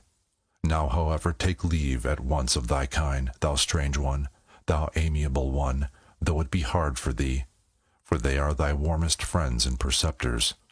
One excepted, whom I hold still dearer, answered the voluntary beggar. Thou thyself art good, O Zarathustra, and better even than a cow. Away, away with thee, thou evil flatterer, cried Zarathustra mischievously. Why dost thou spoil me with such praise and flattery, honey? Away, away from me, cried he once more, and heaved his stick at the fond beggar, who, however, ran nimbly away. 69. The Shadow. Scarcely, however, was the voluntary beggar gone in haste, and Zarathustra again alone, when he heard behind him a new voice which called out, Stay, Zarathustra, do wait. It is myself, forsooth, O Zarathustra, myself, thy shadow. But Zarathustra did not wait, for a sudden irritation came over him on account of the crowd, and the crowding in his mountains. Whither hath my lonesomeness gone? Spake he. It is verily becoming too much for me. These mountains swarm. My kingdom is no longer of this world. I require new mountains. My shadow calleth me. What matter about my shadow? Let it run after me. I run away from it. Thus spake Zarathustra to his heart, and ran away. But the one behind followed after him, so that immediately there were 3 runners, one after the other, namely, foremost the voluntary beggar, then Zarathustra, and thirdly, and hindmost, his shadow. But not long had they run thus, when Zarathustra became conscious of his folly, and shook off with one jerk all his irritation and detestation. What? Said he. Have not the most ludicrous things have always happened to us old anchorites and saints? Verily my folly hath grown big in the mountains. Now do I hear 6 old fools' legs rattling behind one another. But doth Zarathustra need to be frightened by his shadow? Also, methinketh that, after all, it hath longer legs than mine. Thus spake Zarathustra, and, laughing with eyes and entrails, he stood still and turned round quickly. And behold, he almost thereby threw his shadow and follower to the ground. So closely had the latter followed at his heels, and so weak was he, for when Zarathustra scrutinized him with his glance, he was frightened as by a sudden apparition. So slender, swarthy, hollow, and worn out did this follower appear. Who art thou? Asked Zarathustra vehemently. What doest thou here? And why callest thou thyself my shadow? Thou art not pleasing unto me. Forgive me, answered the shadow, that it is I, and if I please thee not, well, O Zarathustra, therein do I admire thee and thy good taste. A wanderer am I, who have walked long at thy heels, always on the way, but without a goal, also without a home, so that verily I lack little of being the eternally wandering Jew, except that I am not eternal, and not a Jew. What? Must I ever be on the way, whirled by every wind, unsettled, driven about? O earth, thou hast become too round for me. On every surface have I already sat, like tired dust have I fallen asleep on mirrors and window panes. Everything taketh from me, nothing giveth. I become thin. I am also almost equal to a shadow. After thee, however, O Zarathustra, did I fly and high longest, and though I hid myself from thee, I was nevertheless thy best shadow. Wherever thou hast sat, there sat I also. With thee have I wandered about in the remotest, coldest worlds, like a phantom that voluntarily haunteth winter roofs and snows. With thee have I pushed into all the forbidden, all the worst and the furthest, and if there be anything of virtue in me, it is that I have had no fear of any prohibition. With thee I have broken up whatever my heart revered. All boundary stones and statues have I overthrown. The most dangerous wishes did I pursue. Verily, beyond every crime did I once go. With thee did I unlearn the belief in words and worths in great names. When the devil casteth his skin, doth not his name also fall away? It is also skin. The devil himself is, perhaps, skin. Nothing is true, all is permitted. So said I to myself. Into the coldest water did I plunge with head and heart. Ah, how oft did I stand there naked on that account, like a red crab. Ah, where have gone all my goodness and all my shame and all my belief in the good? Ah, where is the lying innocence which I once possessed, the innocence of the good and of their noble lies?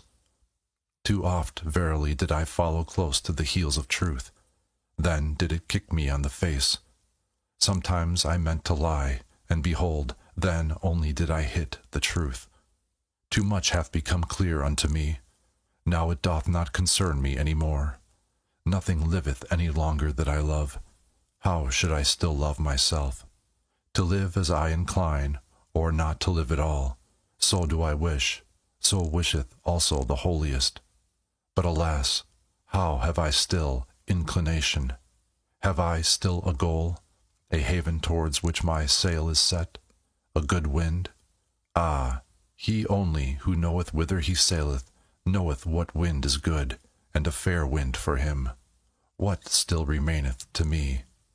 A heart weary and flippant, an unstable will, fluttering wings, a broken backbone. This seeking for my home. O Zarathustra, dost thou know that this seeking hath been my home sickening? It eateth me up. Where is my home? For it do I ask and seek, and have sought, but have not found it. O eternal everywhere, O eternal nowhere, O eternal in vain. Thus spake the shadow, and Zarathustra's countenance lengthened at his words. Thou art my shadow, said he at last sadly. Thy danger is not small, thou free spirit and wanderer. Thou hast had a bad day. See that a still worse evening doth not overtake thee. To such unsettled ones as thou, seemeth at last even a prisoner blessed. Didst thou ever see how captured criminals sleep? They sleep quietly. They enjoy their new security. Beware, lest in the end a narrow faith capture thee, a hard, rigorous delusion. For now everything that is narrow and fixed seduceth and tempteth thee. Thou hast lost thy goal. Alas, how wilt thou forgo and forget that loss? Thereby hast thou also lost the way. Thou poor rover and rambler, thou tired butterfly, wilt thou have a rest and a home this evening? Then go up to my cave. Thither leadeth the way to my cave, and now will I run quickly away from thee again. Already lieth as it were a shadow upon me. I will run alone, so that it may again become bright around me.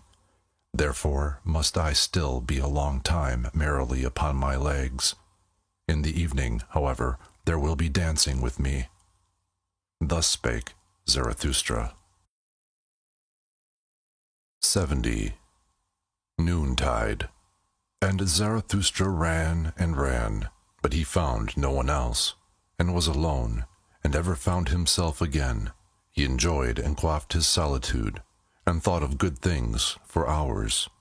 About the hour of noontide, however, when the sun stood exactly over Zarathustra's head, he passed an old, bent and gnarled tree, which was encircled round by the ardent love of a vine, and hidden from itself. From this there hung yellow grapes in abundance, confronting the wanderer. Then he felt inclined to quench a little thirst, and to break off for himself a cluster of grapes.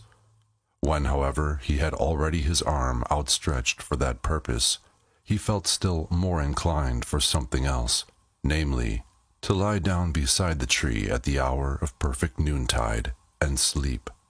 This Zarathustra did, and no sooner had he laid himself on the ground in the stillness and secrecy of the variegated grass, than he had forgotten his little thirst, and fell asleep. For as the proverb of Zarathustra saith, one thing is more necessary than the other, only that his eyes remained open, for they never grew weary of viewing and admiring the tree and the love of the vine. In falling asleep, however, Zarathustra spake thus to his heart, Hush, hush, hath not the world now become perfect? What hath happened unto me? As a delicate wind danceth invisibly upon parcated seas, light, feather light, so danceth sleep upon me. No eye doth it close to me, it leaveth my soul awake. Light is it, verily, feather light. It persuadeth me, I know not how, it toucheth me inwardly with a caressing hand, it constraineth me. Yea, it constraineth me, so that my soul stretcheth itself out. How long and weary it becometh my strange soul! Hath a seventh day evening come to it precisely at noontide? Hath it already wandered too long, blissfully among good and ripe things? It stretcheth itself out, long, longer, it lieth still, my strange soul.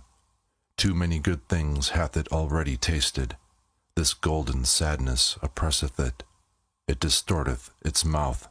As a ship that putteth into the calmest cove, it now draweth up to the land, weary of long voyages and uncertain seas. Is not the land more faithful? As such a ship huggeth the shore, tuggeth the shore, then it sufficeth for a spider to spin its thread from the ship to the land. No stronger ropes are required there.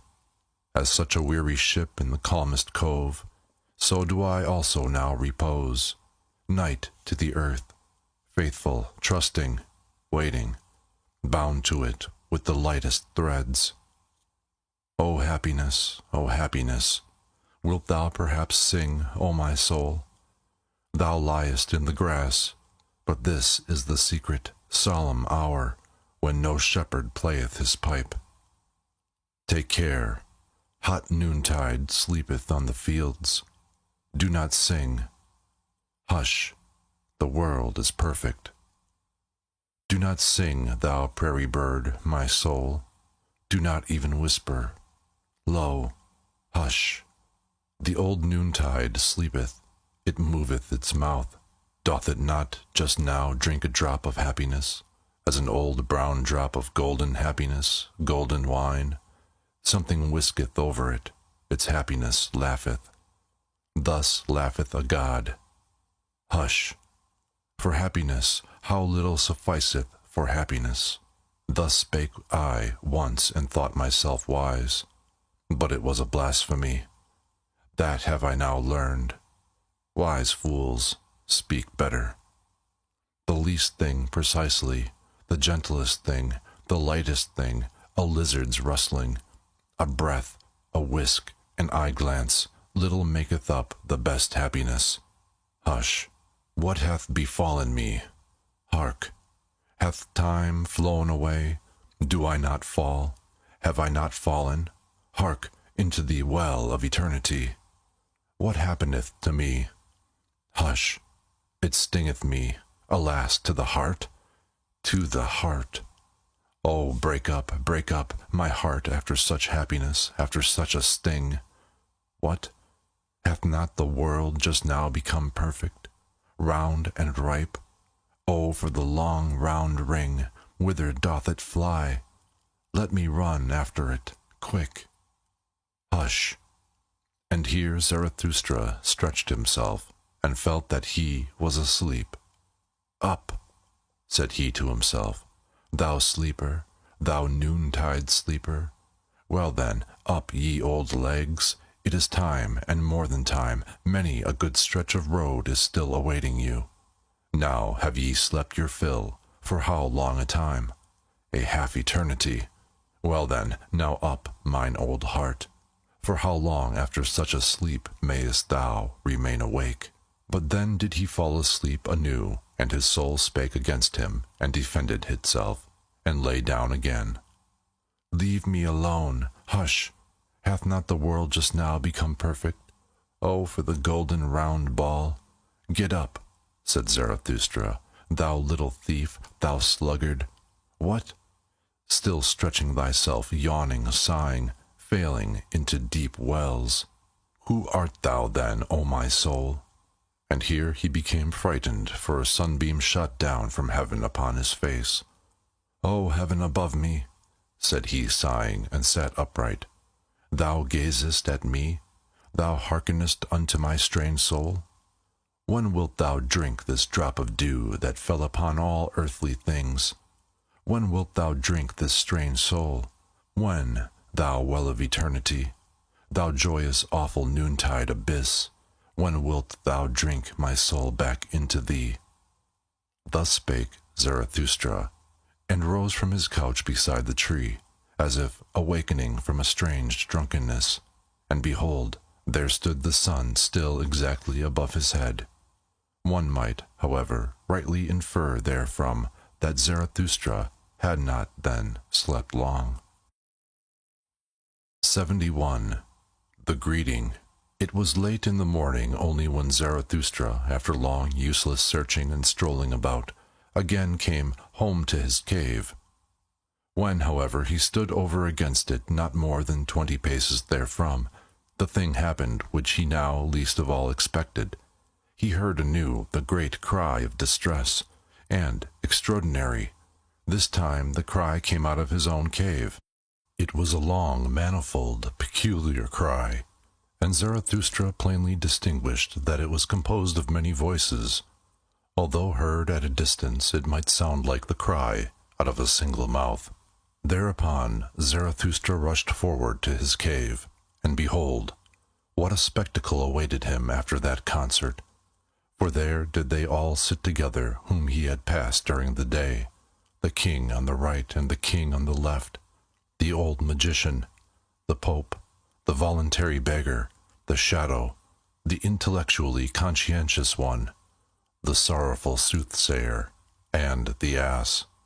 The ugliest man, however, had set a crown on his head, and had put round him 2 purple girdles, for he liked, like all ugly ones, to disguise himself and play the handsome person. In the midst, however, of that sorrowful company stood Zarathustra's eagle, ruffled and disquieted, for it had been called upon to answer too much for which its pride had not any answer. The wise serpent, however, hung round its neck. All this did Zarathustra behold with great astonishment. Then, however, he scrutinized each individual guest with courteous curiosity, read their souls, and wondered anew. In the meantime, the assembled ones had risen from their seats and waited with reverence for Zarathustra to speak. Zarathustra, however, spake thus: Ye despairing ones, ye strange ones, so it was your cry of distress that I heard? And now do I know also where he is to be sought, whom I have sought for in vain today, the higher man. In my own cave sitteth he, the higher man. But why do I wonder? Have I not myself allured him to me by honey offerings and artful lure calls of my happiness?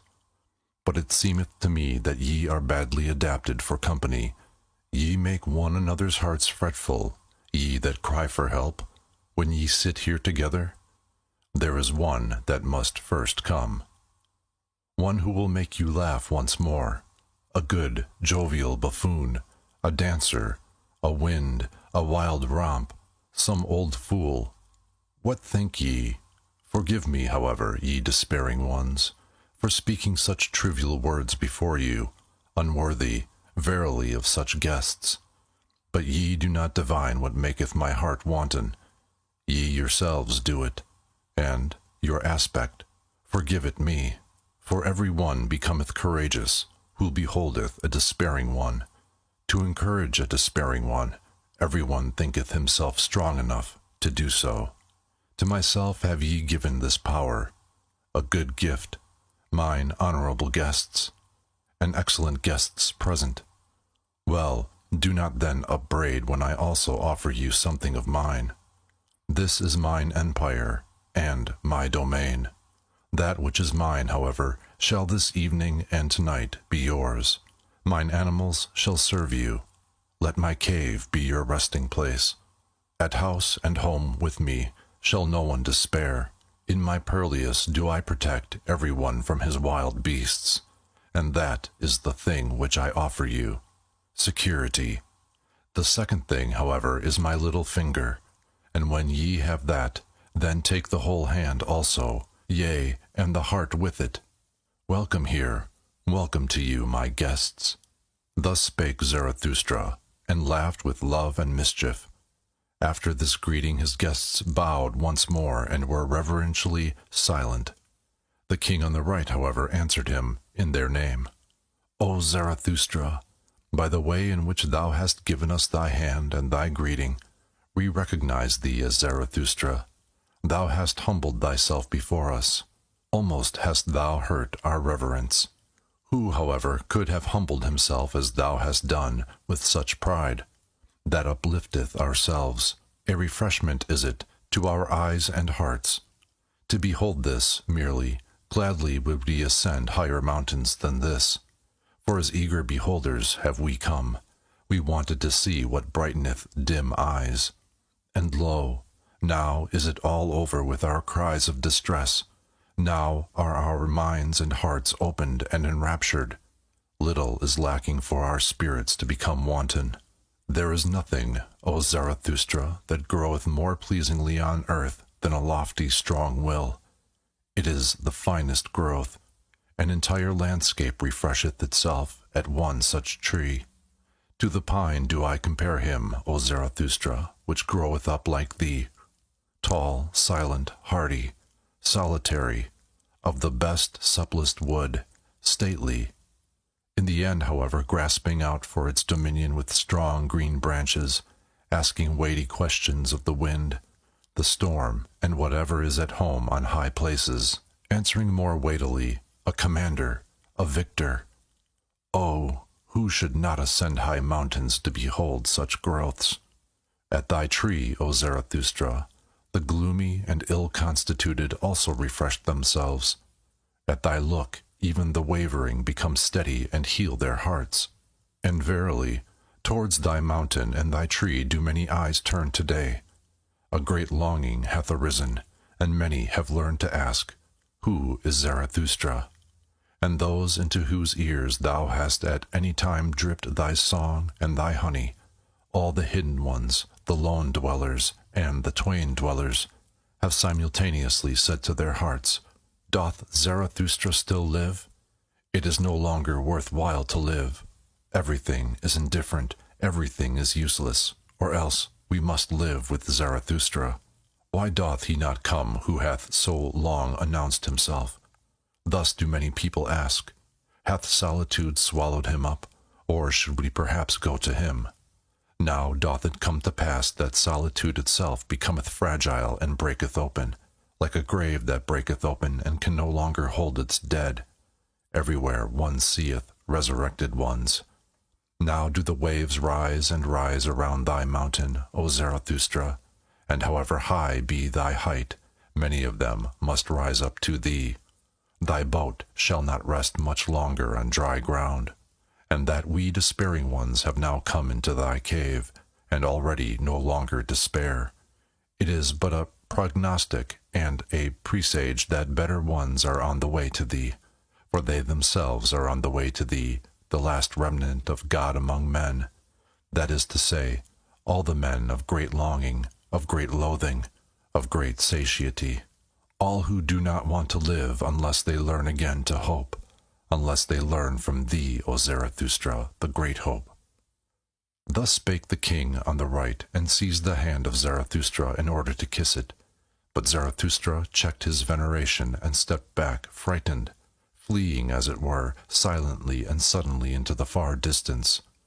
After a little while, however, he was again at home with his guests, looked at them with clear, scrutinizing eyes, and said, My guests, ye higher men, I will speak plain language and plainly with you. It is not for you that I have waited here in these mountains. Plain language and plainly? Good God! Said here the king on the left to himself. One seeth he doth not know the good Occidentals, this sage out of the Orient. But he meaneth blunt language and bluntly. Well, that is not the worst taste in these days. Ye may verily all of you be higher men, continued Zarathustra, but for me ye are neither high enough nor strong enough. For me, that is to say, for the inexorable which is now silent in me, but will not always be silent. And if ye appertain to me, still it is not as my right arm. For he who himself standeth, like you, on sickly and tender legs, wisheth above all to be treated indulgently, whether he be conscious of it or hide it from himself. My arms and my legs, however, I do not treat indulgently. I do not treat my warriors indulgently. How then could ye be fit for my warfare? With you I should spoil all my victories, and many of you would tumble over if ye but heard the loud beating of my drums. Moreover, ye are not sufficiently beautiful and well-born for me. I require pure, smooth mirrors for my doctrines. On your surface even mine own likeness is distorted. On your shoulders presseth many a burden, many a recollection. Many a mischievous dwarf squatteth in your corners. There is concealed populace also in you, and though ye be high and of a higher type, much in you is crooked and misshapen. There is no smith in the world that could hammer you right and straight for me. Ye are only bridges. May higher ones pass over upon you. Ye signify steps, so do not upbraid him who ascendeth beyond you into his height. Out of your seed there may one day arise for me a genuine son and perfect heir, but that time is distant. Ye yourselves are not those unto whom my heritage and name belong. Not for you do I wait here in these mountains. Not with you may I descend for the last time. Ye have come unto me only as a presage that higher ones are on the way to me. Not the men of great longing, of great loathing, of great satiety, and that which ye called the remnant of God. Nay, nay, 3 times nay. For others do I wait here in these mountains, and will not lift my foot from thence without them. For higher ones, stronger ones, triumphanter ones, merrier ones, for such as are built squarely in body and soul, laughing lions must come. O my guests, ye strange ones, have ye yet heard nothing of my children, and that they are on the way to me? Do speak unto me of my gardens, of my happy isles, of my new beautiful race. Why do ye not speak unto me thereof?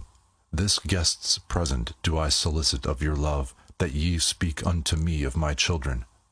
For them am I rich, for them I became poor.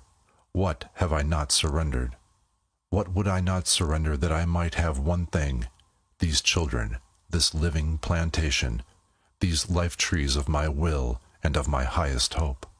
Thus spake Zarathustra, and stopped suddenly in his discourse, for his longing came over him, and he closed his eyes and his mouth, because of the agitation of his heart. And all his guests also were silent, and stood still and confounded, except only that the old soothsayer made signs with his hands and his gestures. 72. The Supper. For at this point the soothsayer interrupted the greeting of Zarathustra and his guests. He pressed forward as one who had no time to lose, seized Zarathustra's hand, and exclaimed, "But, Zarathustra, one more thing is necessary than the other, so sayest thou thyself. Well, one thing is now more necessary unto me than all others. A word at the right time. Didst thou not invite me to table? And here are many who have made long journeys. Thou dost not mean to feed us merely with discourses. Besides, all of you have thought too much about freezing, drowning, suffocating, and other bodily dangers. None of you, however, have thought of my danger, namely, perishing of hunger." Thus spake the soothsayer. When Zarathustra's animals, however, heard these words, they ran away in terror, for they saw that all they had brought home during the day would not be enough to fill the one soothsayer. Likewise perishing of thirst, continued the soothsayer, and although I hear water splashing here like words of wisdom, that is to say, plenteously and unweariedly, I want wine. Not every one is a born water-drinker like Zarathustra, neither doth water suit weary and withered ones. We deserve wine. It alone giveth immediate vigor and improvised health. On this occasion, when the soothsayer was longing for wine, it happened that the king on the left, the silent one, also found expression for once. "We took care," said he, "about wine, I along with my brother the king on the right. We have enough of wine, a whole ass-load of it, so there is nothing lacking but bread." "Bread," replied Zarathustra, laughing when he spake, "it is precisely bread that anchorites have not. But man doth not live by bread alone, but also by the flesh of good lambs, of which I have 2. These shall we slaughter quickly and cook spicily with sage. It is so that I like them. And there is also no lack of roots and fruits, good enough even for the fastidious and dainty, nor of nuts and other riddles for cracking. Thus will we have a good repast in a little while.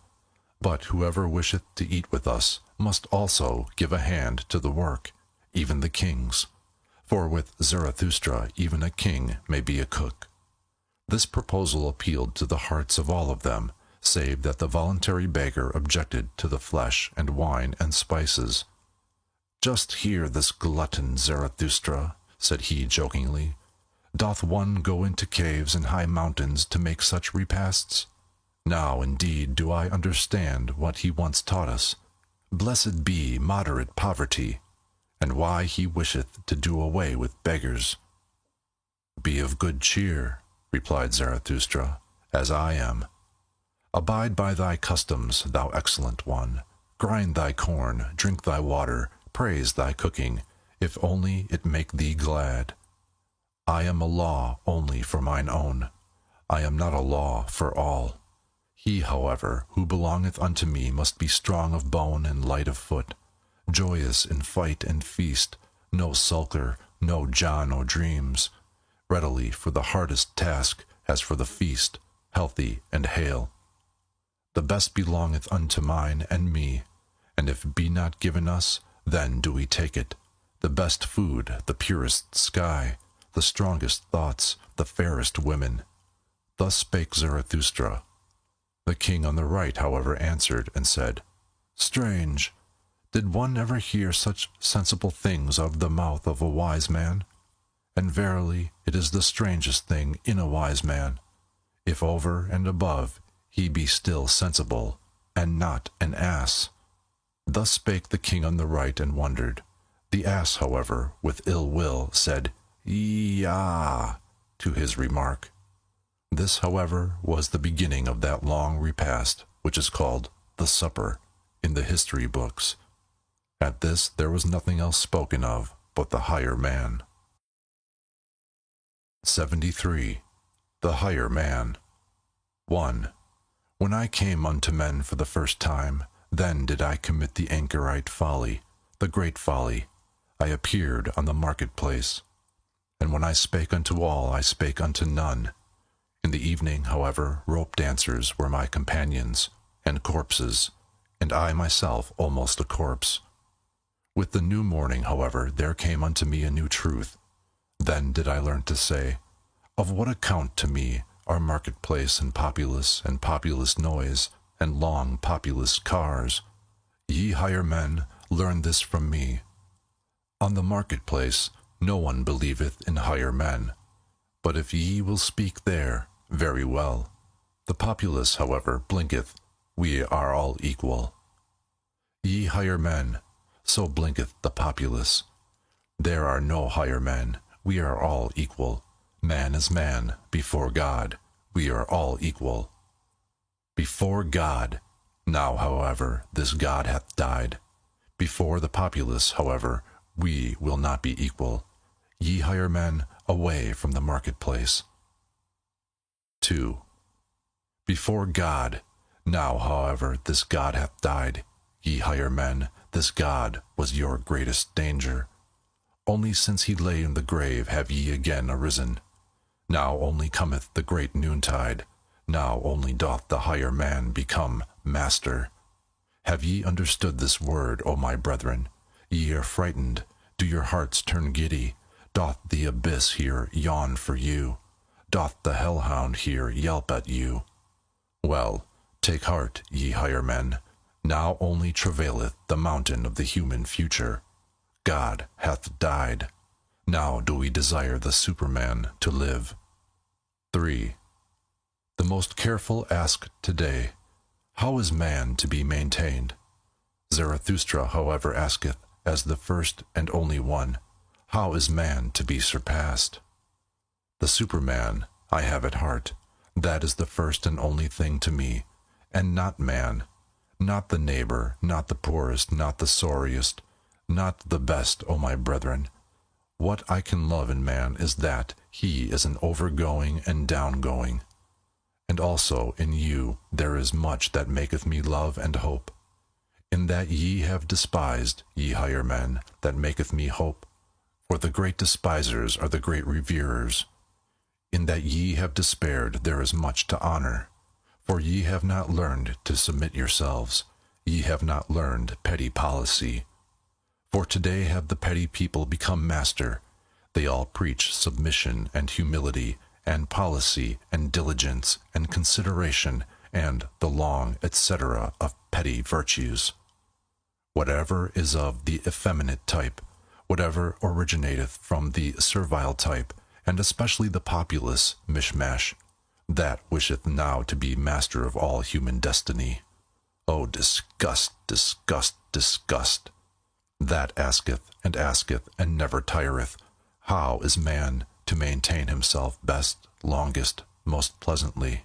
Thereby are they the masters of today. These masters of today, surpass them, O my brethren, these petty people, they are the Superman's greatest danger.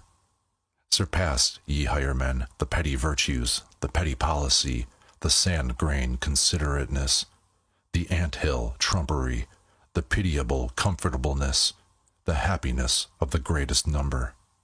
And rather despair than submit yourselves. And verily I love you, because ye know not today how to live, ye higher men, for thus do ye live best. 4. Have ye courage, O my brethren? Are ye stout-hearted? Not the courage before witnesses, but anchorite and eagle courage, which not even a god any longer beholdeth. Cold souls, mules, the blind and the drunken, I do not call stout-hearted. He hath heart who knoweth fear, but vanquisheth it, who seeth the abyss, but with pride. He who seeth the abyss, but with eagle's eyes, he who with eagle's talons graspeth the abyss, he hath courage. 5. Man is evil, so said to me for consolation, all the wisest ones. Ah, if only it be still true today, for the evil is man's best force. Man must become better and eviler. So do I teach. The evilest is necessary for the Superman's best. It may have been well for the preacher of the petty people to suffer and be burdened by men's sin. I, however, rejoice in great sin as my great consolation. Such things, however, are not said for long ears. Every word also is not suited for every mouth. These are fine, far-away things. At them sheep's claws shall not grasp. 6. Ye higher men, think ye that I am here to put right what ye have put wrong, or that I wished henceforth to make snugger couches for you sufferers, or show you restless, miswandering, misclimbing ones new and easier footpaths? Nay, nay, 3 times nay. Always more, always better ones of your type shall succumb, for ye shall always have it worse and harder. Thus only groweth man aloft to the height where the lightning striketh and shattereth him, high enough for the lightning. Towards the few, the long, the remote, go forth my soul and my seeking. Of what account to me are your many little short miseries. Ye do not yet suffer enough for me, for ye suffer from yourselves, ye have not yet suffered from man. Ye would lie if ye spake otherwise. None of you suffereth from what I have suffered. 7. It is not enough for me that the lightning no longer doeth harm. I do not wish to conduct it away. It shall learn to work for me. My wisdom hath accumulated long like a cloud. It becometh stiller and darker. So doeth all wisdom which shall one day bear lightnings. Unto these men of today will I not be light, nor be called light. Them will I blind. Lightning of my wisdom, put out their eyes. 8. Do not will anything beyond your power. There is a bad falseness in those who will beyond their power, especially when they will great things, for they awaken distrust in great things, these subtle, false coiners and stage players, until at last they are false towards themselves, squint-eyed, whited cankers, glossed over with strong words, parade virtues, and brilliant false deeds. Take good care there, ye higher men, for nothing is more precious to me, and rarer than honesty. Is this today not that of the populace? The populace, however, knoweth not what is great and what is small, what is straight and what is honest. It is innocently crooked, it ever lieth. 9. Have a good distrust today, ye higher men, ye enheartened ones, ye open-hearted ones, and keep your reasons secret, for this today is that of the populace. What the populace once learned to believe without reasons, who could refute it to them by means of reasons? And on the marketplace one convinceth with gestures, but reasons make the populace distrustful.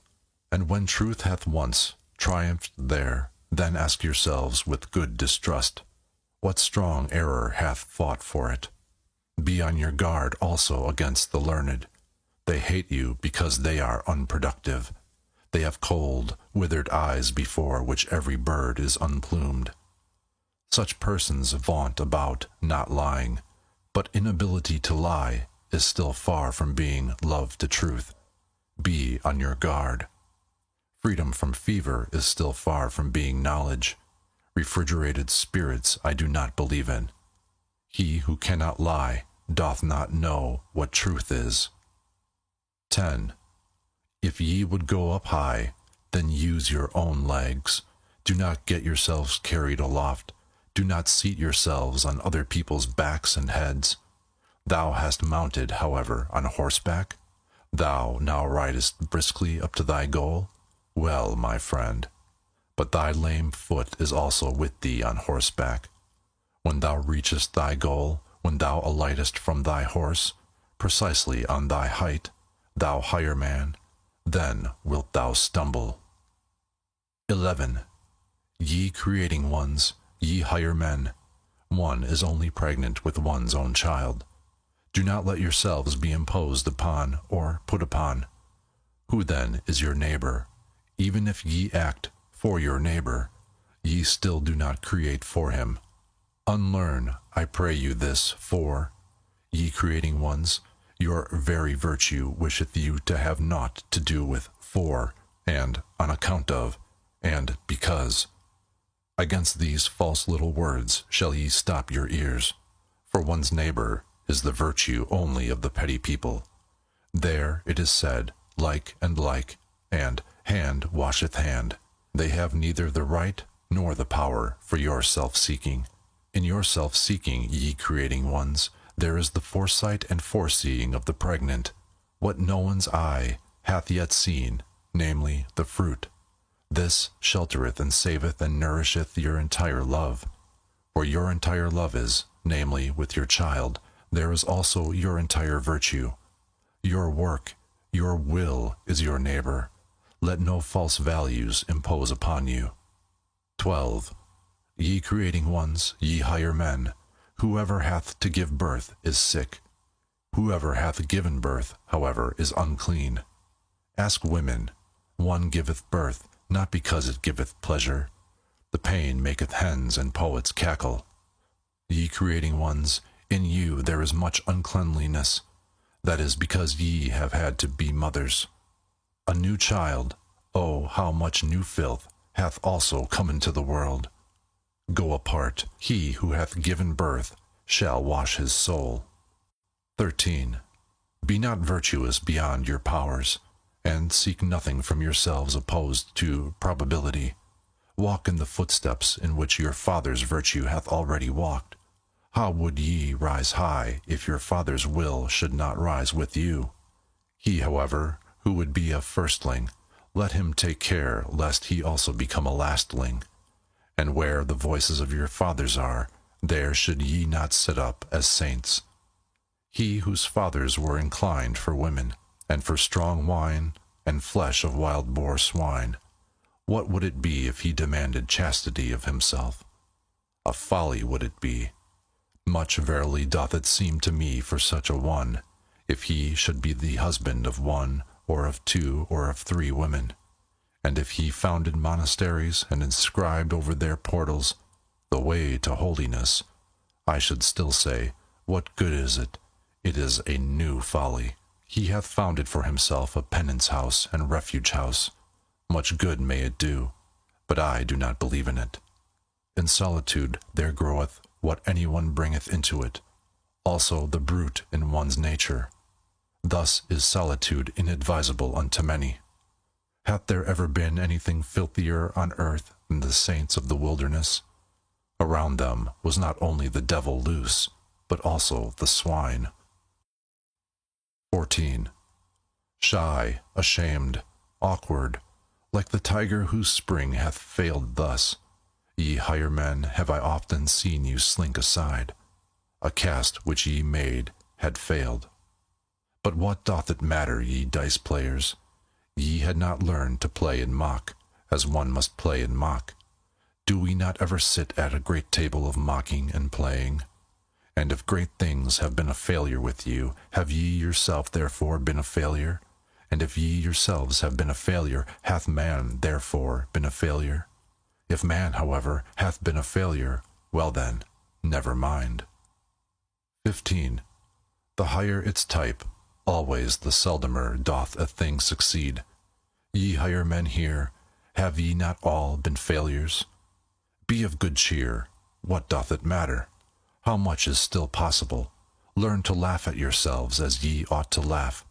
What wonder even that ye have failed and only half succeeded, ye half-shattered ones? Doth not man's future strive and struggle in you? Man's furthest, proudest, star-highest issues, his prodigious powers, do not all these foam through one another in your vessel? What wonder that many a vessel shattereth? Learn to laugh at yourselves as ye ought to laugh.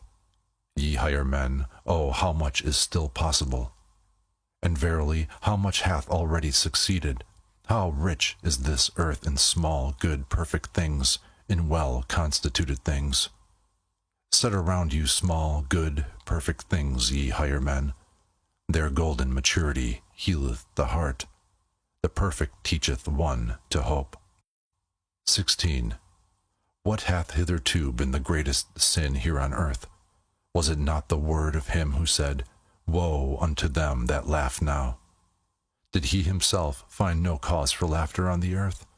Then he sought badly. A child even findeth cause for it.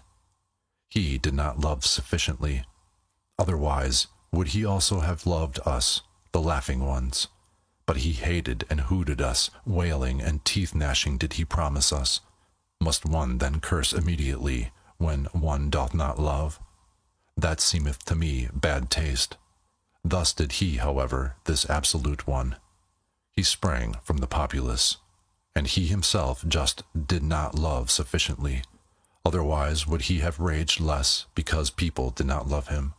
All great love doth not seek love, it seeketh more. Go out of the way of all such absolute ones. They are a poor, sickly type, a populist type. They look at this life with ill will. They have an evil eye for this earth. Go out of the way of all such absolute ones. They have heavy feet and sultry hearts. They do not know how to dance.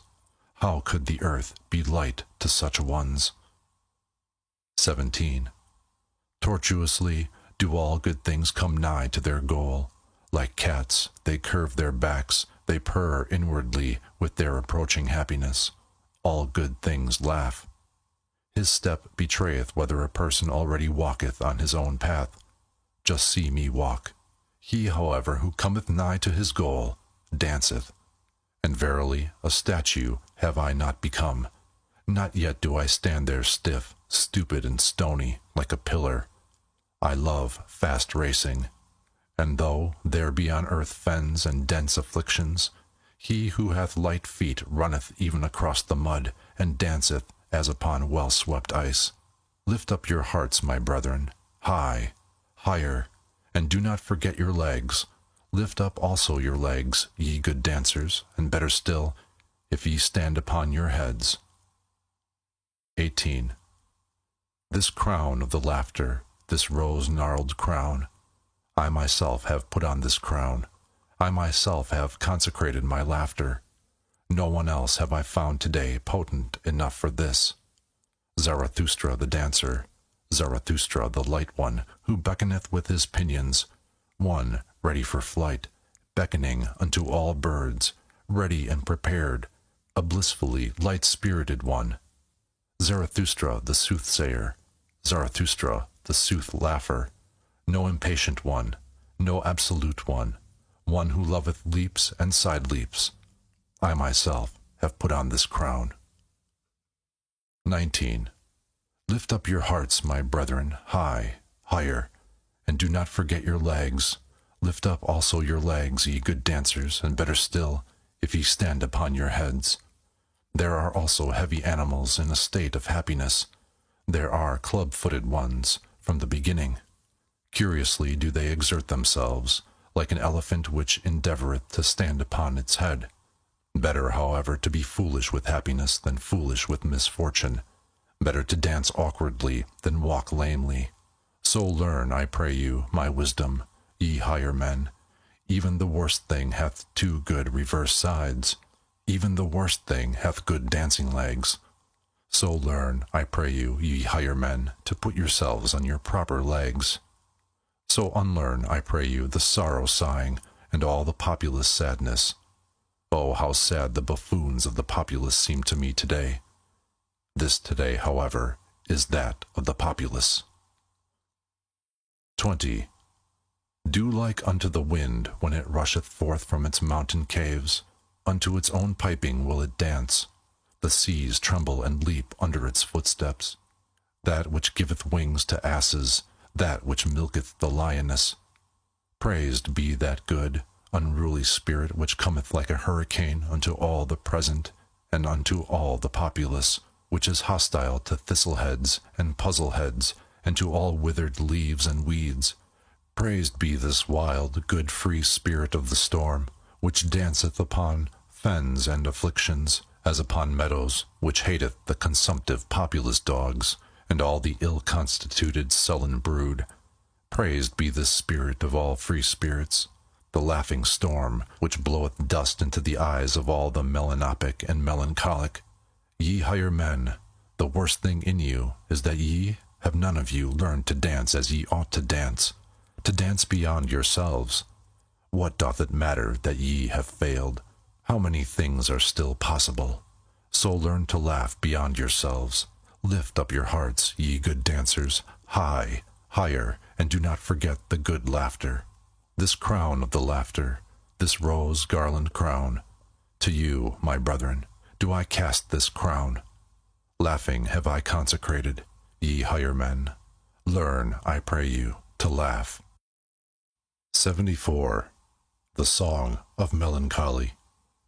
1. When Zarathustra spake these sayings, he stood nigh to the entrance of his cave. With the last words, however, he slipped away from his guests, and fled for a little while into the open air. "O pure odours around me," cried he, "O blessed stillness around me! But where are mine animals? Hither, hither, mine eagle and my serpent. Tell me, mine animals, these higher men, all of them, do they perhaps not smell well? O pure odours around me! Now only do I know and feel how I love you, mine animals. And Zarathustra said once more, I love you, mine animals. The eagle, however, and the serpent pressed close to him when he spake these words, and looked up to him. In this attitude were they all three silent together, and sniffed and sipped the good air with one another, for the air here outside was better than with the higher men. 2. Hardly, however, had Zarathustra left the cave when the old magician got up, looked cunningly about him, and said, He is gone. And already, ye higher men, let me tickle you with this complimentary and flattering name, as he himself doeth. Already doth mine evil spirit of deceit and magic attack me, my melancholy devil, which is an adversary to this Zarathustra from the very heart. Forgive it for this. Now doth it wish to conjure before you. It hath just its hour. In vain do I struggle with this evil spirit. Unto all of you, whatever honors ye like to assume in your names, whether ye call yourselves the free spirits, or the conscientious, or the penitents of the spirit, or the unfettered, or the great longers, unto all of you, who like me suffer from the great loathing, to whom the old God hath died, and as yet no new God lieth in cradles and swaddling clothes, unto all of you is mine evil spirit and magic, devil favorable. I know you, ye higher men, I know him. I know also this fiend whom I love in spite of me, this Zarathustra. He himself often seemeth to me like the beautiful mask of a saint, like a new strange mummery in which mine evil spirit, the melancholy devil, delighteth. I love Zarathustra, so doth it often seem to me, for the sake of mine evil spirit. But already doth it attack me and constrain me, this evil spirit of melancholy, this evening twilight devil. And verily, ye higher men, it hath a longing. Open your eyes. It hath a longing to come naked, whether male or female, I do not yet know. But it cometh. It constraineth me, alas. Open your wits. The day dieth out. Unto all things cometh now the evening. Also unto the best things. Hear now and see, ye higher men, what devil, man or woman, this spirit of evening melancholy is. Thus spake the old magician, looked cunningly about him, and then seized his harp. 3. In evening's limpid air, what time the dew's soothings unto the earth downpour invisibly and unheard, for tender shoe gear wear the soothing dews, like all that's kind, gentle. Bethinkest thou then, bethinkest thou, burning heart, how once thou thirstedest for heaven's kindly teardrops and dew's down droppings, all singed and weary thirstedest, what time on yellow grass pathways, wicked occidental sunny glances, through sombre trees about thee sported, blindingly sunny glow glances, gladly hurting. Of truth the wooer, thou? So taunted they. Nay, merely poet, a brute insidious, plundering, grovelling, that I must lie, that wittingly, wilfully I must lie, for booty lusting, motley masked, self-hidden, shrouded, himself his booty, he of truth the wooer?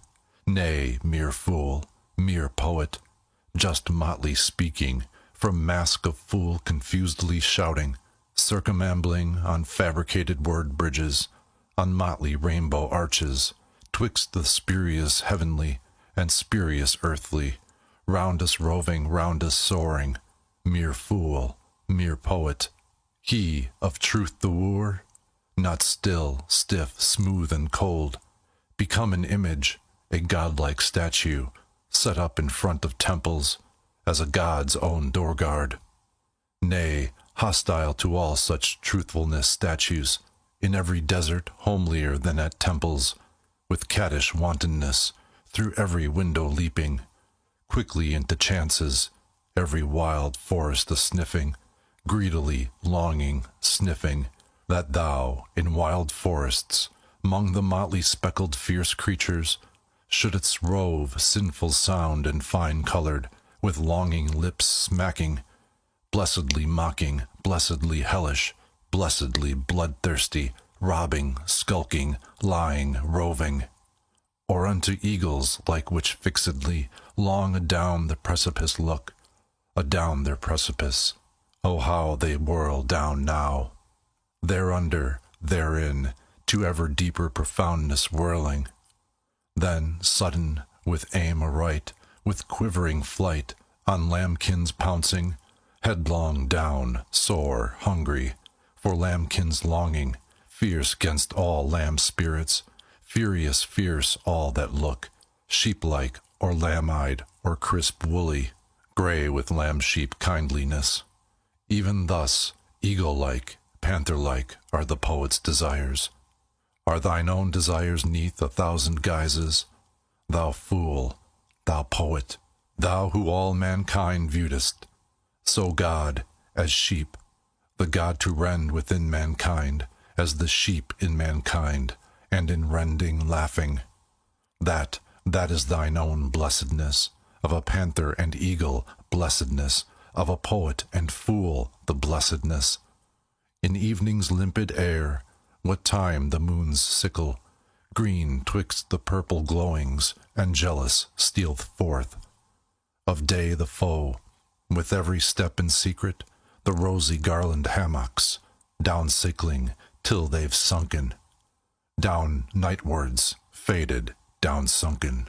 Thus had I sunken one day from mine own truth and sanity, from mine own fervid day longings, of day aweary, sick of sunshine, sunk downwards, evenwards, shadowwards, by one sole trueness, all scorched and thirsty. Bethinkest thou still, bethinkest thou, burning heart, how then thou thirstedest, that I should banned be from all the trueness, mere fool, mere poet. 75. Science. Thus sang the magician, and all who were present went like birds unawares into the net of his artful and melancholy voluptuousness. Only the spiritually conscientious one had not been caught. He at once snatched the harp from the magician and called out, "Air! Let in good air! Let in Zarathustra!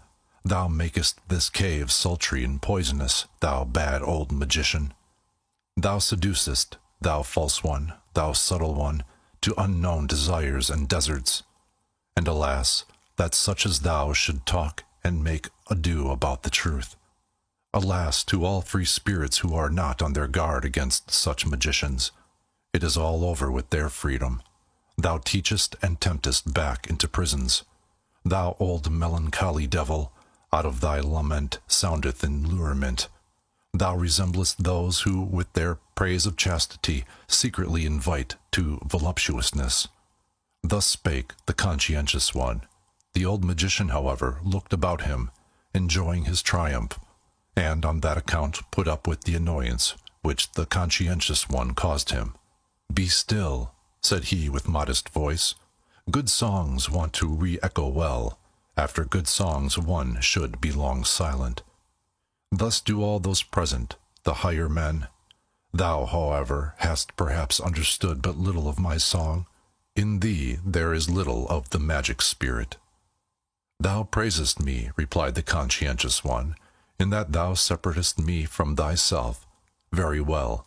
But ye others, what do I see? Ye still sit there, all of you, with lusting eyes. Ye free spirits, whither hath your freedom gone? Ye almost seem to me to resemble those who have long looked at bad girls dancing naked. Your souls themselves dance.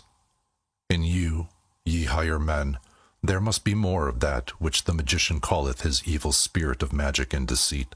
We must indeed be different. And verily, we spake and thought long enough together ere Zarathustra came home to his cave, for me not to be unaware that we are different. We seek different things even here aloft, ye and I, for I seek more security. On that account have I come to Zarathustra. for he is still the most steadfast tower and will today, when everything tottereth, when all the earth quaketh. Ye, however, when I see what eyes ye make, it almost seemeth to me that ye seek more insecurity, more horror, more danger, more earthquake. Ye long, it almost seemeth to me, so forgive my presumption, ye higher men, ye long for the worst and dangerousest life, which frighteneth me most, for the life of wild beasts, for forests, caves, steep mountains, and labyrinthine gorges. And it is not those who lead out of danger that please you best, but those who lead you away from all paths, the misleaders. But if such longing in you be actual, it seemeth to me nevertheless to be impossible. For fear, that is man's original and fundamental feeling. Through fear everything is explained, original sin and original virtue. Through fear there grew also my virtue, that is to say, science. For fear of wild animals, that hath been longest fostered in man, inclusive of the animal which he concealeth and feareth in himself. Zarathustra calleth it the beast inside. Such prolonged ancient fear at last becomes subtle, spiritual, and intellectual. At present, methinketh, it is called science. Thus spake the conscientious one. But Zarathustra, who had just come back into his cave and had heard and divined the last discourse, threw a handful of roses to the conscientious one, and laughed on account of his truths. "Why," he exclaimed, "what did I hear just now? Verily it seemeth to me thou art a fool, or else I myself am one, and quietly and quickly will I put thy truth upside down." For fear is an exception with us. Courage, however, and adventure, and delight in the uncertain, in the unattempted, courage seemeth to me the entire primitive history of man. The wildest and most courageous animals hath he envied and robbed of all their virtues. Thus only did he become man. This courage at last becomes subtle, spiritual, and intellectual. This human courage, with eagle's pinions and serpent's wisdom, this, it seemeth to me, is called at present. "Zarathustra!" cried all of them there assembled, as if with one voice, and burst out at the same time into a great laughter. There arose, however, from them as it were a heavy cloud. Even the magician laughed and said wisely, "Well, it is gone, mine evil spirit. And did I not myself warn you against it when I said that it was a deceiver, a lying and deceiving spirit, especially when it showeth itself naked? But what can I do with regard to its tricks? Have I created it and the world? Well, let us be good again, and of good cheer. And although Zarathustra looketh with evil eye, just see him, he disliketh me. Ere night cometh will he again learn to love and laud me. He cannot live long without committing such follies. He loveth his enemies. This art knoweth he better than any one I have seen, but he taketh revenge for it on his friends." Thus spake the old magician, and the higher men applauded him, so that Zarathustra went round, and mischievously and lovingly shook hands with his friends, like one who hath to make amends and apologize to everyone for something. When, however, he had thereby come to the door of his cave, lo, then he had again a longing for the good air outside, and for his animals, and wished to steal out. 76. Among Daughters of the Desert. 1. "Go not away," said then the wanderer who called himself Zarathustra's shadow. "Abide with us, otherwise the old gloomy affliction might again fall upon us. Now hath that old magician given us of his word for our good, and lo, the good, pious Pope there hath tears in his eyes, and hath quite embarked again upon the sea of melancholy. Those kings may well put on a good air before us still, for that they have learned best of us all at present. Had they, however, no one to see them, I wager that with them also the bad game would again commence, the bad game of drifting clouds, of damp melancholy, of curtained heavens, of stolen suns, of howling autumn winds, the bad game of our howling and crying for help. Abide with us, O Zarathustra. Here there is much concealed misery that wisheth to speak, much evening, much cloud, much damp air. Thou hast nourished us with strong food for men and powerful proverbs. Do not let the weakly, womanly spirits attack us anew at dessert. Thou alone makest the air around thee strong and clear. Did I ever find anywhere on earth such good air as with thee in thy cave? Many lands have I seen. My nose hath learned to test and estimate many kinds of air, but with thee do my nostrils taste their greatest delight. Unless it be, do forgive me an old recollection. Forgive me an old after-dinner song, which I once composed amongst daughters of the desert, for with them there was equally good, clear, oriental air. There was I furthest from cloudy, damp, melancholy old Europe. Then did I love such oriental maidens and other blue kingdoms of heaven, over which hang no clouds and no thoughts. Ye would not believe how charmingly they sat there, when they did not dance, profound, but without thoughts, like little secrets, like berry-bond riddles, like dessert nuts, many-hued and foreign forsooth, but without clouds, riddles which can be guessed. To please such maidens I then composed an after-dinner psalm. Thus spake the wanderer who called himself Zarathustra's shadow, and before anyone answered him, he had seized the harp of the old magician, crossed his legs, and looked calmly and sagely around him. With his nostrils, however, he inhaled the air slowly and questioningly, like one who in new countries tasteth new foreign air. Afterward he began to sing with a kind of roaring. 2. The deserts grow, woe him who doth them hide. Ha!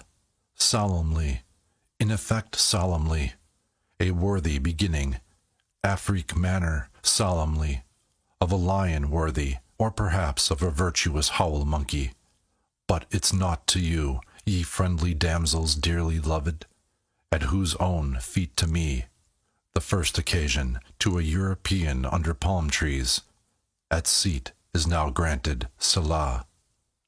Wonderful, truly, here do I sit now, the desert nigh, and yet I am so far still from the desert, even in naught yet deserted. That is, I'm swallowed down by this the smallest oasis. It opened up, just yawning, its loveliest mouth agape, most sweet-odored of all the mouthlets. Then fell I right in, right down, right through, in 'mong you. Ye friendly damsels dearly loved, Selah. Hail, hail to that whale, fish-like, if it thus, for its guest's convenience, made things nice. Ye well know surely my learned allusion. Hail to its belly, if it had ever such a loveliest oasis belly as this is, though however I doubt about it. With this come I out of old Europe, that doubteth more eagerly than doth any elderly married woman. May the Lord improve it. Amen. Here do I sit now, in this the smallest oasis, like a date indeed, brown, quite sweet, gold suppurating, for rounded mouth of maiden longing, but yet still more for youthful, maid-like, ice-cold and snow-white and incisory, front teeth, for such assuredly pine the hearts of all ardent date-fruits, Selah. To the there named south fruits now, similar, all too similar, do I lie here, by little flying insects, round-sniffled and round-played, and also by yet littler, foolisher, and peccabler, wishes and fantasies, environed by you, ye silent, presentientest, maiden kittens, Dudu and Suleika, round sphinxed, that into one word I may crowd much feeling. Forgive me, O God, all such speech-sinning. Sit I here the best of air sniffling, paradisal air, truly, bright and buoyant air, golden mottled, as goodly air as ever. From lunar orb down fell, be it by hazard, or supervened it by arrogancy, as the ancient poets relate it, but doubter, I am now calling it, in question, with this do I come indeed, out of Europe, that doubteth more eagerly than doth any elderly married woman. May the Lord improve it. Amen. This the finest air drinking, with nostrils outswelled like goblets, lacking future, lacking remembrances.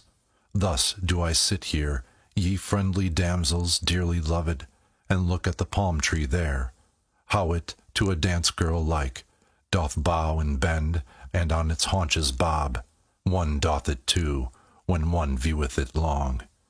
To a dance girl like, who as it seemeth to me, too long and dangerously persistent, always, always, just on single leg hath stood, then forgot she thereby, as it seemeth to me, the other leg. For vainly I, at least, did search for the amissing fellow jewel, namely, the other leg, in the sanctified precincts, nigh her very dearest, very tenderest, flapping and fluttering and flickering skirting. Yea, if ye should, ye beauteous friendly ones, quite take my word, she hath, alas, lost it. Who? It is away, forever away, the other leg. O pity for that loveliest other leg! Where may it now tarry, all forsaken weeping? The lonesomest leg, in fear perhaps before a furious yellow blonde and curled leonine monster, or perhaps even gnawed away, nibbled badly, most wretched, woeful, nibbled badly, Selah. O weep ye not, gentle spirits, weep ye not, ye date-fruit spirits, milk bosoms, ye sweet wood heart, purslets, weep ye no more, pallid do. Be a man, Suleika, bold, or else should there perhaps something strengthening, heart-strengthening, here most proper be, some inspiring text, some solemn exhortation. Ha! Up now, honor, moral honor, European honor.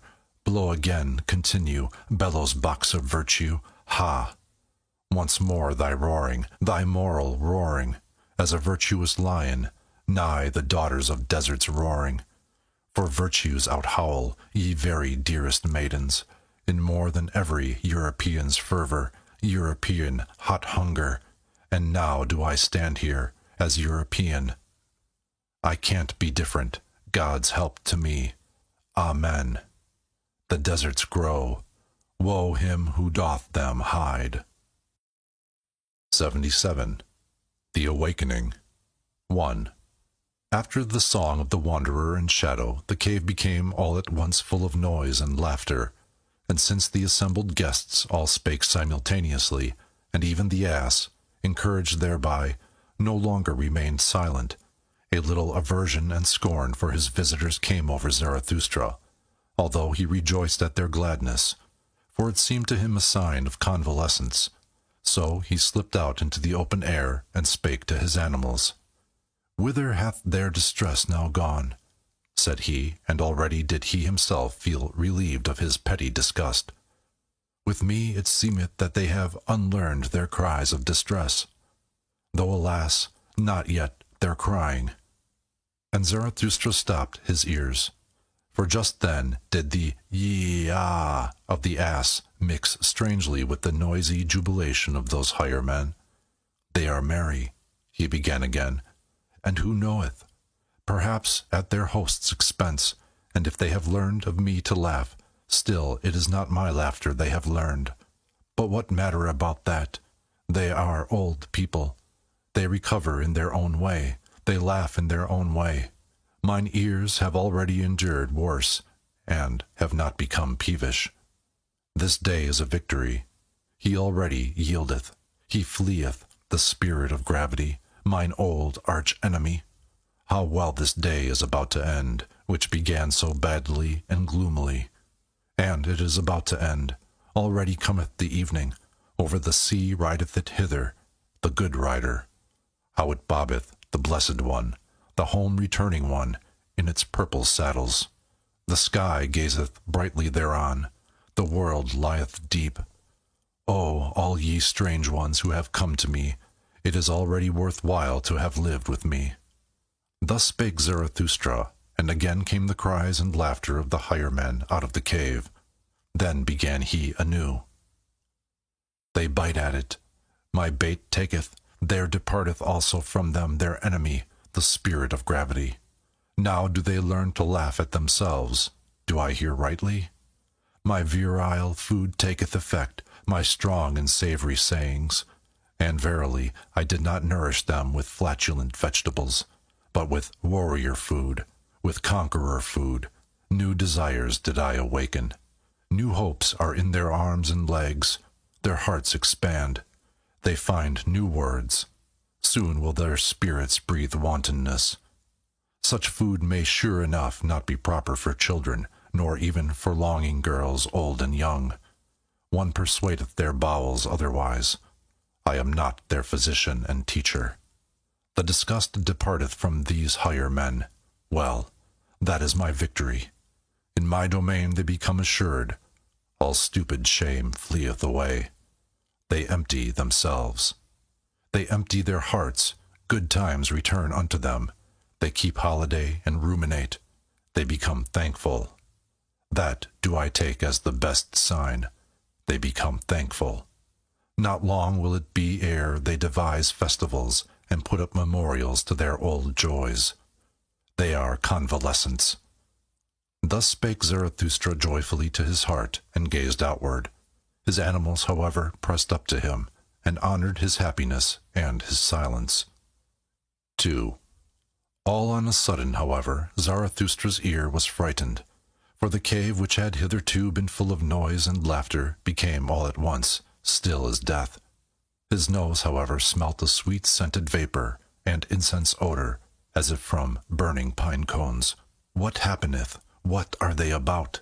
He asked himself, and stole up to the entrance, that he might be able unobserved to see his guests. But wonder upon wonder, what was he then obliged to behold with his own eyes? They have all of them become pious again. They pray. They are mad, said he, and was astonished beyond measure. And forsooth, all these higher men, the 2 kings, the Pope out of service, the evil magician, the voluntary beggar, the wanderer, and the shadow, the old soothsayer, the spiritually conscientious one, and the ugliest man, they all lay on their knees like children and credulous old women, and worshipped the ass. And just then began the ugliest man to gurgle and snort, as if something unutterable in him tried to find expression. When, however, he had actually found words, behold, it was a pious, strange litany in praise of the adored and censed ass. The litany sounded thus: Amen, and glory and honor and wisdom and thanks and praise and strength be to our God, from everlasting to everlasting. The ass, however, here brayed, Ye-ah. He carried our burdens. He hath taken upon him the form of a servant. He is patient of heart, and never saith nay. And he who loveth his God chastiseth him. The ass, however, here brayed, Ye-ah. He speaketh not, except that he ever saith yea to the world, which he created. Thus doth he extol his world. It is his artfulness that speaketh not. Thus is he rarely found wrong. The ass, however, here brayed, Ye-ah. Uncomely goeth he through the world. Grey is the favourite colour in which he wrappeth his virtue. Hath he spirit, then doth he conceal it. Every one, however, believeth in his long ears. The ass, however, here brayed, Ye-ah. What hidden wisdom it is to wear long ears, and only to say yea, and never nay.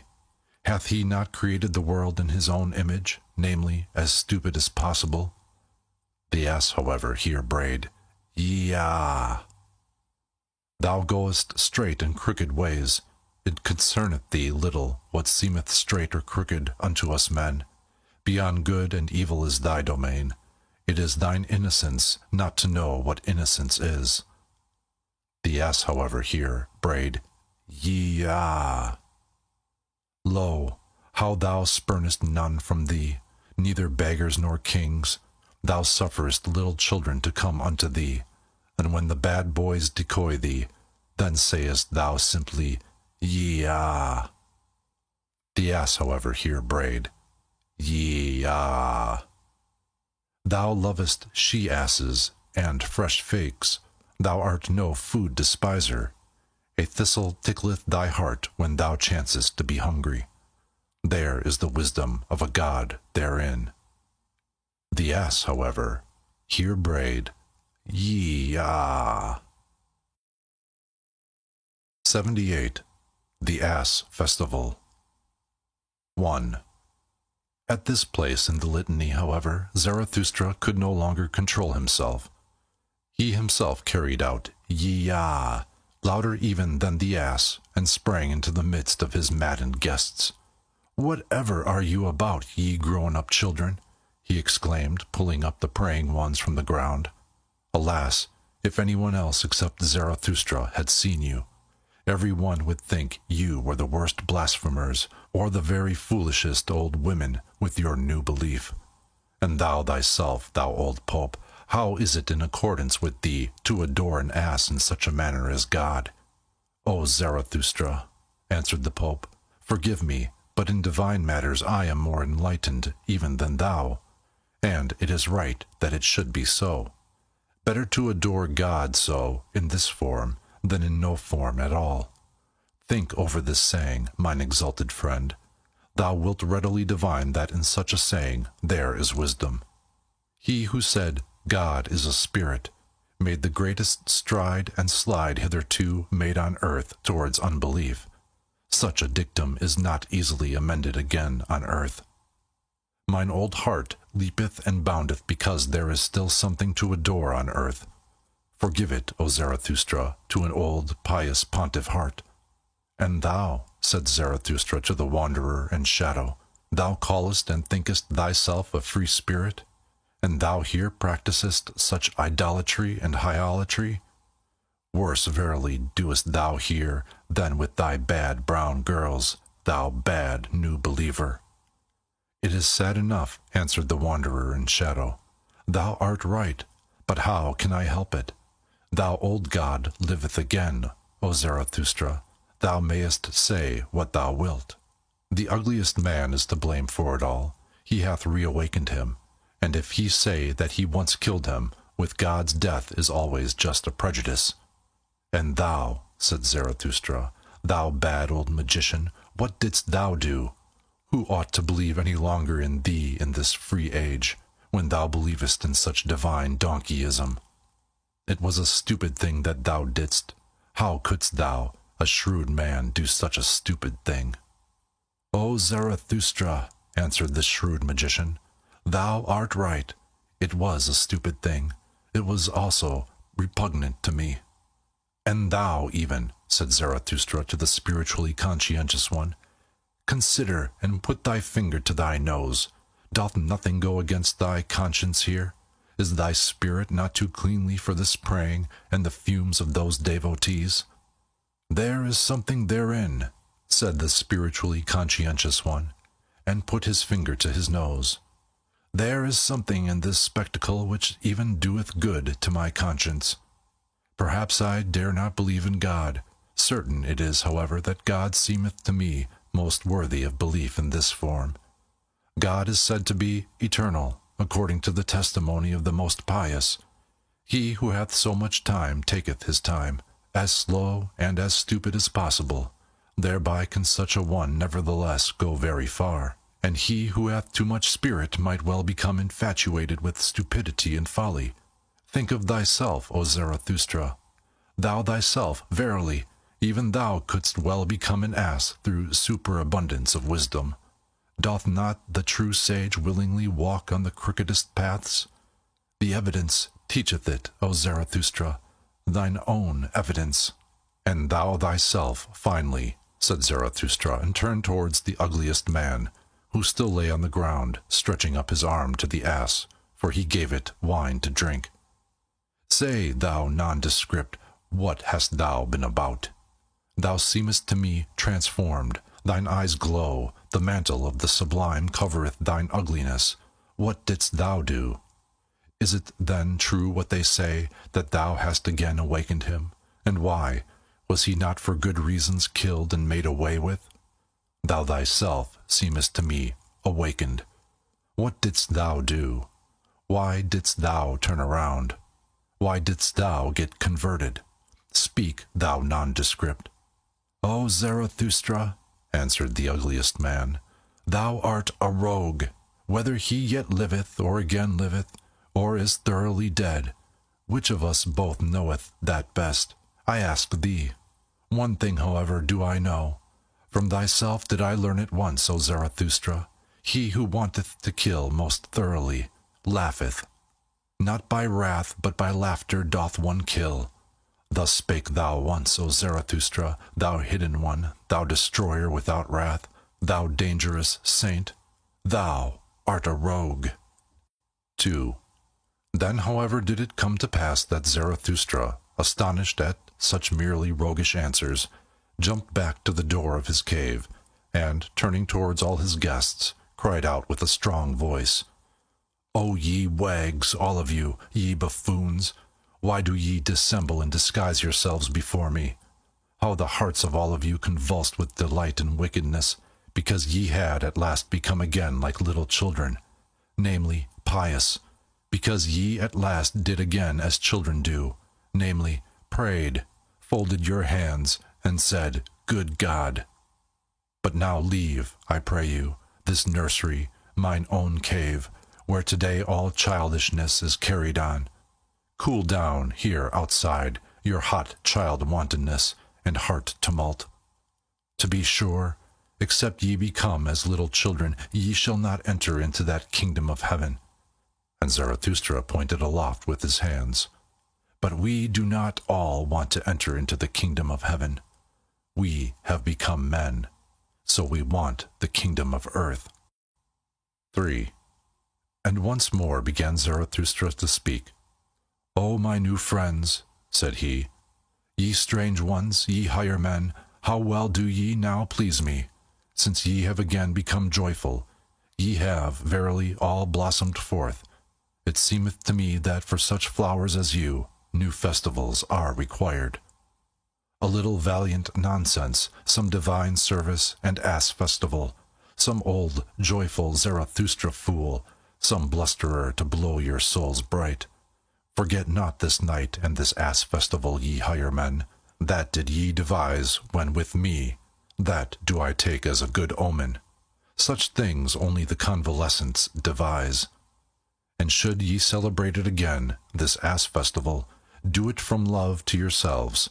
Do it also from love to me, and in remembrance of me. Thus spake Zarathustra. 79. The Drunken Song. 1. Meanwhile, one after another had gone out into the open air and into the cool air, thoughtful night. Zarathustra himself, however, led the ugliest man by the hand, that he might show him his night world, and the great round moon, and the silvery waterfalls near his cave.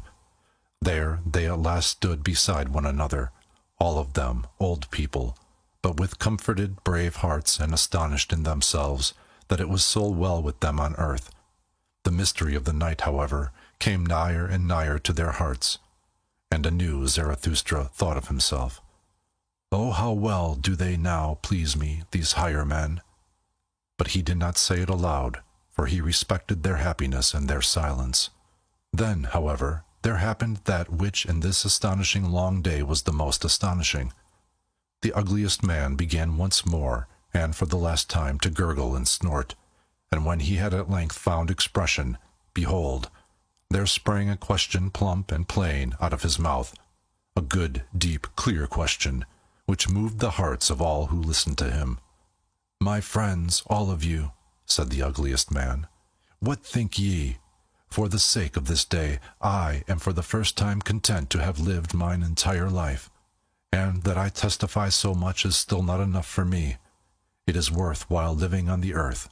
One day, one festival with Zarathustra hath taught me to love the earth. Was that life? Will I say unto death? Well, once more. My friends, what think ye? Will ye not, like me, say unto death, was that life? For the sake of Zarathustra, well, once more. Thus spake the ugliest man, It was not, however, far from midnight. And what took place then, think ye? As soon as the higher men heard this question, they became all at once conscious of their transformation and convalescence, and of him who was the cause thereof. Then did they rush up to Zarathustra, thanking, honoring, caressing him, and kissing his hands, each in his own peculiar way, so that some laughed and some wept. The old soothsayer, however, danced with delight, and though he was then, as some narrators suppose, full of sweet wine, he was certainly still fuller of sweet life, and had renounced all weariness. There are even those who narrate that the ass then danced, for not in vain had the ugliest man previously given it wine to drink. That may be the case, or it may be otherwise, and if in truth the ass did not dance that evening, there nevertheless happened then greater and rarer wonders than the dancing of an ass would have been. In short, as the proverb of Zarathustra saith, what doth it matter? 2. When, however, this took place with the ugliest man, Zarathustra stood there like one drunken. His glance dulled, his tongue faltered, and his feet staggered. And who could divine what thoughts then passed through Zarathustra's soul? Apparently, however, his spirit retreated and fled in advance, and was in remote distances, and, as it were, wandering on high mountain ridges, as it standeth written, twixt two seas, wandering twixt the past and the future as a heavy cloud.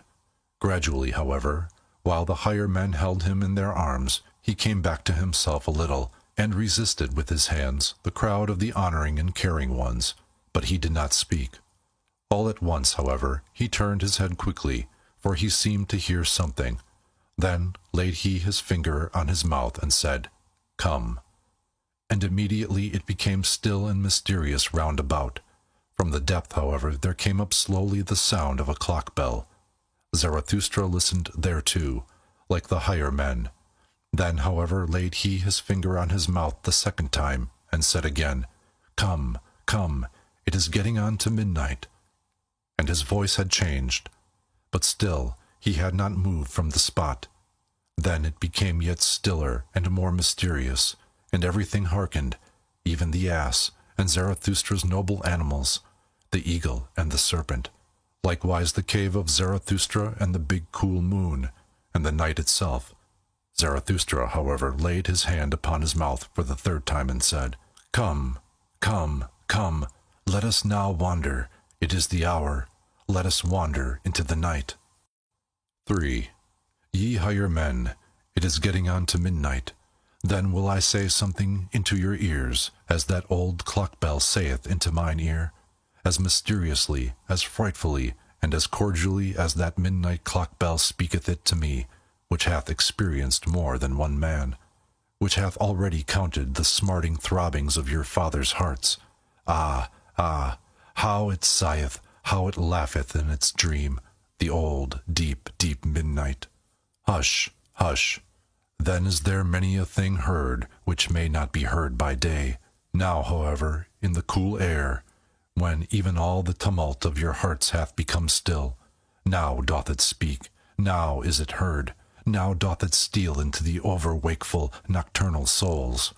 Ah, ah, how the midnight sigheth, how it laugheth in its dream. Hearest thou not how mysteriously, frightfully, and cordially speaketh unto thee the old deep, deep midnight? O man, take heed. 4. Woe to me! Whither hath time gone? Have I not sunk into deep wells? The world sleepeth. Ah, ah, the dog howleth, the moon shineth. Rather will I die, rather will I die, than say unto you what my midnight heart now thinketh. Already have I died. It is all over. Spider, why spinnest thou around me? Wilt thou have blood? Ah, ah, the dew falleth, the hour cometh, the hour in which I frost and freeze, which asketh and asketh and asketh, who hath sufficient courage for it? Who is to be master of the world? Who is going to say, Thus shall ye flow, ye great and small streams? The hour approacheth. O man, thou higher man, take heed. This talk is for fine ears. for thine ears. What saith deep midnight's voice indeed? 5. It carrieth me away, my soul danceth. Day's work, who is to be master of the world? The moon is cool, the wind is still. Ah, have ye already flown high enough? Ye have danced. A leg, nevertheless, is not a wing. Ye good dancers, now is all delight over. Wine hath become less. Every cup hath become brittle. The sepulchres mutter. Ye have not flown high enough. Now do the sepulchres mutter, free the dead. Why is it so long night? Doth not the moon make us drunken? Ye higher men, free the sepulchres, awaken the corpses. Ah, why doth the worm still burrow? There approacheth the hour. There boometh the clock bell, there thrilleth still the heart. There burroweth still the woodworm, the heartworm. Ah, the world is deep. 6. Sweet lyre, I love thy tone, thy drunken, ranunculin tone. How long, how far hath come unto thy tone from the distance, from the ponds of love? Thou old clock bell, thou sweet lyre, every pain hath torn thy heart. Father pain, father's pain, forefathers' pain. Thy speech hath become ripe, ripe like the golden autumn and the afternoon, like mine anchorite heart. Now sayest thou, the world itself hath become ripe, the grape turneth brown. Now doth it wish to die of happiness. Ye higher men, do ye not feel it? There welleth up mysteriously an odor, a perfume and odor of eternity, a rosy blessed brown gold wine odor of old happiness, of drunken midnight death happiness, which singeth, the world is deep, and deeper than thy day could read. 7. Leave me alone, I am too pure for thee. Touch me not, hath not my world just now become perfect? My skin is too pure for thy hands. Leave me alone, thou dull, doltish, stupid day. Is not the midnight brighter? The purest are to be masters of the world, the least known, the strongest, the midnight souls, who are brighter and deeper than any day. O day, thou gropest for me, thou feelest for my happiness. For thee I am rich, lonesome, a treasure pit, a gold chamber. O world, thou wantest me? Am I worldly for thee? Am I spiritual for thee? Am I divine for thee? But day and world, ye are too coarse. Have cleverer hands grasp after deeper happiness, after deeper unhappiness. Grasp after some God. Grasp not after me. Mine unhappiness, my happiness is deep.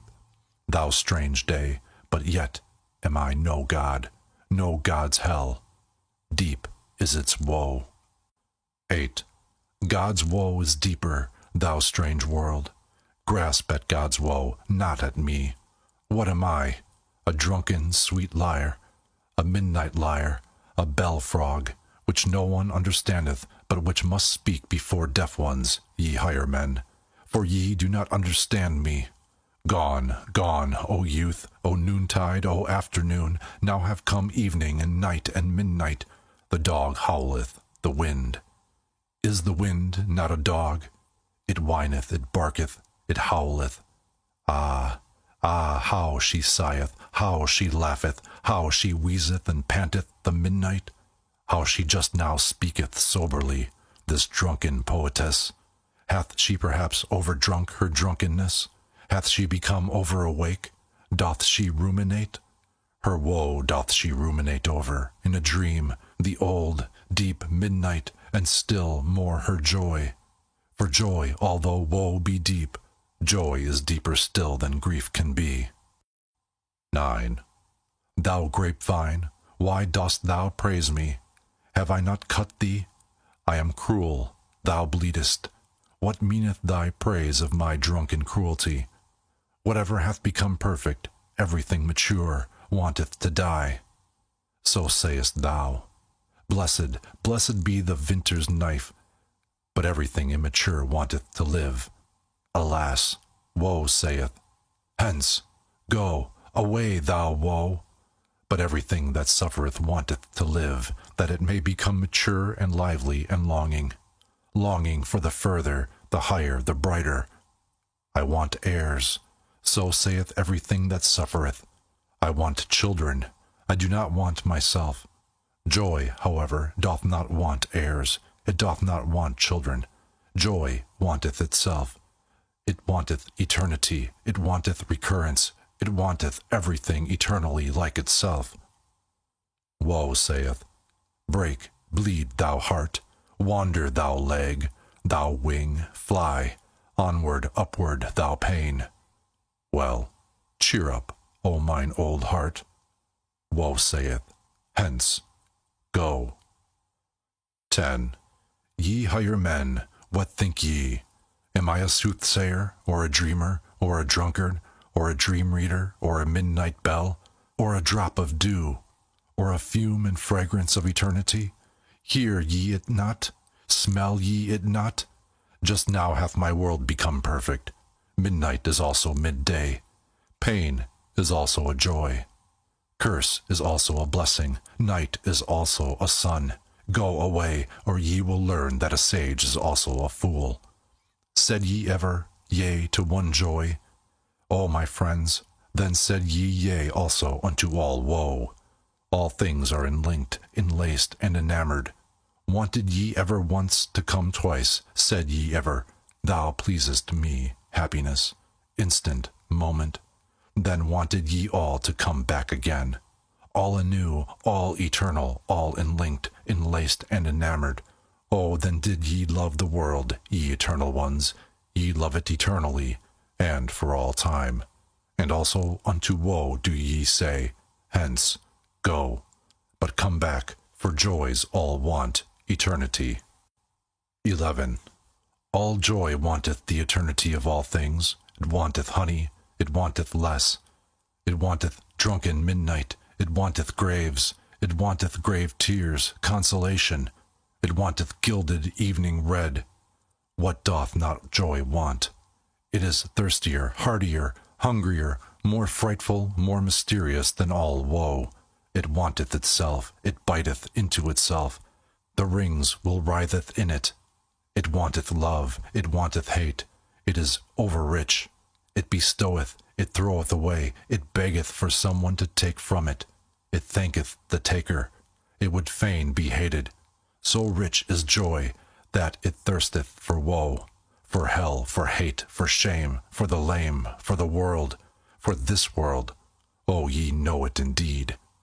Ye higher men, for you doth it long, this joy, this irrepressible blessed joy, for your woe, ye failures. For failures longeth all eternal joy. For joys all want themselves, therefore do they also want grief. O happiness, O pain, O break thou heart. Ye higher men, do learn it, that joys want eternity. Joys want the eternity of all things. They want deep, profound eternity. 12. Have ye now learned my song? Have ye divined what it would say? Well, cheer up, ye higher men, sing now my roundelay. Sing now yourselves the song, the name of which is once more, the signification of which is unto all eternity. Sing, ye higher men, Zarathustra's roundelay. O man, take heed. What saith deep midnight's voice indeed? I slept my sleep, from deepest dream I've woke and plead. The world is deep, and deeper than the day could read. Deep is its woe, joy deeper still than grief can be. Woe saith, hence, go, but joys all want eternity, want deep, profound eternity. 80. The sign. In the morning, however, after this night, Zarathustra jumped up from his couch, and, having girded his loins, he came out of his cave glowing and strong, like a morning sun coming out of gloomy mountains. Thou great star, spake he, as he had spoken once before, thou deep eye of happiness, What would be all thy happiness if thou hadst not those for whom thou shinest? And if they remained in their chambers whilst thou art already awake, and comest, and bestowest, and distributest, how would thy proud modesty upbraid for it? Well, they still sleep, these higher men, whilst I am awake. They are not my proper companions. Not for them do I wait here in my mountains. At my work I want to be, at my day. But they understand not what are the signs of my morning. My step is not for them the awakening call. They still sleep in my cave. Their dream still drinketh at my drunken songs. The audient ear for me, the obedient ear, is yet lacking in their limbs. This had Zarathustra spoken to his heart when the sun arose. Then looked he inquiringly aloft, for he heard above him the sharp call of his eagle. "Well," called he upwards, "thus is it pleasing and proper to me. Mine animals are awake, for I am awake. Mine eagle is awake, and like me honoureth the sun. With eagle talons doth it grasp at the new light. Ye are my proper animals, I love you. But still do I lack my proper men." Thus spake Zarathustra. Then, however, it happened that all on a sudden he became aware that he was flocked around and fluttered around, as if by innumerable birds. The whizzing of so many wings, however, and the crowding around his head was so great that he shut his eyes. And verily there came down upon him as it were a cloud, like a cloud of arrows which poureth upon a new enemy. But behold, here it was a cloud of love, and showered upon a new friend. "What happeneth unto me?" thought Zarathustra in his astonished heart, and slowly seated himself on the big stone which lay close to the exit from his cave. But while he grasped about with his hands, around him, above him, and below him, and repelled the tender birds, behold, there then happened to him something still stranger, for he grasped thereby unawares into a mass of thick, warm, shaggy hair.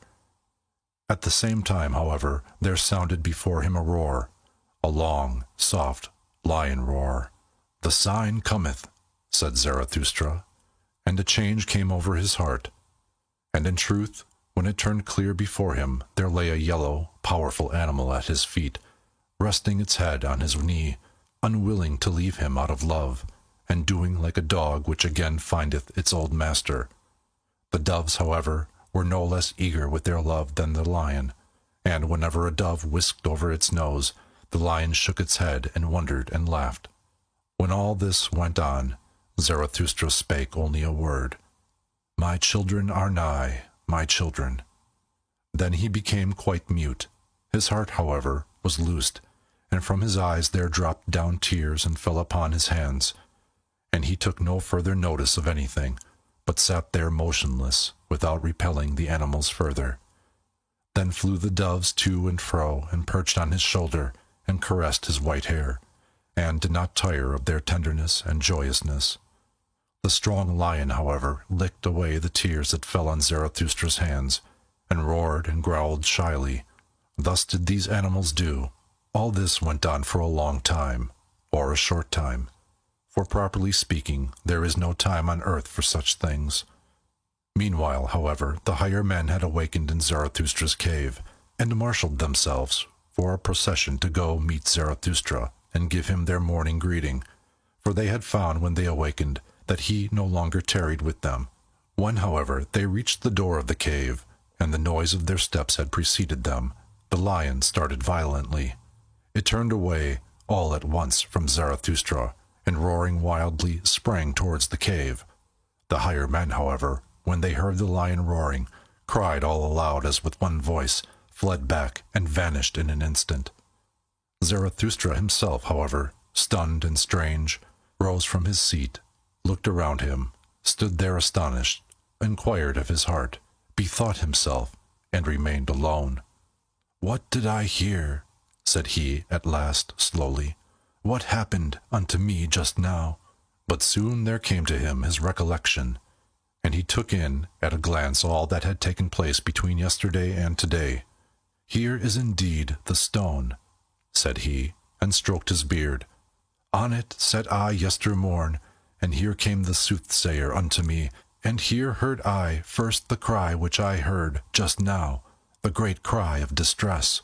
O ye higher men, your distress was it, that the old soothsayer foretold to me yestermorn? Unto your distress did he want to seduce and tempt me. O Zarathustra, said he to me, I come to seduce thee to thy last sin. To my last sin? Cried Zarathustra, and laughed angrily at his own words. What hath been reserved for me as my last sin? And once more Zarathustra became absorbed in himself, and sat down again on the big stone and meditated. Suddenly he sprang up. fellow suffering with the higher men, he cried out, and his countenance changed into brass. Well, that hath had its time. My suffering and my fellow-suffering, what matter about them? Do I then strive after happiness? I strive after my work. Well, the lion hath come. My children are nigh. Zarathustra hath grown ripe. Mine hour hath come. This is my morning. My day beginneth. Arise now. Arise, thou great noontide. Thus spake Zarathustra, and left his cave, glowing and strong, like a morning sun coming out of gloomy mountains. The End.